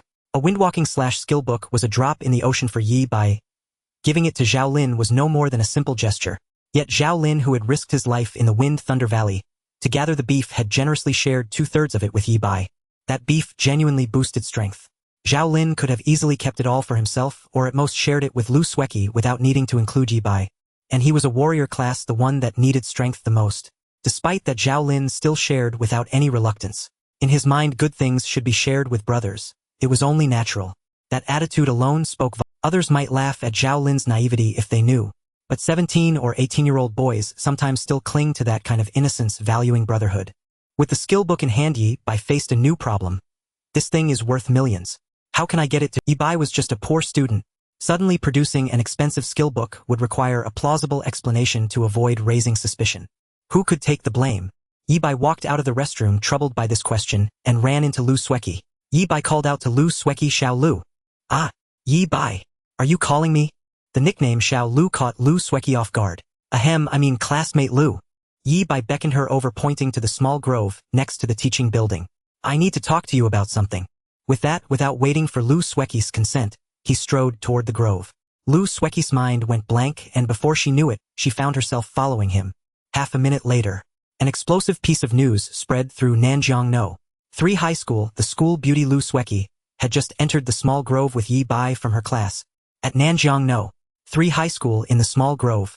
Relax, I'm not here for money or anything else. Opposite Yi Bai, Lu Sueki stood with a tense face, at a loss. For some reason she felt like a mouse before a cat when facing Yi Bai, completely dominated by nature. "I need a favor from you." Lu Sueki stammered nervously. "You go on. You gave me a skill book called Wind Cutting Strike, you know that?" "Ha! Wind Cutting Strike. The Myriad Treasures Pavilion should have it. I'll go buy one." With that, Lu Sueki pulled out her trading realm pass, ready to shop. "You didn't get my point," Yi Bai explained patiently. "I got the skill book by chance in the Eternal Tower. I heard it's quite valuable. I was planning to sell it to improve my life. That guy Zhao Lin told me he really likes Wind Cutting Strike, so I thought I'd just give it to him." "Oh, then why say it's from me?" Lu Sueki couldn't wrap her head around it. Why would Yi Bai use her as a cover to give Zhao Lin a skill book? "I only have a crade talent. Suddenly pulling out a valuable skill book would easily get me into trouble, and I hate trouble the most. Besides, if I gave it directly, that kid Zhao Lin might not even accept it." Yi Bai offered a reasonable explanation and made the final call. "That's settled then." With that, Yi Bai walked out of the grove, leaving one last remark. "I heard from Zhao Lin about your trip to Wind Thunder Valley. Thanks. The beef was pretty good." When Yi Bai stepped out of the grove, he was surprised to find the entire corridor of the teaching building packed with people. A sea of dark heads leaned over the railings, craning their necks, their gossipy souls blazing. All eyes were fixed on the grove, naturally landing on Yi Bai. "Don't you all have classes? Any sense of discipline left?" Yi Bai roared with full confidence, a single person scolding an entire floor. Given that his fierce act of catching thieves outside school had already spread throughout the campus, the terror of senior class 2, grade 12 alone was enough to intimidate many. At his roar, the crowd scattered like startled birds, rushing back to their classrooms with the sound of the bell. "None of you study hard. How will you ever join me in conquering the Abyss Plane? Honestly." Saying this, Yi Bai climbed in through the window and returned to his seat. Before he could sit for 3 seconds, Zhao Lin leaned in. "Bai, be honest with me. What were you two really up to?" Yi Bai and Lu Sueki had been in the grove for only about 3 minutes. If anything could happen in that time, Yi Bai really should see a urologist. "Nothing much. She thanked me for helping her with problems and gave me a gift." With that, Yi Bai tossed the Wind Cutting Strike skill book in front of Zhao Lin. "I said I didn't want it, but she insisted, calling it a tutoring fee. I saw it's the skill you wanted to learn, so I brought it back for you." "Huh." Happiness came too suddenly. Zhao Lin didn't know what to say. The Wind Cutting Strike skill book felt like a hot potato, and he tossed it back onto the desk. Then he quickly picked it up again, the 3 characters Wind Cutting Strike captivating his heart. After lingering for a few seconds, Zhao Lin shoved the book back to Yi Bai and shook his head. "Bai, I can't take this. It's too valuable." Yi Bai had anticipated Zhao Lin's reaction and picked up the skill book nonchalantly. If you don't want it, fine. I'll return it to Lu Sueki. You. Zhao Lin panicked, grabbing Yi Bai. Why don't you use it yourself? Lin, I'm a mage. Have you ever seen a mage learn wind-cutting strike? Yi Bai's words left Zhao Lin speechless. Pressing his advantage, Yi Bai added, even an Asura wouldn't make a mage learn wind-cutting strike. Zhao Lin hesitated for a moment, then nodded. What you say makes sense. But even if you don't use it, you could sell it for a good price, right? A gift from someone else. How could I sell it? Yi Bai am upright and would never do such a thing. Yi Bai threw the choice back to Zhao Lin. If you want to learn, keep it. If not, I'll return it. Zhao Lin hesitated for a moment, then gritted his teeth. I'll learn it. Holding the wind-cutting strike skill book in his hands, he couldn't put it down, admiring it endlessly. Soon, remembering something, he grabbed paper and pen from his messy desk and quickly scribbled a few lines. May 2146 A Zhao Lin owes Yi Bai 10 million dragon coins as proof. If he can't repay, he won't. If he can, he will. After writing, Zhao Lin signed his name and was about to find red ink to press his fingerprint. Childish. Yi Bai snatched the IOU and stuffed it into his pocket. All right, when you earn 10 million, remember to pay me back. Speaking of which, is this thing really worth 10 million? Lin, give the skill book back. I've changed my mind. No way. I'm using it now. You're too late to back out. In the afternoon, after passing the basic tests, it was soon time for the combat ranking phase. Il announced the rules for the combat test. The PE teacher stood at the front, his voice booming so everyone could hear. To give everyone more opportunities and let you showcase your abilities fully. In combat, each person has 3 chances to lose, not just 1 elimination. Your opponent is assigned randomly. After 2 losses, you can choose your own opponent. Lose again and you're out. Got it. After receiving a positive response, the PE teacher began calling out names. The students called up stepped forward, put on protective gear, entered the special combat chamber, and under the watch of referees and healers began fighting.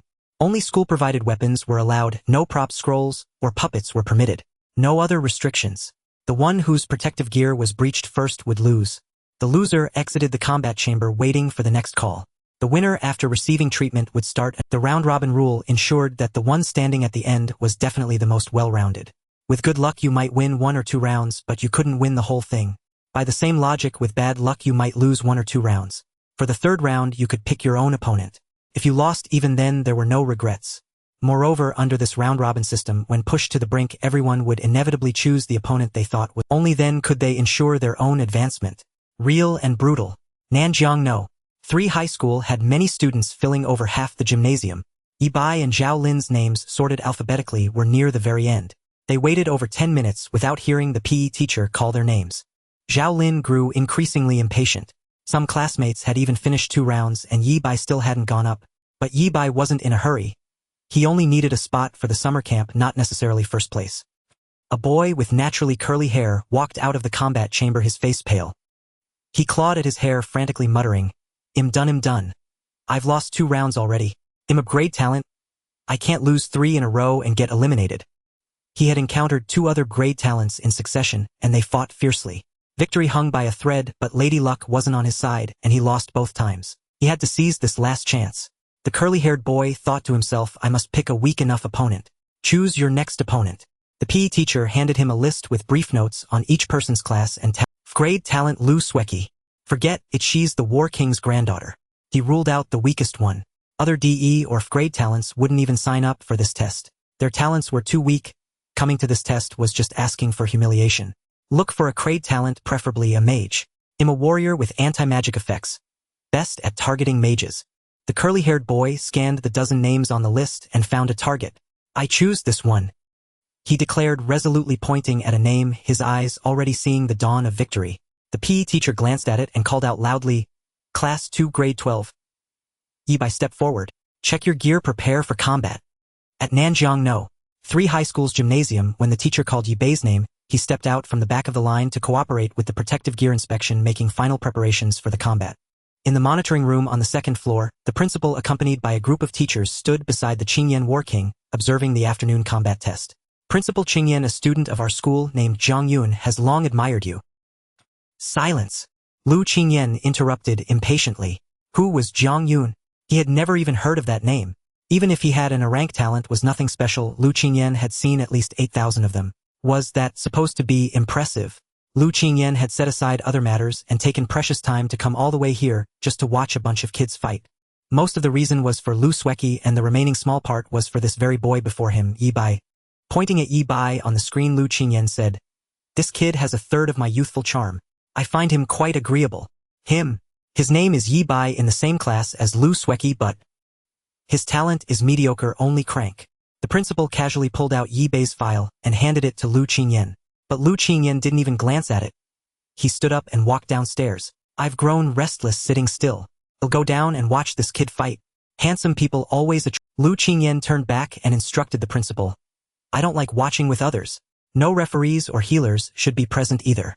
But this combat, I'll decide the winner. Is that not acceptable?" Lu Qingyan lifted his chin, slightly snorting disdainfully. "Or do you suspect ID cheat for this kid?" No. The principal quickly apologized with a flattering smile. "Well, do as the Qingyan War King says." After all, he was a peak War King. Though his actions were somewhat domineering over the years, he had built a reputation for integrity and fairness, never showing favoritism, even when his own family members were involved. "By the way, if that girl Sueki participates in combat, send someone to notify me. I'll come watch too." With that, Lu Qingyan walked away without looking back, entering the combat room prepared for Yi Bai ahead of time. Calm down. He's only crank talent and a mage. I have a high chance of winning." The curly-haired boy took deep breaths, adjusting his mindset. Protective gear check complete. Status check complete. Identity verified. Enter the arena quickly. The doors on both sides of the combat room opened simultaneously, and the curly-haired boy and Yi Bai entered from opposite sides. Where's the teacher? In the empty combat room, there were no referees or healers. The curly-haired boy looked around searching for someone. Bang! The door closed automatically. An aged voice came through the speakers on the ceiling. "You may begin. I will serve as the referee and healer for this match. Have no concerns." Though the procedure differed from what he expected, the curly-haired boy forced himself to focus on his opponent and recognized him. "You're that terror from Class 2, Grade 12. Rumors, all rumors." Yi Bai waved his hand. "I'm a very gentle person. I'd feel heartache just stepping on an ant." The curly-haired boy's face changed slightly. "Gentle? More like nuclear gentle. Could a gentle person break a thief's 3 legs? What kind of gentleness was that?" The curly-haired boy inwardly groaned. "When picking opponents, I only focused on class and talent. I thought Yi Bai's name sounded familiar. It's this guy." Being afraid before battle was a bad sign. The curly-haired boy quickly adjusted his state. "Don't panic. He was just physically stronger before. After entering the Eternal Tower, I've reached level 9, with a strength attribute of 45. He has weaker talent lower level, and his class is countered by mine. No matter what, it's a warrior versus a mage. Advantage is mine." Yi Bai had no idea what he was thinking. He just felt standing there idly was a waste of time. "Can we start?" "Yes." The curly-haired boy nodded, firmly bracing himself. "He's a mage, so he'll definitely try to keep his distance. I have to charge at him as fast as possible. Once I'm close, I've won." He quickly formulated a battle strategy in his mind. They moved. Both acted simultaneously. The curly-haired boy had just taken a step forward, when Yi Bai also sprinted forward. "Wait, what is he doing?" The curly-haired boy's pupils contracted. He couldn't comprehend what was happening. A mage charging at a warrior. Before he could react further, a blur appeared before his eyes.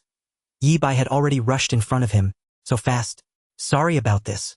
Yi Bai grabbed his arm, swept his right leg low, and flipped him over his shoulder in a swift judo throw. The curly-haired boy hadn't even realized what happened. He felt the world spin, everything upside down, losing balance, and then slammed heavily onto the ground. Bang! A dull thud echoed as he landed face first. Dizziness set in, a stars swam before his eyes, his mind a muddled mess. Likely a concussion. Beep! Beep! A piercing alarm blared. The curly-haired boy struggled to get up, his vision blurry. He looked down at his protective gear, the screen flashed red and his face turned pale. I lost in close combat to a mage. How is this possible? What just happened? It all happened too fast. Yi Bai's sprint, grab, throw, and follow-up damage to break the protective gear. A fluid sequence that took less than 5 seconds. He gave his opponent no time to react. A streak of fire descended from above, healing the curly-haired boy's injuries, restoring his clarity, though his face remained ashen, unable to accept his defeat. With such a huge advantage. Why did he end up losing? The aged voice rang out again. Yi Bai wins. A door opened. The curly-haired boy trudged out, dejected, while Yi Bai waited for his next opponent. During the wait, Yi Bai looked up at the speaker. Lu Qingyan. What's he doing here? Old man, you think I wouldn't recognize your voice, just because you're speaking through your nose? Yi Bai pondered briefly.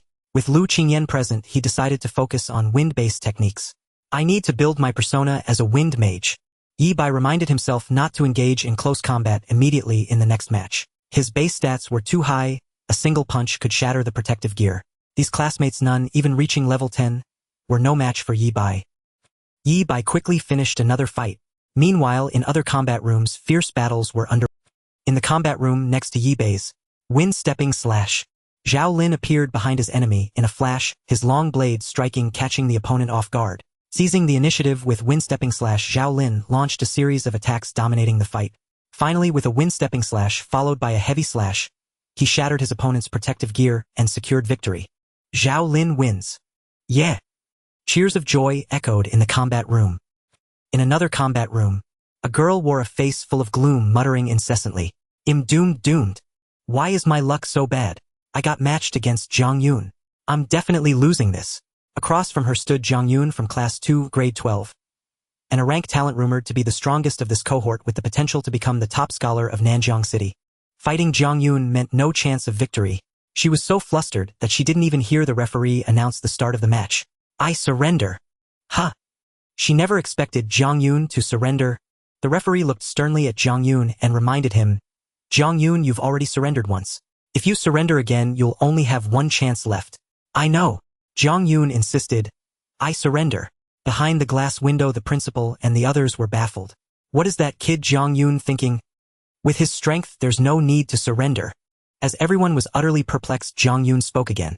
"According to the rules, after losing 2 matches, I have the right to choose my next opponent."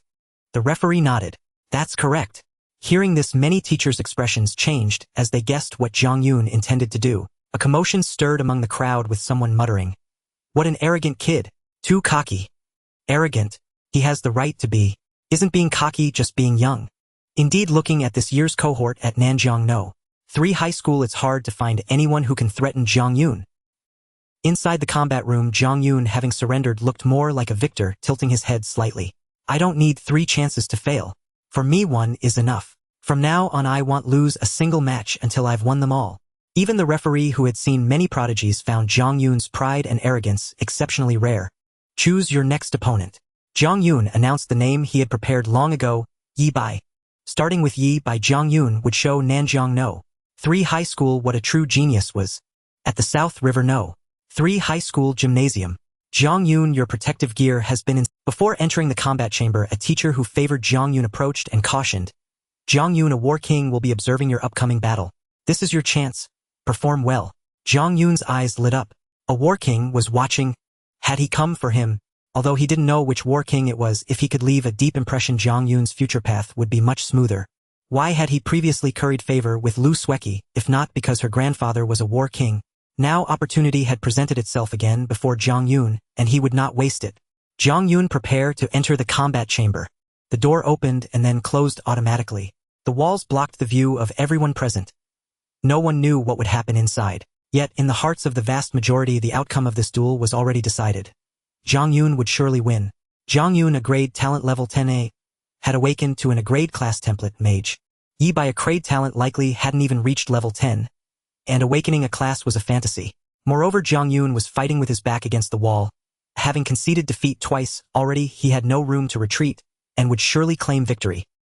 Inside the combat chamber, Yi Bai stretched lazily, his face full of weariness as he yawned. Why so long? A few minutes later, Yi Bai's opponent finally entered the chamber. Zhang Yun. Yi Bai frowned slightly. Would it be a problem if he defeated Zhang Yun here? After all, he still had 3 chances left. The outcome of a single match wasn't worth worrying about. Yi Bai was pondering how to hold back appropriately when Zhang Yun opposite him suddenly spoke. Yi Bai, do you know Zhao Lin's secret? Ha! That chatterbox Zhao Lin has a secret. Yi Bai looked utterly confused. Even if Zhao Lin did have one, it couldn't escape Yi Bai's insightful eye. Besides, why was Zhang Yun bringing this up? Hell, looks like you don't know. Zhang Yun said disdainfully. I once saw Zhao Lin's name carved on the ground deep within the Wind Thunder Valley. A memento inscription. Yi Bai lightly pressed his forehead. That seemed like something Zhao Lin would do. That guy probably wrote something like Zhao Lin was here. Yi Bai tried to deflect. Maybe it's a namesake. There are plenty of people called Zhao Lin in the world. I asked around afterward. Zhao Lin did go to Wind Thunder Valley that day. Zhang Yun continued. Besides, someone just mentioned that Zhao Lin seems to have learned a skill of considerable power. And you two are supposed to be best friends, yet you don't even know this. Yi Bai. This was hard to explain. Forget it, let Zhao Lin take the blame. Even if Zhao Lin has a secret, what does that have to do with our duel? Yi Bai tried to steer the conversation back on track.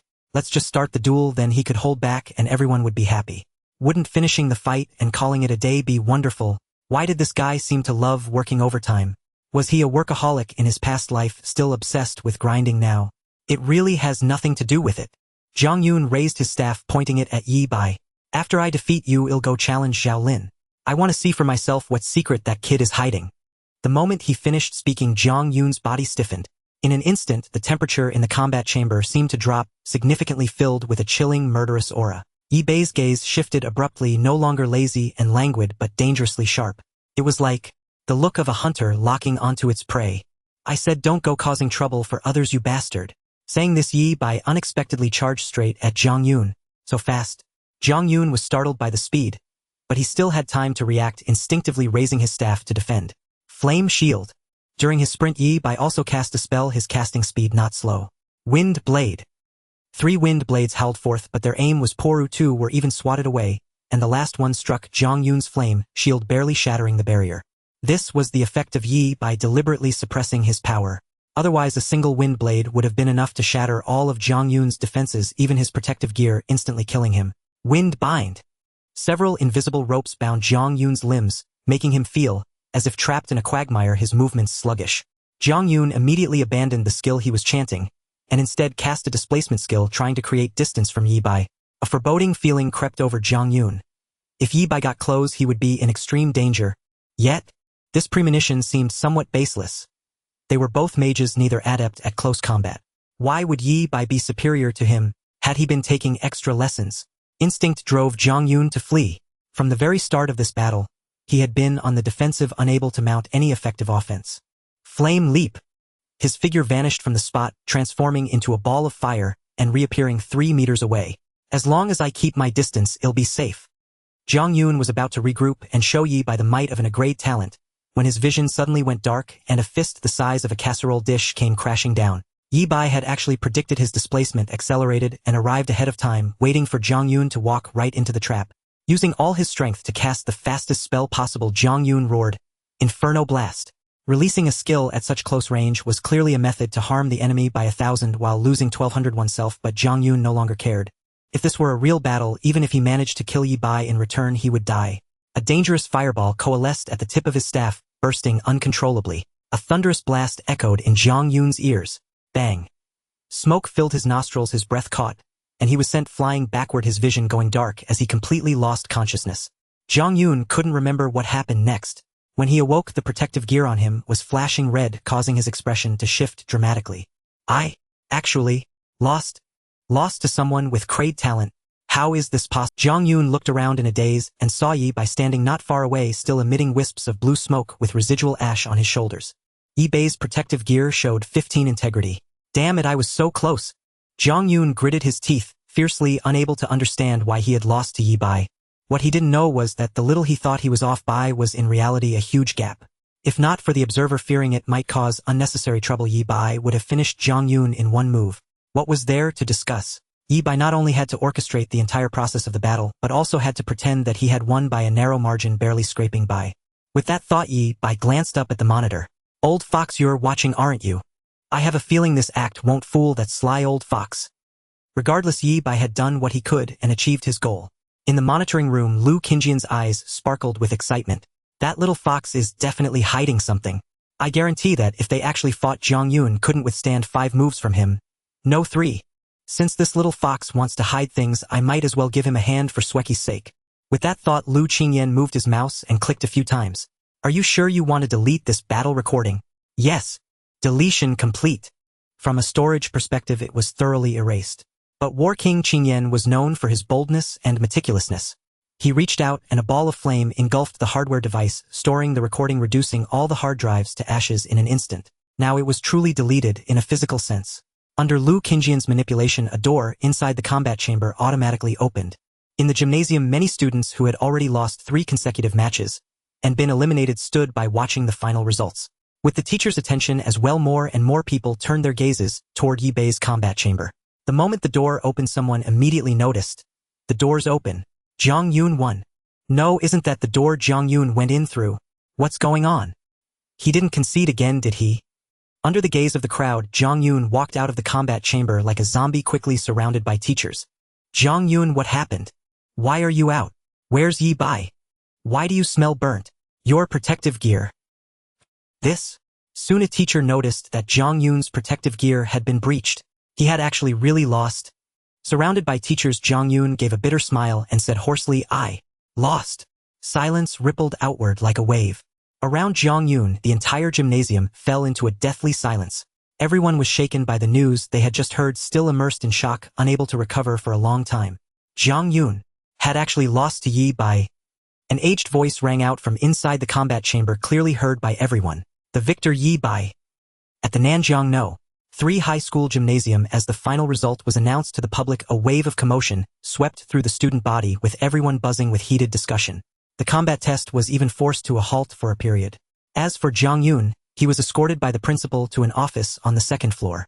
Only after his mental state had somewhat stabilized did they carefully inquire about the sequence of events. Zhang Yun recounted what had happened in a halting voice, and the assembled teachers fell into a profound silence. So you're saying that Yi Bei as a wind mage actually prefers close-quarters combat. You lost the initiative while completely off guard, ultimately leading to your defeat. The principal replayed the battle in his mind, then turned to the other teachers to solicit their opinions. Ahem, wind mages do have this style of combat. There are even war god-level powerhouses renowned for it. A teacher wearing gold-rimmed glasses elaborated. Because wind mages possess exceptional mobility. With wind blades and wind bindings, they indeed hold an advantage in close combat. Even if they suffer a setback, they can quickly disengage and wait for another opportunity. However, this is not an orthodox fighting style. It may be more potent in the early stages, but by the mid to late phase it quickly loses effectiveness, forcing the mage to adapt and change. Zhang Yun, you lost due to a lack of combat experience. You underestimated your opponent, and in the end it was you who suffered. Listening to the teacher's admonishment, Zhang Yun's face paled even further, and he lowered his head. However, I do have a question. A vice principal interjected. Yi Bei is also a mage, so why is he so formidable in close combat? He possessed excellent physical fitness even before entering the Eternal Tower. True, but that still doesn't explain how he could shatter armor defenses with brute force. I've asked the students who fought Yi Bei earlier. He also won by getting in close. The teachers nodded in agreement. Indeed, how high could a mage's strength attribute possibly be? To penetrate defenses, one would need at least 40 or 50 points in the strength attribute. It's simply impossible. I might know the answer to this question. Another vice principal stepped forward. His surname was Zhang, and he was in charge of academics. It was he who had accompanied Lu Sueki to her class advancement, and he had always maintained a good relationship with the Lu family. Previously, Yi Bei's close friend Zhao Lin harvested a batch of beef deep within the Wind Thunder Valley. Consuming it could significantly boost one's strength attribute. He gave at least half of it to Yi Bei. Lu Sueki can vouch for this. Vice Principal Zhang explained slowly. Zhao Lin is also a grade talent, a warrior class. After his strength attribute was enhanced, he performed exceptionally well in this combat test, even surpassing many grade talent students. Well, that does explain it. Listening to the vice principal's explanation, Zhang Yun nodded slightly. He was also aware that Zhao Lin had ventured into the depths of the Wind Thunder Valley. It now seemed that Zhao Lin had reaped considerable benefits from there, including the beef and skill books. Alright, Zhang Yun, don't dwell on it. This is just a minor incident. Go home and get some rest. The principal instructed 2 teachers to escort Zhang Yun home and to keep an eye on his psychological state. Once Zhang Yun had left, the gathered teachers instantly changed their expressions. Another vice principal, surnamed Zhang, was the first to voice his objection. I don't believe that an increased strength attribute alone could allow Yi Bei to defeat Zhang Yun so effortlessly. I second that. There must be some detail we've overlooked. Their earlier analysis was merely for Zhang Yun's benefit, a way to console him and make him feel better. That explanation might fool a child like Zhang Yun, but they were seasoned individuals, not easily convinced. Vice Principal Zhang argued vehemently. In terms of talent level and even class, Yi Bei is inferior to Zhang Yun. There must be some foul play behind his victory. Vice Principal Zhang snorted coldly, retorting. Then why not call both of them back and have them fight again until Zhang Yun wins? How about that? Zhang, what are you implying? Are you accusing me of favoring Zhang Yun? I'm only telling certain people that what's done is done, so stop overthinking it. The 2 of them actually began to argue openly, the atmosphere thick with tension. Enough! The principal slammed his palm on the table, and the entire office instantly fell silent. Even the two vice principals shut their mouths. What a mess. The principal rubbed his temples, feeling a headache coming on. He was set to retire this year, and the next principal would be chosen between vice principals Zhang and Zhang. The criterion for selection would be this year's college entrance examination results. Whichever one produced better performing students would take over as principal. Class 2 of Senior 3, which Zhang Yun belonged to, was under Vice Principal Zhang's supervision. However, Zhang Yun himself was closer to Vice Principal Zhang and had recently been working on transferring classes. In short, if Zhang Yun became the top scorer of non-Zhang, the principal's position would undoubtedly go to Zhang. Conversely, if Zhang Yun failed in the exams, Vice Principal Zhang would become Principal Zhang. Even within the same high school, such internal power struggles were commonplace. To prevent the two from endlessly bickering, the principal made a decisive statement. Ultimately, it's Zhang Yun's own fault for not being good enough. If he had won, none of this would have happened. Or if he hadn't been so arrogant from the start, it wouldn't have come to this. Arrogance requires capital. Otherwise, one easily becomes a laughingstock. Principal, I'm not being unreasonable. I just have one question. Vice Principal Zhang argued persistently. Zhang Yun said he released a fireburst spell just before losing consciousness. At such close range, the fireburst should have destroyed both their armor defenses, resulting in a draw, not a win. His argument garnered agreement from many teachers. Everyone knew the power of the fireburst spell. There was no way the armor could have survived. Even Vice Principal Zhang, who had been making snide remarks all along, chose to remain silent, offering no rebuttal. According to Vice Principal Zhang's reasoning, the only explanation was that the observing Azure Flame War King had intervened, shielding Yi Bai from the fireburst's damage. In other words, the Azure Flame War King had helped Yi Bai cheat. Principal, solving this problem is simple. We just need to review the footage. Vice Principal Zhang was cut off before he could finish. That's precisely the problem. The principal sighed, pulling out his phone and showing them a message. 10 minutes ago, the Azure Flame War King said he would donate a batch of supplies to our school, including a complete set of new surveillance equipment. As for the old set, he accidentally burned it while lighting a cigarette and will compensate the school at twice the original price. Silence fell once more. This was far too blatant. Even Vice Principal Zhang couldn't help but curse, damn. Everyone turned to look at him, puzzled by his strong reaction. Vice Principal Zhang's face darkened as he said in a low voice, that old man never smokes. The Azure Flame War King had resorted to such a flimsy excuse. Either he had lost his mind or he was in a strange state of mind. Clearly it was the latter. After all, as everyone knew, a War King's mind was never the problem. Regardless, let's drop the matter. Zhang Yun is indeed talented, but on the path of growth, how can a strong one avoid storms and hardships? If he can figure it out on his own and rise from shame with courage, that would be a good thing. If not, so be it. He is responsible for his own life. The principal spoke slowly. As for your concerns about the fairness of the combat, before my term ends, I will send an official inquiry to the Azure Flame War King through official channels, requesting a sworn answer under his true name. If it was a draw, we will amend the test results, announce it to the entire school, and publish it in the newspaper to clear Zhang Yun's name. If Zhang Yun was indeed outmatched, then there is nothing more to be said. After speaking, the principal scanned the room, his gaze falling on each face. Any objections to this course of action? Everyone shook their heads. This was already the best possible solution. It might even offend the Azure Flame War King. It was precisely for this reason that the principal chose to do it before the end of his term, to minimize the fallout. If there are no objections, then proceed to post the summer camp recommendation list based on today's test results. Meeting adjourned. Outside the gymnasium at the notice board, Zhao Lin dragged Yi by insisting on seeing the summer camp list. You can check the electronic version at home. Why go through all this trouble? Yi Bai didn't want to join the crowd, so he let Zhao Lin go ahead and squeeze in to see the list. A few minutes later, Zhao Lin came rushing back, beaming with excitement, shouting, "We made it! Bai, we made it! Alright, calm down. Don't get too carried away." Yi Bai looked at Zhao Lin, wondering if he had a relative named Fan. On the way back, Zhao Lin couldn't stop talking excitedly. Bai were the only two grade talents on the list. Everyone else is grade. Oh, by the way, Lu Sueki got in too. I heard from a classmate that she has a canary summon that can withstand a level 10 warrior. A canary? In Yi Bai's mind, he recalled that trembling little canary.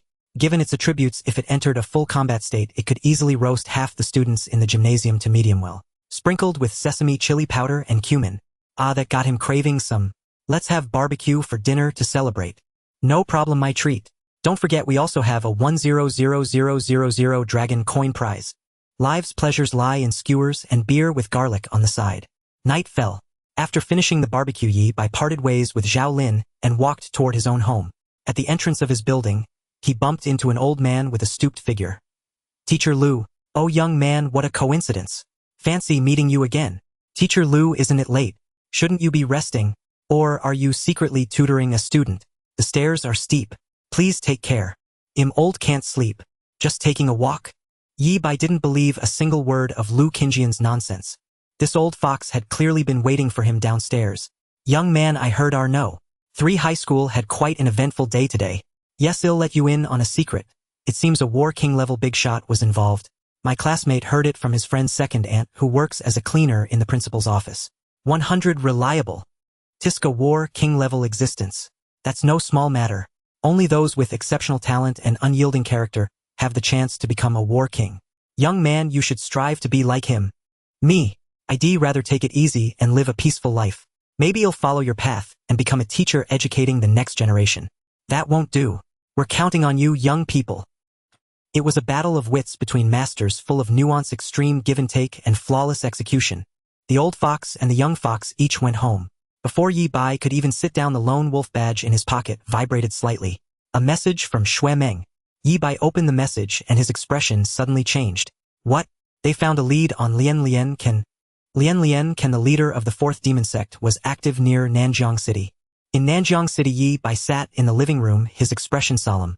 Picking up the lone wolf medal, he murmured, the 4th demon sect leader has appeared 400 kilometers northwest of Nanjiang City, attempting to infiltrate the city. This was a message from Xue Meng, who was in charge of the interception operation.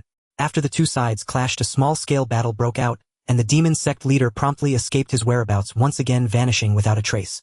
The man bore the protection of a demon god. Once he created distance, he could evade most forms of detection. Even a war god could only discern his identity upon close proximity. Could this bastard really be coming to Nanjiang City? Is he here to kill me? Yi Bai frowned, feeling that something was amiss. Just before I killed Lianzhang, Lian Liankhan had planned to sacrifice him to summon an abyssal creature. In other words, Lian Liankhan held no genuine affection for his unfilial son. He was merely a disposable pawn to be sacrificed for his own escape. If Lian Liankhan was determined to kill me, he wouldn't be able to escape the war god's encirclement either. He'd be courting death, which doesn't align with his usual style. A sudden flash of insight struck Yi Bai. Escape, escape? What if the 4th demon sect leader's goal wasn't to hunt down Yi Bai but to flee? He had indeed sworn, I vow upon my life to kill Yi Bai. However, the premise of such an oath was that Lian Liankhan must survive. In other words, the man had played a game of semantics. As long as he lived, he would one day kill Yi Bai. Sooner or later was a different matter entirely. If he died, he would have paid the price for his vow with his life. Whether Yi Bai lived or died would no longer concern him. What a cunning move. No wonder he was a war god-level powerhouse. Even with his own son slain, he could instantly feign fury, issue a fierce threat, and release a smoke screen to mislead Yi Bai and sway others' judgment. Indeed, those who reach such heights are never simple. All of them are old foxes. Yi Bai sighed, gathering his thoughts to continue his analysis. Recalling the earlier father-son scene between Lian Liankhan and Lian Zhang, the picture of affectionate kinship was still vivid, revealing his true character. With that in mind, Yi Bai pieced together a rough outline. Lian Liankhan, the 4th demon sect leader, a war god-level power. Now severely wounded, he was being hunted and cornered by humanity across Blue Star. Survival was his greatest driving force. Staying on Blue Star meant only death for Lian Liankhan. To survive, he had only one path: flee to the abyssal plane. That means two possibilities. One, Lian Liankhan is feigning a move toward Nanjiang City as a diversion while his true target lies elsewhere. 2, the method for his escape to the abyssal plane lies within Nanjiang City itself. Even if his whereabouts are exposed, he must come here. Given the intelligence at hand, reaching this conclusion was no small feat. Having figured it out, Yi Bai lowered his gaze to his own shadow and offered a warm but restrained smile. Lord Shadow 9, have you had your late-night snack? Yes, I ate at a barbecue stall and put it on your tab. A hoarse voice sounded as a wisp of black mist surged from the ground and Shadow 9 materialized. Kid, what shady business are you plotting now? How can you say that? Yi Bai am upright and never scheme against anyone. Yi Bai briefly recounted his analysis. Shadow 9 nodded slightly and mused, great minds think alike. I had the same thought. Yi Bai, was that shameless streak of yours rivals mine by a third. Shadow 9 continued, it's most likely the second scenario. The abyssal sacrificial array was once activated in Nanjiang City.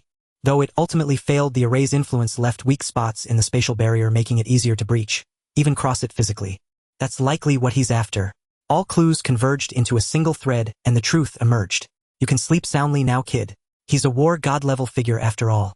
With a chance to live, he won't foolishly fight to the death.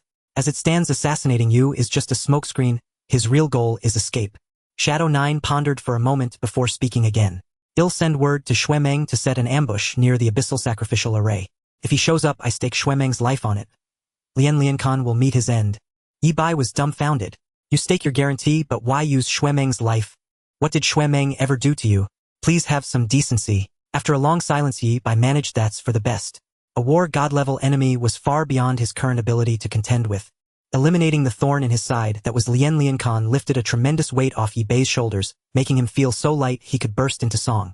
Kid, you're entering the Eternal Tower tonight, right? Shadow 9 suddenly brought up another matter. Yes, the Paragon Nightmare asked me to pass on a message. Wait, that opening doesn't sound great. Ahem. Go on, sir. Yi Bai stifled a laugh and gestured for Lord Shadow 9 to continue. The Paragon Nightmare said that if you reach the 100th square, destroy the wall before you the moment you enter. You'll reap unexpected rewards. Shadow 9 had appeared mainly to relay the message from the Paragon. Destroy the wall. Yi Bai frowned in confusion. What did that mean? I've delivered the message. The rest is up to you. With that, the black mist sank and Shadow 9 once again concealed himself within the shadows. Tonight, with the decision to ambush Lian, all mobile forces of the war god level would be mobilized. This battle was perilous, leaving no room for the slightest negligence. Once Yi Bai entered the Eternal Tower, his safety was assured. Shadow 9 freed from his duty would join the siege. Xuemeng in the open, Shadow 9 in the shadows. They would find a way to strike Lian. Relieved of the worry of assassination by a war god, Yi Bai began preparing for tonight's journey into the Eternal Tower. He took out the map of the tower the one Lu Sueki had given him and studied it carefully. Eternal Tower, 3rd floor. An annotation appeared before Yi Bai's eyes. The 3rd, 4th, 5th, and 6th floors are interconnected. Best human record 99 exploration, skipping from the 3rd floor to the 6th. Ready to clear with 100 exploration, my Asura Lord, Awu. Yi Bai's eyelid twitched as he sensed something off. Insightful, I was being a bit cheeky today, or rather, a bit excited. Even a husky's howl had appeared. This was far from normal. Once Yi Bai understood the mechanics of these floors, he could see why insightful I was so thrilled. The 3rd to 6th floors formed a long tunnel that required constant digging. Progress was measured in squares. Each square, advanced, added 1 exploration totaling 100 squares.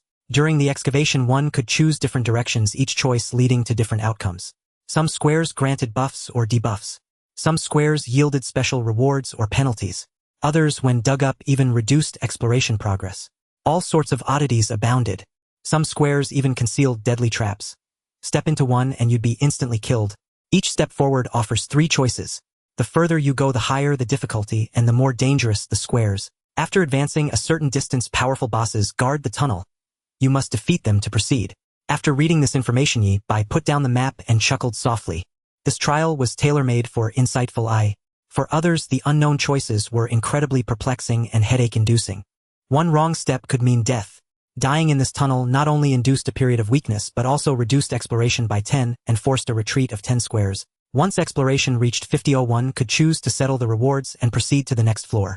Many opted to settle immediately at 50. Continuing was simply too torturous, with more drawbacks than benefits. If you died, you'd have to retrace 10 squares again, taking who knows how long. For Yi Bai, however, there was no agony of choice. Every choice was transparent to his eyes. He could easily see through all the hidden cards. To that, Yi Bai could only say, Yi Bai am not cheating. Putting away the map, Yi Bai began to look forward to tonight's journey in the Eternal Tower. Time ticked by second by second. At the stroke of midnight, Yi Bai entered the Eternal Tower. Shadow 9 left his side, lurking near the abandoned factory, waiting for Lian to fall into the trap. The 4th demon sect leader was about to initiate his escape plan to the abyssal plane, seeking a sliver of hope for survival. They all had bright futures ahead. Welcome to Eternal Core City. Yi Bai wasted no time and went straight to the point. Tonight's Eternal Tower required no further preparations. Clear it with 100 exploration. All it took was eyes. Summoning the Eternal Core Crystal, Yi Bai placed his palm upon it. White light engulfed him, and the familiar prompt sounded in his ears. May you clear the Eternal Tower soon. The 3rd floor of the Eternal Tower activated. With a thunderous rumble and a flash of white light, Yi Bai materialized in a tunnel. The moment he landed, the ground began to quake violently. In the dim passage, stones continuously crashed down, kicking up clouds of dust. A rough, gravelly voice roared, "Run! The mine is collapsing." Another cataclysmic tremor sent boulders tumbling, completely sealing off Yi Bai's escape route. From behind Yi Bai came the sound of a woman sobbing. "Please save my husband." Cough. He went deep into the mine to earn money for my medicine. Sob. Her choked cries echoed through the tunnel, eerie and chilling, sending a shiver down one's spine. Do you wish to accept the quest Medusa's commission? Quest objective: retrieve Medusa's husband or his remains. Quest reward: stage rating will be determined upon submission.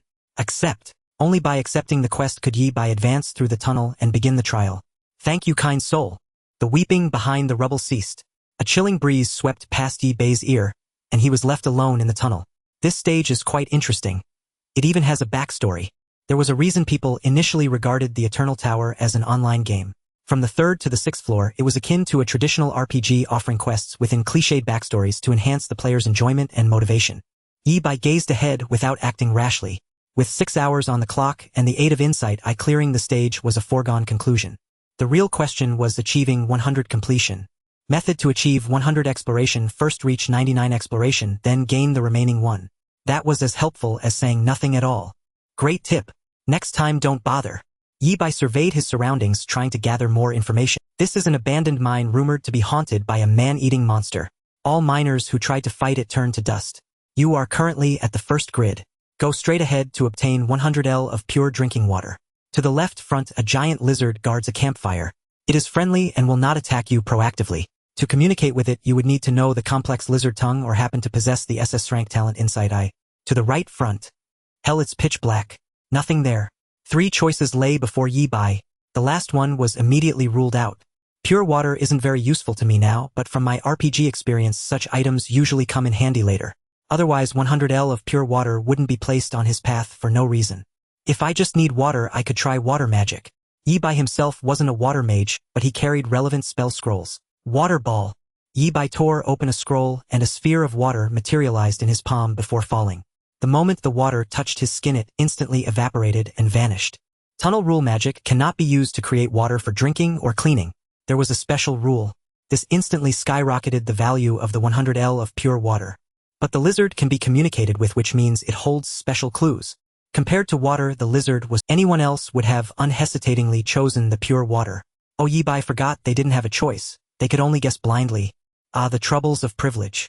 I'll go with the lizard. A bold idea was forming in Yi Bai's mind. He could only move forward within his grid, not sideways, but that didn't mean the lizard couldn't. If the lizard could fetch the water for him, Yi Bai would get both the clue and the water. Only children make choices, adults take everything. Yi Bai headed toward the tunnel on the left front, moving to the next grid. The second grid. In the spacious cavern, a campfire crackled merrily. A giant lizard was resting near it.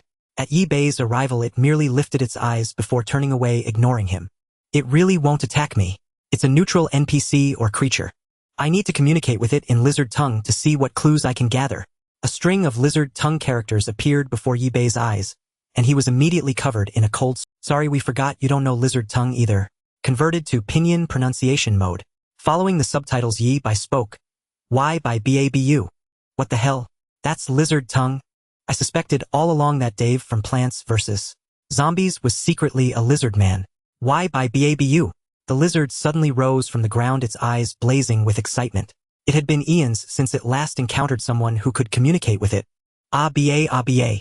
Yi Bai conversed with the giant lizard in its tongue. The lizard's words were then translated by Insight Eye. Soon Yi Bai understood what the lizard was trying to convey. Run. It wants me to run. There's a monster that petrifies people. I'm no match for it. Really? I don't believe it. Yi Bai glanced at his 30 stacked buffs and felt there was nothing to fear. In the giant lizard's description, the phrase monster that petrifies people kept recurring. Even its left hind leg had turned to stone, making its movements extremely sluggish. That was something Yi Bai hadn't heard before. A female monster. If that's the topic, then I'm all ears. Yi Bai looked at the giant lizard's hind leg and asked, can this injury be healed? Having gained considerable intelligence from the giant lizard, Yi Bai tried to help it. The giant lizard. Once the monster is dead, all petrification will be undone. There's no other way. Its intelligence wasn't high. It just kept repeating the same warnings for Yi Bai to flee. All right, I'll take care of her later and avenge you too. Then Yi Bai expressed his wish for the lizard to fetch There's water in the adjacent tunnel. Without even needing Yi Bai's prompting, the giant lizard burrowed into the ground to get the water. I guessed right. Yi Bai gained a clue from the giant lizard and also got the pure water through its help. A win-win. When the giant lizard returned, the water jug was only half full, about 50 L. I was very thirsty. The giant lizard explained. Drinking water can alleviate the pain of petrification and slow its spread. Water is the source of life. Should I leave some for you? Since the lizard had fetched the water, Yi Bai felt a bit awkward taking it all. The giant lizard shook its head. I've already drunk enough water to last the next 100 years. Good grief, Yi Bai could only exclaim. All right, little lizard, I'm off. See you around. Taking the 50 L of water, Yi Bai bid farewell to the giant lizard and set off again, heading to the second grid. Go straight ahead and you will encounter a meaningless battle. To the left front. With the help of Inside Eye and his own years of RPG experience, Yi Bai could make near-optimal choices for every single grid. His exploration rate soared rapidly. 1, 5, 10. Yi Bai successfully passed 9 grids. As he prepared to enter the 11th, an unexpected object appeared before him, a message board. Message board 1 is placed every 10 grids to provide valuable information for those who come later. Leave a message here and all travelers passing by can see it. Each board allows only one message. The third-floor dungeon of the Eternal Tower was a pseudo-solo instance, but these message boards allowed players to communicate across servers. A unique feature of these floors that was very popular. Yi Bai opened the message board and discovered it even had a like function. Highly liked messages would be placed at the top for more people to see. The first message to catch his eye was from none other than the Supreme One. No. One nightmare first leaving my mark. Likes 12454961679. Classic nightmare. Always supremely unreliable in the most unreliable places. Yi Bai scrolled down. No. 2 Wulis is 100 exploration really that hard? Likes 10486145710. Yi Bai nodded inwardly thinking, it really is hard because you didn't achieve it either. Before Yi Bai, the highest human exploration was only 99. You only had one chance to leave a message here, and it couldn't be edited or deleted. The Supreme One's public moment of shame. He shot his mouth off and couldn't deliver. Yi Bai browsed through 2 pages of messages and summarized some patterns. The early players tended to grab the sofa or spam. After all, the first 10 grids were easy with nothing particularly noteworthy. Later players even turned it into a confession wall or a rant space. XXX I love you, I'm secretly eating some poop, no one will notice. 1 like equals 1 day of quitting. Helping every dream come true, sending you up. Pretty fun. It actually feels like a game. Yi Bai pondered what to write on the message board. Since he was here, it would be a shame to leave nothing. Once written, it will display my eternal ID. I need to write something impressive, even if it's just cryptic nonsense. Otherwise, it'll be the one suffering public shame in the future. With Wulis precedent, Yi Bai felt he needed to be cautious with his message. Otherwise, his message would be immortalized here for 10,000 years of mockery. After a moment of thought, Yi Bai opened the message board with a serious expression and wrote a line. Asura water is the source of life. Done. All set. Yi Bai closed the message board and continued his journey through the Eternal Tower. On the message board, the moment the name Asura appeared, it sparked an instant storm. Asura is on the 3rd floor of the Eternal Tower. He left a message. It says water is the source of life. This is Asura calling for everyone to protect the environment and conserve water. Upstairs, the War King can create all the water he wants with a single Great Flood spell. Wake up! Regardless, those 6 short words instantly dominated the hot topics on all major platforms. After penning that message on the board, Yi Bai paid no heed to its potential repercussions and pressed onward. However, along the way, he made a conscious effort to gather purified water. Apart from the giant lizard, Yi Bai also encountered a dying miner. The man's body was mostly crushed beneath a massive boulder, his legs ground to pulp with only a small portion protruding outside. The Eye of Insight informed Yi Bai that this environment was protected by eternal rules and thus indestructible. The miner pleaded for help, begging for a bit of purified water. Yi Bai gave him a bottle cap's worth of water. The miner cherished it like a treasure and drank it down in one gulp. Are you searching for Medusa's husband? The miner sighed. Don't blame him, really. He didn't have to do all this for everyone. It's too dangerous. Yi Bai narrowed his eyes slightly. Why did this version differ from what he had heard? According to Medusa, her husband had ventured deep into the tunnels to mine for money to buy her medicine. Yet when Yi Bai entered the tunnel, the Eye of Insight had clearly indicated this is a long-abandoned tunnel. Mining in an abandoned pit was inherently strange. Moreover, from the miner's words, it seemed they weren't mining at all. They were fleeing for their lives. There must be a hidden truth here. Perhaps the problem lay with Medusa herself. A woman weeping behind a pile of rocks. In the end, the miner shared a valuable piece of information with Yi Bai. My companions are up ahead. I was trapped here, so I told them to go on. They said they'd leave marks as they advanced. A triangle means safe, a circle means unknown, and a cross means extreme. They haven't been gone long. If you can find them, they might be of help. Bidding farewell to the miner, Yi Bai continued forward and soon arrived at the 19th grid. Caution, giant serpent ahead. Beware of thunder. Finally, after all this walking, I've run into a boss again. Yi Bai glanced at the time. 1221. He had been in the Eternal Tower for 21 minutes with a current exploration rate of 18. Compared to others, Yi Bai's progress was astonishingly swift. If he hadn't been gathering more clues to uncover the truth of the story, his speed could have doubled. A giant serpent petrification. This feels like it ties into some myth. Medusa. Yi Bai didn't dwell on it. Having long stacked his charge, he plunged straight into the next heavenly thunder. The colossal serpent didn't even have time to appear before a crimson bolt of lightning struck it. The lightning entered through its crown, passed through its 7 inches, and exited via its tailbone, sparing not a single cell. It was reduced to ashes, harmless and clean. Slain Mind Serpent LV. 18 experience 20. Yi Bai rolled his eyes. How stingy. The Eternal Tower's experience system employed a flexible and intelligent compensation mechanism. Slaying a monster of the same level granted 100 experience. If you killed a higher level foe, you'd earn bonus experience. Conversely, Yi Bai, now at level 26, only received 20 experience for defeating an LV 18 boss. Better than nothing. It was precisely because of this experience system that no one could level up by farming weaker enemies. The further one progressed, the exponentially stronger the monsters became, making leveling increasingly difficult. No wonder everyone charged into the Eternal Tower like mad during the global buff. With those powerful boosts, you could quickly raise your level and cross the threshold. Yi Bai kicked at the dust on the ground, found nothing inside. What a broke boss. Didn't even leave a trace. A prompt popped up from the ashes. The serpent's most valuable asset was its skin, but as you can see, it's all ash now. Next time, remind me earlier. We need to be frugal and not waste. Snake skin is money, you know. With that, Yi Bai stepped toward the next square. At the 20th grid, a familiar message board appeared. He eagerly opened it, curious to see what boasts the predecessors had left. Nightmare killed the boss in 3 seconds. Beat that. Head even attached a clearance certification. Nightmare kills Mind Serpent in 3.86 seconds. This guy is shameless. Yi Bai couldn't help but complain. That's not 3 seconds. It's almost 4. Scrolling down, a familiar name appeared again. No trace. How can someone fail to kill the boss in 1.48 seconds? Really? Good grief, he was a master of sarcasm. Yi Bai admired No Trace's audacity. According to historical records, Nightmare was humanity's first supreme. As such, Nightmare had pioneered many dungeons and stages, setting initial records. No Trace, a later supreme, often shattered those records. But that wasn't all. No Trace would even taunt Nightmare with passive-aggressive remarks. Bear in mind, Nightmare had already become a supreme before No Trace rose to power. In other words, even when No Trace was still weak, he could joke around with Nightmare. So the supremes are quite open-minded, Yi Bai mused. If I post my results, the big shots won't get mad, will they? Yi Bai stared at the 2 records, hesitated. Nightmare 3.86 seconds. No Trace 1.48 seconds. Asura 0.01 seconds. Wouldn't that be too much of a slap in the face? The time of 0.01 seconds. Likely unbeatable forever. After much deliberation, Yi Bai decided to post it anyway. It wasn't to show off, but just to fit in. Message board: Asura not in top form today. Will do better next time. Attached clearance certification 0.01s kill Mind Serpent. After leaving his message, Yi Bai advanced again.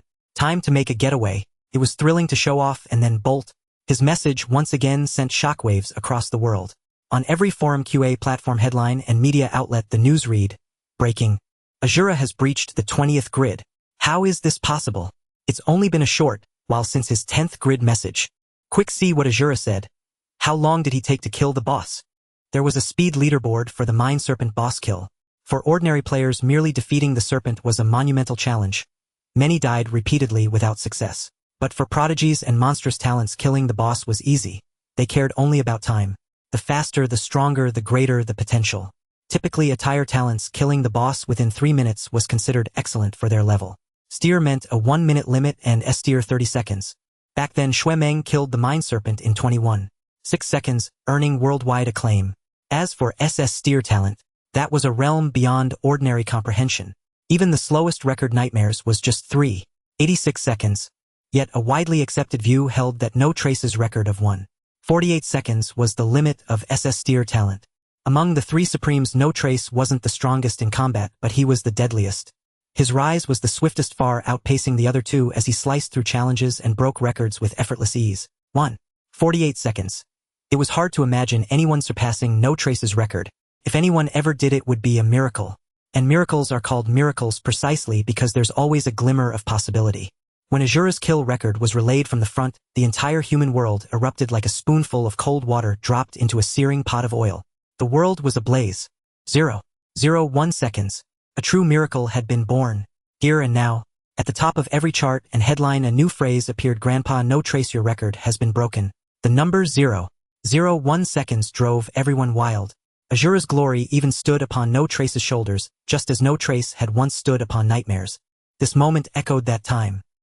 In the imperial capital, countless fireworks burst in the sky, painting one festive pattern after another. Those still on Blue Star looked up at the heavens, their faces etched with hope and excitement. A war king in his elation even prepared to unleash a forbidden spell to set off a grand firework for celebration. Fortunately, the city defense department intervened in time, subduing him and stopping that reckless act. In the imperial capital, at the famed rockery site, said to bury the heavenly war god, another black-clad man rushed in. The man moved swiftly, lit 3 incense sticks, bowed repeatedly, and thrust them into the ground. The rockery slowly split apart. That black coffin, exuding boundless killing intent, rose once more from the earth. An aged voice tinged with anger spoke. What is it this time? Why do you disturb me again? I have little time to remain lucid. Waking me so often. Do you wish me dead faster? Just 2 days ago, when Asura cleared the first floor, with an SSS rating granting resurrection armor, to all players the black-clad man had already awakened the Elder once. For the Elder his condition was dire. He had to rely on the black coffin and a death-like slumber to barely maintain brief clarity. Ancestor, I dare not, but something urgent compels me to inform you, the black-clad man said rapidly. Yesterday Asura cleared the second floor with another SSS rating granting humanity many powerful buffs. Today he... Wait! The Elder in the coffin interrupted sharply. You said another? Asura has achieved SSS ratings twice in a row. The black-clad man nodded firmly. Yes. How long has it been since my last awakening? Less than 48 hours. The black coffin fell silent, a deathly stillness. The black-clad man scarcely dared to breathe, sweat dripped from his forehead. His calves tensed, his entire being strung to the breaking point. After an indeterminate time, a sudden burst of maniacal laughter erupted from the black coffin. The laughter was so loud and violent that the black-clad man instantly bled from all 7 orifices, his left leg giving way as he knelt halfway to the ground. This man possessed the combat power of a war god. Yet, under the terrifying laughter, he had no strength to resist, surviving only because the Elder in the coffin had deliberately held back. With the laughter, the black coffin trembled violently. Bang! A faint sound struck the black-clad man's heart like a heavy blow, draining him completely. He stared ahead in disbelief, unable to accept what he had just witnessed. The coffin lid had bounced up once. The lid, sealed by the combined might of the Supremes, could barely contain the Elder's overwhelming excitement. Disaster. The coffin lid was about to burst open. In the imperial capital, at a scenic spot adorned with rockeries, the black coffin trembled more violently than ever before, its lid even jolting upwards. At the top of the coffin, a faint sword scar seemed to awaken as the lid stirred. In an instant, sword aura enveloped the entire black coffin, suppressing even the baleful aura. The coffin lid was nailed shut, leaving not even a single crack. The mad laughter abruptly ceased, and the world returned to silence, broken only by the heavy gasps of the man in black. After a brief pause, the voice of the Elder within the black coffin spoke once more, laden with immense weakness. I nearly lost. Those 5 words placed an indescribable mental burden on the man in black. Recalling the events that had just transpired, he still shuddered with lingering fear. If the Elder inside the black coffin had gone berserk, the losses for humanity would have been incalculable, even threatening the front lines of the Abyss Plane. This black coffin was both a divine artifact sustaining the Elder's life and an unbreakable seal. You had more to say. Continue. After being suppressed by the sword aura, the Elder, though weakened, had grown more lucid. Oh right. The man in black hurriedly said. Asura attempted the 3rd layer today. The Elder inside the coffin blurted out. What, did he clear it with an SSS rating again? Not yet. Phew. The Elder actually sighed with relief. Asura's extraordinary talent placed immense mental pressure on him. This pressure stemmed from his consideration of the greater situation. As a former Sky-through war god, he was among the top human combatants, second only to the Supreme. The Elder viewed matters from a height far beyond others. The stalemate between humanity and the Abyss Plane was an extremely fragile balance. In terms of overall strength, humanity was far weaker than the Abyss Plane. However, the many demon gods of the Abyss were not united, constantly fighting and infighting, leading to severe internal attrition. It was akin to 2 people fighting. Humanity, with a strength of 100, was highly united and could achieve results of 100 or even 110 points. The demon race, with a strength of 1,000, had limbs with their own agendas, often hitting themselves, ultimately achieving only 100 points of effect. Thus both sides reached a deadlock, each unable to overcome the other. The emergence of Asura was undeniably a shift in the situation. In the long term, humanity's strength would steadily increase, with Asura bringing nothing but benefits. However, analyzing the current situation, Asura's appearance would alert the demon gods of the abyss, potentially uniting them to counter his threat. Such events had occurred more than once in history. Whenever a seed of human supremacy emerged, the demon race's unity would soar until the seed attained the supreme position, leading to a new stalemate. Cough. If Asura is too monstrous, those demon gods might set aside their past grudges and conflicts, uniting unprecedentedly for humanity. This is far from good. The elder spoke intermittently. In fact, signs of this were already. Both Shuemeng and Ingzhou had mentioned to Yi by more than once that humanity's front lines were stretched thin, with war god-level combatants scrambling to contain fires everywhere. The elder's concerns were gradually becoming reality. Continue. With the elder's permission, the man in black spoke again. Asura entered the third layer today and reached the 20th square in 21 minutes. The third layer, a distant memory. Now I recall that woman named Medusa deceived us. An old man tends to reminisce. Go on. Asura killed the mine python in 0.01 seconds. This was the most significant news the man in black brought on this trip. Yesterday, when Asura achieved an SSS rating, he had not awakened the elder as instructed. As the elder said, frequent awakenings would only hasten his death. However, the matter of clearing in 0.01 seconds was so critical that the man in black felt compelled to report immediately. To his surprise, the elder remained unusually calm upon hearing the news. This only indicates that Asura possesses extreme burst damage, possibly from buff skills or even talents. Humanity already has an invincible sword. One more won't cut through this quagmire. The elder's analysis was incisive. He continued, regardless, initiate the dawn plan ahead. Initiate the dawn plan? The man in black stiffened. Wasn't this plan supposed to wait until Asura reached at least War King level strength? Did the elder truly believe Asura was already comparable to a War King? How was that possible? Asura had only emerged for 4 days. Not daring to dwell on it, the man in black felt a chill down his spine and quickly nodded in agreement. As you command. It was well known that the darkest hour is before dawn. Thus the dawn plan was a strategy for the darkest times. Don't wake me again in the near future. I want to live a few more centuries. With so little life left being disturbed daily. The black coffin slowly sank. The meeting concluded. The man in black bowed, once more retreated and departed. Half a minute later he returned, disregarding all etiquette, and shouted at the coffin still descending.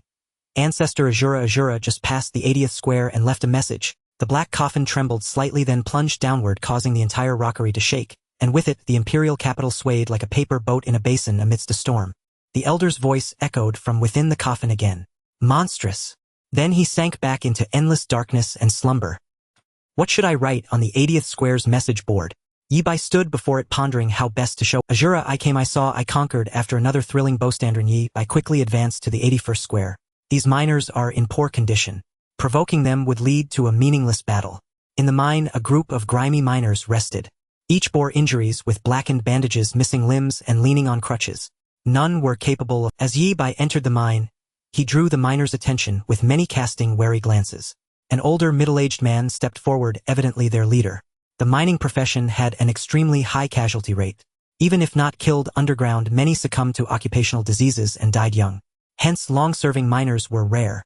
Their extensive experience allowed them to handle any sudden situation underground, earning them high prestige, and often making them leaders. Stranger, you're not welcome here.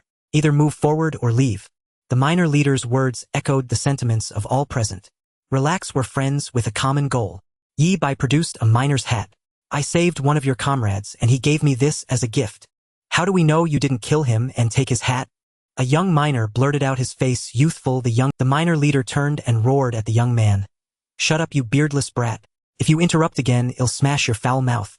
I swear I will. Damn it. Underground in the tunnels, those who reached this point were no weaklings. Offending them unnecessarily was not a situation the miner leader desired. Resolving this conflict without trouble would be ideal. Apologies, as you can see my men are on edge. We don't want anything bad to happen, right? As he spoke, those behind him tightened their grips on their weapons. Yibai ignored their vigilance and continued. The miner I rescued also told me about the marks you leave. I followed them here. When Yibai explained the meaning of the marks, the miner's tense expressions eased, as if an invisible alarm had been. You've proven your friendship with the miners. I apologize for my earlier rudeness. I hope you understand. Anything can happen underground. The minor leader exchanged a few more words with Yi Bai. Yi Bai learned that their group had started with over 1,000 people. By now most had been lost and the survivors were all wounded, unable to continue. Hearing this, Yi Bai generously said, "I'll leave the same marks along my path. If you rest up you can. Your kindness is like the Earth Mother caring for her children. Words cannot express my gratitude." The minor leader hesitated but decided to speak. "Perhaps it's too much to ask, but do you have any?" "Yes, let me see. I have 20 liters. How much do you need?" At the mention of water, all the miners' faces lit up with hope. "There are 32 of us. If you could spare 32 drops. The minor leader looked embarrassed, pulling out a bag of ore, the most valuable thing he could offer. "In exchange, this is the essence we've mined. We discarded most of the ore and kept only the most valuable." "Deal. 32 drops of water for a bag of precious ore." Yi Bai agreed readily. As the ore landed in his hand, he felt its weight. It was incredibly dense. Greater density meant better quality. Bidding farewell to the miners, Yi Bai continued onward. After he left, the minor leader distributed 1 drop of water to each miner. As soon as they received it, everyone drank eagerly. Miraculous things began to happen. A miner tore off his bandage, tears streaming. I can see again." A man on a stretcher exclaimed in surprise. "I can feel my body again. Damn, it hurts. Someone knock me out. My arm, my arm." A young man with a severed arm watched it regenerate, celebrating wildly. Such scenes were everywhere. Everyone's wounds healed rapidly, as if by a miracle. All of this stemmed from the 32 drops of water Yi Bai had left. The minor leader's eyes brimmed with tears as he choked out, "The legends are true. The legends are true. Water is the source of life." In the Eternal Tower, the 3rd floor, the 90th grid, the boss collapsed at Yi Bai's feet, deeply moved after enduring the baptism of heavenly thunder turning itself to ash. It's time for the joyful message moment again. Yi Bai walked up to the message board. Those who reached 90 exploration were already very few. Many S-level and S-level talents would be stuck at the boss checkpoint, leaving with regrets when the level score was calculated. With fewer visitors, there would be even fewer messages on the board. After all, not everyone leaves a message. For example, the 3rd strongest, Xiaoyao. Yi Bai had always heard that there were 3 strongest beings among humankind: Nightmare Wuhen and Xiaoyao. The 3 had different roles. Nightmare guarded Blue Star, Wuhen battled in the Abyss Plane, while Xiaoyao watched over the Eternal Tower and attempted to clear it. All of this information was generously written in textbooks by humankind. Even the Abyss Plane was fully aware of it. The existence of these powerhouses as ultimate weapons was itself a form of deterrence. Only by drawing swords could those with ulterior motives be deterred. Among the 3 powerhouses, the one with the least information and the most mystery was undoubtedly the last one, Xiaoyao. Yi Bai had traversed 90 grids, checking 8 message boards, none of which had a message from Xiaoyao. This piece doesn't have a message from Xiaoyao either. Yi Bai opened the message board. Nightmare 100 exploration degree. It's as plain and dull as this. Wuhen above you didn't achieve 100 exploration clearance. Remember my name, the first one to reach 100 clearance was me. Shuemeng, I am truly fierce. Suddenly an unexpected Shuemeng popped up under the message from the powerhouse. Yi Bai felt a bit unaccustomed. It was like a group of top students studying hard, and suddenly a slacker appeared taking selfies and posting them online. The scene was exceptionally discordant. At this point, the significance of showing off messages had diminished. Yet Yi Bai didn't want to miss any opportunity to show off. Cough cough. Yi Bai meant that he should leave something for future generations. Shura, next it's time to witness the miracle. A mage is still a mage. Borrowing a bit is quite reasonable. Closing the message board, Yi Bai glanced at the time. 101 at this speed. After clearing, I can directly venture into the 7th layer. The 3rd, 4th, 5th, and 6th are connected layers.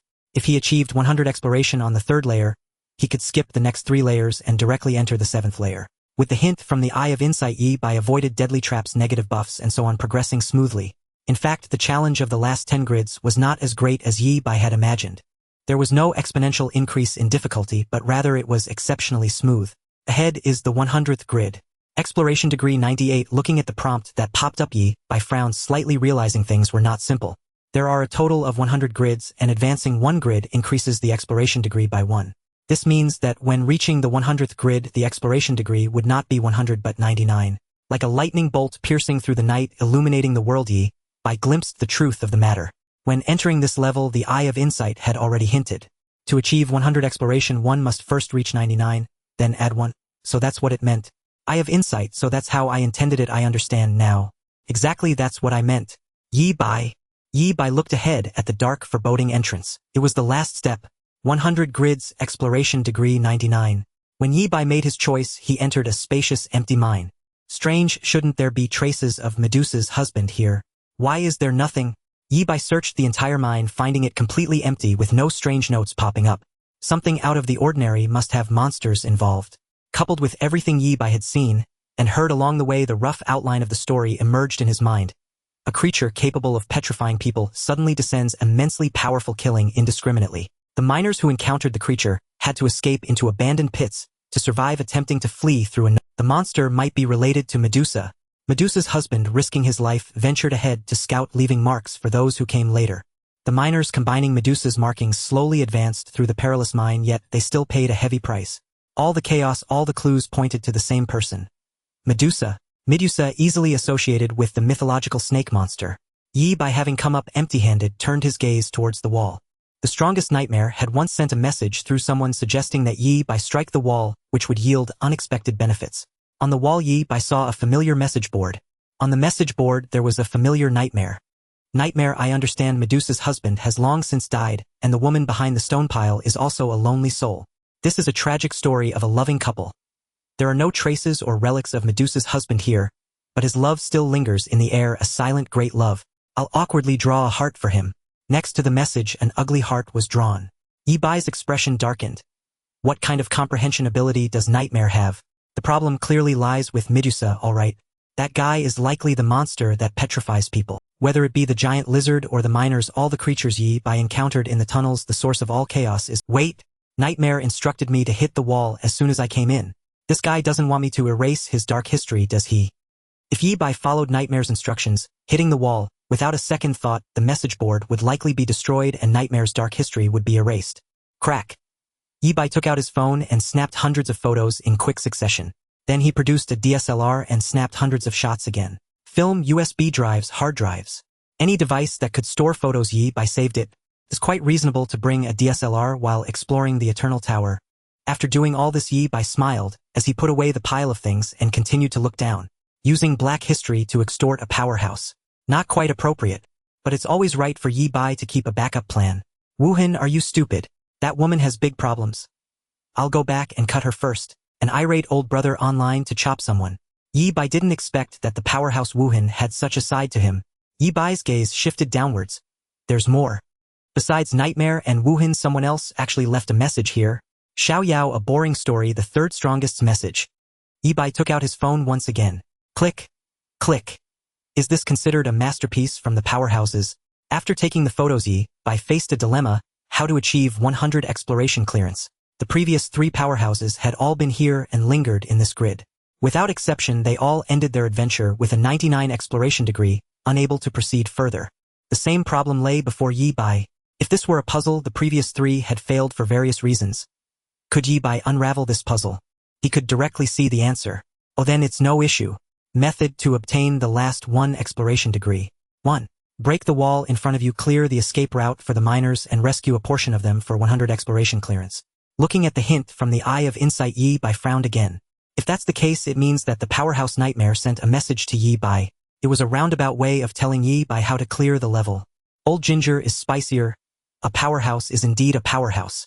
If Yi Bai didn't have the Eye of Insight, he could still achieve 100 clearance relying on Nightmare's hint. 2. Retrace your steps and find that snake woman who deceived you to settle the score. After killing her, all petrified beings will be restored, and the mine will no longer be dangerous, allowing for 100 exploration clearance. 2 choices lay before Yi Bai. 1 was easily achievable. By smashing this wall, he could immediately achieve 100 exploration and an SSS-level score. The other required retracing his steps. Walking the future path again would be even more troublesome. If you choose to retrace your steps, each mine must be cleaned up, and the monsters within will enter a berserk state, becoming even stronger. The Eye of Insight reports the time 108 remaining time for this Eternal Tower: 4 hours, 51 minutes and 46 seconds. The 2 choices in front of Yi Bai: to let go of past grudges, shedding all burdens, and help the miners escape this nightmare. They might gain a brief moment of safety and peace, yet in some unknown deep night, they would still be awakened by nightmares, shivering with silent tears wetting their cheeks. Or to swim upstream, wielding a sharp sword, breaking the shackles, and personally ending this nightmare for everyone. For Yi Bai, there was only one option in this dilemma: retrace my steps. Today, I want to see just how beautiful this demoness is. Then how would I know? I just know what she looks like. Hey. After making his choice, the Eye of Insight was very cooperative. The navigation of the Eye of Insight has been activated. 5 meters ahead, turn around, adjust direction. 100 grids, each grid has 3 mines, each mine packed with berserk monsters. 300 mines mean 300 battles, and Yi Bai was given less than 5 hours, averaging 1 battle must be resolved within a minute. Even Yi Bai could feel the heavy pressure racing against time. Like a gale, he charged into the first mine. Yi Bai swung his staff, unleashing full firepower as he slaughtered. Wind Fury, Thunder Blessing, Heavenly Thunder, Ignite. Blue Star. Time 120. Everyone had not heard from Shura on the message board for 19 minutes. Last time Shura left a message at the 90th grid. Next it's time to witness the miracle. The whole world was watching him, waiting for the miracle to come. This wait lasted 20 minutes. What's going on? Can anyone see the message board at the 100th grid? What are you thinking? The message board must be viewed by those who have reached it before to see it in the Eternal Core City. In the history of humankind, quite a few had reached the 90th grid. If not 100, then at least 80. Shura's message at the 90th grid was leaked from the mouth of a battle god, but only 3 people truly reached the 100th grid: Nightmare Wuhen and Xiaoyao. Now there might be one more. Shura. No one was surprised that Shura could reach the 100th grid.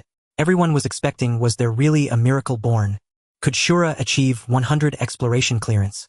20 minutes had already passed and no one knew the answer.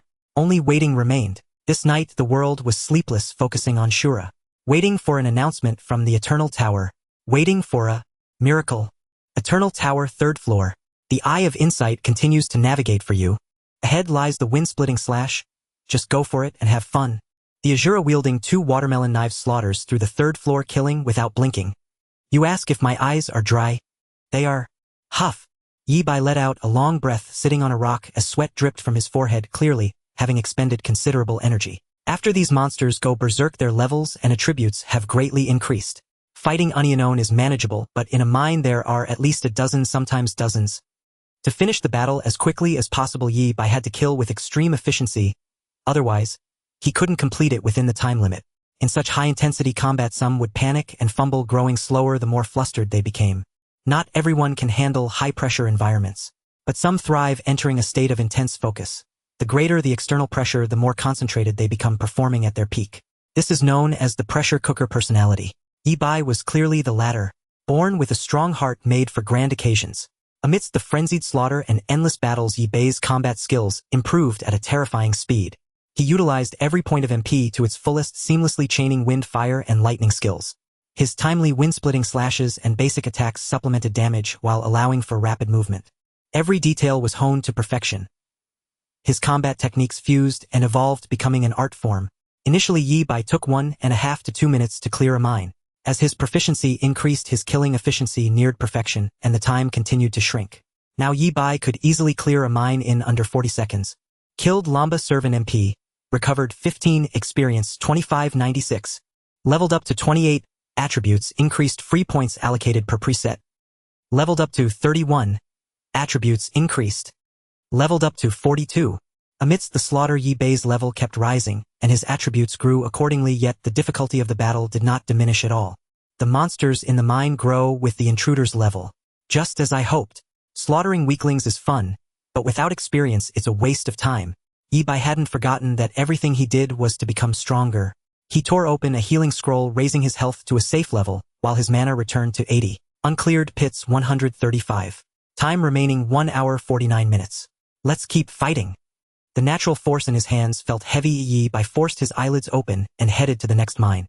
This high-intensity battle had been going on for 3 hours with over 100 pits still uncleaned. Under such circumstances, anyone would feel tired. It was only a matter of when. That Yi Bai had persisted this long was already remarkable. Blue Star. Time 4:11 a.m. Tonight people experienced what it meant to feel both ice and fire. In the early part of the night, major media platforms erupted in celebration. The Asura, at an incomprehensible pace, shattered one record after another. But since 1 a.m. no news of the Asura had emerged. Good news, the Asura hasn't cleared yet. Bad news, the Asura hasn't cleared yet. As long as no clearance announcement came, it was still acceptable news for humanity. After all, there remained a glimmer of hope. But more people began to waver.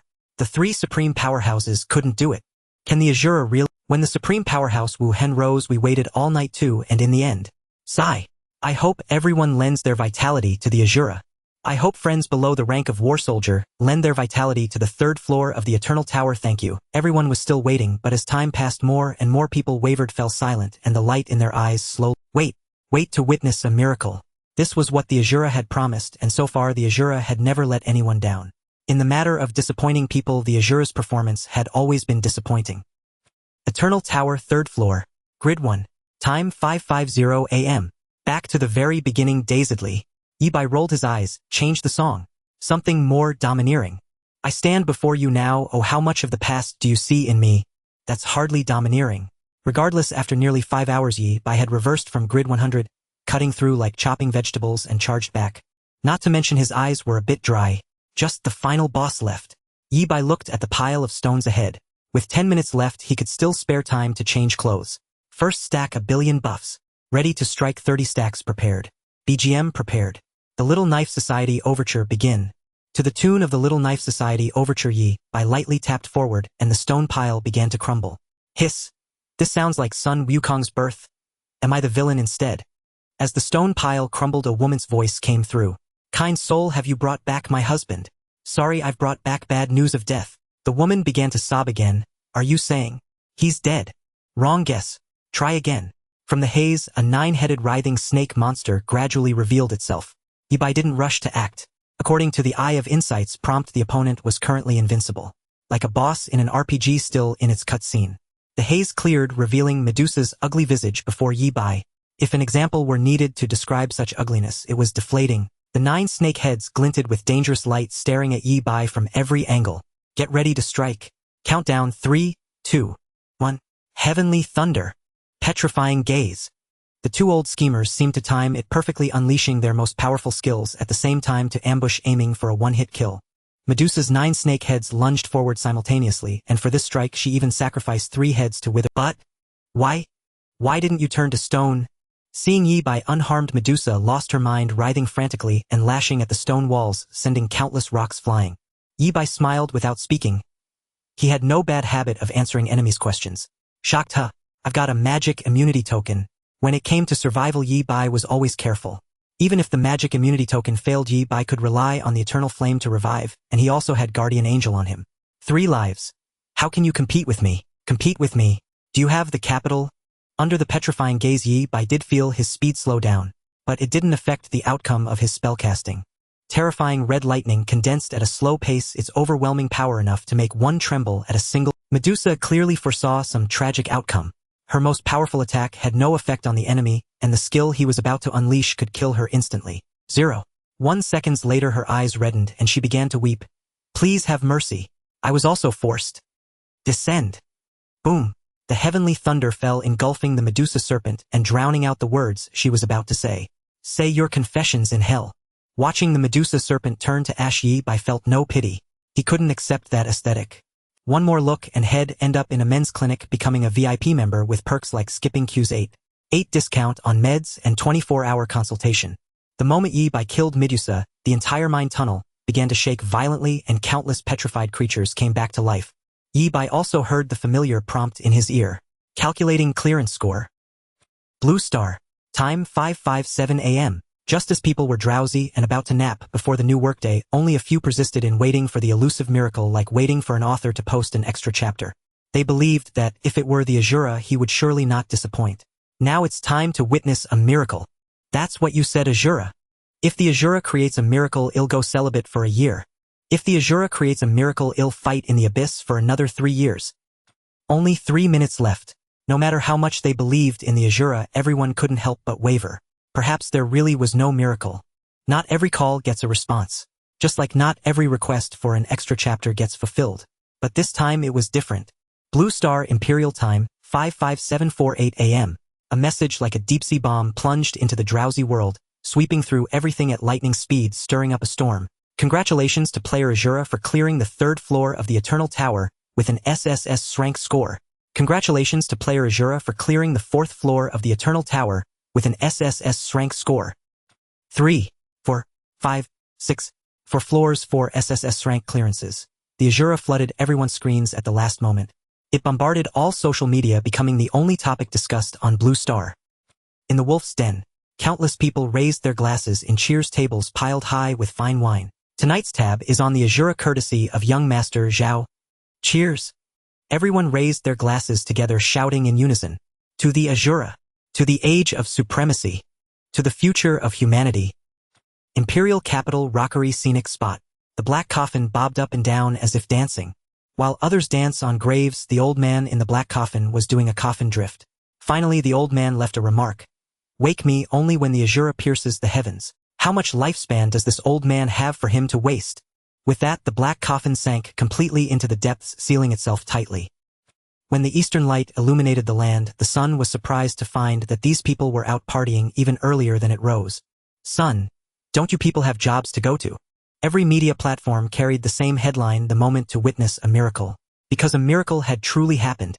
In the Eternal Tower on the 3rd level, as the announcement flooded the server, a pile of rewards appeared before Yi Bai. SSS-level clearance of the 3rd level reward Mysterious Mine.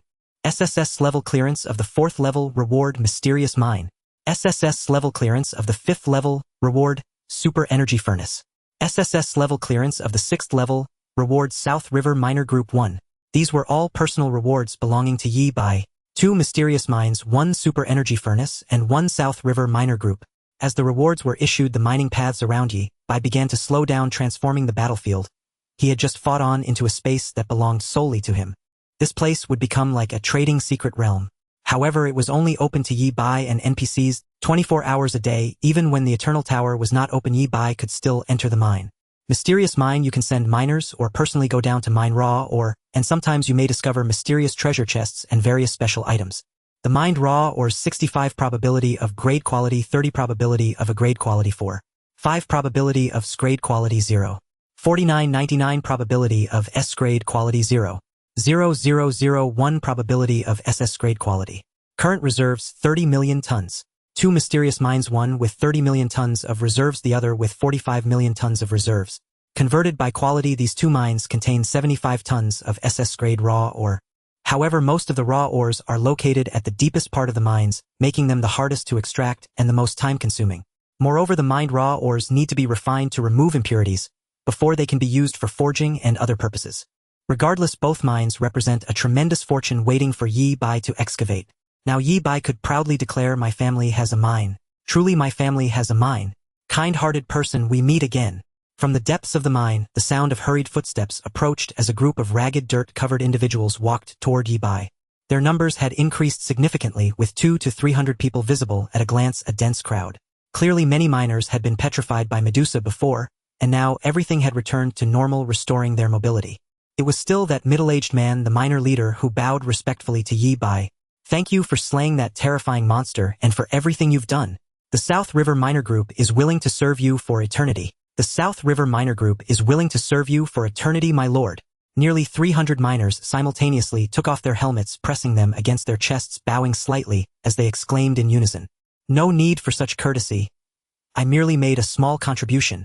Yi Bai had 2 mines of 10 million tons each, and it was just the right time to employ people. To have him mine alone would take ages. The appearance of this group of miners had just solved Yi Bai's urgent. Although the Eternal Tower had awarded Yi Bai the command of the miner group, he had no intention of being greedy. On the contrary, he generously stated, everyone, as long as you follow me from now on, your wages will remain the same and all treatment will be just as before. 3 meals a day, plenty of drinks after work, and enough meat. After Yi Bai finished speaking, he noticed that most of the miners looked puzzled, their eyes filled with confusion. Looking at the miner leader beside him, Yi Bai asked, did I say something wrong? My lord. The miner leader hesitated for a moment but eventually spoke the truth. On average, we only eat 2 meals a day. Yi Bai. From now on it will be 3 meals. A simple statement caused many in the miner group to redden their eyes. Under the prompt of the Eye of Insight, Yi Bai could see that many NPCs' favorability toward him skyrocketed. Of course, Yi Bai's intention in doing this was not to win hearts. Tell me, what do you all lack? These miners had been fleeing, just escaping the claws of Medusa, and some didn't even have decent tools. Yi Bai had the miner leader compile a list. If it was essential living supplies, he would directly purchase them from the trading secret realm. As for professional mining equipment and devices, they would require design drafts tailored to the on-site conditions of the mines, which could also be postponed for now. The miner leader spent 15 minutes compiling a list and handed it to Yi Bai. My lord, besides food and fresh water, we also need a large number of healing potions. After saying this, the miner leader felt a bit embarrassed. They had not yet created any value for their boss and were instead incurring expenses. The miner leader added, I will organize people to quickly assess the situation around the mines, formulate an extraction plan, and strive to produce early results. There's no rush for exploration. There's no need to do that. With the eye of insight, there was no need for such troublesome exploration. Yi Bai took the list and directly contacted the Goblin Brother using the trading secret realm pass. Prepare 1,500 servings of party food and fresh water drinks. Yi Bai guessed that the outside world was probably celebrating now, so his request was not too abrupt. The Goblin Brother was very efficient, 150 gold. As soon as the money was sent, Yi Bai received the delivered food and water. Yi Bai handed the food to the miner leader. You organize people to distribute it plenty for everyone, but don't let everyone drink the alcohol yet. Understood. The miner leader began to get busy. 1,500 servings of food would last for 300 people for a week if consumed sparingly.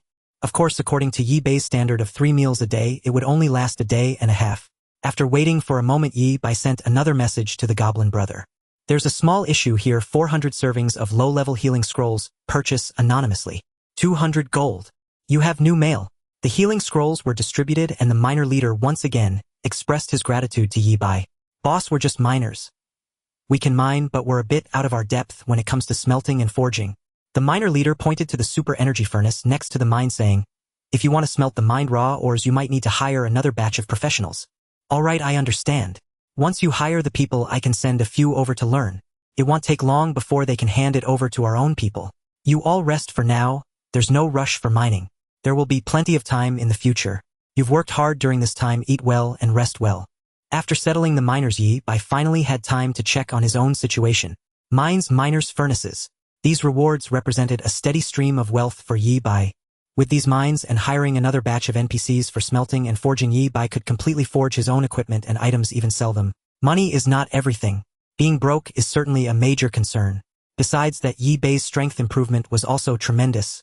After battling through 300 mines and finally confronting the boss Medusa, Yi Bai rose from level 26 to level 54 in one breath. Summoning the attribute panel, Eternal ID Asura, Talent Eye of Insight, SSS-level 54.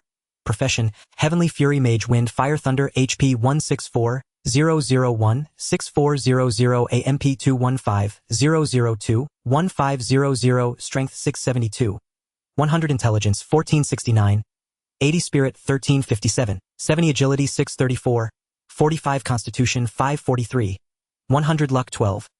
Equipment, Natural Power, 2 Skills, Lightning, Arrow, Thunder, Blessing, Charge, Heavenly Thunder, Gale, Slash, Wind, Fury, Ignite, etc. Status, Thunder, Affinity, Thunder, Specialization, Fire, Specialization, Wind, Specialization. All 5 basic attributes had broken the 500 mark, and the most important attributes for a mage, Intelligence and Spirit, were nearing 1,500. Now Yi Bai finally looked like a mage. Breaking 1,000 in single attributes was one of the rigid standards for being recognized as a battle general. Of course, this was merely a single indicator for a first-tier battle general. The evaluation of a battle general primarily considers strength, combat power, and battle achievements. Having just become a 9th-tier warrior, Yi Bai had no plans to challenge the battle general assessment for now. Besides the growth in attributes, Yi Bai had also gained 2 significant rewards. In this battle spanning nearly 5 hours, I used over 10,000 lightning strikes. Now the base damage of lightning strikes had reached a whopping 58,655. Even without stacking charge, a single lightning strike could easily annihilate low-tier battle generals. Even high-tier battle generals would lose half their health. The high growth potential of lightning strikes was already anticipated by Yi Bai. It's just a pity that he had not many opportunities to unleash lightning. Continuous 5 hours of fierce battles were hard to come by. Aside from the increase in lightning strike damage, Natural Power has also leveled up. This was one of Yi Bai's more significant gains from this trip. Natural Power can be leveled up a total of 12 times, which is also the reason Yi Bai spent heavily to purchase it. Equipment, Natural Power LV 25, Rarity Grade, Attributes, Intelligence 80, Spirit 70, Traits, Heaven's Wrath, increases thunder damage by 20 for the wielder of the staff, and damage taken from thunder is reduced by 1. Shields, healing from wood-based skills are increased by 25. Twinborn, when releasing thunder-based skills, there is a 5 chance to simultaneously release wood-based skills and vice versa. Thunderstorm, when releasing thunder-based skills, there is a 0.1 chance to deal double damage. Fearless of Power, extra thunder damage of 10 against enemies of a higher level than the wielder. Leveling traits, the Clash of Thunder and Lightning. Defeating a thunder-based boss between level 25 and 60 will level up Natural Power to the boss's level and randomly gain 1 skill from the boss. Usable level ups 10. Already leveled up 2. It actually leveled up to Grade Equipment. Although it is still solidly grade equipment. The potential for leveling up natural power exceeded Yi Bei's expectations. The previous traits have all received varying degrees of enhancement. Additionally, a new trait has been added, Fearless of Power, which can deal higher damage against enemies of a higher level. This trait is excellent and can yield extraordinary effects in battle. Due to Yi Bei's special identity, he often faces higher-tier enemies. With the enhancement of Fearless of Power, the already overflowing explosive damage was further magnified. Putting away the attribute panel and equipment introduction, Yi Bei's personal gains from this trip were nearly accounted for. Just then, the announcement from the Eternal Tower sounded again. Settlement complete, officially distributing SSS-level evaluation rewards. Player Asura has cleared levels 3, 4, 5, and 6 at SSS-level, rewarded with the Eternal Tower Human Race BUFF Minor Hero. Limited time buff overall enhancement, all attributes of the Eternal Tower Human Race 30 lasts for 20. Limited time buff focus on defense damage taken by the Eternal Tower Human Race 20 lasts for 24 hours. Limited time buff sweep weakness after death. The Eternal Tower Human Race will not enter a weakness period after returning to the Eternal Core City, lasts for 24 hours. Limited time buff experience boost, all experience gained by the Eternal Tower Human Race 15 lasts for 12. Minor Hero, the next time you unlock a treasure chest, capsule jar, or similar item, its level will increase by 1. Levels 3, 4, 5, and 6 of the Eternal Tower are being reset and will reopen in 18 hours. Minor Hero and Experience Boost are newly appeared buffs. The other three seem more like standard configurations for SSS-level evaluations. Yi Bei's consecutive clearance of 4 levels extended their duration to 24 hours. Yi Bei suspected that if he maintained his efficiency in clearing levels, these so-called limited-time buffs could be, in a sense, permanent buffs. Being too excellent sometimes isn't easy. The power of Minor Hero is something anyone who has played the game can understand. The inherent randomness of rewards forcibly increasing their level by 1 brings about immense enhancements. It's like winning 2 yuan in a lottery, and after the level increase you directly win 5 yuan, which is more than double. For example, if you originally just got a thank you for your patronage, after the level increase you win 2 yuan, multiplying many times over. Terrifying indeed. As for the experience boost, it is a blessing for ordinary players, lowering the difficulty of their level ups in clearing stages. Unfortunately, it can only last for 12 hours, equivalent to 2 days of exploration in the Eternal Tower. It's okay. I'll find a way to renew it within 2 days. Yi Bei was very confident. Wasn't it just an SSS-level evaluation? Was it that hard? He had cleared 6 SSS ratings in 3 days. Was Yi Bei proud? Very proud. After putting away the announcement from the Eternal Tower, Yi Bei saw that the situation on the mine side was also settled and randomly logged out of the game. A flash of white light passed. Yi Bei returned to his home where a shadow was waiting for him. The voice of Ing Zhou sounded somewhat languid yet still filled with uncontrollable excitement. I have a surprise for you. At 3 a.m. tonight, Xue Meng ambushed the 4th leader of the demon sect near the abandoned factory. I personally took action and severed the thief's head, confirming his death. Kid, you can go to school with peace of mind now. After saying this, Ing Zhou fell silent, seemingly healing. Yi Bei's smile just emerged only to freeze instantly. In front of him, a line of prompts appeared, clearly intentionally bolded in black. The game isn't dead yet, Super Semotherfunker. So this is the surprise. You never know which comes first, a pleasant surprise or a nasty shock. The words Lian Lianqin is not dead were anything but good news for Yi Bei. When he told Ing Zhou about it, Ing Zhou's reaction was equally intriguing. Impossible, absolutely impossible. Ing Zhou himself was a master of the soul arts, and he was certain he had completely purified the soul of the demon cult leader, leaving not a single trace behind. Yi Bei carefully chose his words and said slowly, is there a possibility that he split off a part of his soul in advance? And when the main body perished, he used a prepared formation to sacrifice 3 War King level subordinates to compensate for the soul's incompleteness and extend his life. Ing Zhou, your conjecture is far too detailed. He nearly asked if Yi Bei had been watching from. After a long silence, Ing Zhou had to admit indeed such a possibility exists. And if the demon god was willing to help him, the chances of success would be extremely high. Ing Zhou was an expert in soul matters, a war god level expert. He hadn't thought of this before, mainly because the target's soul fluctuation appeared perfectly normal with no signs of incompleteness. At the same time, the method Yi Bei described was theoretically possible, but came with a major drawback. After replenishing his soul, Lian Lianqin, in a sense, was no longer the same person he once was. Like a ship where every part had been replaced beyond recognition. Even so, the replenished soul makes him an extremely dangerous enemy. The living room was thick with killing intent, nearly palpable. Ing Zhou's next sentence nearly made Yi Bei choke on his water. This old man will go take Xue Meng's head right now. Yi Bei. Wait, how does failing to kill Lian Lianqin implicate Xue Meng? Yi Bei was baffled by this logic. Xue Meng was being caught in the crossfire for no reason. Ing Zhou argued vehemently, as a war god, my word is my bond. Since I staked Xue Meng's life as a guarantee, I must follow through. Oh, Yi Bei's reaction was indifferent. Remember to take out the trash when you leave.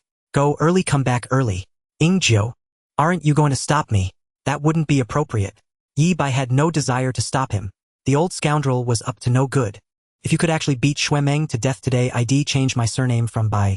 But Jiu's shamelessness exceeded Yi Bei's imagination. Jiu followed Yi Bei's lead and said, since you say it's inappropriate, I'll do you a favor. Otherwise that brat Xuemeng wouldn't see the sun tomorrow. Yi Bai. In the art of shamelessness, Jiu reigned supreme. Yi Bai conceded defeat. The SSS-Rank talent should belong to him. Well, continue tracking Lin Lianqin's whereabouts. Don't worry too much. This method of splitting and replenishing the soul significantly reduces one's strength. At most he's at the War King level. You have a peak War King bodyguard next door, even if he's a bit dim-witted. Yi Bai. It seemed he had just overheard some shocking secret. Yi Bai thought to himself, Lu Qingyan is dim-witted. Did he suffer some hidden injury? Jiu's tone turned serious. Lin Lianqin has been reborn. If he cuts ties with the past and lives in obscurity, it's not impossible. Regardless, even if he has any plans, he won't target a little brat like you. Rest assured. Yi Bai rolled his eyes. Please stop jinxing me with your flags. The more you say that, the more likely hell come after me. After their conversation ended, Yi Bai packed up and on the way Yi Bai ran into an ecstatic Xiaolin. I successfully awakened last night. Am now a wind warrior. Great, that's wonderful. Xiaolin was incredibly hyperactive, his chatterbox mouth running non-stop. I was a bit worried the third floor would be too hard to clear. I heard that because of the Asura, floors 3 to 6 will be reset like a purification. The difficulty will decrease and the basic rewards will increase. From Xiaolin, Yi Bai learned the meaning of the reset. Similar events had occurred during the first 3 eras of supremacy. In certain extremely difficult special stages, after a supreme being achieved, 100 exploration and an SS-Rank clear, earth-shattering changes would occur. Difficulty decreased, basic rewards increased, and the threshold lowered. Of course, there was a price. The upper limit of rewards would slightly drop. But compared to the overall benefits for humanity, this was nothing. A war god level prophecy expert estimates that after this reset, the success rate for the new generation will be higher and the number of first-rank war soldiers will skyrocket. Xiaolin's words were brimming with excitement. Bai, do you know what this means? We have a good chance of becoming war soldiers. Makes sense. Thank the Asura. Yi Bei's reaction was far less dramatic than Xiaolin's, almost indifferent. War soldier. He was already a 9th rank war soldier about to break through to war general. Xiaolin's reaction was even more extreme. If the Asura appeared before me right now, I'd kowtow to him twice.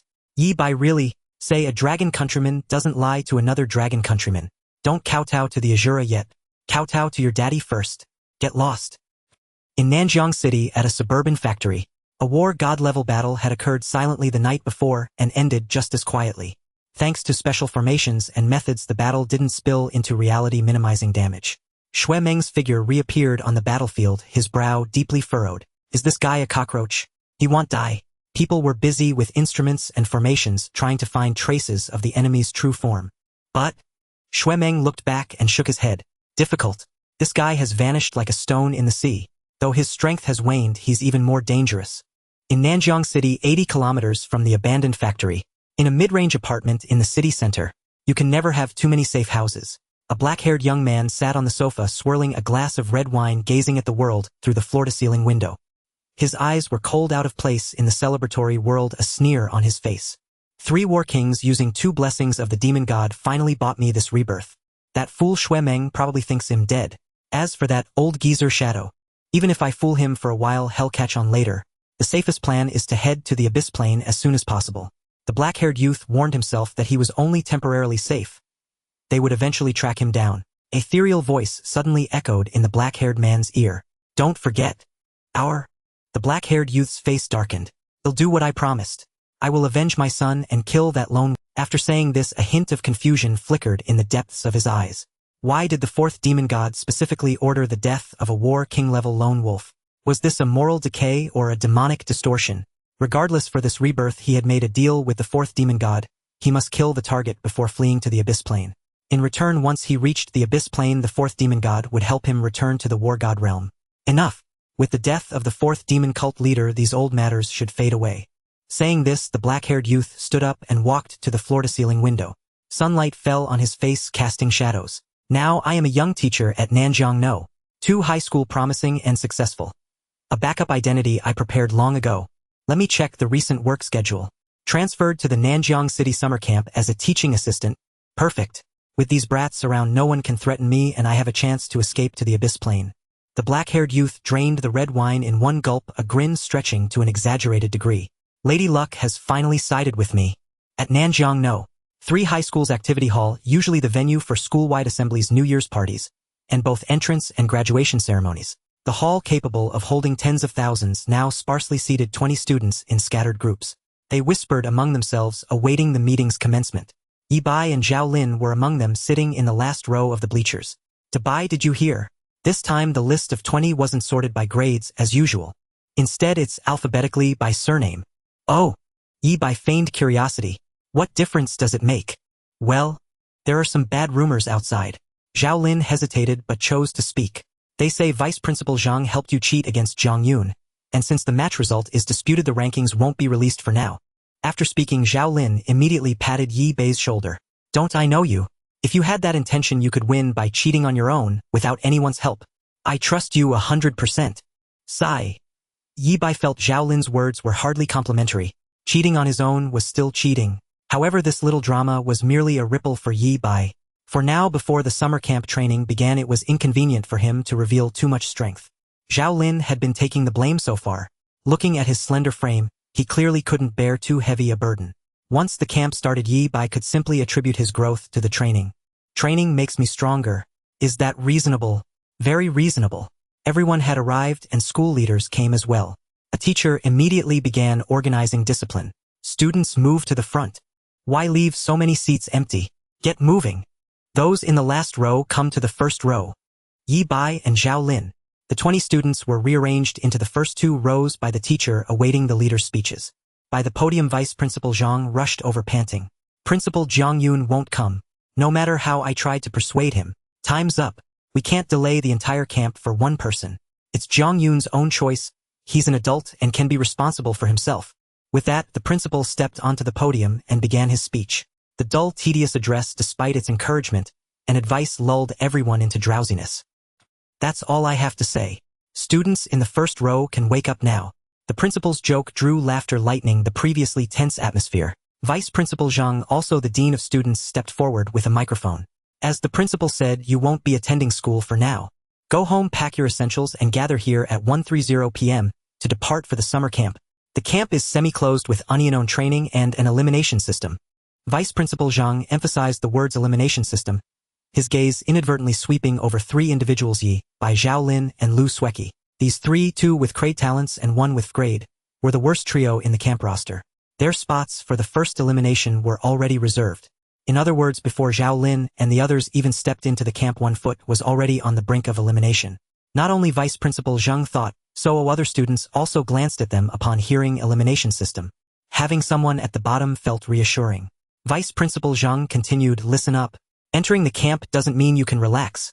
Those at the bottom of the weekly test will fight newcomers and the loser is eliminated. The camp will constantly bring in new people and eliminate the old. Keep that tension in your minds. The resources invested in this camp are beyond your imagination. Perform well, and you might even attend top universities, or become classmates with an Asura. When Vice Principal Zhang mentioned Asura, everyone's breath caught. Their youthful faces shone with hopeful becoming classmates with a future supreme. An Asura, enjoying the greatest dividends of the era of supremacy and taking 100 more steps forward. Just thinking about it made hearts surge with excitement. Yi Bai rubbed his nose, sheepishly muttering inwardly, am I that popular?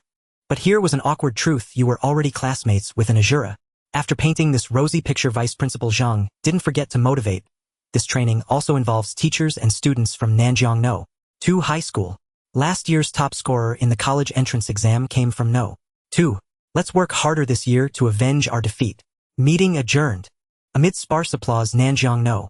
3 High School's 2146 summer camp expedition ceremony concluded successfully. On the way home to pack, Zhao Lin whispered mysteriously, Bai, I just found out the roster actually had an extra spot. Yi Bai quickly realized, you mean Zhang Yun. In the combat test, Zhang Yun forfeited 2 matches first and lost to Yi Bai in the challenge. With 3 consecutive losses, Zhang Yun naturally didn't qualify for the camp. Right? According to camp rules, a grade talents can enter without testing. Zhao Lin sighed. But Zhang Yun voluntarily gave up that spot and refused to go. He'll probably wait for the second batch win in the combat test and join a week later. Oh, interesting. Yi Bai hadn't expected Jiang Yun to willingly forgo the camp opportunity. The kid had a stubborn, unyielding spirit, but was losing to him so shameful. If he told Jiang Yun the truth, that he lost to an Asura, the kid might even take pride in it. That kid also transferred classes. He didn't show up this morning. I checked and his desk was gone. Oh, the topic of Jiang Yun was just a small interlude. Yi Bai went home and packed some clothes simply. As he was about to leave, he happened to run into his neighbor teacher Lu opening her door. Oh, what a coincidence! Lu Qingjian's eyes held a smile. After observing these days, he rather liked this little fox. Are you going on a trip? Lu Qingyan looked at Yi Bai's backpack clearly stuffed with items. Yes, school training. We probably won't see each other for a while. What a shame. Yi Bai's last words were sincere. Having a peak war king living next door made sleeping secure. Even if it was a peak war king with a slightly dull mind. But in a fight, the duller the mind, the fiercer the fighter. Yi Bai believed this held true even at the war king. We didn't have such good conditions back in our day. No matter fate will bring us together again. Go on, young man, I have high hopes for you. Lu Qingyan encouraged Yi Bai a bit more, watched him descend the stairs, then turned back inside. Summer camp training. Interesting. He picked up his phone and dialed a number. It's me, Lu Qingyan. The person on the other end seemed tense. A call from a peak war king was not to be trifled with even by the Nanjiang city director. You'll be listed as a participant in this Nanjiang summer camp training. Arrange an inconspicuous identity for me privately. Who said I'm staying by Lu Sueki's side? Arrange me next to Yi Bai. Remember the name Yi Bai, class 2, grade 12. Nanjiang No. 3 high school. Hanging up, Lu Qingyan rubbed his temples, frowning deeply. I've been getting inexplicable headaches lately. Strange, is this a sign of approaching war god? Never heard of it. Should I find a war god to check? The consultation fee is so expensive. Maybe you'll just visit the battlefield and claim an on-duty injury to save some money. Forget it, I'll deal with it after the camp. Lu Qingyan shook his head and the pain subsided. He figured it was no big deal. At Nanjiang No.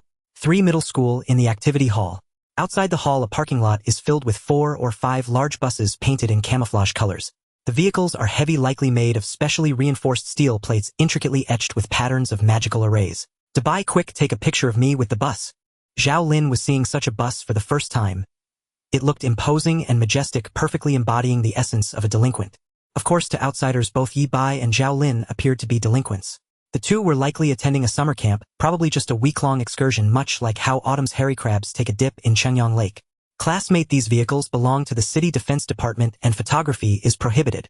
Before Zhao Lin could strike a pose, a man in a black cloak kindly reminded him, "Oh, my bad." Zhao Lin couldn't help but steal another glance at the bus, which exuded a strong sense of safety. "To buy, do you think all this is really necessary?" Yi Bai thought for a moment and replied, "They must be worried about those from the demon sect attempting a surprise attack. Is it really that serious? We're only crade talents after all. If they send warriors to kill us, it seems like we would be the ones benefiting." Zhao Lin chuckled bitterly. This trip to the summer camp was surely well guarded, with an overwhelming display of strength. Not only were there strong individuals from Nanjiang No. 3 middle school, but many personnel from the City Defense Department had also been called in. Even 2 battle kings were deployed to protect these juniors. Once they arrived at the summer camp, these 2 battle kings would remain there to guard against enemy attacks. As for how many forces were covertly protecting them, no one knew. As long as the believers of the demon sect dared to act, their only fate awaited them: death.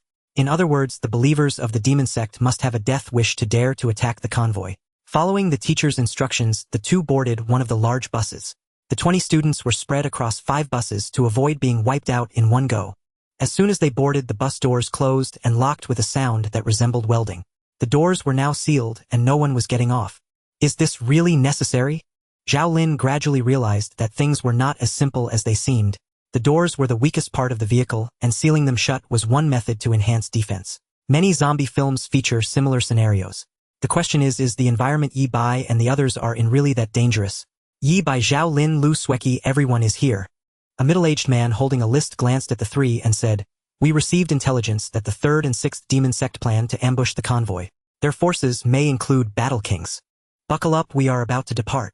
After saying this, the middle-aged man no longer paid attention to the 3 and walked forward. Zhao Lin muttered under his breath, "It seems like a waste for just a few people to ride in such a large bus. If it was just for the 3 of them, they could have easily taken a small car. This is not an ordinary bus, it's better referred to as the City Defense Battle Vehicle latest model, an experimental version that has not yet been officially mass-produced.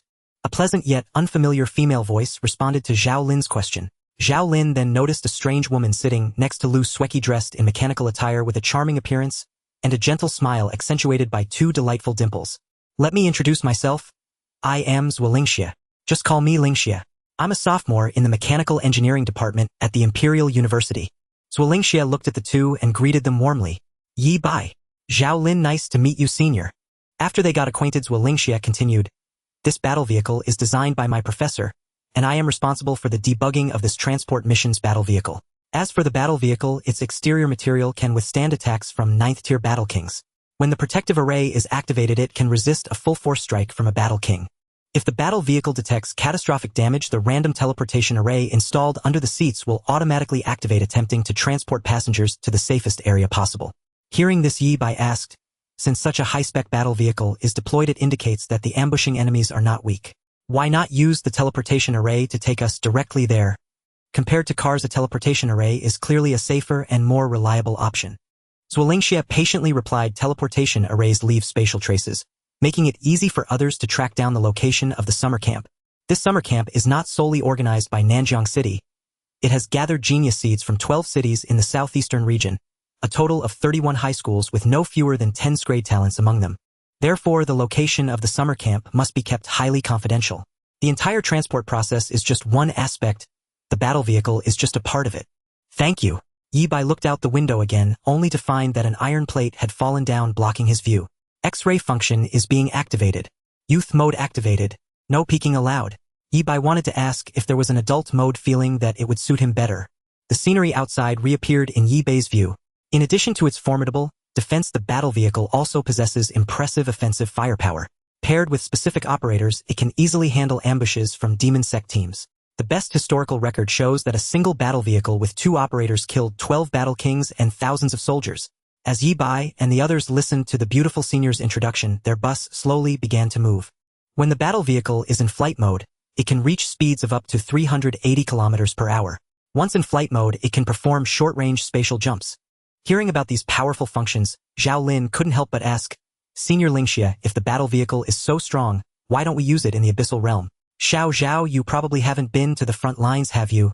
We have many mechanics at the front helping to reinforce the defenses, and there are even more powerful weapons and equipment than this. Zhuo Lingxia wasn't impatient as she continued. However, costs are a significant issue. The machines manufactured by mechanics require not only their own MP to operate, but also consume special ores while running. The more powerful the machinery, the more precious the ore consumed. The top-tier ores can currently only be mined in the abyssal realm, and it is rumored that the Eternal Tower has mysterious ore pits. Without high-quality ores, mechanical equipment can only exhibit limited power. High-quality ores are also too rare. We must save them and only use them in crucial areas. When mentioning the mysterious ore pit, Zhuo Lingxi's eyes clearly lit up. My greatest wish is to find a mysterious ore pit. If that happens, my senior brothers. Hearing this, Yi Bai couldn't help but glance at Zhuo Lingxia. A mysterious ore pit. I have 2. Did I just show off? From what Senior Lingxia said, the value of the mysterious ore pit is greater than I imagined. Yi Bai feigned interest in this topic and then asked, what kind of ore counts as high quality? In the grading assessment of the Eternal Tower, ores ranked B and above are considered high quality. Yi classmate. Zhuo Lingxia had a very good attitude, carefully answering each question, without treating them differently due to their lower talents. After all, the CCF combination on this battle vehicle had already spread even before they arrived at the special training summer camp. The 3 of them had inadvertently become well-known personalities. Thank you, Senior. Yi Bai suppressed his desire to continue asking questions, mentally noting these matters to inquire with Xue Meng at the Wolf's Nest when he had the chance. Grade ores are considered high-quality ores. If Yi Bai remembered correctly, the worst ores in the mysterious ore pit were all grade right. This means that the 75 million tons of ore Yi Bai had in his possession was worth far more than he had anticipated. As the group chatted casually, the bus picked up speed and drove onto a road that wouldn't appear on any map. V-room. The vehicle suddenly shook. Zhuo Lingxia took out a tablet, her fingers dancing across the screen, as it displayed various data about the battle vehicle. Senior, what's happening? It's nothing. We were just hit by a rocket. The exterior sustained minor damage, and I've dispatched a team of nanobots to repair it. Currently locking onto the enemy's position, dispatching Stipe drones, bombing the target. All set. Zhuo Lingxia put away the tablet and casually wiped out a squad of demon sect believers. She turned to Zhao Lin, who was left dumbfounded. What were we talking about? Zhao Lin. At Nanjiang, no. 2 middle school, the summer camp convoy. Just like at Nanjiang No. 3 middle school, the students from Nanjiang No. 2 middle school were also escorted with the highest level of security. They were on high alert to prevent any unexpected incidents. These genius seeds selected from high school, if taken out by the demon sect, would be a major embarrassment. Teacher Xiao, hurry and get on the bus. We're about to leave. A young teacher with black hair strolled over at a leisurely pace, exuding calmness. Coming. Teacher Xiao boarded the bus, and the doors were sealed shut from the outside. Someone was responsible for briefing him on the situation. An ambush by the 3rd and 6th demon sects. Looking at the intelligence in his hand, Teacher Xiao gritted his teeth and said angrily, "These demon sect believers deserve to die. They should have their souls torn apart and purified and their bodies ground into powder without leaving a trace. It would be best if he could see his son, who had also defected to the demon sect, struck down by lightning in front of him." After saying this, Teacher Xiao added another remark, still unsatisfied.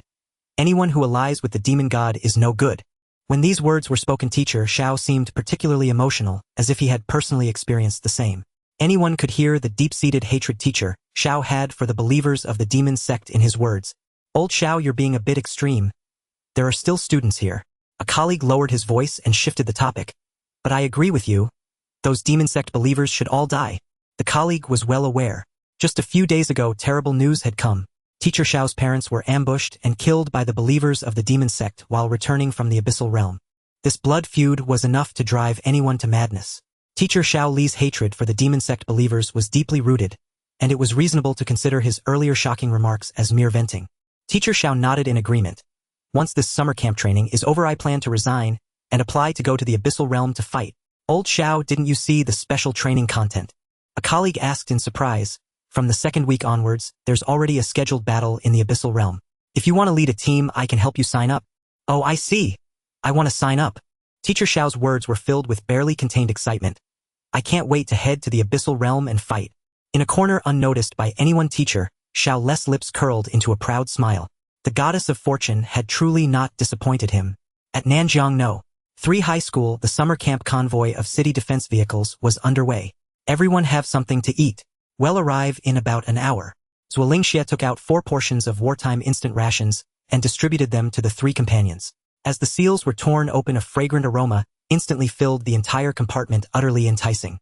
"So delicious." Zhao Lin's eyes lit up. His secondary profession was a chef. He thought that even if he couldn't become a battle soldier, he could still have a skill to rely on. These foods are meticulously cultivated in the lab using various seeds from the Eternal Tower, combined with certain plant-related special professions. Zuolingxie raised the bag in his hand. "What you have are standard versions, not much different from ordinary food. But if it were rations specially made for battle soldiers, consuming them would keep you from needing to eat for 3 days and even enhance wound healing." "Wow, is it really that miraculous?" As the others chatted, Yi Bai tilted his head, gazing out the window, his view blocked by the iron plates. Throughout the journey, Yi Bai had maintained this posture and seldom joined the conversation.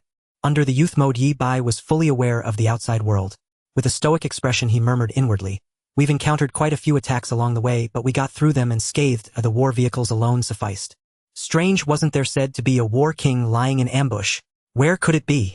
Yi Bai had been searching for the ambushing war king. Since the city defense department had received intelligence, it couldn't be baseless. Moreover, once these prodigies entered the special training summer camp, the defense level there would be far stronger than that of the war vehicles. Rumors even had it that a war god was stationed there. The longer it was delayed, the lower the chances of a successful ambush. If they wanted to ambush this batch of prodigies, this was the cult followers' last opportunity. What patience! Just as Yi Bai was about to withdraw his gaze, a note appeared before him. 217 kilometers southeast of the forward direction, 2 war kings are awaiting death. Please choose a removal plan. Sky Thunder Shadow 9 Lu Qingyan. Here it comes. Contrary to Yi Bai's expectations, the ambush wasn't by a single war king but 2. They really think highly of us. Yi Bai calculated inwardly. If both war kings launched a sudden full-force attack on the convoy, they only needed to focus their assault on 1 or 2 war vehicles to inflict heavy losses on the convoy. And once they succeeded, the war kings could easily retreat and vanish back into the crowd. We must strike first. Yi Bai prepared to call for reinforcements. Take action himself. Fighting a war king was out of the question. He would never do it himself. Only by calling others could he barely manage. Not to mention the risk of exposing his identity if he acted. Ordinary war kings mostly had life-saving measures. Killing them once wouldn't be enough.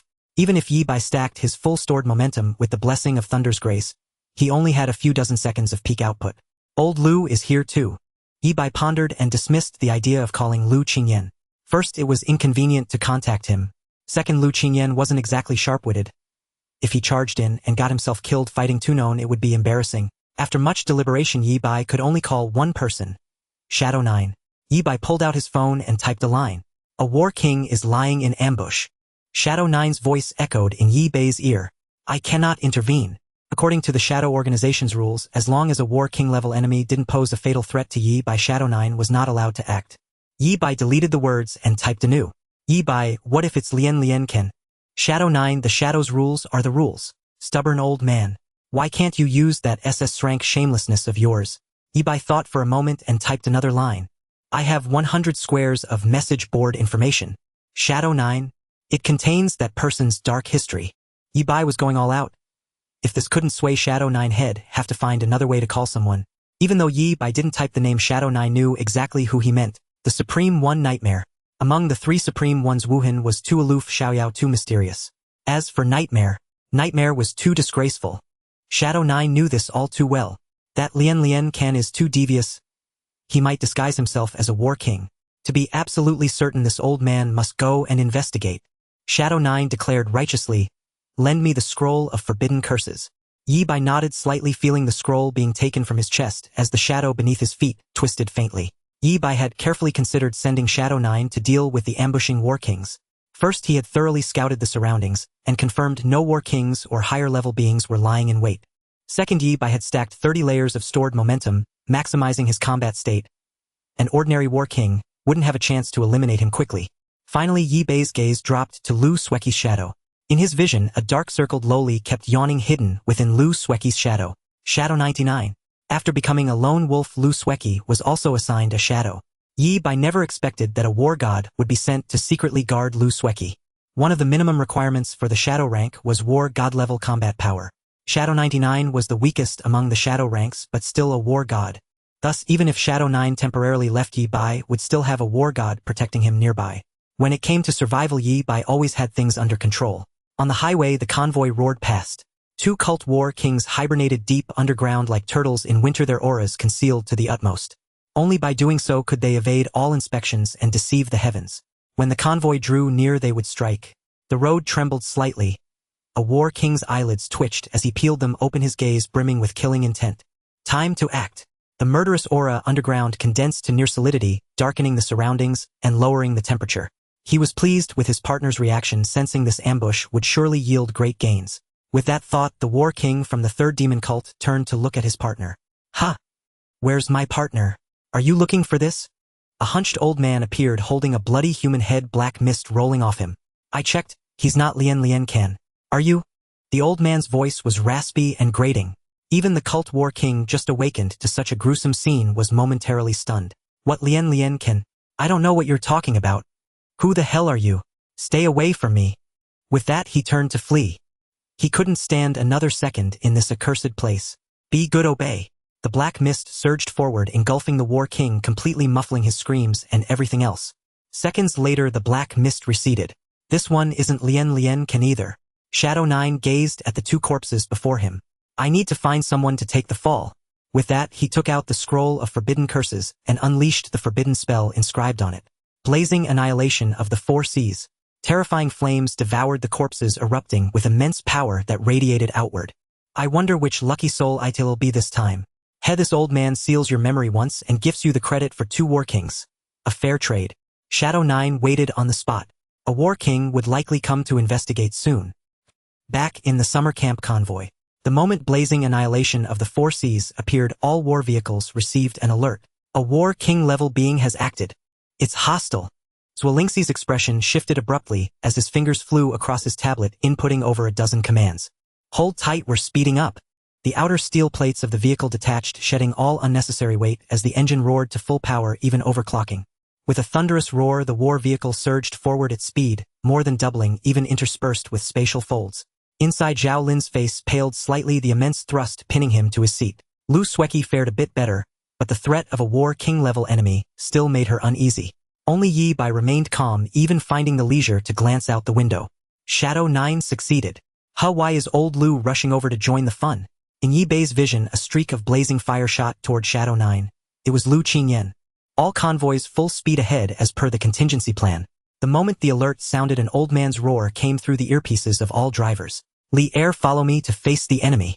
The old man's presence put a firm reassurance in the hearts of all the escort personnel. They hadn't expected him to be the one secretly guarding this mission.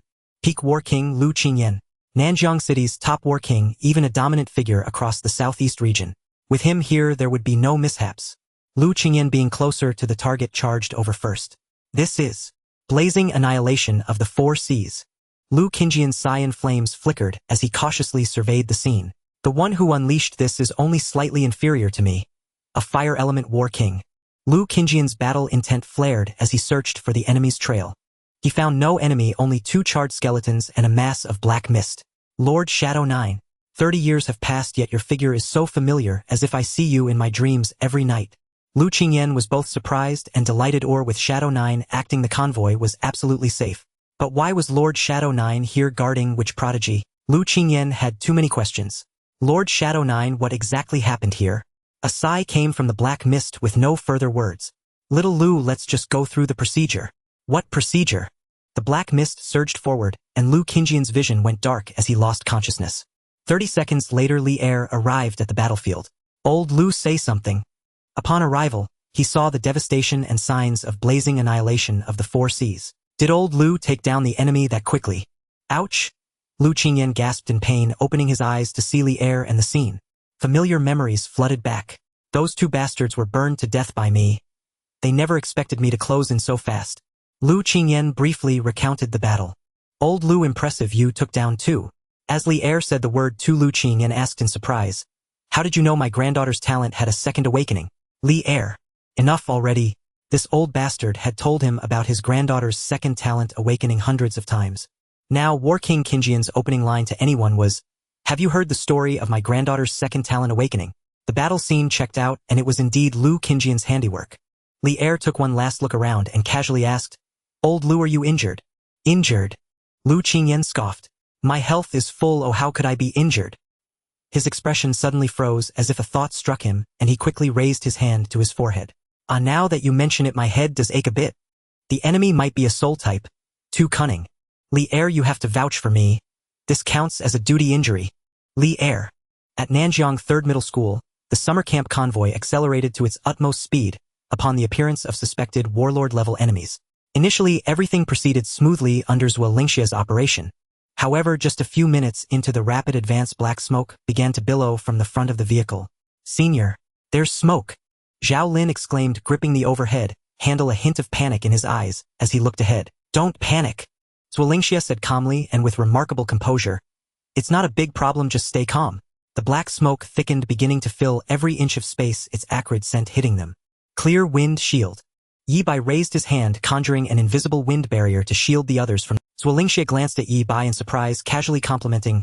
No incantation, no wand needed, your affinity for wind elements must be very high. Having said that, Zuolingxia refocused on repairs, dispatching a swarm of nanobots to check the engine. Good news, the engine is only half broken. Zhao Lin, what kind of good news is that? I mentioned before that this is a prototype. It's normal for there to be some unexpected issues.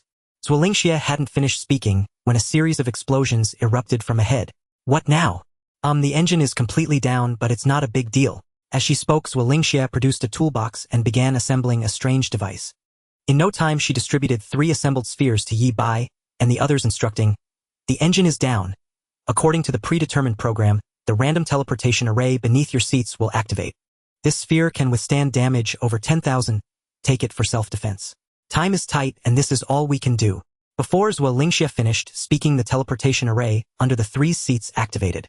A flash of white light and the figures vanished. Zuolingxia, who remained behind, appeared remarkably calm.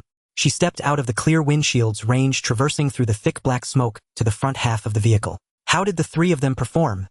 Asked the middle-aged man holding a list, standing at the front of the bus. The bus engine was intact, and the entire war vehicle continued to speed forward. As for the black smoke seen by Yi Bai and the others, it was produced by specially made smoke bombs. Even the bumps and explosions were simulated. The final teleportation was also part of the plan. Clearly Yi Bai and the others had unknowingly entered a drill. This was to observe the students' most genuine reactions in dangerous situations, thus increasing understanding. Zuolingxia pondered, Zhao Lin is rather impatient and cannot stay calm.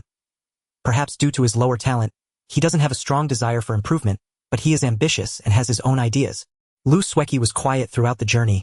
Even when faced with peril, she quickly adjusted her state. She paused for a moment saying, when the warlord attack alarm sounded, she specifically glanced at Yi Bai. From her posture, if an accident occurred, she might even block in front of Yi Bai. By the way, that canary on her shoulder gives me a bit of a dangerous feeling. Could it be a juvenile warlord-level pet, gifted by the Qingyan warlord? The middle-aged man shook his head. The summoned beast is Lu Sueki's own. She has undergone a second awakening of her talent SSS-Rank. What? It's not recorded in the files. Zuolingxia was somewhat surprised, not expecting Lu Sueki to have concealed it so well. Her true records are classified as SSS-Rank, your access cannot view them. Then, why tell me? Zuolingxia didn't understand. Shouldn't such secrets be kept hidden? Thanks to her grandfather, all the warlords in the world now know that Lu Sueki has undergone a second awakening of her talent. The middle-aged man snorted dismissively. What's so impressive about that? My grandson Wang Zhang's first awakening was also SSS-Rank. Did I go boasting about it like Lu Qingyan? Zuolingxia, you old folks should know when to stop. You speak as if no one else has SSS-Ranked. The middle-aged man accompanying the vehicle appeared to be discreet, yet he was actually a warlord. All right, you still have one most important person to evaluate. The middle-aged man looked at Zuolingxia, clearly interested in her response to this question. What do you think of Yi Bai? Let me remind you, Lu Qingyan has high hopes for Yi Bai. Based on my understanding of that old man, he likely believes that Yi Bai's future achievements may surpass Lu Sueki's. A crank talent surpassing and SSS-Rank talent. Could it be that Yi Bai also had a second awakening? Not everyone's talent can undergo a second awakening. Even if Zhao Lin showed potential, he couldn't help the other awaken a second time. Zuolingxia thought for a moment and shook her head. I cannot understand Yi Bai. He seems not interested in anything, and when danger arrives he exhibits no panic whatsoever. The time is too short. I cannot discern anything about him. He is an enigma I cannot unravel. If it were merely that Lu Qingyan wouldn't value him so highly. The middle-aged man summoned 3 projections which displayed the CCF talent trio. It's fine, this drill has just begun, and we have plenty of time to observe. Isn't this too extreme? Zuolingxia looked at the projections with a hint of sympathy. The 3 were teleported to a remote wilderness miles apart from each other, surrounded by treacherous terrain with unknown risks possibly lurking. In previous summer camps, even if there were drills, they never reached such extremes. If they can't overcome such minor difficulties, there's no need to waste resources on special training. The middle-aged man's expression was frosty as he coldly regarded the 3. This transportation operation's first half is bait to draw out more cultists and clean up the internal situation. The second half is a test for these students. The moment they boarded the bus, the special training had already begun. As he spoke, his tone softened somewhat. Lingxia, you also participated in summer camp special training and drills back in the day. Your future achievement will at least be that of a warlord. Regardless of what realm you grow into, I hope you never forget the first lesson that drill taught you. Zuolingxia stood tall, her expression serious, as she said each word clearly. Lingxia, I will never forget. The first lesson everyone must undergo is also an unforgettable first lesson. Whoosh! On a hillside, a flash of white light appeared. Yi Bai's figure materialized standing on the hillside. You have been teleported to a battlefield ruin. This is the safest place on the entire planet. There will be no threats, a battlefield ruin safe. Yi Bai casually activated the device gifted by Zuolingxia, deploying the protective shield. If I wasn't mistaken, are they conducting drills? The black smoke was supposed to obstruct their view, yet it could not block the eye of insight. Yi Bai was merely acting in concert with Zuolingxia and the others. Moreover, after Ing Zhou killed 2 warlords, he quickly returned to Yi Bai's side. Yi Bai feeling safe, max. If this is a drill, then the previous transportation process was bait.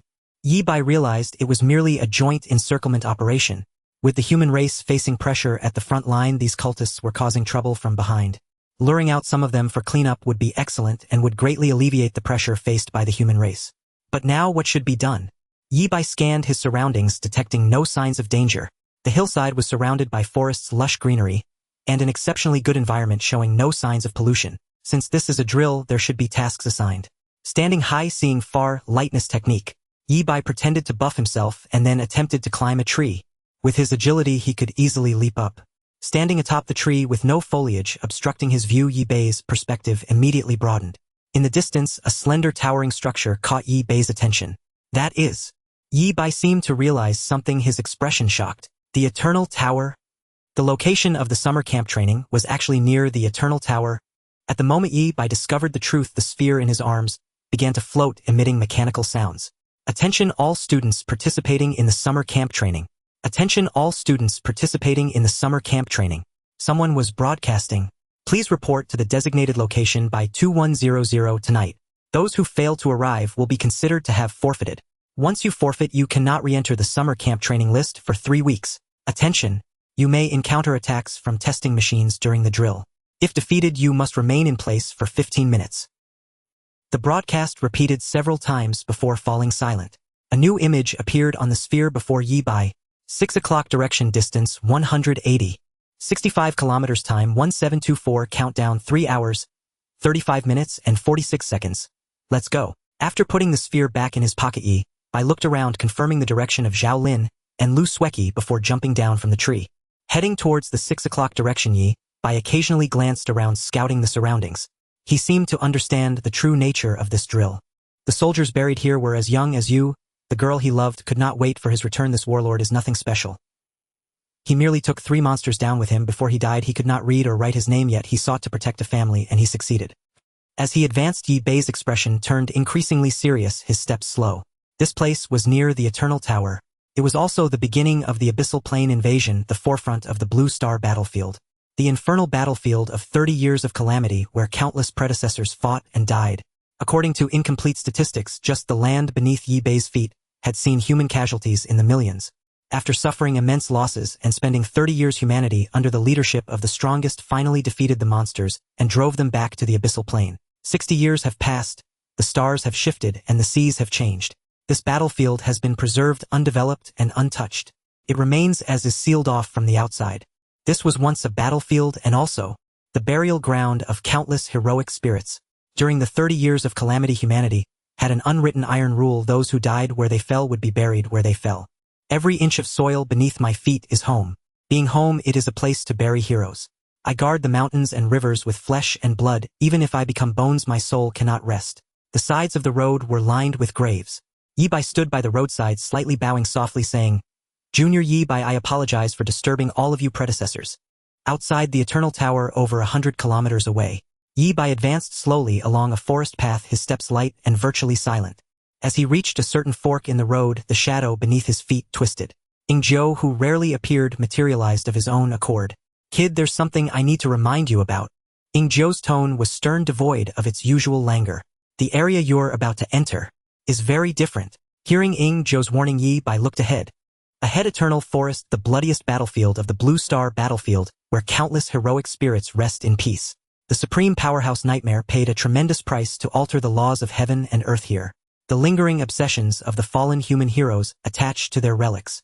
When a fated one arrives, these obsessions are awakened. Defeat the relic, gain the recognition of the obsession, and you may take it away. Ingzhou repeated the same information to Yi Bai. "Senior, if I understand correctly, each person can only take one right."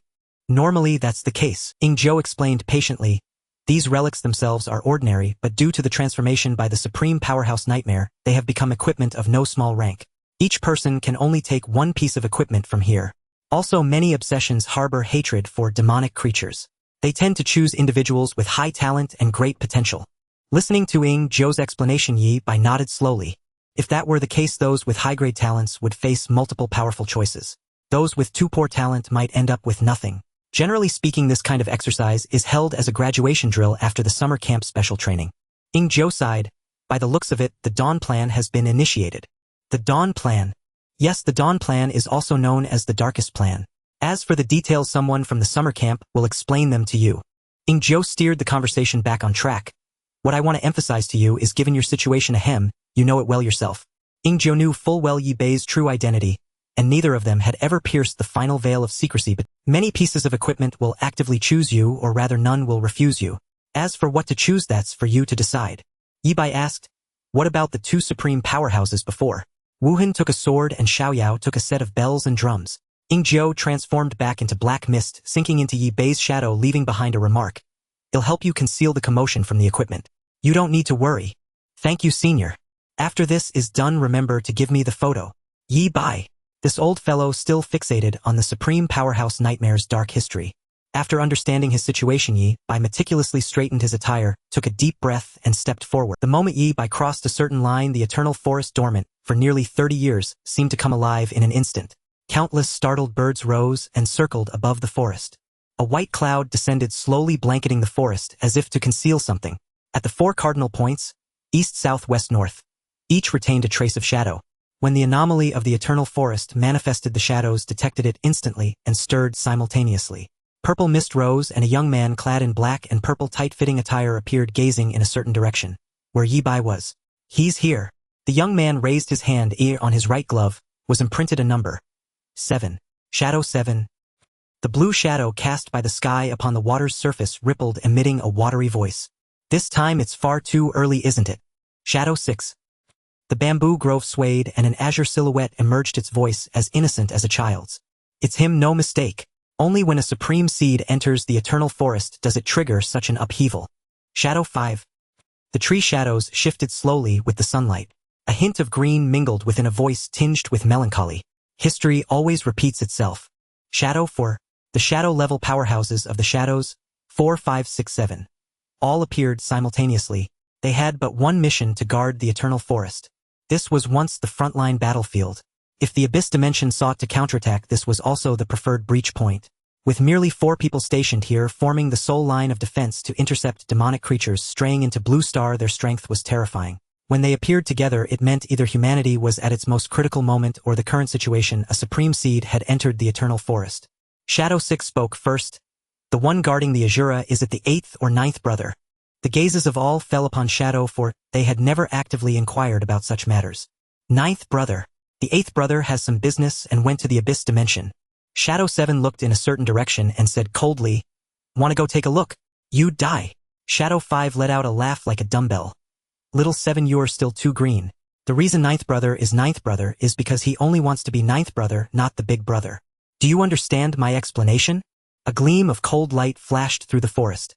Half a short blade was drawn by Shadow 7. "Haven't seen 5th brother in a while. Thought I'd see if I could move up in rank." Shadow 7 snorted. After all, becoming Shadow 7 in less than 10 years. "I'm not entirely satisfied with that speed myself." Shadow 5, as if hearing a joke, let out that strange laugh again.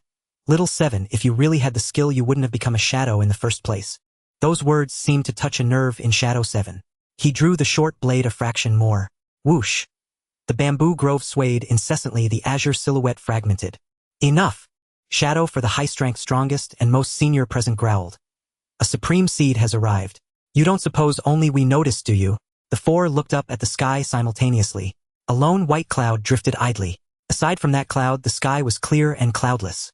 The answer came to all 4 minds at once. The supreme powerhouse Xiaoyao. Among the 3 supreme powerhouses, Xiaoyao was tasked with guarding the Eternal Tower. And the Eternal Forest lay directly beneath the Eternal Tower. Xiaoyao could see it with a single glance down. The Asura's arrival naturally could not escape those eyes. That white cloud was Xiaoyao's will. All disperse. With that, a wisp of green smoke dissipated, and Shadow 4 departed first. Shadow 7 snorted coldly, sheathed the short blade, and vanished in a puff of purple smoke. Shadow 6 came lightly and left quietly. The blue shadow dissolved into the ripples of water. Only Shadow 5 remained. After the other 3 left, the bamboo grove shook violently. Bamboo leaves fell like rain, leaving only bare stalks standing. A whisper came from the azure silhouette among the bamboo grove. "Little 7 has grown stronger." As expected of the prodigy once hailed as the closest to a supreme powerhouse a decade ago. "I'm really looking forward to it. When Little 7 and the Asura meet, will they fight?" The bamboo grove fell silent once more, no further sound. The Eternal Forest. As soon as Yi Bai stepped into the forest, he immediately heard a familiar call. "To Bai, over here, him over here." Zhao Lin stood beside a tree waving to Yi Bai. "Where'd you get that fruit? What are you standing around for?" Yi Bai approached and found Zhao Lin gnawing on a green, oily fruit. "I was defeated by the testing machine and have to stay here for 15 minutes. Zhao Lin pulled another fruit from his pocket and tossed it to Yi by pointing at the tree beside him. "This fruit is from the tree. Eating it boosts your spirit. Good stuff.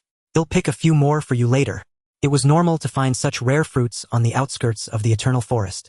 Yi Bai glanced at the tree and said casually, "Oh, buried beneath this tree is the remains of a demon war king from the abyss. That's why the fruit can enhance your spirit." "What?" Zhao Lin stopped chewing, spat out the remnants, and asked in confusion, "Da Bai, how do you know?" "It's written right here." "Where? I don't see it." Zhao Lin scanned the tree but found no explanation. Yi Bai signaled to the shadow but Ing Zhou showed no reaction. Finally, lines of text emerged on one side of the tree recording the story of that tree. It really is. After reading the text on the tree, Zhao Lin angrily threw the fruit to the ground, smashing it to pieces. He also snatched Yi Bai's fruit back and smashed it. Stuff like this. Even a dog wouldn't eat it. Zhao Lin took a bottle of water to rinse his mouth, his expression furious. A demon war king from the Abyss dimension invaded Blue Star, first killed 2 human war kings, was then besieged and died here, inflicting massive casualties on humanity. In the end, it became fertilizer for the tree. Zhao Lin couldn't find words to express his contempt for such an existence. Even after doing all that, Zhao Lin still felt unsatisfied. Ahem, da Bai, keep watch for me. Saying this, Zhao Lin began to unbuckle his belt. Yi Bai. Turning his back, Yi Bai heard the sound of flowing water behind him. In an instant, Yi Bai felt as if he were back in the high school restroom. I'm done. Zhao Lin finished his precise watering, and even didn't forget to invite Yi Bai. Wanna give it a try? It's very cathartic. No, that won't be necessary. Yi Bai replied seriously. I'll save mine for the demon god. Ing Zhou. Could you two, while chatting, please move your bodies and shift your shadows a bit? There's water about to flow over here. This is, as they say, requiting kindness with enmity. At the edge of the eternal forest, Zhao Lin remained where he was, the countdown on the sphere in his hand blinking incessantly. Countdown: 2 hours, 58 minutes 36 seconds, distance 174. 61 kilometers. Big White, maybe you should go on ahead. Zhao Lin needed to wait another 10 minutes or so before he could continue advancing.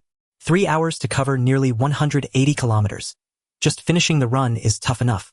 If I run into a testing machine and waste time, this special training is ruined. He had fought hard for this opportunity. Ending it before it even began was unacceptable.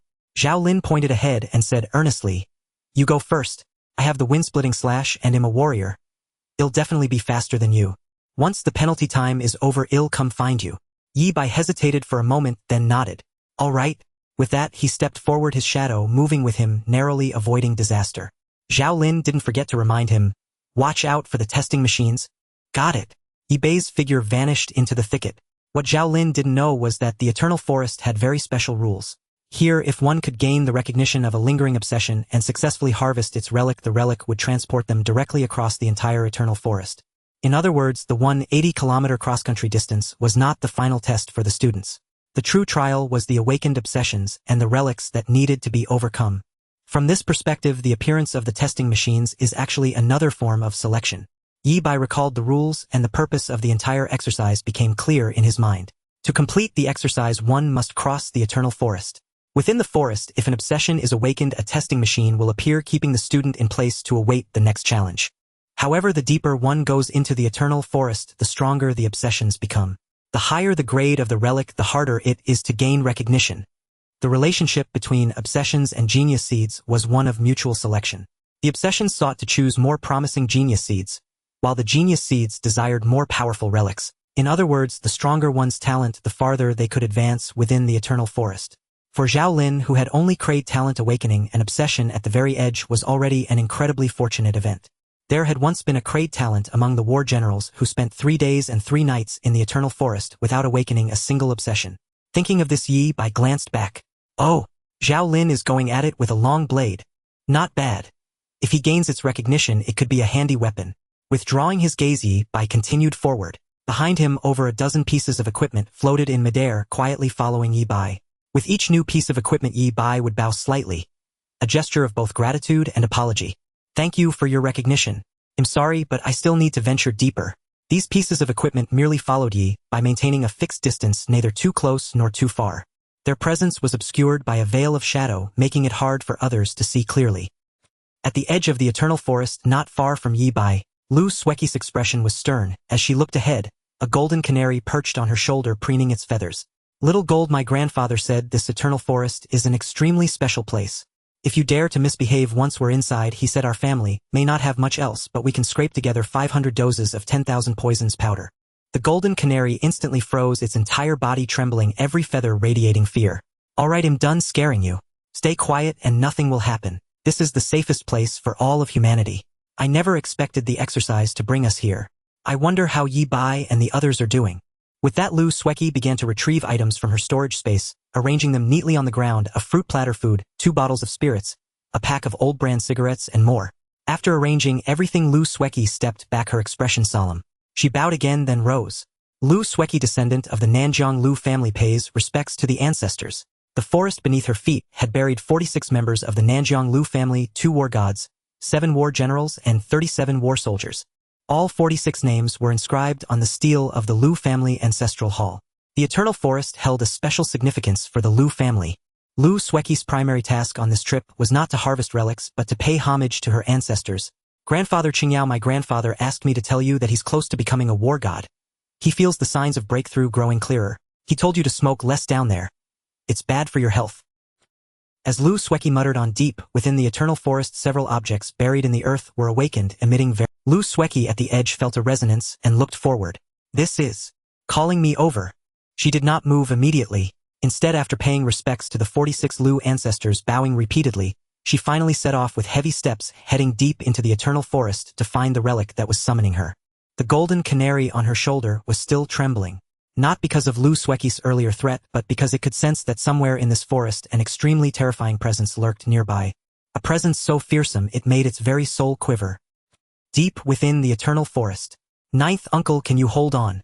Behind Yi Bai, a dark mass blotted out the sky. Tens of thousands of pieces of equipment hung in the air, following Yi Bai, refusing to leave. Among this equipment were many relics of war gods and even some of war deities. One half-length arrow covered in rust radiated an extraordinarily sharp edge. Even a war god would find their eyes stinging and tearing up after staring at it for too long. A certain war god's advancement was interrupted. Before dying, he loosed a heaven-shaking arrow that slew 2 demon deities, a quasi-war deity-level relic. Even Ing Zhou, with his concealment, found it extremely taxing. These relics were imbued with the lingering obsessions of the spirits from their past lives, further enhanced by the rules of the nightmare. The Eternal Forest was their home turf. In other words, concealing a war deity-level piece of equipment for Ing Zhou was equivalent to concealing the presence of a war deity. And there were 9 such pieces of equipment following Yi Bai. Kid, you've stirred up quite a commotion. Ing Zhou's voice sounded strained. The previous 2 didn't cause such a ruckus. Oh! Yi Bai keenly picked up on a piece of information. Had the 2 previous supremes also had Ing Zhou by their side when they entered the Eternal Forest? What kind of commotion did they cause? Is this the time for gossip? Ing Zhou felt like leaping out to knock some sense into Yi Bai. Get a grip, you idiot. 9 pieces of war deity equipment and you've only covered less than a tenth of the distance. By the time you reach the deepest part, the entire forest's obsessions might come alive.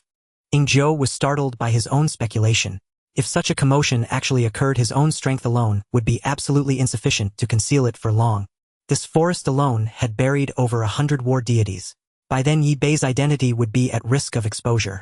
Ing Zhou couldn't very well seal the memories of everyone in the entire forest. Moreover, for a place as special as the Eternal Forest, even the demon gods of the abyss kept one eye fixed here while they... As for calling for backup, Ing 4, 5, 6, and 7, indeed 4 war deities were stationed in the Eternal Forest. However, until Asura attained war deity level strength, no one other than the Supreme and Ing Zhou's group of 4 could know Yi Bai's true identity. Such was the path of growth for the 2 previous Supremes. Without war deity level power, any hint of identity exposure would invite lethal danger. When Wuhen first appeared on the front lines, a demon god from the abyss descended in true form, frenziedly trying. Earlier, Ing 7 had proposed coming to see Asura. Ing 5 immediately shot him down. If he dared to go, he would die, killed by some ancient monster hidden in the shadows for a century. None of the 4 war deities present refuted Ing 5's words. They knew in their hearts that ninth uncle not only had the ability to do such a thing, but he would actually do it. Ing Zhou, who had accompanied the Supreme Nightmare's rise and later protected Wuhen and Xiaoyao, had stained his hands with more blood of the mighty than the 4 of them combined. He was no kindly old grandfather, but an iron-blooded, merciless executioner, the nightmare of his enemies. Ing Zhou spoke again. Kid, if you want to go deeper, you'd better go at full speed. Even if all the war deity obsessions are awakened, I can use all my power to conceal you for 3 minutes. 3 minutes. Enough for you to pick one. After hearing Ing Zhou's words, Yi Bai was silent for a moment. I guess that's the only way. If he kept stalling, Ing Zhou's energy would only drain further, and in the end, he might not even hold out for 1 minute. Better to take advantage of Ing Zhou's remaining strength, charge through in one go, and settle this quickly. Yi Bai took a deep breath, put on his lone wolf mask, clasped his fists in salute, and said in a low voice, "Forgive my rudeness." The next second, he left an afterimage in his place, charging into the depths of the Eternal Forest. Whoosh! Startled birds scattered in all directions. Countless obsessions were awakened, simultaneously joining the procession, following Yi by converging into a steel river.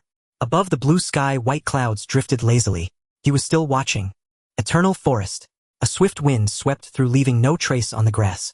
As a master of the three elements of wind, fire, and thunder, Yi Bai's wind spells doubled in effect. With the fury of the wind enhancing his lightness skill combined with the wind, Yi Bai left everything in his wake behind. He pushed his speed to the limit. Even so, the iron torrent behind him grew more formidable. As Yi Bai delved deeper, equipment of the god of war tier materialized, following closely behind him. From the initial 9 pieces, it surged to 36. Yi Bai glanced back, the 36 glowing pieces of equipment charging at the forefront. Each item was exceptionally remarkable, a dazzling array that left one bewildered. They collided with each other as if the guests on a flower ship were vying for the spotlight. Indeed, Yi Bai felt a strange sensation. These pieces of equipment seemed eager to be taken by him, competing fiercely amongst themselves with palpable tension. Clang! The sound of metal clashing suddenly echoed through the eternal forest. All the equipment behind Yi Bai slowed for a moment as if the network had lagged. Swish! A cold light streaked across the sky. A bronze sword surged to the forefront of all the equipment less than half a meter away from Yi Bai. Heavenly King's sword? Zhou exclaimed in surprise. How is this possible? His voice was filled with confusion, utterly baffled by the scene unfolding before him. While running, Yi Bai replied to Zhou, I also find it rather inappropriate. After all, I am a mage. Have you ever seen a mage charge into battle wielding a sword? A sword-wielding mage, is that still considered a mage? Zhou snorted coldly, gritting his teeth as he asked, Kid, who was the supreme powerhouse you encountered during the warrior test? What does that have to do with the sword? Yi Bai, perplexed, responded, Wuhen. That makes sense. Zhou sighed and quickly explained. When Wuhen entered the eternal forest back then, all the equipment related to swords within the forest awakened, materializing beside Wuhen. This Heavenly King's sword originally belonged to a transcendent god of war, who perished and remained in the eternal forest, never having awakened until that day. If the Heavenly King's sword has awakened, how could it still be here? Yi Bai seemed to have guessed something, retorting, Did Wuhen not choose the Heavenly King's sword? Yes, Wuhen casually picked up the nearest sword. Zhou recalled. Faced with the overwhelming number of flying swords, Wuhen casually took one and said, I have a sword, it is enough to kill the enemy. Then Wuhen set off to the front lines, slaying gods and demons with a single sword. After hearing Wuhen's story, Yi Bai couldn't help but exclaim, In terms of flair, second brother has it down perfectly. Zhou rolled his eyes and explained, The Heavenly King's sword not being chosen likely carries a sense of unwillingness. Since you have clashed with Wuhen's projection, it makes sense for it to manifest. The transcendent god of war is the pinnacle of existence among gods of war, and the weapons they wield are far from ordinary. To put it bluntly, the Heavenly King's sword is among the most powerful equipment in the eternal forest. Before Zhou could finish his thought, another loud noise emerged. Boom! A dark shadow shot out. Following closely behind the Heavenly King's sword was a pitch-black stone slab, exuding boundless malevolence, equally matching the Heavenly King's sword.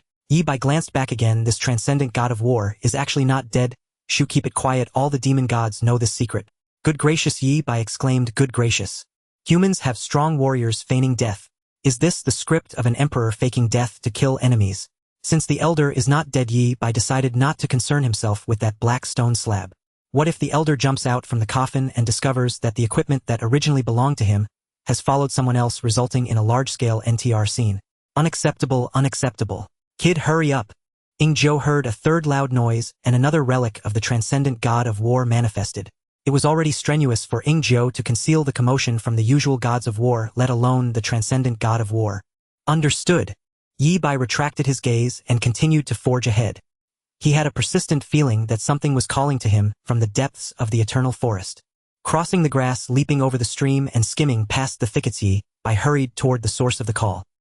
Eternal Forest East, ethereal purple aura. In the purple aura, Qi stood atop a massive stone, gazing into the deepest part of the eternal forest. Asura, Asura.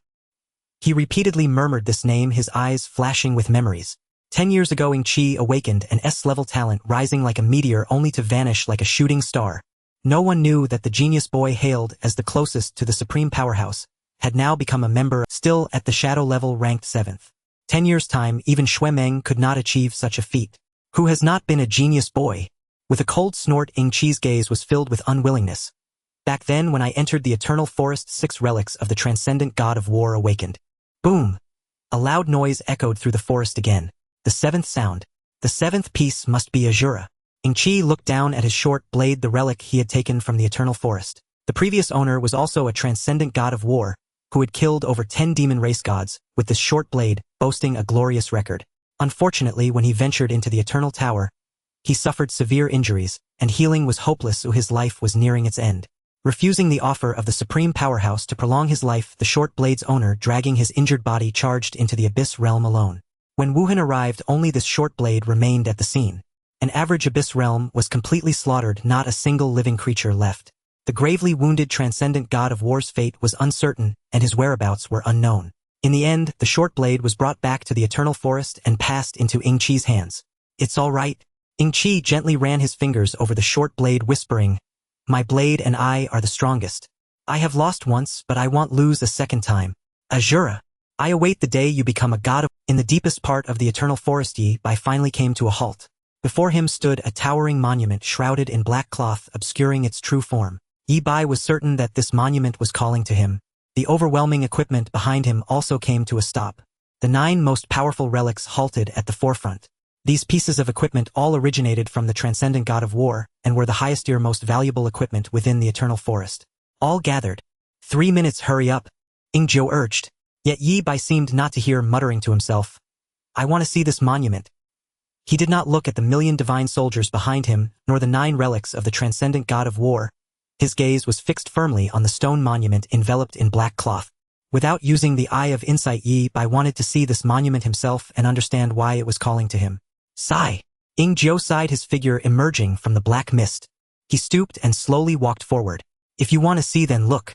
Saying this, Ying-Zhou extended his bony hand, pinching the black cloth between 2 fingers, and gently pulling the black cloth fell away. The true visage of the monument revealed itself before Yi Bai.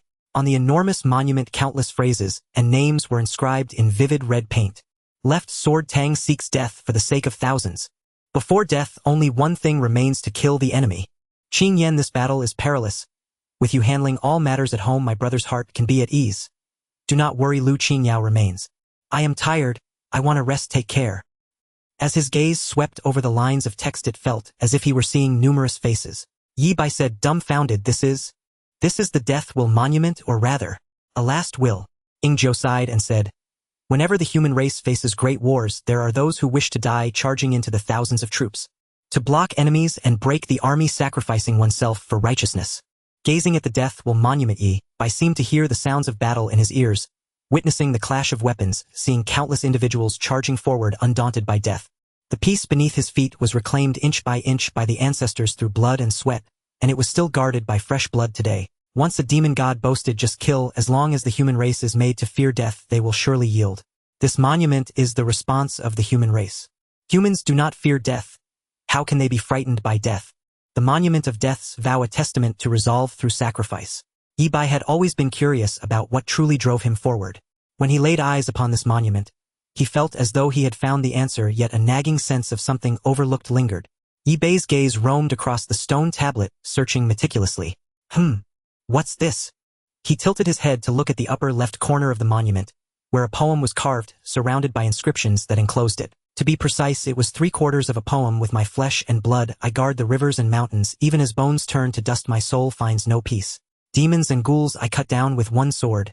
At the very end, a space remained, clearly missing a line. This poem was peculiar. The first 2 lines were written by one person in regular script with forceful strokes and hidden edges. The third line abruptly shifted in style to cursive script, exuding unbridled freedom and unrestrained brilliance. If I'm not mistaken, these 3 lines were left by 3 supreme powerhouses. Yi Bai furrowed his brows, sensing something amiss. Clearly the third line should have been left by Wuhen. Yet Wuhen was the second supreme powerhouse, while Xiaoyao was the third. Indeed, they were left by supreme powerhouses, but not 3, only 2. Ying-Zhou gazed at the monument, filled with emotion. Nightmare left the first 2 lines and Wuhen left the third. The 4th line was meant to be written by Xiaoyao. As he spoke, Ying-Zhou cast a sidelong glance. The white cloud in the blue sky remained unmoved. Hiss. Yi Bai rubbed his hands together eagerly, saying, I have this obsessive-compulsive disorder, you know. Ying-Zhou, I just found out. Look at this perfectly good poem missing a line. How awful. You want to complete it. Ying-Zhou was startled by Yi Bai's idea and cautioned. When Nightmare left the first 2 lines, he had just slain a demon god. After Wuhen left his verse, he rushed to the front lines to break the enemy. Both supreme powerhouses, when inscribing on the monument of death's vow, had placed themselves in life-or-death situations, seeking survival through peril. Then I must write it, Yi Bai said earnestly. Maybe after I finish the challenges will come knock. Ying-Zhou was momentarily at a loss for words. The probability of such an occurrence was less than 1. Finally, Ingzhou could only relent with a wave of his hand.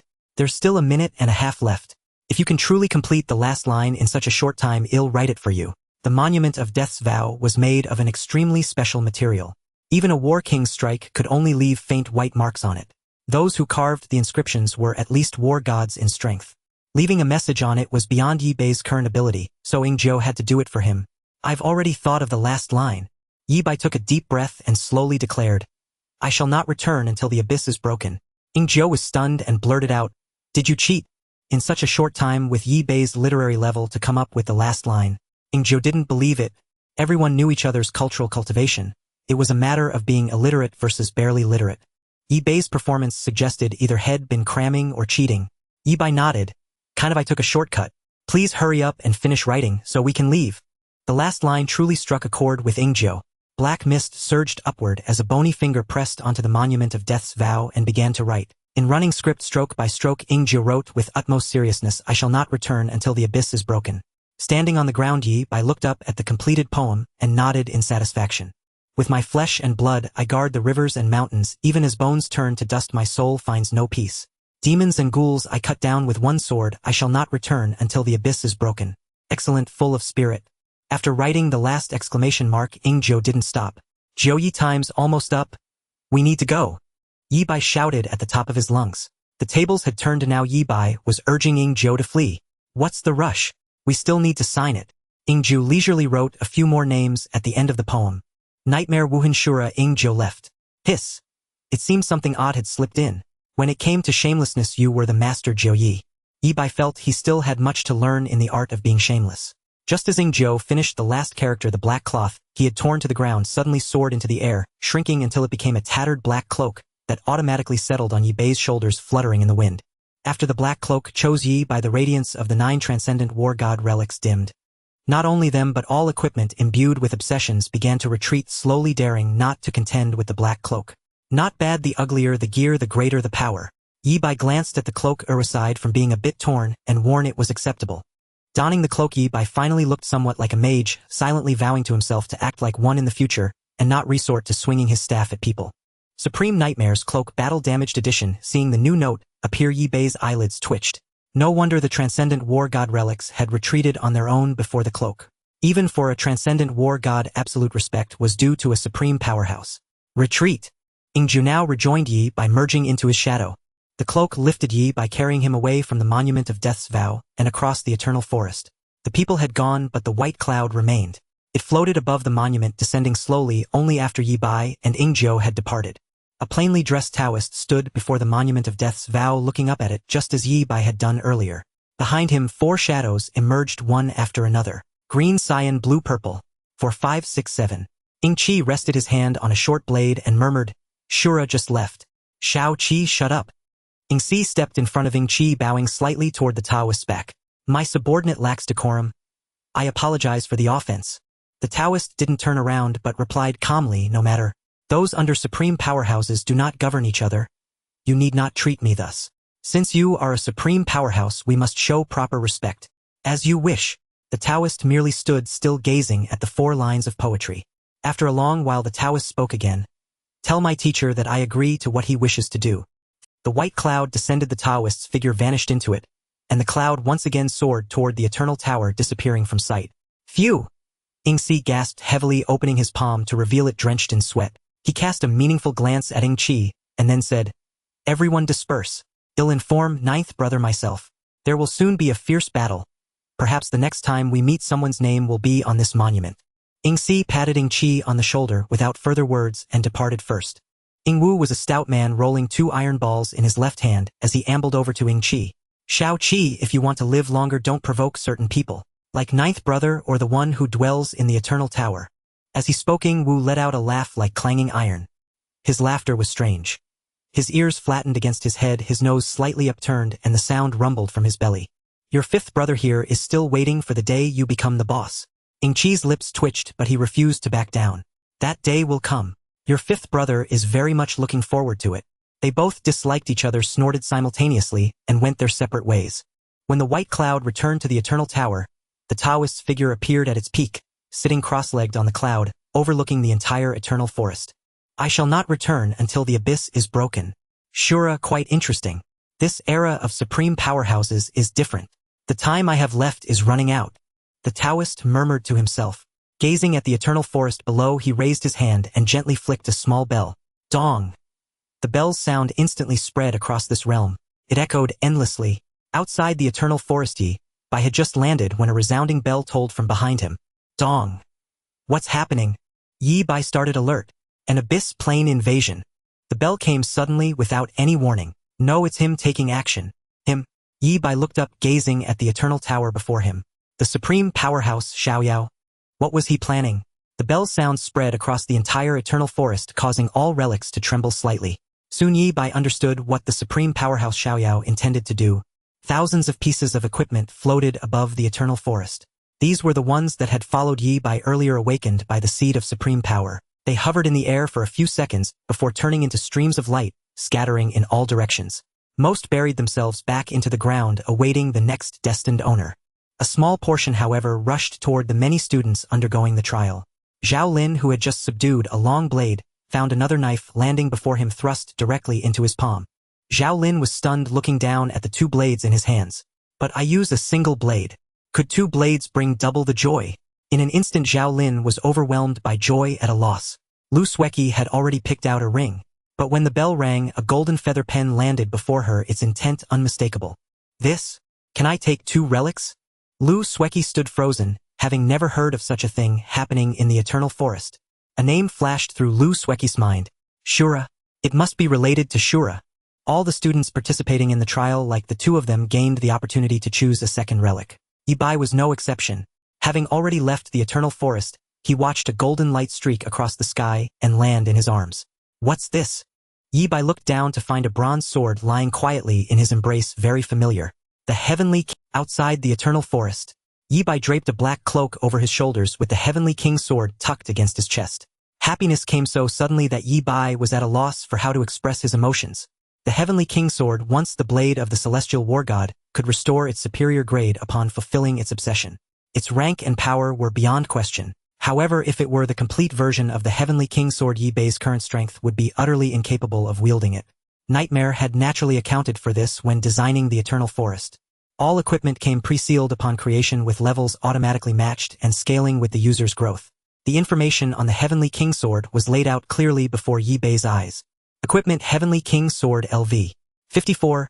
Rank SS grade, attributes strength 540, power constitution 300, physical attack 1260, affixes armor pierce, deals physical damage on the first strike against an enemy, ignoring physical defense.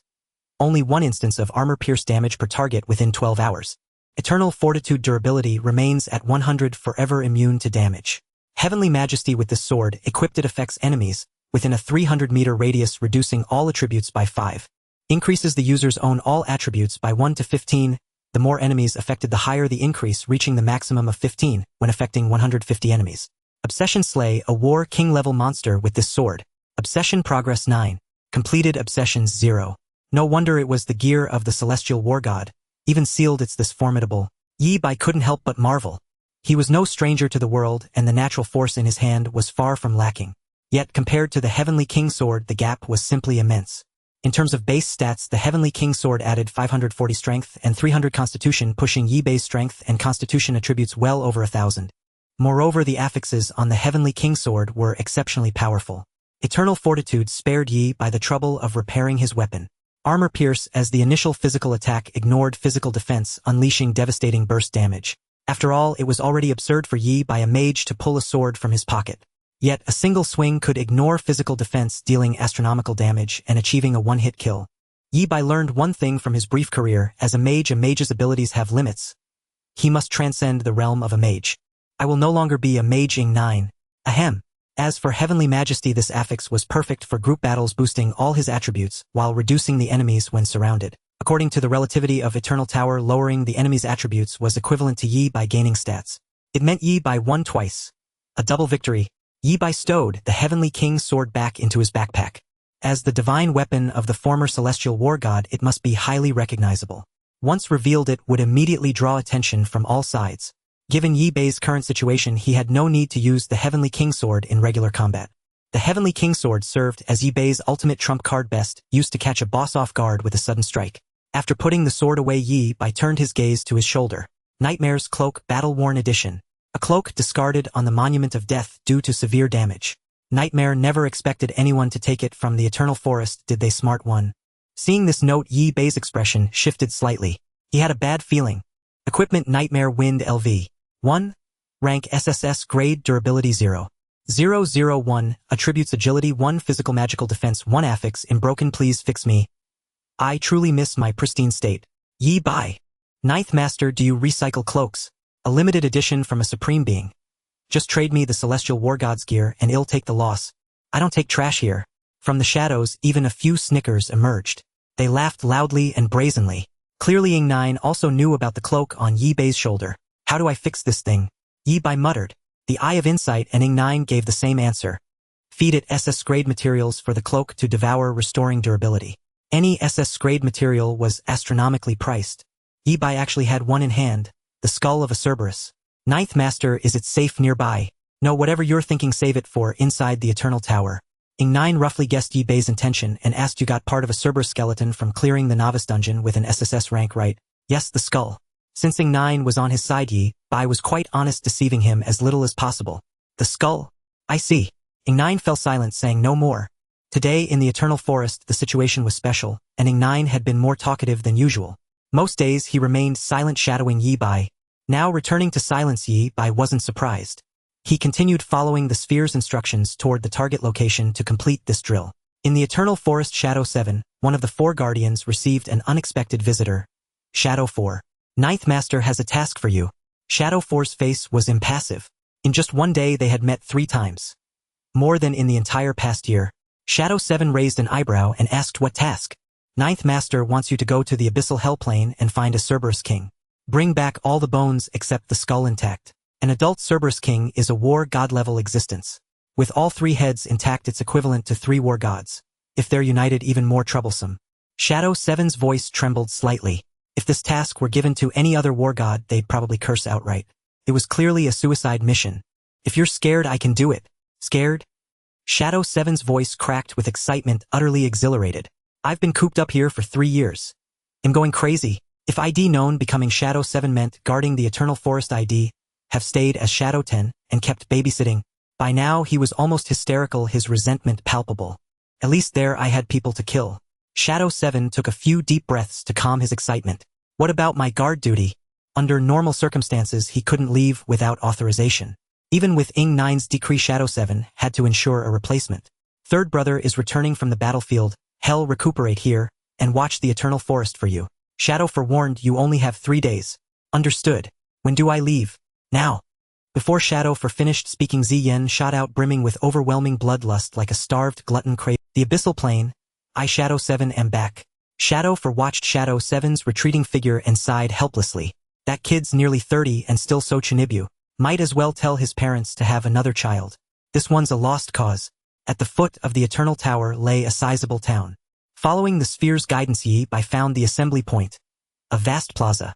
At its center stood a 100-meter stone tablet that looked vaguely familiar. Big White over here. Before Yi Bei could approach the plaza, he heard Zhao Lin calling him. Lu Sueki and Zhuolingxie were already there, with only Yi Bei missing. As Yi Bei drew near, Zhao Lin quickly warned, don't mention what you found in the Eternal Forest. Keep it secret. Yi Bei. I wasn't planning to bring it up anyway. Even if I said I got a Heavenly King sword and a battle-worn cloak, who would believe me? No one's already blabbed, have they? As soon as Yi Bei said that, everyone's eyes turned to Zhao Lin. Well, there's the low IQ spot. Sure, Zhao Lin dragged down the average IQ of the CCF group, but he boosted the average age. Well, that's so Zhao Lin. Lu Sueki added, now everyone knows Zhao Lin got 2 blades in the Eternal Forest. You're something else. Yi Bei shook his head with a smile. But it doesn't matter. The summer camp training is elimination-based. To avoid being cut, we have to go all out in every test. In other words, our trump cards can't be hidden anyway. Whether others know or not makes little difference. Hearing Yi Bei's words, Lu Sueki blinked and smiled without a word. Trump cards. She might be able to hide a few. What Lu Sueki didn't know was that she could indeed hide some trump cards. But Yi Bei could hide a billion. Comforted by Yi Bei, Zhao Lin's initial gloom deepened at the thought of being eliminated soon. Yi Bei had truly mastered the art of inducing despair.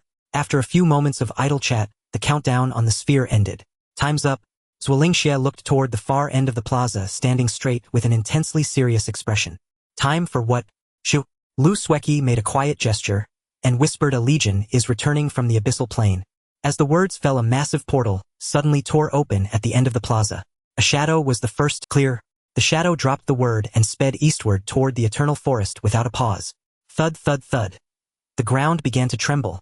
From the portal, rows of soldiers emerged, marching in unison into the plaza. Bang, bang. Each step felt like it landed on people's hearts, tightening them with a jolt. Every face was calm as a still lake, their aura magnificent, bodies reeking of blood and murderous intent soaring to the heavens. Movements were perfectly synchronized, disciplined to the letter. Many boys stared wide-eyed, and Zhao Lin was utterly transfixed, overwhelmed by the unprecedented sight. Yi Bai looked ahead as lines of soldiers passed before him. A gleam shone in his eyes as well. Magnificent, the battle-hardened army. On the assembly square, rows of war soldiers marched past, exuding an aura of chilling ruthlessness that struck fear into all who witnessed. Their movements were perfectly synchronized, yet their advance was swift. Within minutes, they had all emerged from the teleportation gate. Following the war soldiers came the war generals. Dressed in their officer uniforms, each war general bore a number on their shoulder, denoting their rank, while the medals on their chests recorded their unit affiliation and the military merits they had earned. As soon as they stepped out of the teleportation gate, they immediately located their subordinates, gathering and organizing them. The vast formation of war soldiers was precisely divided into dozens of smaller phalanxes in an instant. Compared to the war soldiers, the number of war generals was far fewer. Within 30 seconds, all the war generals had exited the teleportation gate and finished organizing their troops, their movements fluid and seamless without a single pause. After the war generals came the war kings. With a thunderous boom, a giant over 2 meters tall strode out of the teleportation gate, carrying 3 heads on his shoulder. 2 of the 3 heads belonged to abyssal demons, their faces covered in blood and gore, their eyes wide open in death, hoisted upon the giant's shoulder. The moment he appeared, cheers erupted from all the war soldier phalanxes. The minor giant strode forward, each step causing the square to tremble slightly. Taking large strides, he reached the central steel and slammed the 2 heads heavily onto the ground. The minor giant bellowed, his voice rolling like thunder. I have slain 2 deputy corps commanders of the raging demon legion under the 4th demon god, offering these 2 demon heads as a sacrifice to our ancestors. Hearing this, Yi Bai and the others watching were stunned, their pupils contracting sharply. A deputy corps commander was at least a war king-level powerhouse. To have been slain just like that, the minor giant's words instantly ignited the war soldiers' fervor, unleashing another thunderous wave of cheers. Wind, wind, wind. After tossing down the heads, the minor giant stepped aside. Behind him, a valiant and spirited female war king, with an icy countenance, emerged from the teleportation array holding a lantern. Within the lantern, 3 faint flames flickered, as if a single breeze could extinguish them. The female war king cast the lantern beside the demon heads, her voice cold and merciless. I have slain 3 deputy corps commanders of the Fury Legion under the 4th demon god, extracting 3 strands of their demon souls as a sacrifice to our ancestors. Not only had she slain 3 war kings, but she had also extracted their souls, trapping them within the lantern to be slowly tormented by the tiny flames. The ranks erupted in wild roars once more. Wind, wind, wind. After the 2 war kings had stepped out, a majestic figure appeared before the teleportation gate. His armor was shattered, hanging loosely on his body, like a few metal scraps tossed onto a tattered fishing net. His helmet obscured his face, making it impossible to discern his features, and he clutched a broken blade in his hand. As this imposing figure stepped out of the gate, it closed, immediately severing the passage to the abyssal plane. Under the gaze of all, the majestic figure advanced with slow steps to the steel. Wherever he passed, gasps of astonishment rose involuntarily from the students. Hiss! This? The injuries on the back of this imposing figure were especially severe, a mess of blood and flesh with even demonic chi seeping out. It was hard to imagine the terrifying battle he must have endured. Standing before the stele, the man bent slightly, each movement seeming to drain all his strength, pulling at the wounds all over his body. He set down a severed arm. I have fought the corps commander of the Fury Legion under the 4th demon god, severing 1 rotten arm as a sacrifice to our ancestors. A corps commander. Though they had braced themselves inwardly at the sound of those 3 words, everyone's breath caught in their throats. That was a war god-level existence. Not only had he survived an encounter with such a foe, but he had even managed to sever an arm. The human race is strong. Terrifying indeed. After setting down the arm, the man turned around to face the phalanx before him. The gazes within the phalanx turned to him, filled with fervent adoration. The man spoke slowly, his voice neither loud nor soft, yet clear to all, rich and resonant with a touch of scholarly grace. In this battle, the Windstorm Legion first triumphed over the Raging Demon Legion, then routed the Fury Legion, slaying 12,000 enemies and wounding countless others. This battle is a great victory for us. As the man's words fell, all members of the Windstorm Legion roared in unison, "Great victory! Great victory! Wind! Wind! Wind!" The man raised his hand and all sound was instantly suppressed, the square falling silent. Left Deputy Corps Commander tally the gains of this battle and record the military merits. Right Deputy Corps Commander assess the losses of this battle and tend to the wounded. The two war kings responded simultaneously, "Understood." For the fallen inscribed their names on the monument of the dead. Dismissed. With that, the man was the first to soar into the air, flying toward the depths of the eternal forest. This battle had brought the Windstorm Legion considerable achievements, but their own casualties were also immense. 3,000 comrades lay in eternal slumber on the abyssal plain, meaning 3,000 more names would be added to the monument of the dead. After the man left, the many war soldiers of the Windstorm Legion, led by their own war generals, surged into a nearby town. On the empty square, only the students participating in the summer camp training remained still immersed in the earlier shock, unable to snap out of it for a long time. "Ahem. Can you hear me?" A man holding a microphone appeared before the stele. Students gather closer. Hundreds of people assembled before the stele, looking curiously at the speaker, wondering what was to come. "My surname is Lin. I am the chief instructor for this summer camp. You may call me Instructor Lin. First, I want to congratulate you on passing the first hurdle of the summer camp training. Number of participants in this batch, 672. Number who passed, 466. The pass rate is nearly 70, exceeding our expectations."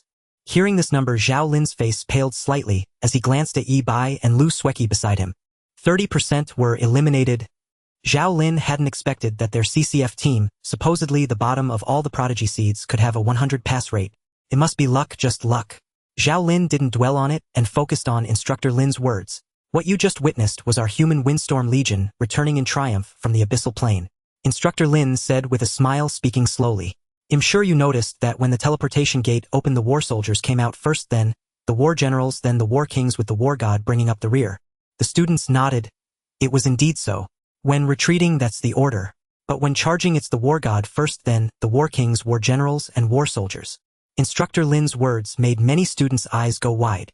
This, in our human race's century of warfare, the strong lead. Instructor Lin declared, each word resounding with force. In great battles, the mightiest must join the vanguard of death, and the war god must charge at the front. Those who waver before battle are stripped of their rank on the spot, never to be reinstated. Students, the forest you walked through earlier is the resting place of billions of human heroic spirits. With a few words, Instructor Lin explained the origin of the eternal forest.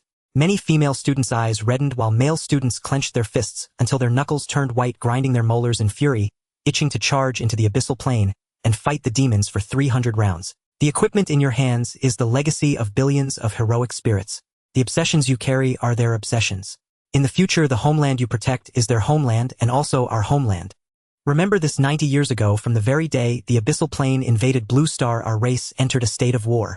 To this day, the human race has not lifted that wartime status. Not once. Instructor Lin's gaze swept across every face, lingering for a few seconds. His eyes seemed to hold a rising and falling of stars as he almost roared, "You are living in an era of war, merely enjoying a brief peace guarded by your ancestors. Do not mistake this false peace for eternal tranquility, nor take the cradle of infancy as your lifelong home. This world is exceedingly cruel and cold. The demons lurking in the darkness will never give up any chance to invade Blue Star." Instructor Lin's words struck deep into everyone's hearts, bringing endless shock. As the ancients said, be vigilant in peacetime. For 90 years, the human race has never known peace. Every second they teeter on the brink of life and death. The war between humanity and the abyssal plane has never ended. It will only cease when one side is utterly subdued or annihilated. A bloody battle to the bitter end. At the assembly square, Instructor Lin announced the conclusion of today's drill. Every student will be assigned a senior fellow student for unknown guidance. Every 4 of you will also have a teaching assistant. Your senior mentors will explain the specifics. As Instructor Lin finished speaking, Zhao Lin began scanning around, searching for his target. Zuolingxie looked at Lu Sueki and smiled. "I'll be in charge of your training during this special session." "Thank you, senior. It's no trouble. After the summer camp ends, you might consider applying to Imperial Capital University. Professor Hu from the summoning department is a kind man and one of the top summoners in Dragon Kingdom, especially skilled in avian summoning beasts." Zuolingxie explained, earnestly beginning to recruit talent for her alma mater. Ever since learning about Lu Sueki's strength talent, She was certain this young girl's future achievements would rival her own. With SSS-Rank talent, the dedicated training of a war king, and Lu Sueki's own character, as long as she survived becoming a war king was inevitable. Ill-considerate. As she spoke, Lu Sueki glanced at Yi Bai. Clearly she was inclined to go wherever Yi Bai applied. Zuolingxie noticed this and didn't press further. Instead, she gestured to the three of them. Come on, I'll take you to the dormitory area first. Your senior mentors are waiting for you there. Nanjiang No. 3 High School is assigned to Zone C. Nanjiang No. 2 High School from the same city is in Zone A. Normally you can't wander between zones. The camp's internal management is very strict. Violating the rules could result in disqualification at the least or being sent to the enforcement team. Zuolingxie first warned them, then added, but don't worry. With normal classes and daily life and your seniors watching over you, you won't break the rules. By the way, you have a fixed exchange session with No. 2 High School once a week. The bottom 10 in rankings will be eliminated. Under Zuolingxie's guidance, the three arrived at Zone C. Yi Bai also met his assigned senior, a man with a gaunt face and piercing eyes. The moment he saw Yi Bai, he was ecstatic, rushing over to shake his hand warmly. Junior Yi, I've missed you so much. Yi Bai looked bewildered. Senior Feng, do we know each other? No. Feng Dong shook his head vigorously, his face full of sincerity. But I know meeting you is the luckiest thing in my life. Yi Bai was utterly confused. Feng Dong's antics left him completely baffled, like a monk scratch. Feng Dong, don't go too far. Zuolingxie couldn't stand it anymore and scolded coldly. Is this how you treat a junior? Sorry, I'm just too happy. Feng Dong raised his hands in apology. Junior Yi, no offense intended. Zuolingxie briefly explained to Yi Bai why Feng Dong was so thrilled. Yi Bai tried to piece together the logic. You mean Senior Feng Dong's credits are tied to my final ranking in the camp? Yes. The worse I perform, the fewer credits he gets. Yes. Then why is he happy? Yi Bai was even more confused. Feng Dong was from Magic Capital University, one of the top 2 universities in Dragon Kingdom. By all logic, he should have been a fierce competitor. Why was he so happy about low credits? Instead of being ashamed, he seemed proud. Had the ultimate competitor evolved into a slacker king? Feng Dong cleared his throat. Junior, you don't know this, but I'm only a freshman and want to stay in university longer. I've already failed 4 courses this semester. If I fail this summer camp internship too, I can repeat the year. Zhao Lin and Yi Bai were stunned. Wait, you mean repeating the year just to? Yi Bai's expression shifted as he realized the reason. Zuolingxie ruthlessly exposed him. He just wants to be in the same class as the Asura and ride the biggest wave of the era of supremacy. The Asura's emergence was common knowledge, though no one knew the Asura's true identity. But based on the growth patterns of the previous 3 Supremes, the Asura would likely enter a top-tier university. Only there could they access the best resources for rapid growth. Being in the same class as a Supreme is a great honor, and it comes with unexpected benefits. Feng Dong sighed. Junior, you have no idea. From the day the Asura appeared, Magic Capital University and Imperial Capital University have been in chaos. At both top universities, freshmen and sophomores began frantically requesting leave, suspending studies, and even dropping out to retake exams. Their goal was clear: use every means to be in the same class as the Asura. The usual competitors transformed into slacker kings overnight. Even slacking off became a competition. Homework was done as carelessly as possible. Classes were skipped or delayed whenever possible. They were eager to line up and gift teachers to worsen their grades just to repeat the year and be classmates with the Asura. One old professor was so furious he was hospitalized. Improving grades. Never in this life. The only way out was to rack their brains to lower their credits and find ways to repeat the year. Feng Dong was one of them. Before coming to the camp, he had already failed 4 courses. One more failure and he could repeat the year. So when Feng Dong drew Yi Bai with a crank talent, he felt like he had drawn a ticket to be the Asura's classmate and was looking around the camp who had a worse talent than crank. Oh, there wasn't Frank. Never mind. Feng Dong, don't celebrate too soon. Zuolingxie was clearly displeased with his attitude. Yi Bai must last until the end of the camp for you to get credits. If Yi Bai is eliminated early, you'll be assigned a new junior and failing will be, well. Feng Dong nodded. True. He looked at Yi Bai with burning intensity. So junior, for me to become the Asura's classmate, you must strive hard and persist until the camp ends. Yi Bai was speechless. I'll try my best. Don't worry, I'll support you with all my might for my own future. Feng Dong vowed, patting his chest. If Yi Bai left, where would he find another crank talent? If he got unlucky and drew in SSS-Rank talent, his plan would be ruined. As they talked, a burly man with a typical Western face approached. He looked at Zhao Lin and said in a deep voice, Fit Magic Capital University, Sophomore Heavy Armor Warrior Department. Hello, Senior Fit. I'm Zhao Lin. Seeing Zhao Lin, who was as thin as a monkey fit, frowned in dissatisfaction. You're too thin. I feel like one stomp could send you flying. How can there be such a weak warrior? With that, Fit pulled a half-mental steak from his storage space and handed it to Zhao Lin. Your task today is to eat this. If you can't finish, you're not allowed into the Eternal Tower. Zhao Lin gasped, questioning his life.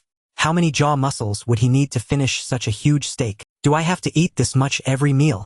Meal? Who said this is a meal? This is a midnight snack. Zhao Lin was dumbfounded. Right from the start, Fit taught Zhao Lin a lesson. How is a good warrior made? By learning to eat. Fit arrived last but was the first to get into action, already training Zhao Lin. Zuolingxia took Lu Sueki away and Feng Dong led Yi by aside. Junior, this week's task is very difficult. You need to be mentally prepared. Feng Dong had already explained the camp's rules. Each week there are designated tasks. The better you complete them, the higher your score. This score determines the order of the final combat test. Those with high scores can choose their opponents. Those with low scores cannot refuse. The final elimination list is based on a combination of combat results and weekly task scores. So to avoid elimination, you must complete this week's task better. Feng Dong analyzed seriously. This will boost your total score and give you an advantage in the final combat test. That's true. Yi Bai couldn't help but wonder, what's the task? He was curious about the task Feng Dong described as extremely difficult. Feng Dong said gravely, clear floors 3, 4, and 5 of the Eternal Tower. Also collect a piece of raw ore with a minimum grade of drank and weighing at least 10 kilograms. Yi Bai was speechless. Floors 3, 4, 5, and 6. He had cleared them all last night. As for the raw ore, that was indeed a problem. In the mysterious mine, the lowest grade was brank. Where could Yi Bai find a drank raw ore? After a long silence, he blurted out, I really didn't expect this week's task to be so hard. Don't worry, Junior. Feng Dong patted his shoulder reassuringly. I've got your back. Focus on clearing the tower. Come to me for any trouble. Thank you, Senior. No problem. If I become the Asura's classmate, I won't forget your contribution. Come on, I'll treat you to a midnight snack. In the summer camp area C, after finishing the late night snack, they returned to the dormitory. Feng Dong handed a complete strategy for levels 3, 4, 5, and 6 to Yi Bai and reminded him. Junior, this strategy is a bit outdated. Due to the changes caused by the Shura, these 4 levels have been reset and the difficulty should be significantly reduced. Tomorrow I will bring you the new strategy. For now you can try level 3. All right. Yi Bai accepted the strategy and sincerely said. Senior Feng, calling each other Senior and Junior feels a bit awkward. You can just call me Brother Bai. Feng Dong, this kid has some character. Feng Dong was also quite straightforward, not caring about these details. Sure, Brother Bai. I will rely on you, Brother Bai, to be classmates with Shura in the future. If you have any questions, feel free to contact me. After Feng Dong left, Yi Bai was alone in the dormitory. The summer camp facilities were quite luxurious, with single dormitories, a 24-hour cafeteria, well-trained doctors, and instructors drawn from various military corps. Yi Bai had been busy all day and had not had a moment's peace since the afternoon. However, this trip was quite fruitful. In addition to writing poetry on the Death Resignation Monument, Yi Bai had also obtained a Tianwang sword. That was all he had gained, nothing more. Thinking of this, Yi Bai's peripheral vision caught sight of that tattered cloak, and he couldn't help but facepalm. This is not just some equipment brought back. It's a golden beast, an SS-grade material, and all Yi Bai had was a skull. He didn't have any of the rest. I can only think of a way to procure it from the wolf's nest. Ordinary channels would definitely not suffice. Yi Bai had not forgotten that Xuemeng still owed him a large bounty. Reporting the list of high-level members of the 4th demon sect, and the continuous reports, these two matters combined would yield an astronomical sum as a bounty. Yi Bai had risked his life to obtain this information. This is what he deserved, not a single cent less. Yi Bai counted on his fingers. Wuhen still owes me 2 skill books and 1 equipment forging opportunity. Regarding equipment forging, Yi Bai now had new ideas. Since he had the Tianwang sword and 2 weapons of natural power, what he lacked most at the moment were actually protective gear. However, compared to weapons, the materials needed for armor were even more substantial. Especially considering Yi Bai's cautious nature, he longed to forge a complete set of SS-grade armor. After taking stock, Yi Bai began to assess the supplies at hand. The most urgent development is the 2 mysterious mines. Thinking of this, Yi Bai looked down at his shadow. Jiue, is it safe to enter the Eternal Tower now? You want to go to the trading secret realm? Wait, do you have your own space now? Ingzhou immediately realized, his voice trembling slightly, and asked. Could it be the legendary mysterious mining pit? Old Jiang is indeed seasoned. In an instant, Ingzhou guessed the truth. Yi Bai nodded and retorted. Is this thing really that rare? It's not about rarity, It truly is that kind of... Ingzhou sighed and continued. No one has ever harvested a mysterious mining pit before you. If you need anything, just mention it. The most professional mining equipment and experts are ready to assist you. That doesn't seem proper. Yi Bai hesitated. There were already Nanha miners in his exclusive space, so there shouldn't be significant issues with production. The top-tier mining equipment is considered strategic resources across various channels in Blue Star, and is strictly controlled by the defense general, or not a single part can flow out. The human race needs this mining equipment to extract ores in the Abyss dimension for military supplies. If these devices fall into the hands of the demons, they could also use them to extract ores and turn them against the humans. By relying solely on Yi Bai himself without revealing his identity as Shura, he would never be able to purchase such equipment. All for free. Yi Bai initially intended to reprimand Ingzhou loudly. However, Ingzhou had indeed offered too much. Jiue, we agreed there would be no trickery, right? I won't deceive anyone. I won't deceive you either. Ingzhou said slowly. For what follows, I represent the Shadow and the Wolf's Nest to formally negotiate with. You can choose to cooperate or refuse. It's entirely your freedom. We are willing to provide mining equipment for free pay, the miners' wages, hire specific NPCs for mining, and even handle the subsequent smelting work. In exchange for your side's priority purchase rights for the ore output, guaranteeing that the purchase price will not be lower than the recent market average, and you can keep high-grade ores for your own use, ensuring a minimum daily output of 3,000 tons of raw ore. The contract will be signed in the trading secret realm witnessed by the realm spirits. We accept a 7-day short-term contract, and at the end of the term, if there are no objections, it will automatically renew for another 7 days. Yi Bai did not think for too long and nodded, saying, I can accept this condition. No matter how he looked at it, Yi Bai would not be at a disadvantage with Ingzhou's proposal. Even if they cooperated halfway and Yi Bai changed his mind, he could end the cooperation after 7 days. As for Ingzhou, his perspective on the issue was entirely different from Yi Bai's.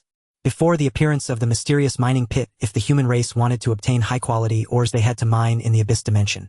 And during the mining process, at least 2 legions would need to be stationed to guard, facing enormous defensive pressure. It was not only a matter of wasting manpower and resources, but also the blood of countless people. In contrast, purchasing from Yi Bai meant the human race only needed to spend money. Over the years, the defense general has lacked everything except for money. If all else fails, they could print money for Yi Bai on the spot. They could print as much as he needed. Even the gold coins of the Eternal Tower, the human race has mastered the forging methods. Printing money is a trivial matter. As long as they don't die from printing, they can print as much as they want. And Yi Bai exchanged raw ore for money, then converted it into the resources he needed. A mutually beneficial arrangement, each taking what they need. This is the most advanced mining equipment parameters of the human race. You can take it to study first. A document appeared in front of Yi Bai. All right, I'll take it to the mysterious mining pit to have a look. Having some good things to look at while waiting is an essential quality for a mature man. By the way, how large is the scale of the mysterious mining pit you acquired? Ingzhou finally remembered to ask the most important question he had forgotten. Not big, just 75 million tons. After saying this, Yi Bai's figure disappeared, leaving Ingzhou alone in place. Upholding his excellent habit of showing off and then running away, Ingzhou muttered, 75 million tons. If it's all crade ores, that's equivalent to the total output of 10 medium abyss dimensions. Hiss. I forgot to ask this kid for pictures. The mysterious mining pit. Yi Bai appeared in his exclusive space, and the mining chief immediately welcomed him. Boss, we can start working at any time. No hurry, first take a look at this equipment and estimate the production capacity. Yi Bai handed the corresponding parameters to the mining chief, and immediately several miners gathered around to analyze together. A few minutes later, the mining chief returned with the results of the discussion. Boss, if everything written here, we estimate an initial daily output of 100,000 tons. Once the output stabilizes, it can maintain between 30,000 to 50,000 tons. A daily output of 50,000 tons means it would take about 1,500 days to empty 2 mysterious mining pits, requiring more than 4 years. Very well, the equipment will be delivered soon. Sharpening the knife does not delay the cutting of firewood. Well, start working when the time comes. Yi Bai asked the miners to put aside work for now and instead inquired about daily needs. Is there enough food and water? There's still enough water, but food.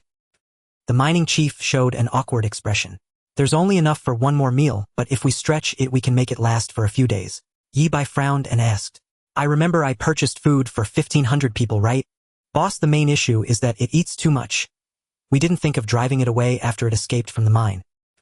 The mining chief led Yi Bai to the back, unveiling the mystery. A massive lizard lay lazily basking in the moonlight next to the mine. Upon seeing Yi Bai, it was quite excited. Why, Bai Babu? Why, Bai Babu? Seeing the lizard brother again, Yi Bai was in a good mood. When he was in the mine, the lizard brother had helped him carry back 50 liters of water, which was significant. Alright, you'll stay here from now on. Although the lizard brother eats a lot, it is friendly to humans and can communicate with Yi Bai. The lizard brother's own strength is not weak. Once released from petrification, it can match a general. If anything goes wrong during mining, the giant lizard can save people immediately. As a creature of the earth, attribute the underground is its paradise. Otherwise, it wouldn't live in abandoned mines, eventually encountering Medusa. With the help of the Eye of Insight, Yi Bai communicated normally with the giant lizard. Brother, keep an eye on this place. This is our home. Giant lizard Ababa. After resolving the giant lizard's concerns, Yi Bai reminded before leaving. I will resolve the food issue as soon as possible. Eat your 3 meals on time, and if you perform well, have supper together. At 12 o'clock, the Eternal Tower is open. Welcome to the Eternal Core City. Upon entering the Eternal Core City, Yi Bai headed straight for the wolf's nest. Sure enough, Xuemeng was at the wolf's nest along with the previous lady named Dai Meng. You're here. Xuemeng was also waiting for Yi Bai and recognized his true identity at a glance upon seeing the familiar mask. Let's go, follow me. Wait.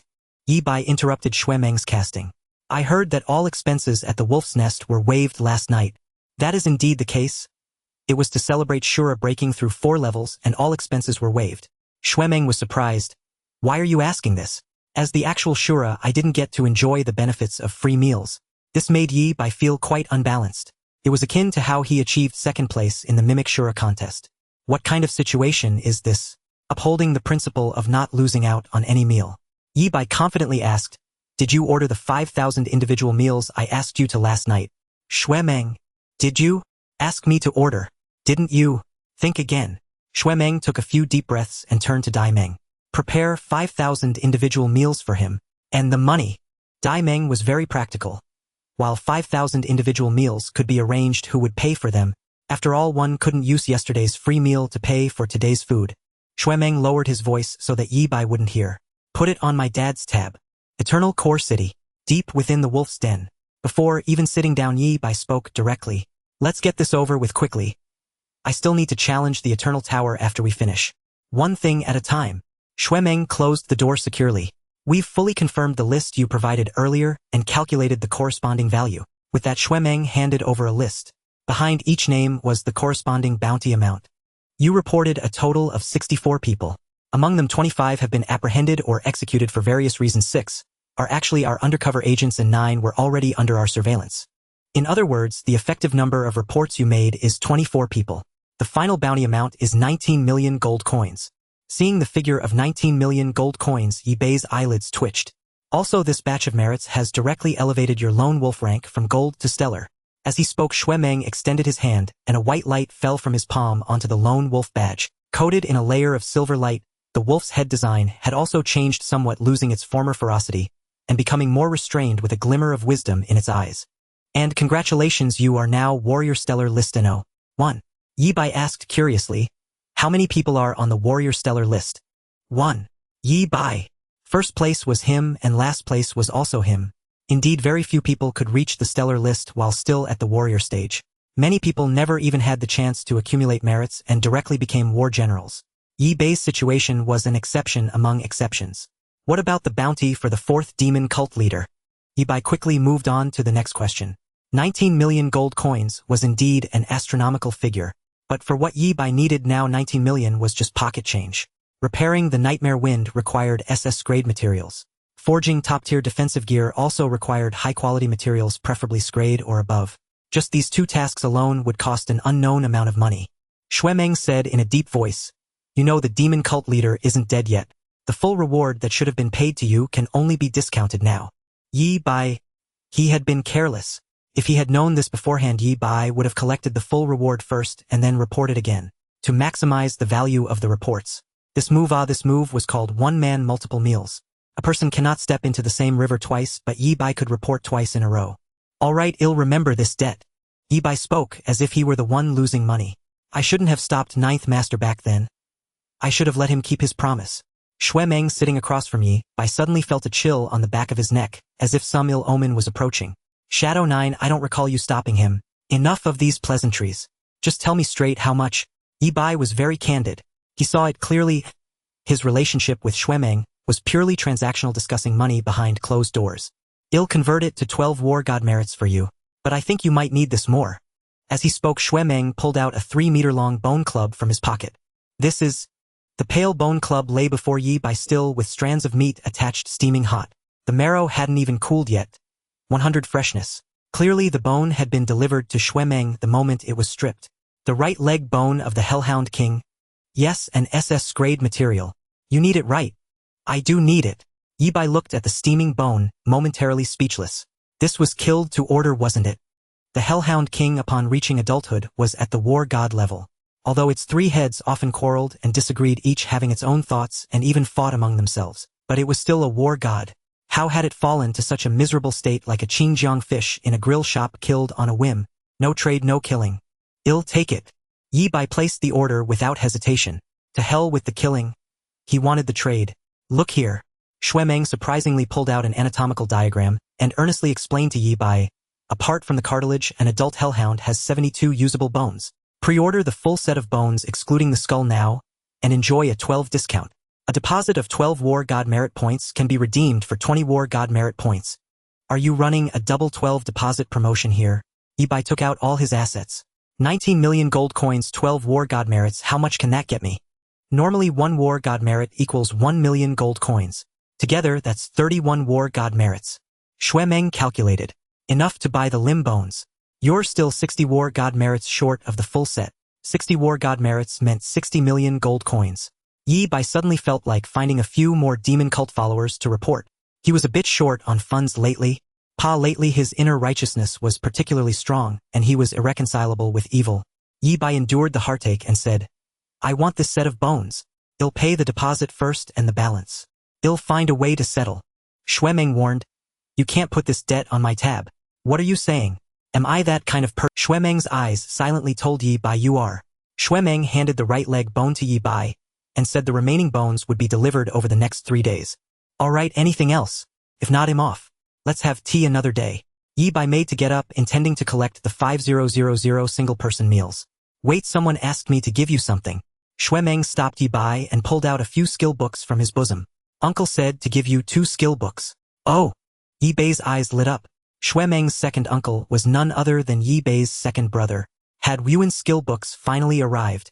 And there was even a choice. As expected of the most graceful supreme being, he was reliable in his actions. These are all melee skills. It's a bit odd for a mage like you to learn them. Shuemeng didn't say much more. Instead, he pushed the skill books towards Yi Bai and said, There are 5 books here. Take them back and study them slowly. After you use 2, the remaining 3 will disappear automatically. Looking at the 5 skill books before him, Yi Bai's first thought was, is there any way to keep the other 3 from disappearing? Somewhere along the way, exploiting bugs had become an instinct etched deep into Yi Bai's soul. Fleecing a supreme being wasn't an easy opportunity. Yi Bai intended to cherish this chance. If he really succeeded in exploiting the bug, it would be his own skill. Someone as magnanimous as Wuhen wouldn't say much about it. It is possible. Using a sword of the Transcendent War God grade can temporarily seal 3 skill books, allowing you to learn them when you're strong enough. But do you have a Transcendent War God grade S-rank sword? Do you have one? I don't even have one. I only have a hammer. At this point, Shuemeng became very emotional, even roaring. Can you understand my feelings? I'm a swordsman. After becoming a war god, I can only use a hammer. A hammer? He was agitated, he was truly agitated. Yi Bai, not really, I have the Heavenly King sword. But the words that reached his lips were as gentle as spring rain moistening everything silently. I can understand your feelings. Indeed, such equipment is rare and hard to come by. Not everyone has the chance to own it. Yi Bai spoke sincerely, every word true. Finally, you've said something sensible. Shuemeng sighed. Close the door on your way out. And be careful. Careful of what? The Eternal Tower has been contaminated by the demon god too frequently lately. If you go to the 7th layer tonight, you'll most likely run into some trouble. Speaking of this, Shuemeng furrowed his brow. I don't know what that strange old Taoist is up to. The strange old Taoist most likely referred to Xiaoyao. Hearing this, Yi Bai also felt something was off. Thinking back on the 1st and 2nd layers, Yi Bai had encountered the demon god's minions. The Eternal Tower was clearly guarded by a supreme being. It shouldn't be so negligent. Keeping this in mind, Yi Bai turned and left. After he had walked far away, Shuemeng suddenly burst out laughing. No, I'm overthinking it. If anyone runs into that shameless brat there, the ones who should be in big trouble. That kid causes trouble wherever he goes. After leaving the office, Yi Bai applied for a personal space at the Wolf's Den front desk. Stellar Lone Wolf S-level security clearance. You can conduct combat tests, skill practice, equipment forging, etc. Inside. Room number SS-002. Permission granted. Scan your Lone Wolf badge to enter. Thank you.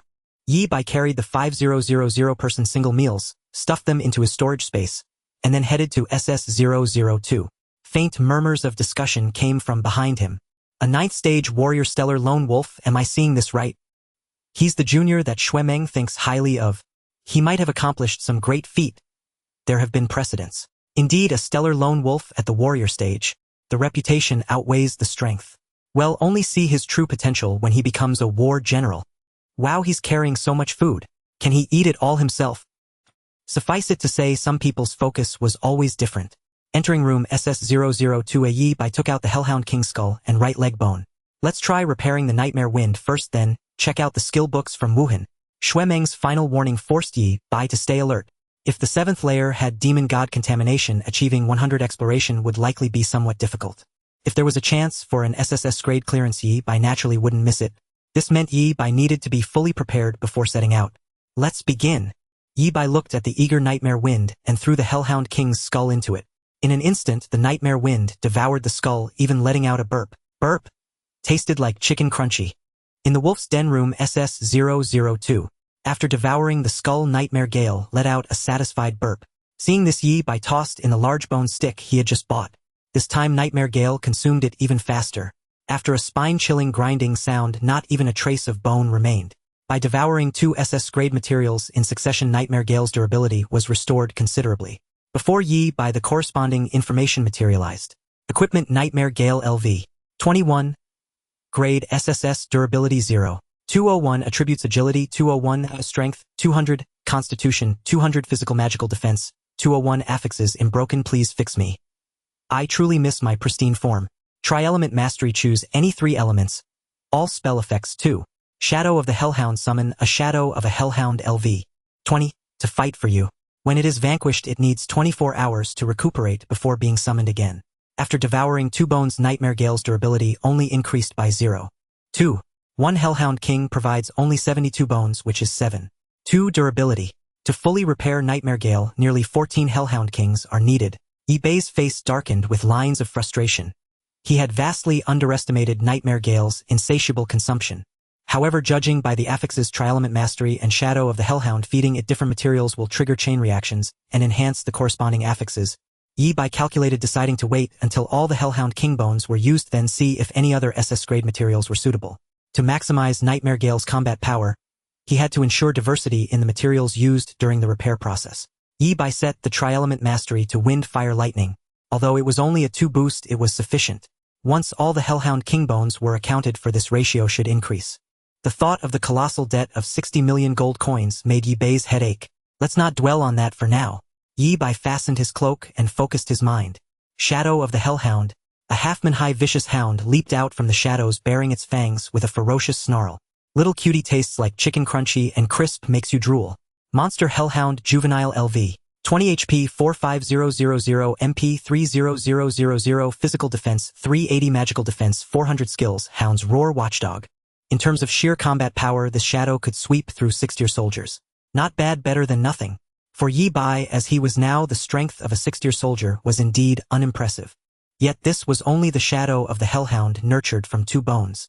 Its power was meager, but its potential was sufficient. Once all the bones are gathered, even if it doesn't reach War God level, it should at least rival a War King. Thus Yi Bai gained another layer of protection. Come back. The Hellhound dissolved into shadow, merging into the Nightmare Shadow behind Yi Bai. As long as it wasn't killed, it could exist indefinitely. Even if vanquished, it only needed 24 hours to be summoned again. Setting aside the matter of the Nightmare Shadow, Yi Bai began studying the 5 skill books gifted by Wuhen. The level requirements are way too high. Yi Bai couldn't help but roll his eyes. Only now did he understand why Wuhen had given him 5 books in one go. 4 of them required a minimum level of 200 to learn. Only 1 book was truly usable by Yi Bai at his current level. Stay calm. The higher the level requirement, the stronger the skill. Having decided to exploit a bug with the Heavenly King Sword, none of these 5 skill books would escape Yi Bai's grasp. If meat was delivered to his mouth, would he let it fly away? Even if it truly flew off, Yi Bai would snatch it back with interest. After calming his mind, Yi Bai focused on the skill book, before him Wuhen's severing flow. The skill book even had a background introduction. I comprehended a sword art at level 50 that could slay a war king. Second brother Shura knows how to show off. This is good. He'll copy it down for future use. Yi Bai had already planned it. In a few decades, he too would leave behind a skill book. Shura lightning arrow. I comprehended an arrow at level 1 that could slay gods and demons. Yi Bai placed the skill book in his palm. A flash of white light passed and skill severing flow learned successfully. Severing flow draw and strike the target with extreme speed dealing 2001. 5 physical attack physical damage. Targets hit by severing flow cannot recover HP for 5 seconds. Cost none. Cooldown 5s. The skill description was very concise. Severing flow had 2 effects: damage and healing prevention. No, it shouldn't be called healing reduction. It should be called healing immunity. Second brother's cheats aren't inferior to mine either, Yi Bai remarked with emotion. Indeed, the strongest are all cheaters. However, one thing puzzled Yi Bai. Aside from healing immunity, severing flow's damage isn't high. Why did second brother say the sword art could slay a war king? Was he bragging? Knowing Wuhen, this possibility was slim. Perhaps severing flow combined with second brother's innate talents can unleash terrifying power capable of killing a war king. Putting away the other skill books, Yi Bai tried releasing severing flow a few times and found it felt excellent. This move, second brother probably never taught it to anyone else. Good. From today onward, I am the grandmaster of severing flow. Yi Bai felt that with the sword in hand, he could look down upon all heroes. I Shura am not targeting anyone in particular. I mean to say that all you demons present are. Sheathing the Heavenly King's sword, Yi Bai knew that if Xuemeng saw it, it would easily spike his blood pressure. To care for the elderly's physical and mental health, Yi Bai decided to keep a low profile. Walking out of room SS-002A, he arrived at the front desk. Dai Meng, who had a vivid impression of him, proactively asked, "Is there anything else?" To prevent Yi Bai from striking first, Dai Meng quickly added, "Xuemeng instructed that you can't charge anything to his account anymore." Am I that kind of person? Yi Bai was indignant. Why did everyone underestimate him? I just wanted to ask if I clear with an SSS rating, are there any discounts here? This? Dai Meng was taken aback. This guy was still fixated on getting a free pass? For 1 SSS rated clear in a day, 20 off the entire bill. For 250 off. For 390 off. For 4 free of charge. Dai Meng quickly set the rules, and even wrote them on a small blackboard hanging prominently at the front desk. Thank you, I understand. Yi Bai calculated in his mind. Today, within 6 hours, he could at most achieve 2 SSS clears, getting a 50 discount on food. Not worth it. Why spend money when you can get it for free? He had just extorted 5,000 portions of food from Xuemeng, enough for the miners for a few days. He would come back to stock up when he was confident of achieving at least 3 SSS clears. Bidding farewell to Dai Meng, Yi Bai walked out of the combat power testing hall and onto the street. Summoning the eternal core crystal, Yi Bai pressed his palm against it, feeling a slight chill. Please select the floor to travel to. 7th floor. A flash of white light engulfed Yi Bai, and the familiar prompt sounded in his ears. May you clear the Eternal Tower soon. The Eternal Tower, 7th level. The extreme cold cliff. Who? The piercing cold wind sliced through the air like knives, finding every little gap and penetrating without hesitation, leaving one with a chilling sensation. Not long before Yi Bai entered the 7th level, several figures cloaked in black stood at the top of the extreme cold cliff, facing each other. We should not meet like this. It is too dangerous. One of them spoke, their voice noticeably altered, resembling dozens of people speaking at once, a chorus of various ages and genders. The weakest among them was a war king, and logically they should not be here in such a low-level area. Moreover, the Eternal Tower was guarded by the supreme being Xiaoyao. Attempting to pull off tricks under the other's nose is akin to seeking death. The strongest person in the room slowly spoke. That one has been in closed-door cultivation since yesterday. This statement reassured everyone present. It is well known that the supreme being Xiaoyao would never reveal themselves or take action once they began their closed-door cultivation. It could last for as short as 7 days or as long as several years. Once a heaven-breaking war god faced a life-and-death crisis, and Xiaoyao in closed-door cultivation still did not intervene. Similarly, matters involving the supreme being Xiaoyao were supposed to be highly confidential, known only to a select few. Clearly, the one who spoke earlier held a significant position among the human race. After hearing this news, a voice trembled, unable to suppress its fear. One person cautiously asked, "Is he going to challenge the final level again?" The supreme being Xiaoyao has resided in the Eternal Tower ever since making a name for themselves. Their so-called closed-door cultivation was merely for one purpose: to conquer the Eternal Tower. Yes. After receiving a positive reply, the person hurriedly said, "This time the 12th demon god will withdraw from the operation. It's too dangerous. My lord, the 8th demon god, is not interested. Farewell. Several figures vanished from their place, leaving no trace behind, as if they had never been there. They were all shadowy figures from various demon sects. Since the emergence of the Asura, the space left for them to survive has shrunk increasingly, with the 4th demon sect completely wiped out and the leader's fate unknown. They understood that, on the path of the Asura's rise, there was no room for compromise between the human and demon races. The struggle between both sides would only escalate, with the intensity of war increasing, and even war god-level powerhouses might perish. And the first to be impacted would be the lackeys of the demon sect. Such is the trend. Many from the demon sect have directly fled to the Abyss Realm, never to return to Blue Star. The remaining demon sect followers on Blue Star mostly have their own missions and purposes, or they hold onto the illusion that they won't be discovered. For figures remained on the extreme cold cliff. Apart from the organizer who summoned them, there were 2 war gods and 1 war king. There are always those daring enough to risk their lives. Since that one is in closed-door cultivation, we can chat a bit longer. Hurry, I only have 3 minutes. You are the leader of the 1st demon sect, right? Do you need more people? With experience as a sect leader, optimistic, hardworking, and most importantly always having good luck. The 3 spoke in succession, and the central figure continued. Who I am is none of your concern. You just need to know that I possess the weakness of the Asura and can stop him at the 7th level. The 3 immediately showed interest. Reveal your plan. If it works, my lord is willing to invest some resources. The host spoke again. You all know that the Asura once killed a cave serpent in 0.01 seconds, which indicates his extremely strong explosive power. Exactly. Continue. I need each of your demon gods to contribute some of their source power to create a monster that will replace the boss at the 7th level. If the plan succeeds, the Asura would have no chance of clearing the level. Words alone do not prove anything. The host revealed relevant data in their palm and shared it with the 3. The 3 were all powerful and experienced individuals who could tell the depth of the information with just a glance. A 2-phase boss. Quite interesting. In the first phase, it ignores physical damage and only takes magic damage. After defeating it, it enters the second phase, ignoring magic damage and only taking physical damage. The several nodded in agreement, clearly satisfied with the information. Yes, even if the Asura has considered practicing close combat in such a short time, there's no way he can solo the boss. Moreover, the second phase also possesses a high life regeneration ability, truly giving us confidence to stop the Asura. Indeed, even I at level 200 would not dare to claim victory against this boss. Does the 1st demon sect really not recruit a sect leader? What about the other 2? I have rich experience in bankruptcy restructuring and excel at leading the demon sect to rise again. Originally a rather normal conversation about conspiracy and schemes. But due to 1 war king's constant interruptions, the atmosphere became strange. The 3 war gods unconsciously ignored this lively character and continued discussing plans against the Asura. I have another question. 1 vaguely outlined war god spoke. The boss is indeed powerful, but what if we send a strong individual to directly eliminate it? A few days ago, a Minotaur war general had intruded into the 1st level. Due to being heavily injured, its strength had plummeted and the human race did not take it seriously, treating it as mere experience fodder for the Asura. In fact, the Asura did indeed easily harvest it, even gaining quite a bit. But this time the situation is completely different. The monster created using the source power of the demon god had only a paper level of 60, yet its true combat power approached that of a war king. In such a situation, the human race would definitely mobilize strong individuals for a ruthless extermination, clearing the Asura's obstacles. If that were the case, then their entire scheme would truly become an empty endeavor, wasting the source power of the demon god. This is the essence of the entire plan. The host slowly stated. By leveraging the eternal rules of the 7th level, we create a boss at level. It will carry the attribute all our illusions. Any being above level 60 cannot inflict damage upon it.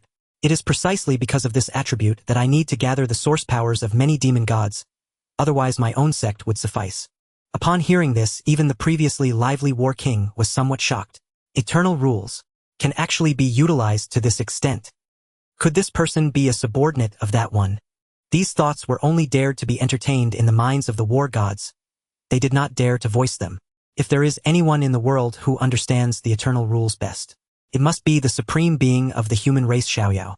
A demon sect leader can accurately know how long Xiaoyao has been in closed-door cultivation and is so familiar with the eternal rules. It is hard not to let one's imagination run wild.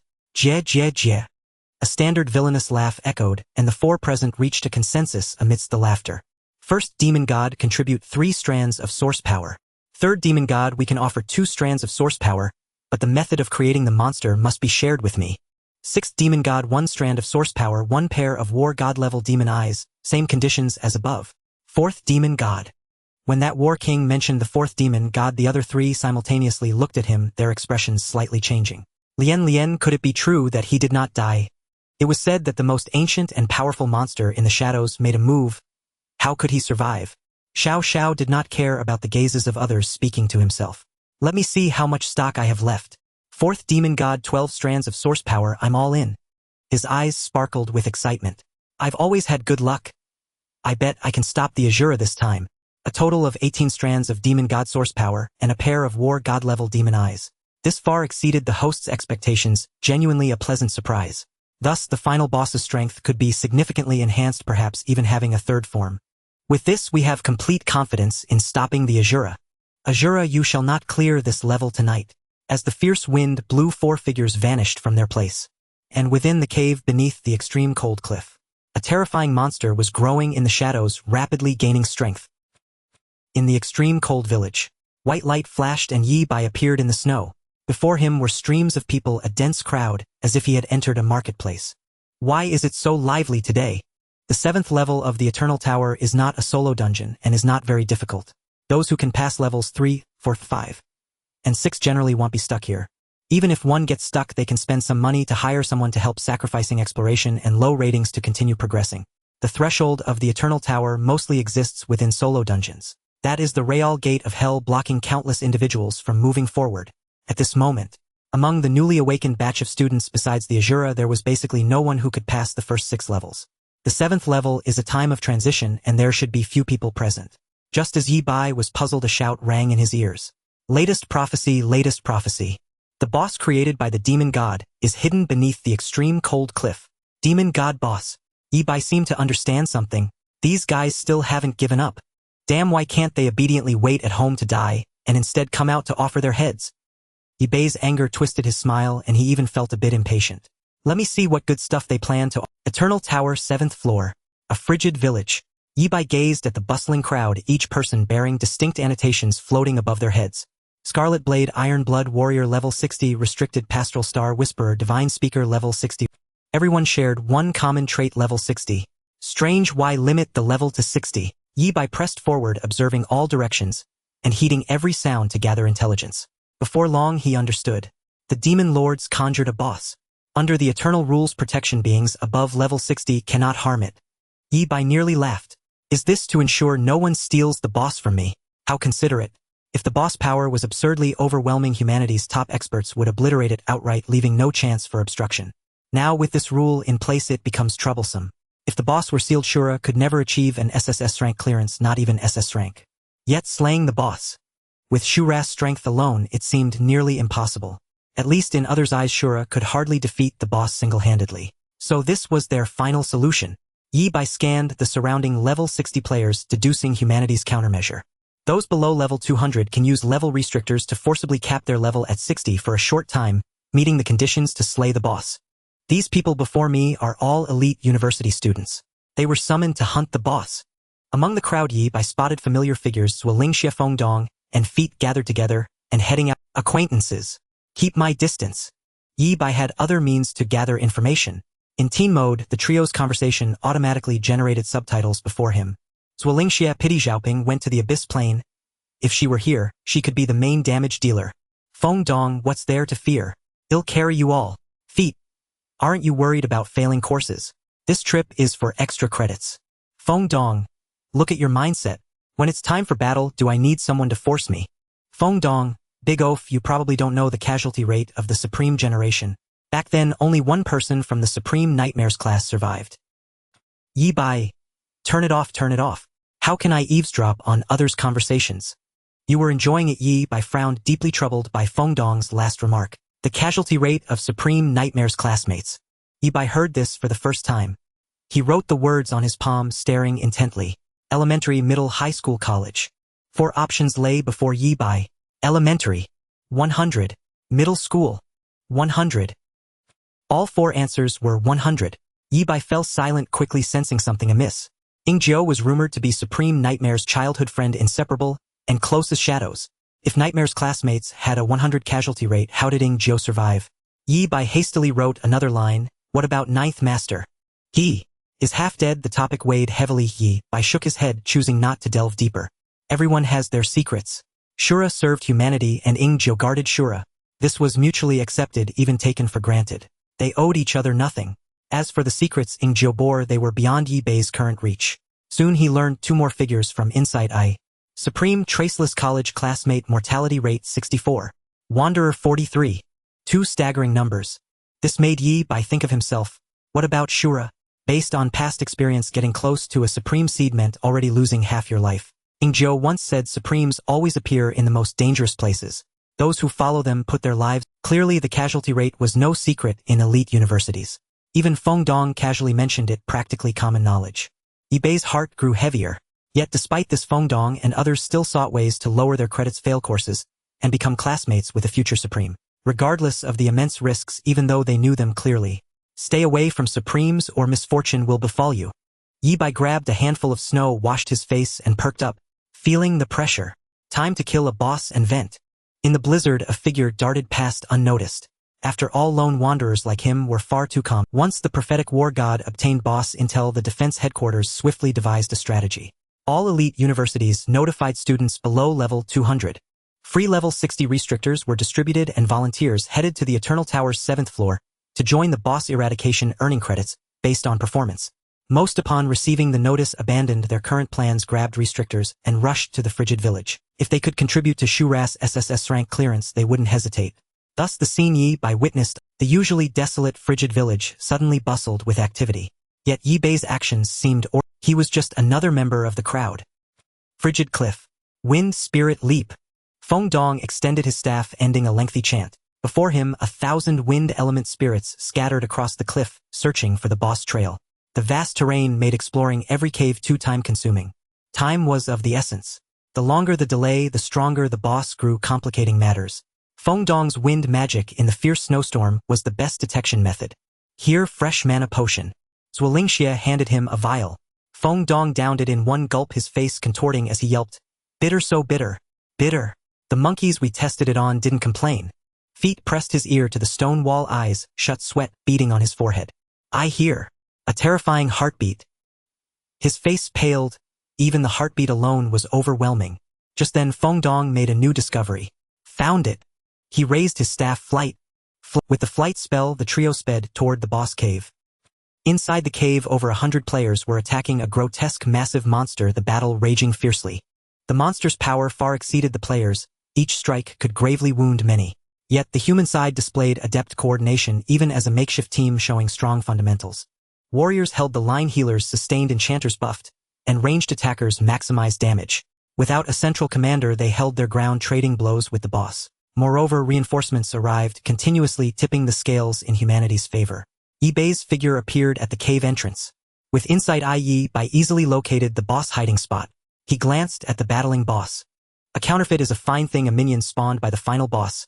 Even if slain, it revives quickly. Only by killing the true boss in the hidden cave will it die permanently.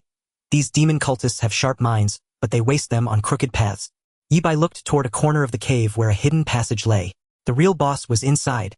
The counterfeit outside was a decoy to draw attention. Perfect. I was worried about standing out in the crowd.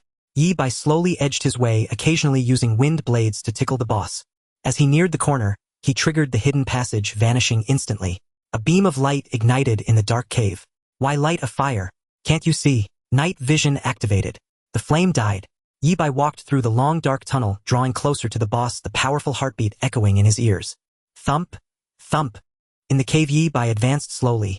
The thunderous heartbeat echoed, imposing an immense pressure, as if he were submerged 10,000 meters beneath the ocean, suffocating. Boom. Yi Bei inspected his status while moving forward.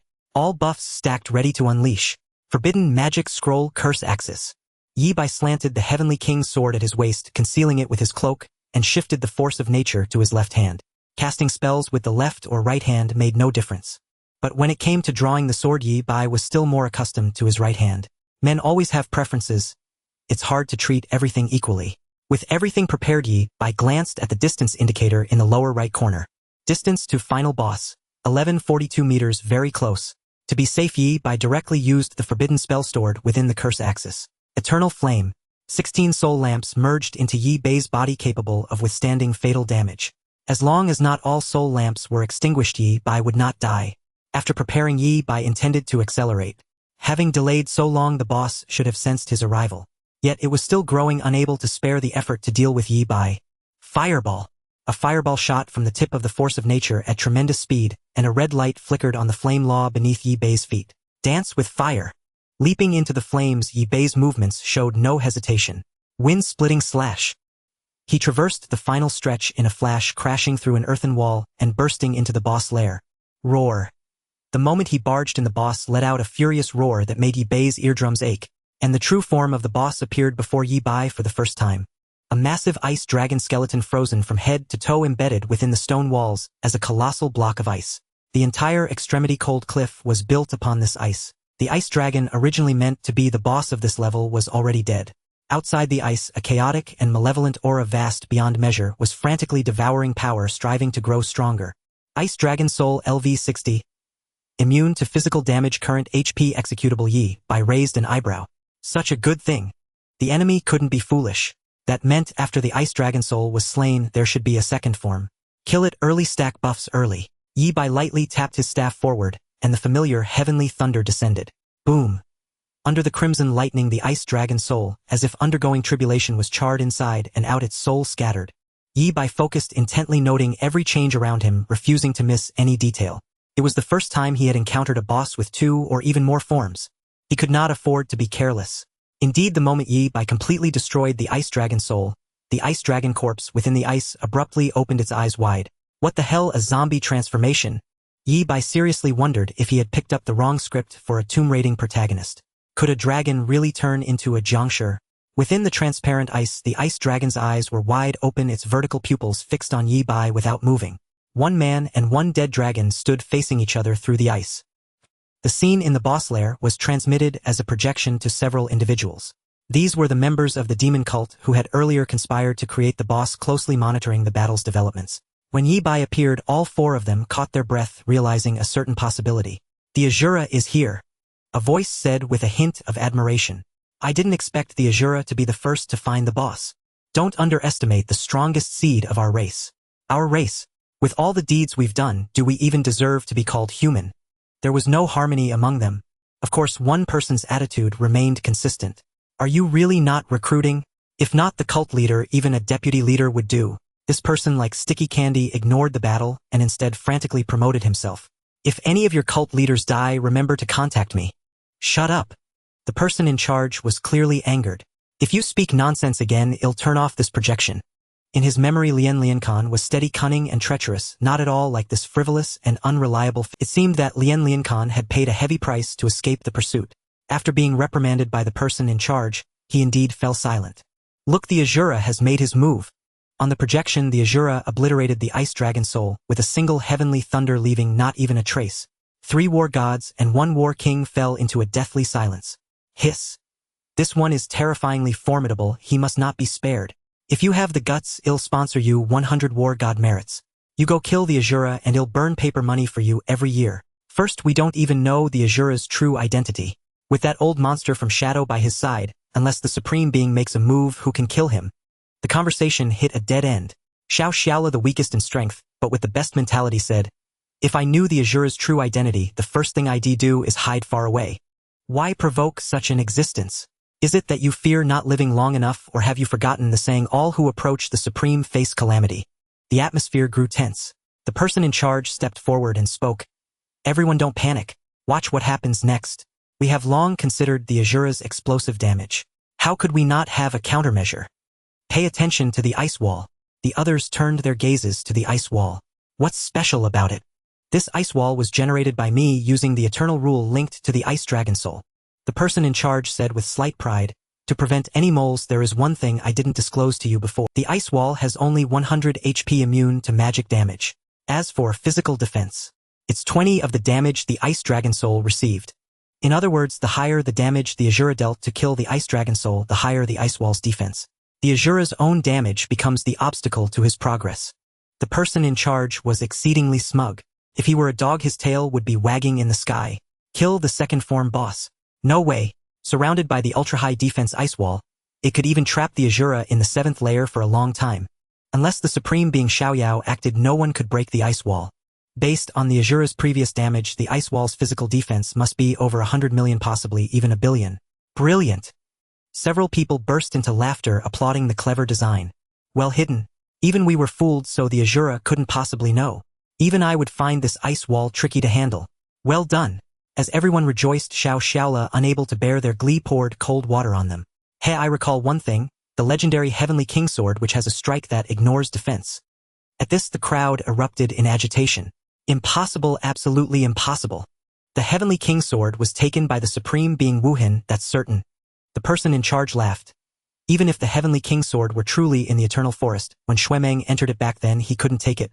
What makes the Asura worthy? A mage, taking the Heavenly King Sword. Ridiculous. Before the words faded on the projection, the Asura pulled out a bronze sword from his bosom and casually struck the ice wall. The ice wall, with its ultra-high physical defense, shattered with a crack. It broke like ordinary ice, scattering across the ground along with everyone's worldview. Everyone was speechless. The Heavenly King Sword. How could the Asura have the Heavenly King Sword? How could a mage gain the recognition of the Heavenly King Sword? For a moment all felt the world spinning. Either they had gone mad or the world had. The other two war gods turned their accusations toward the person in charge, nearly screaming in unison. You said earlier that to prevent moles you deliberately designed the ice wall without telling anyone. You're the damn mole.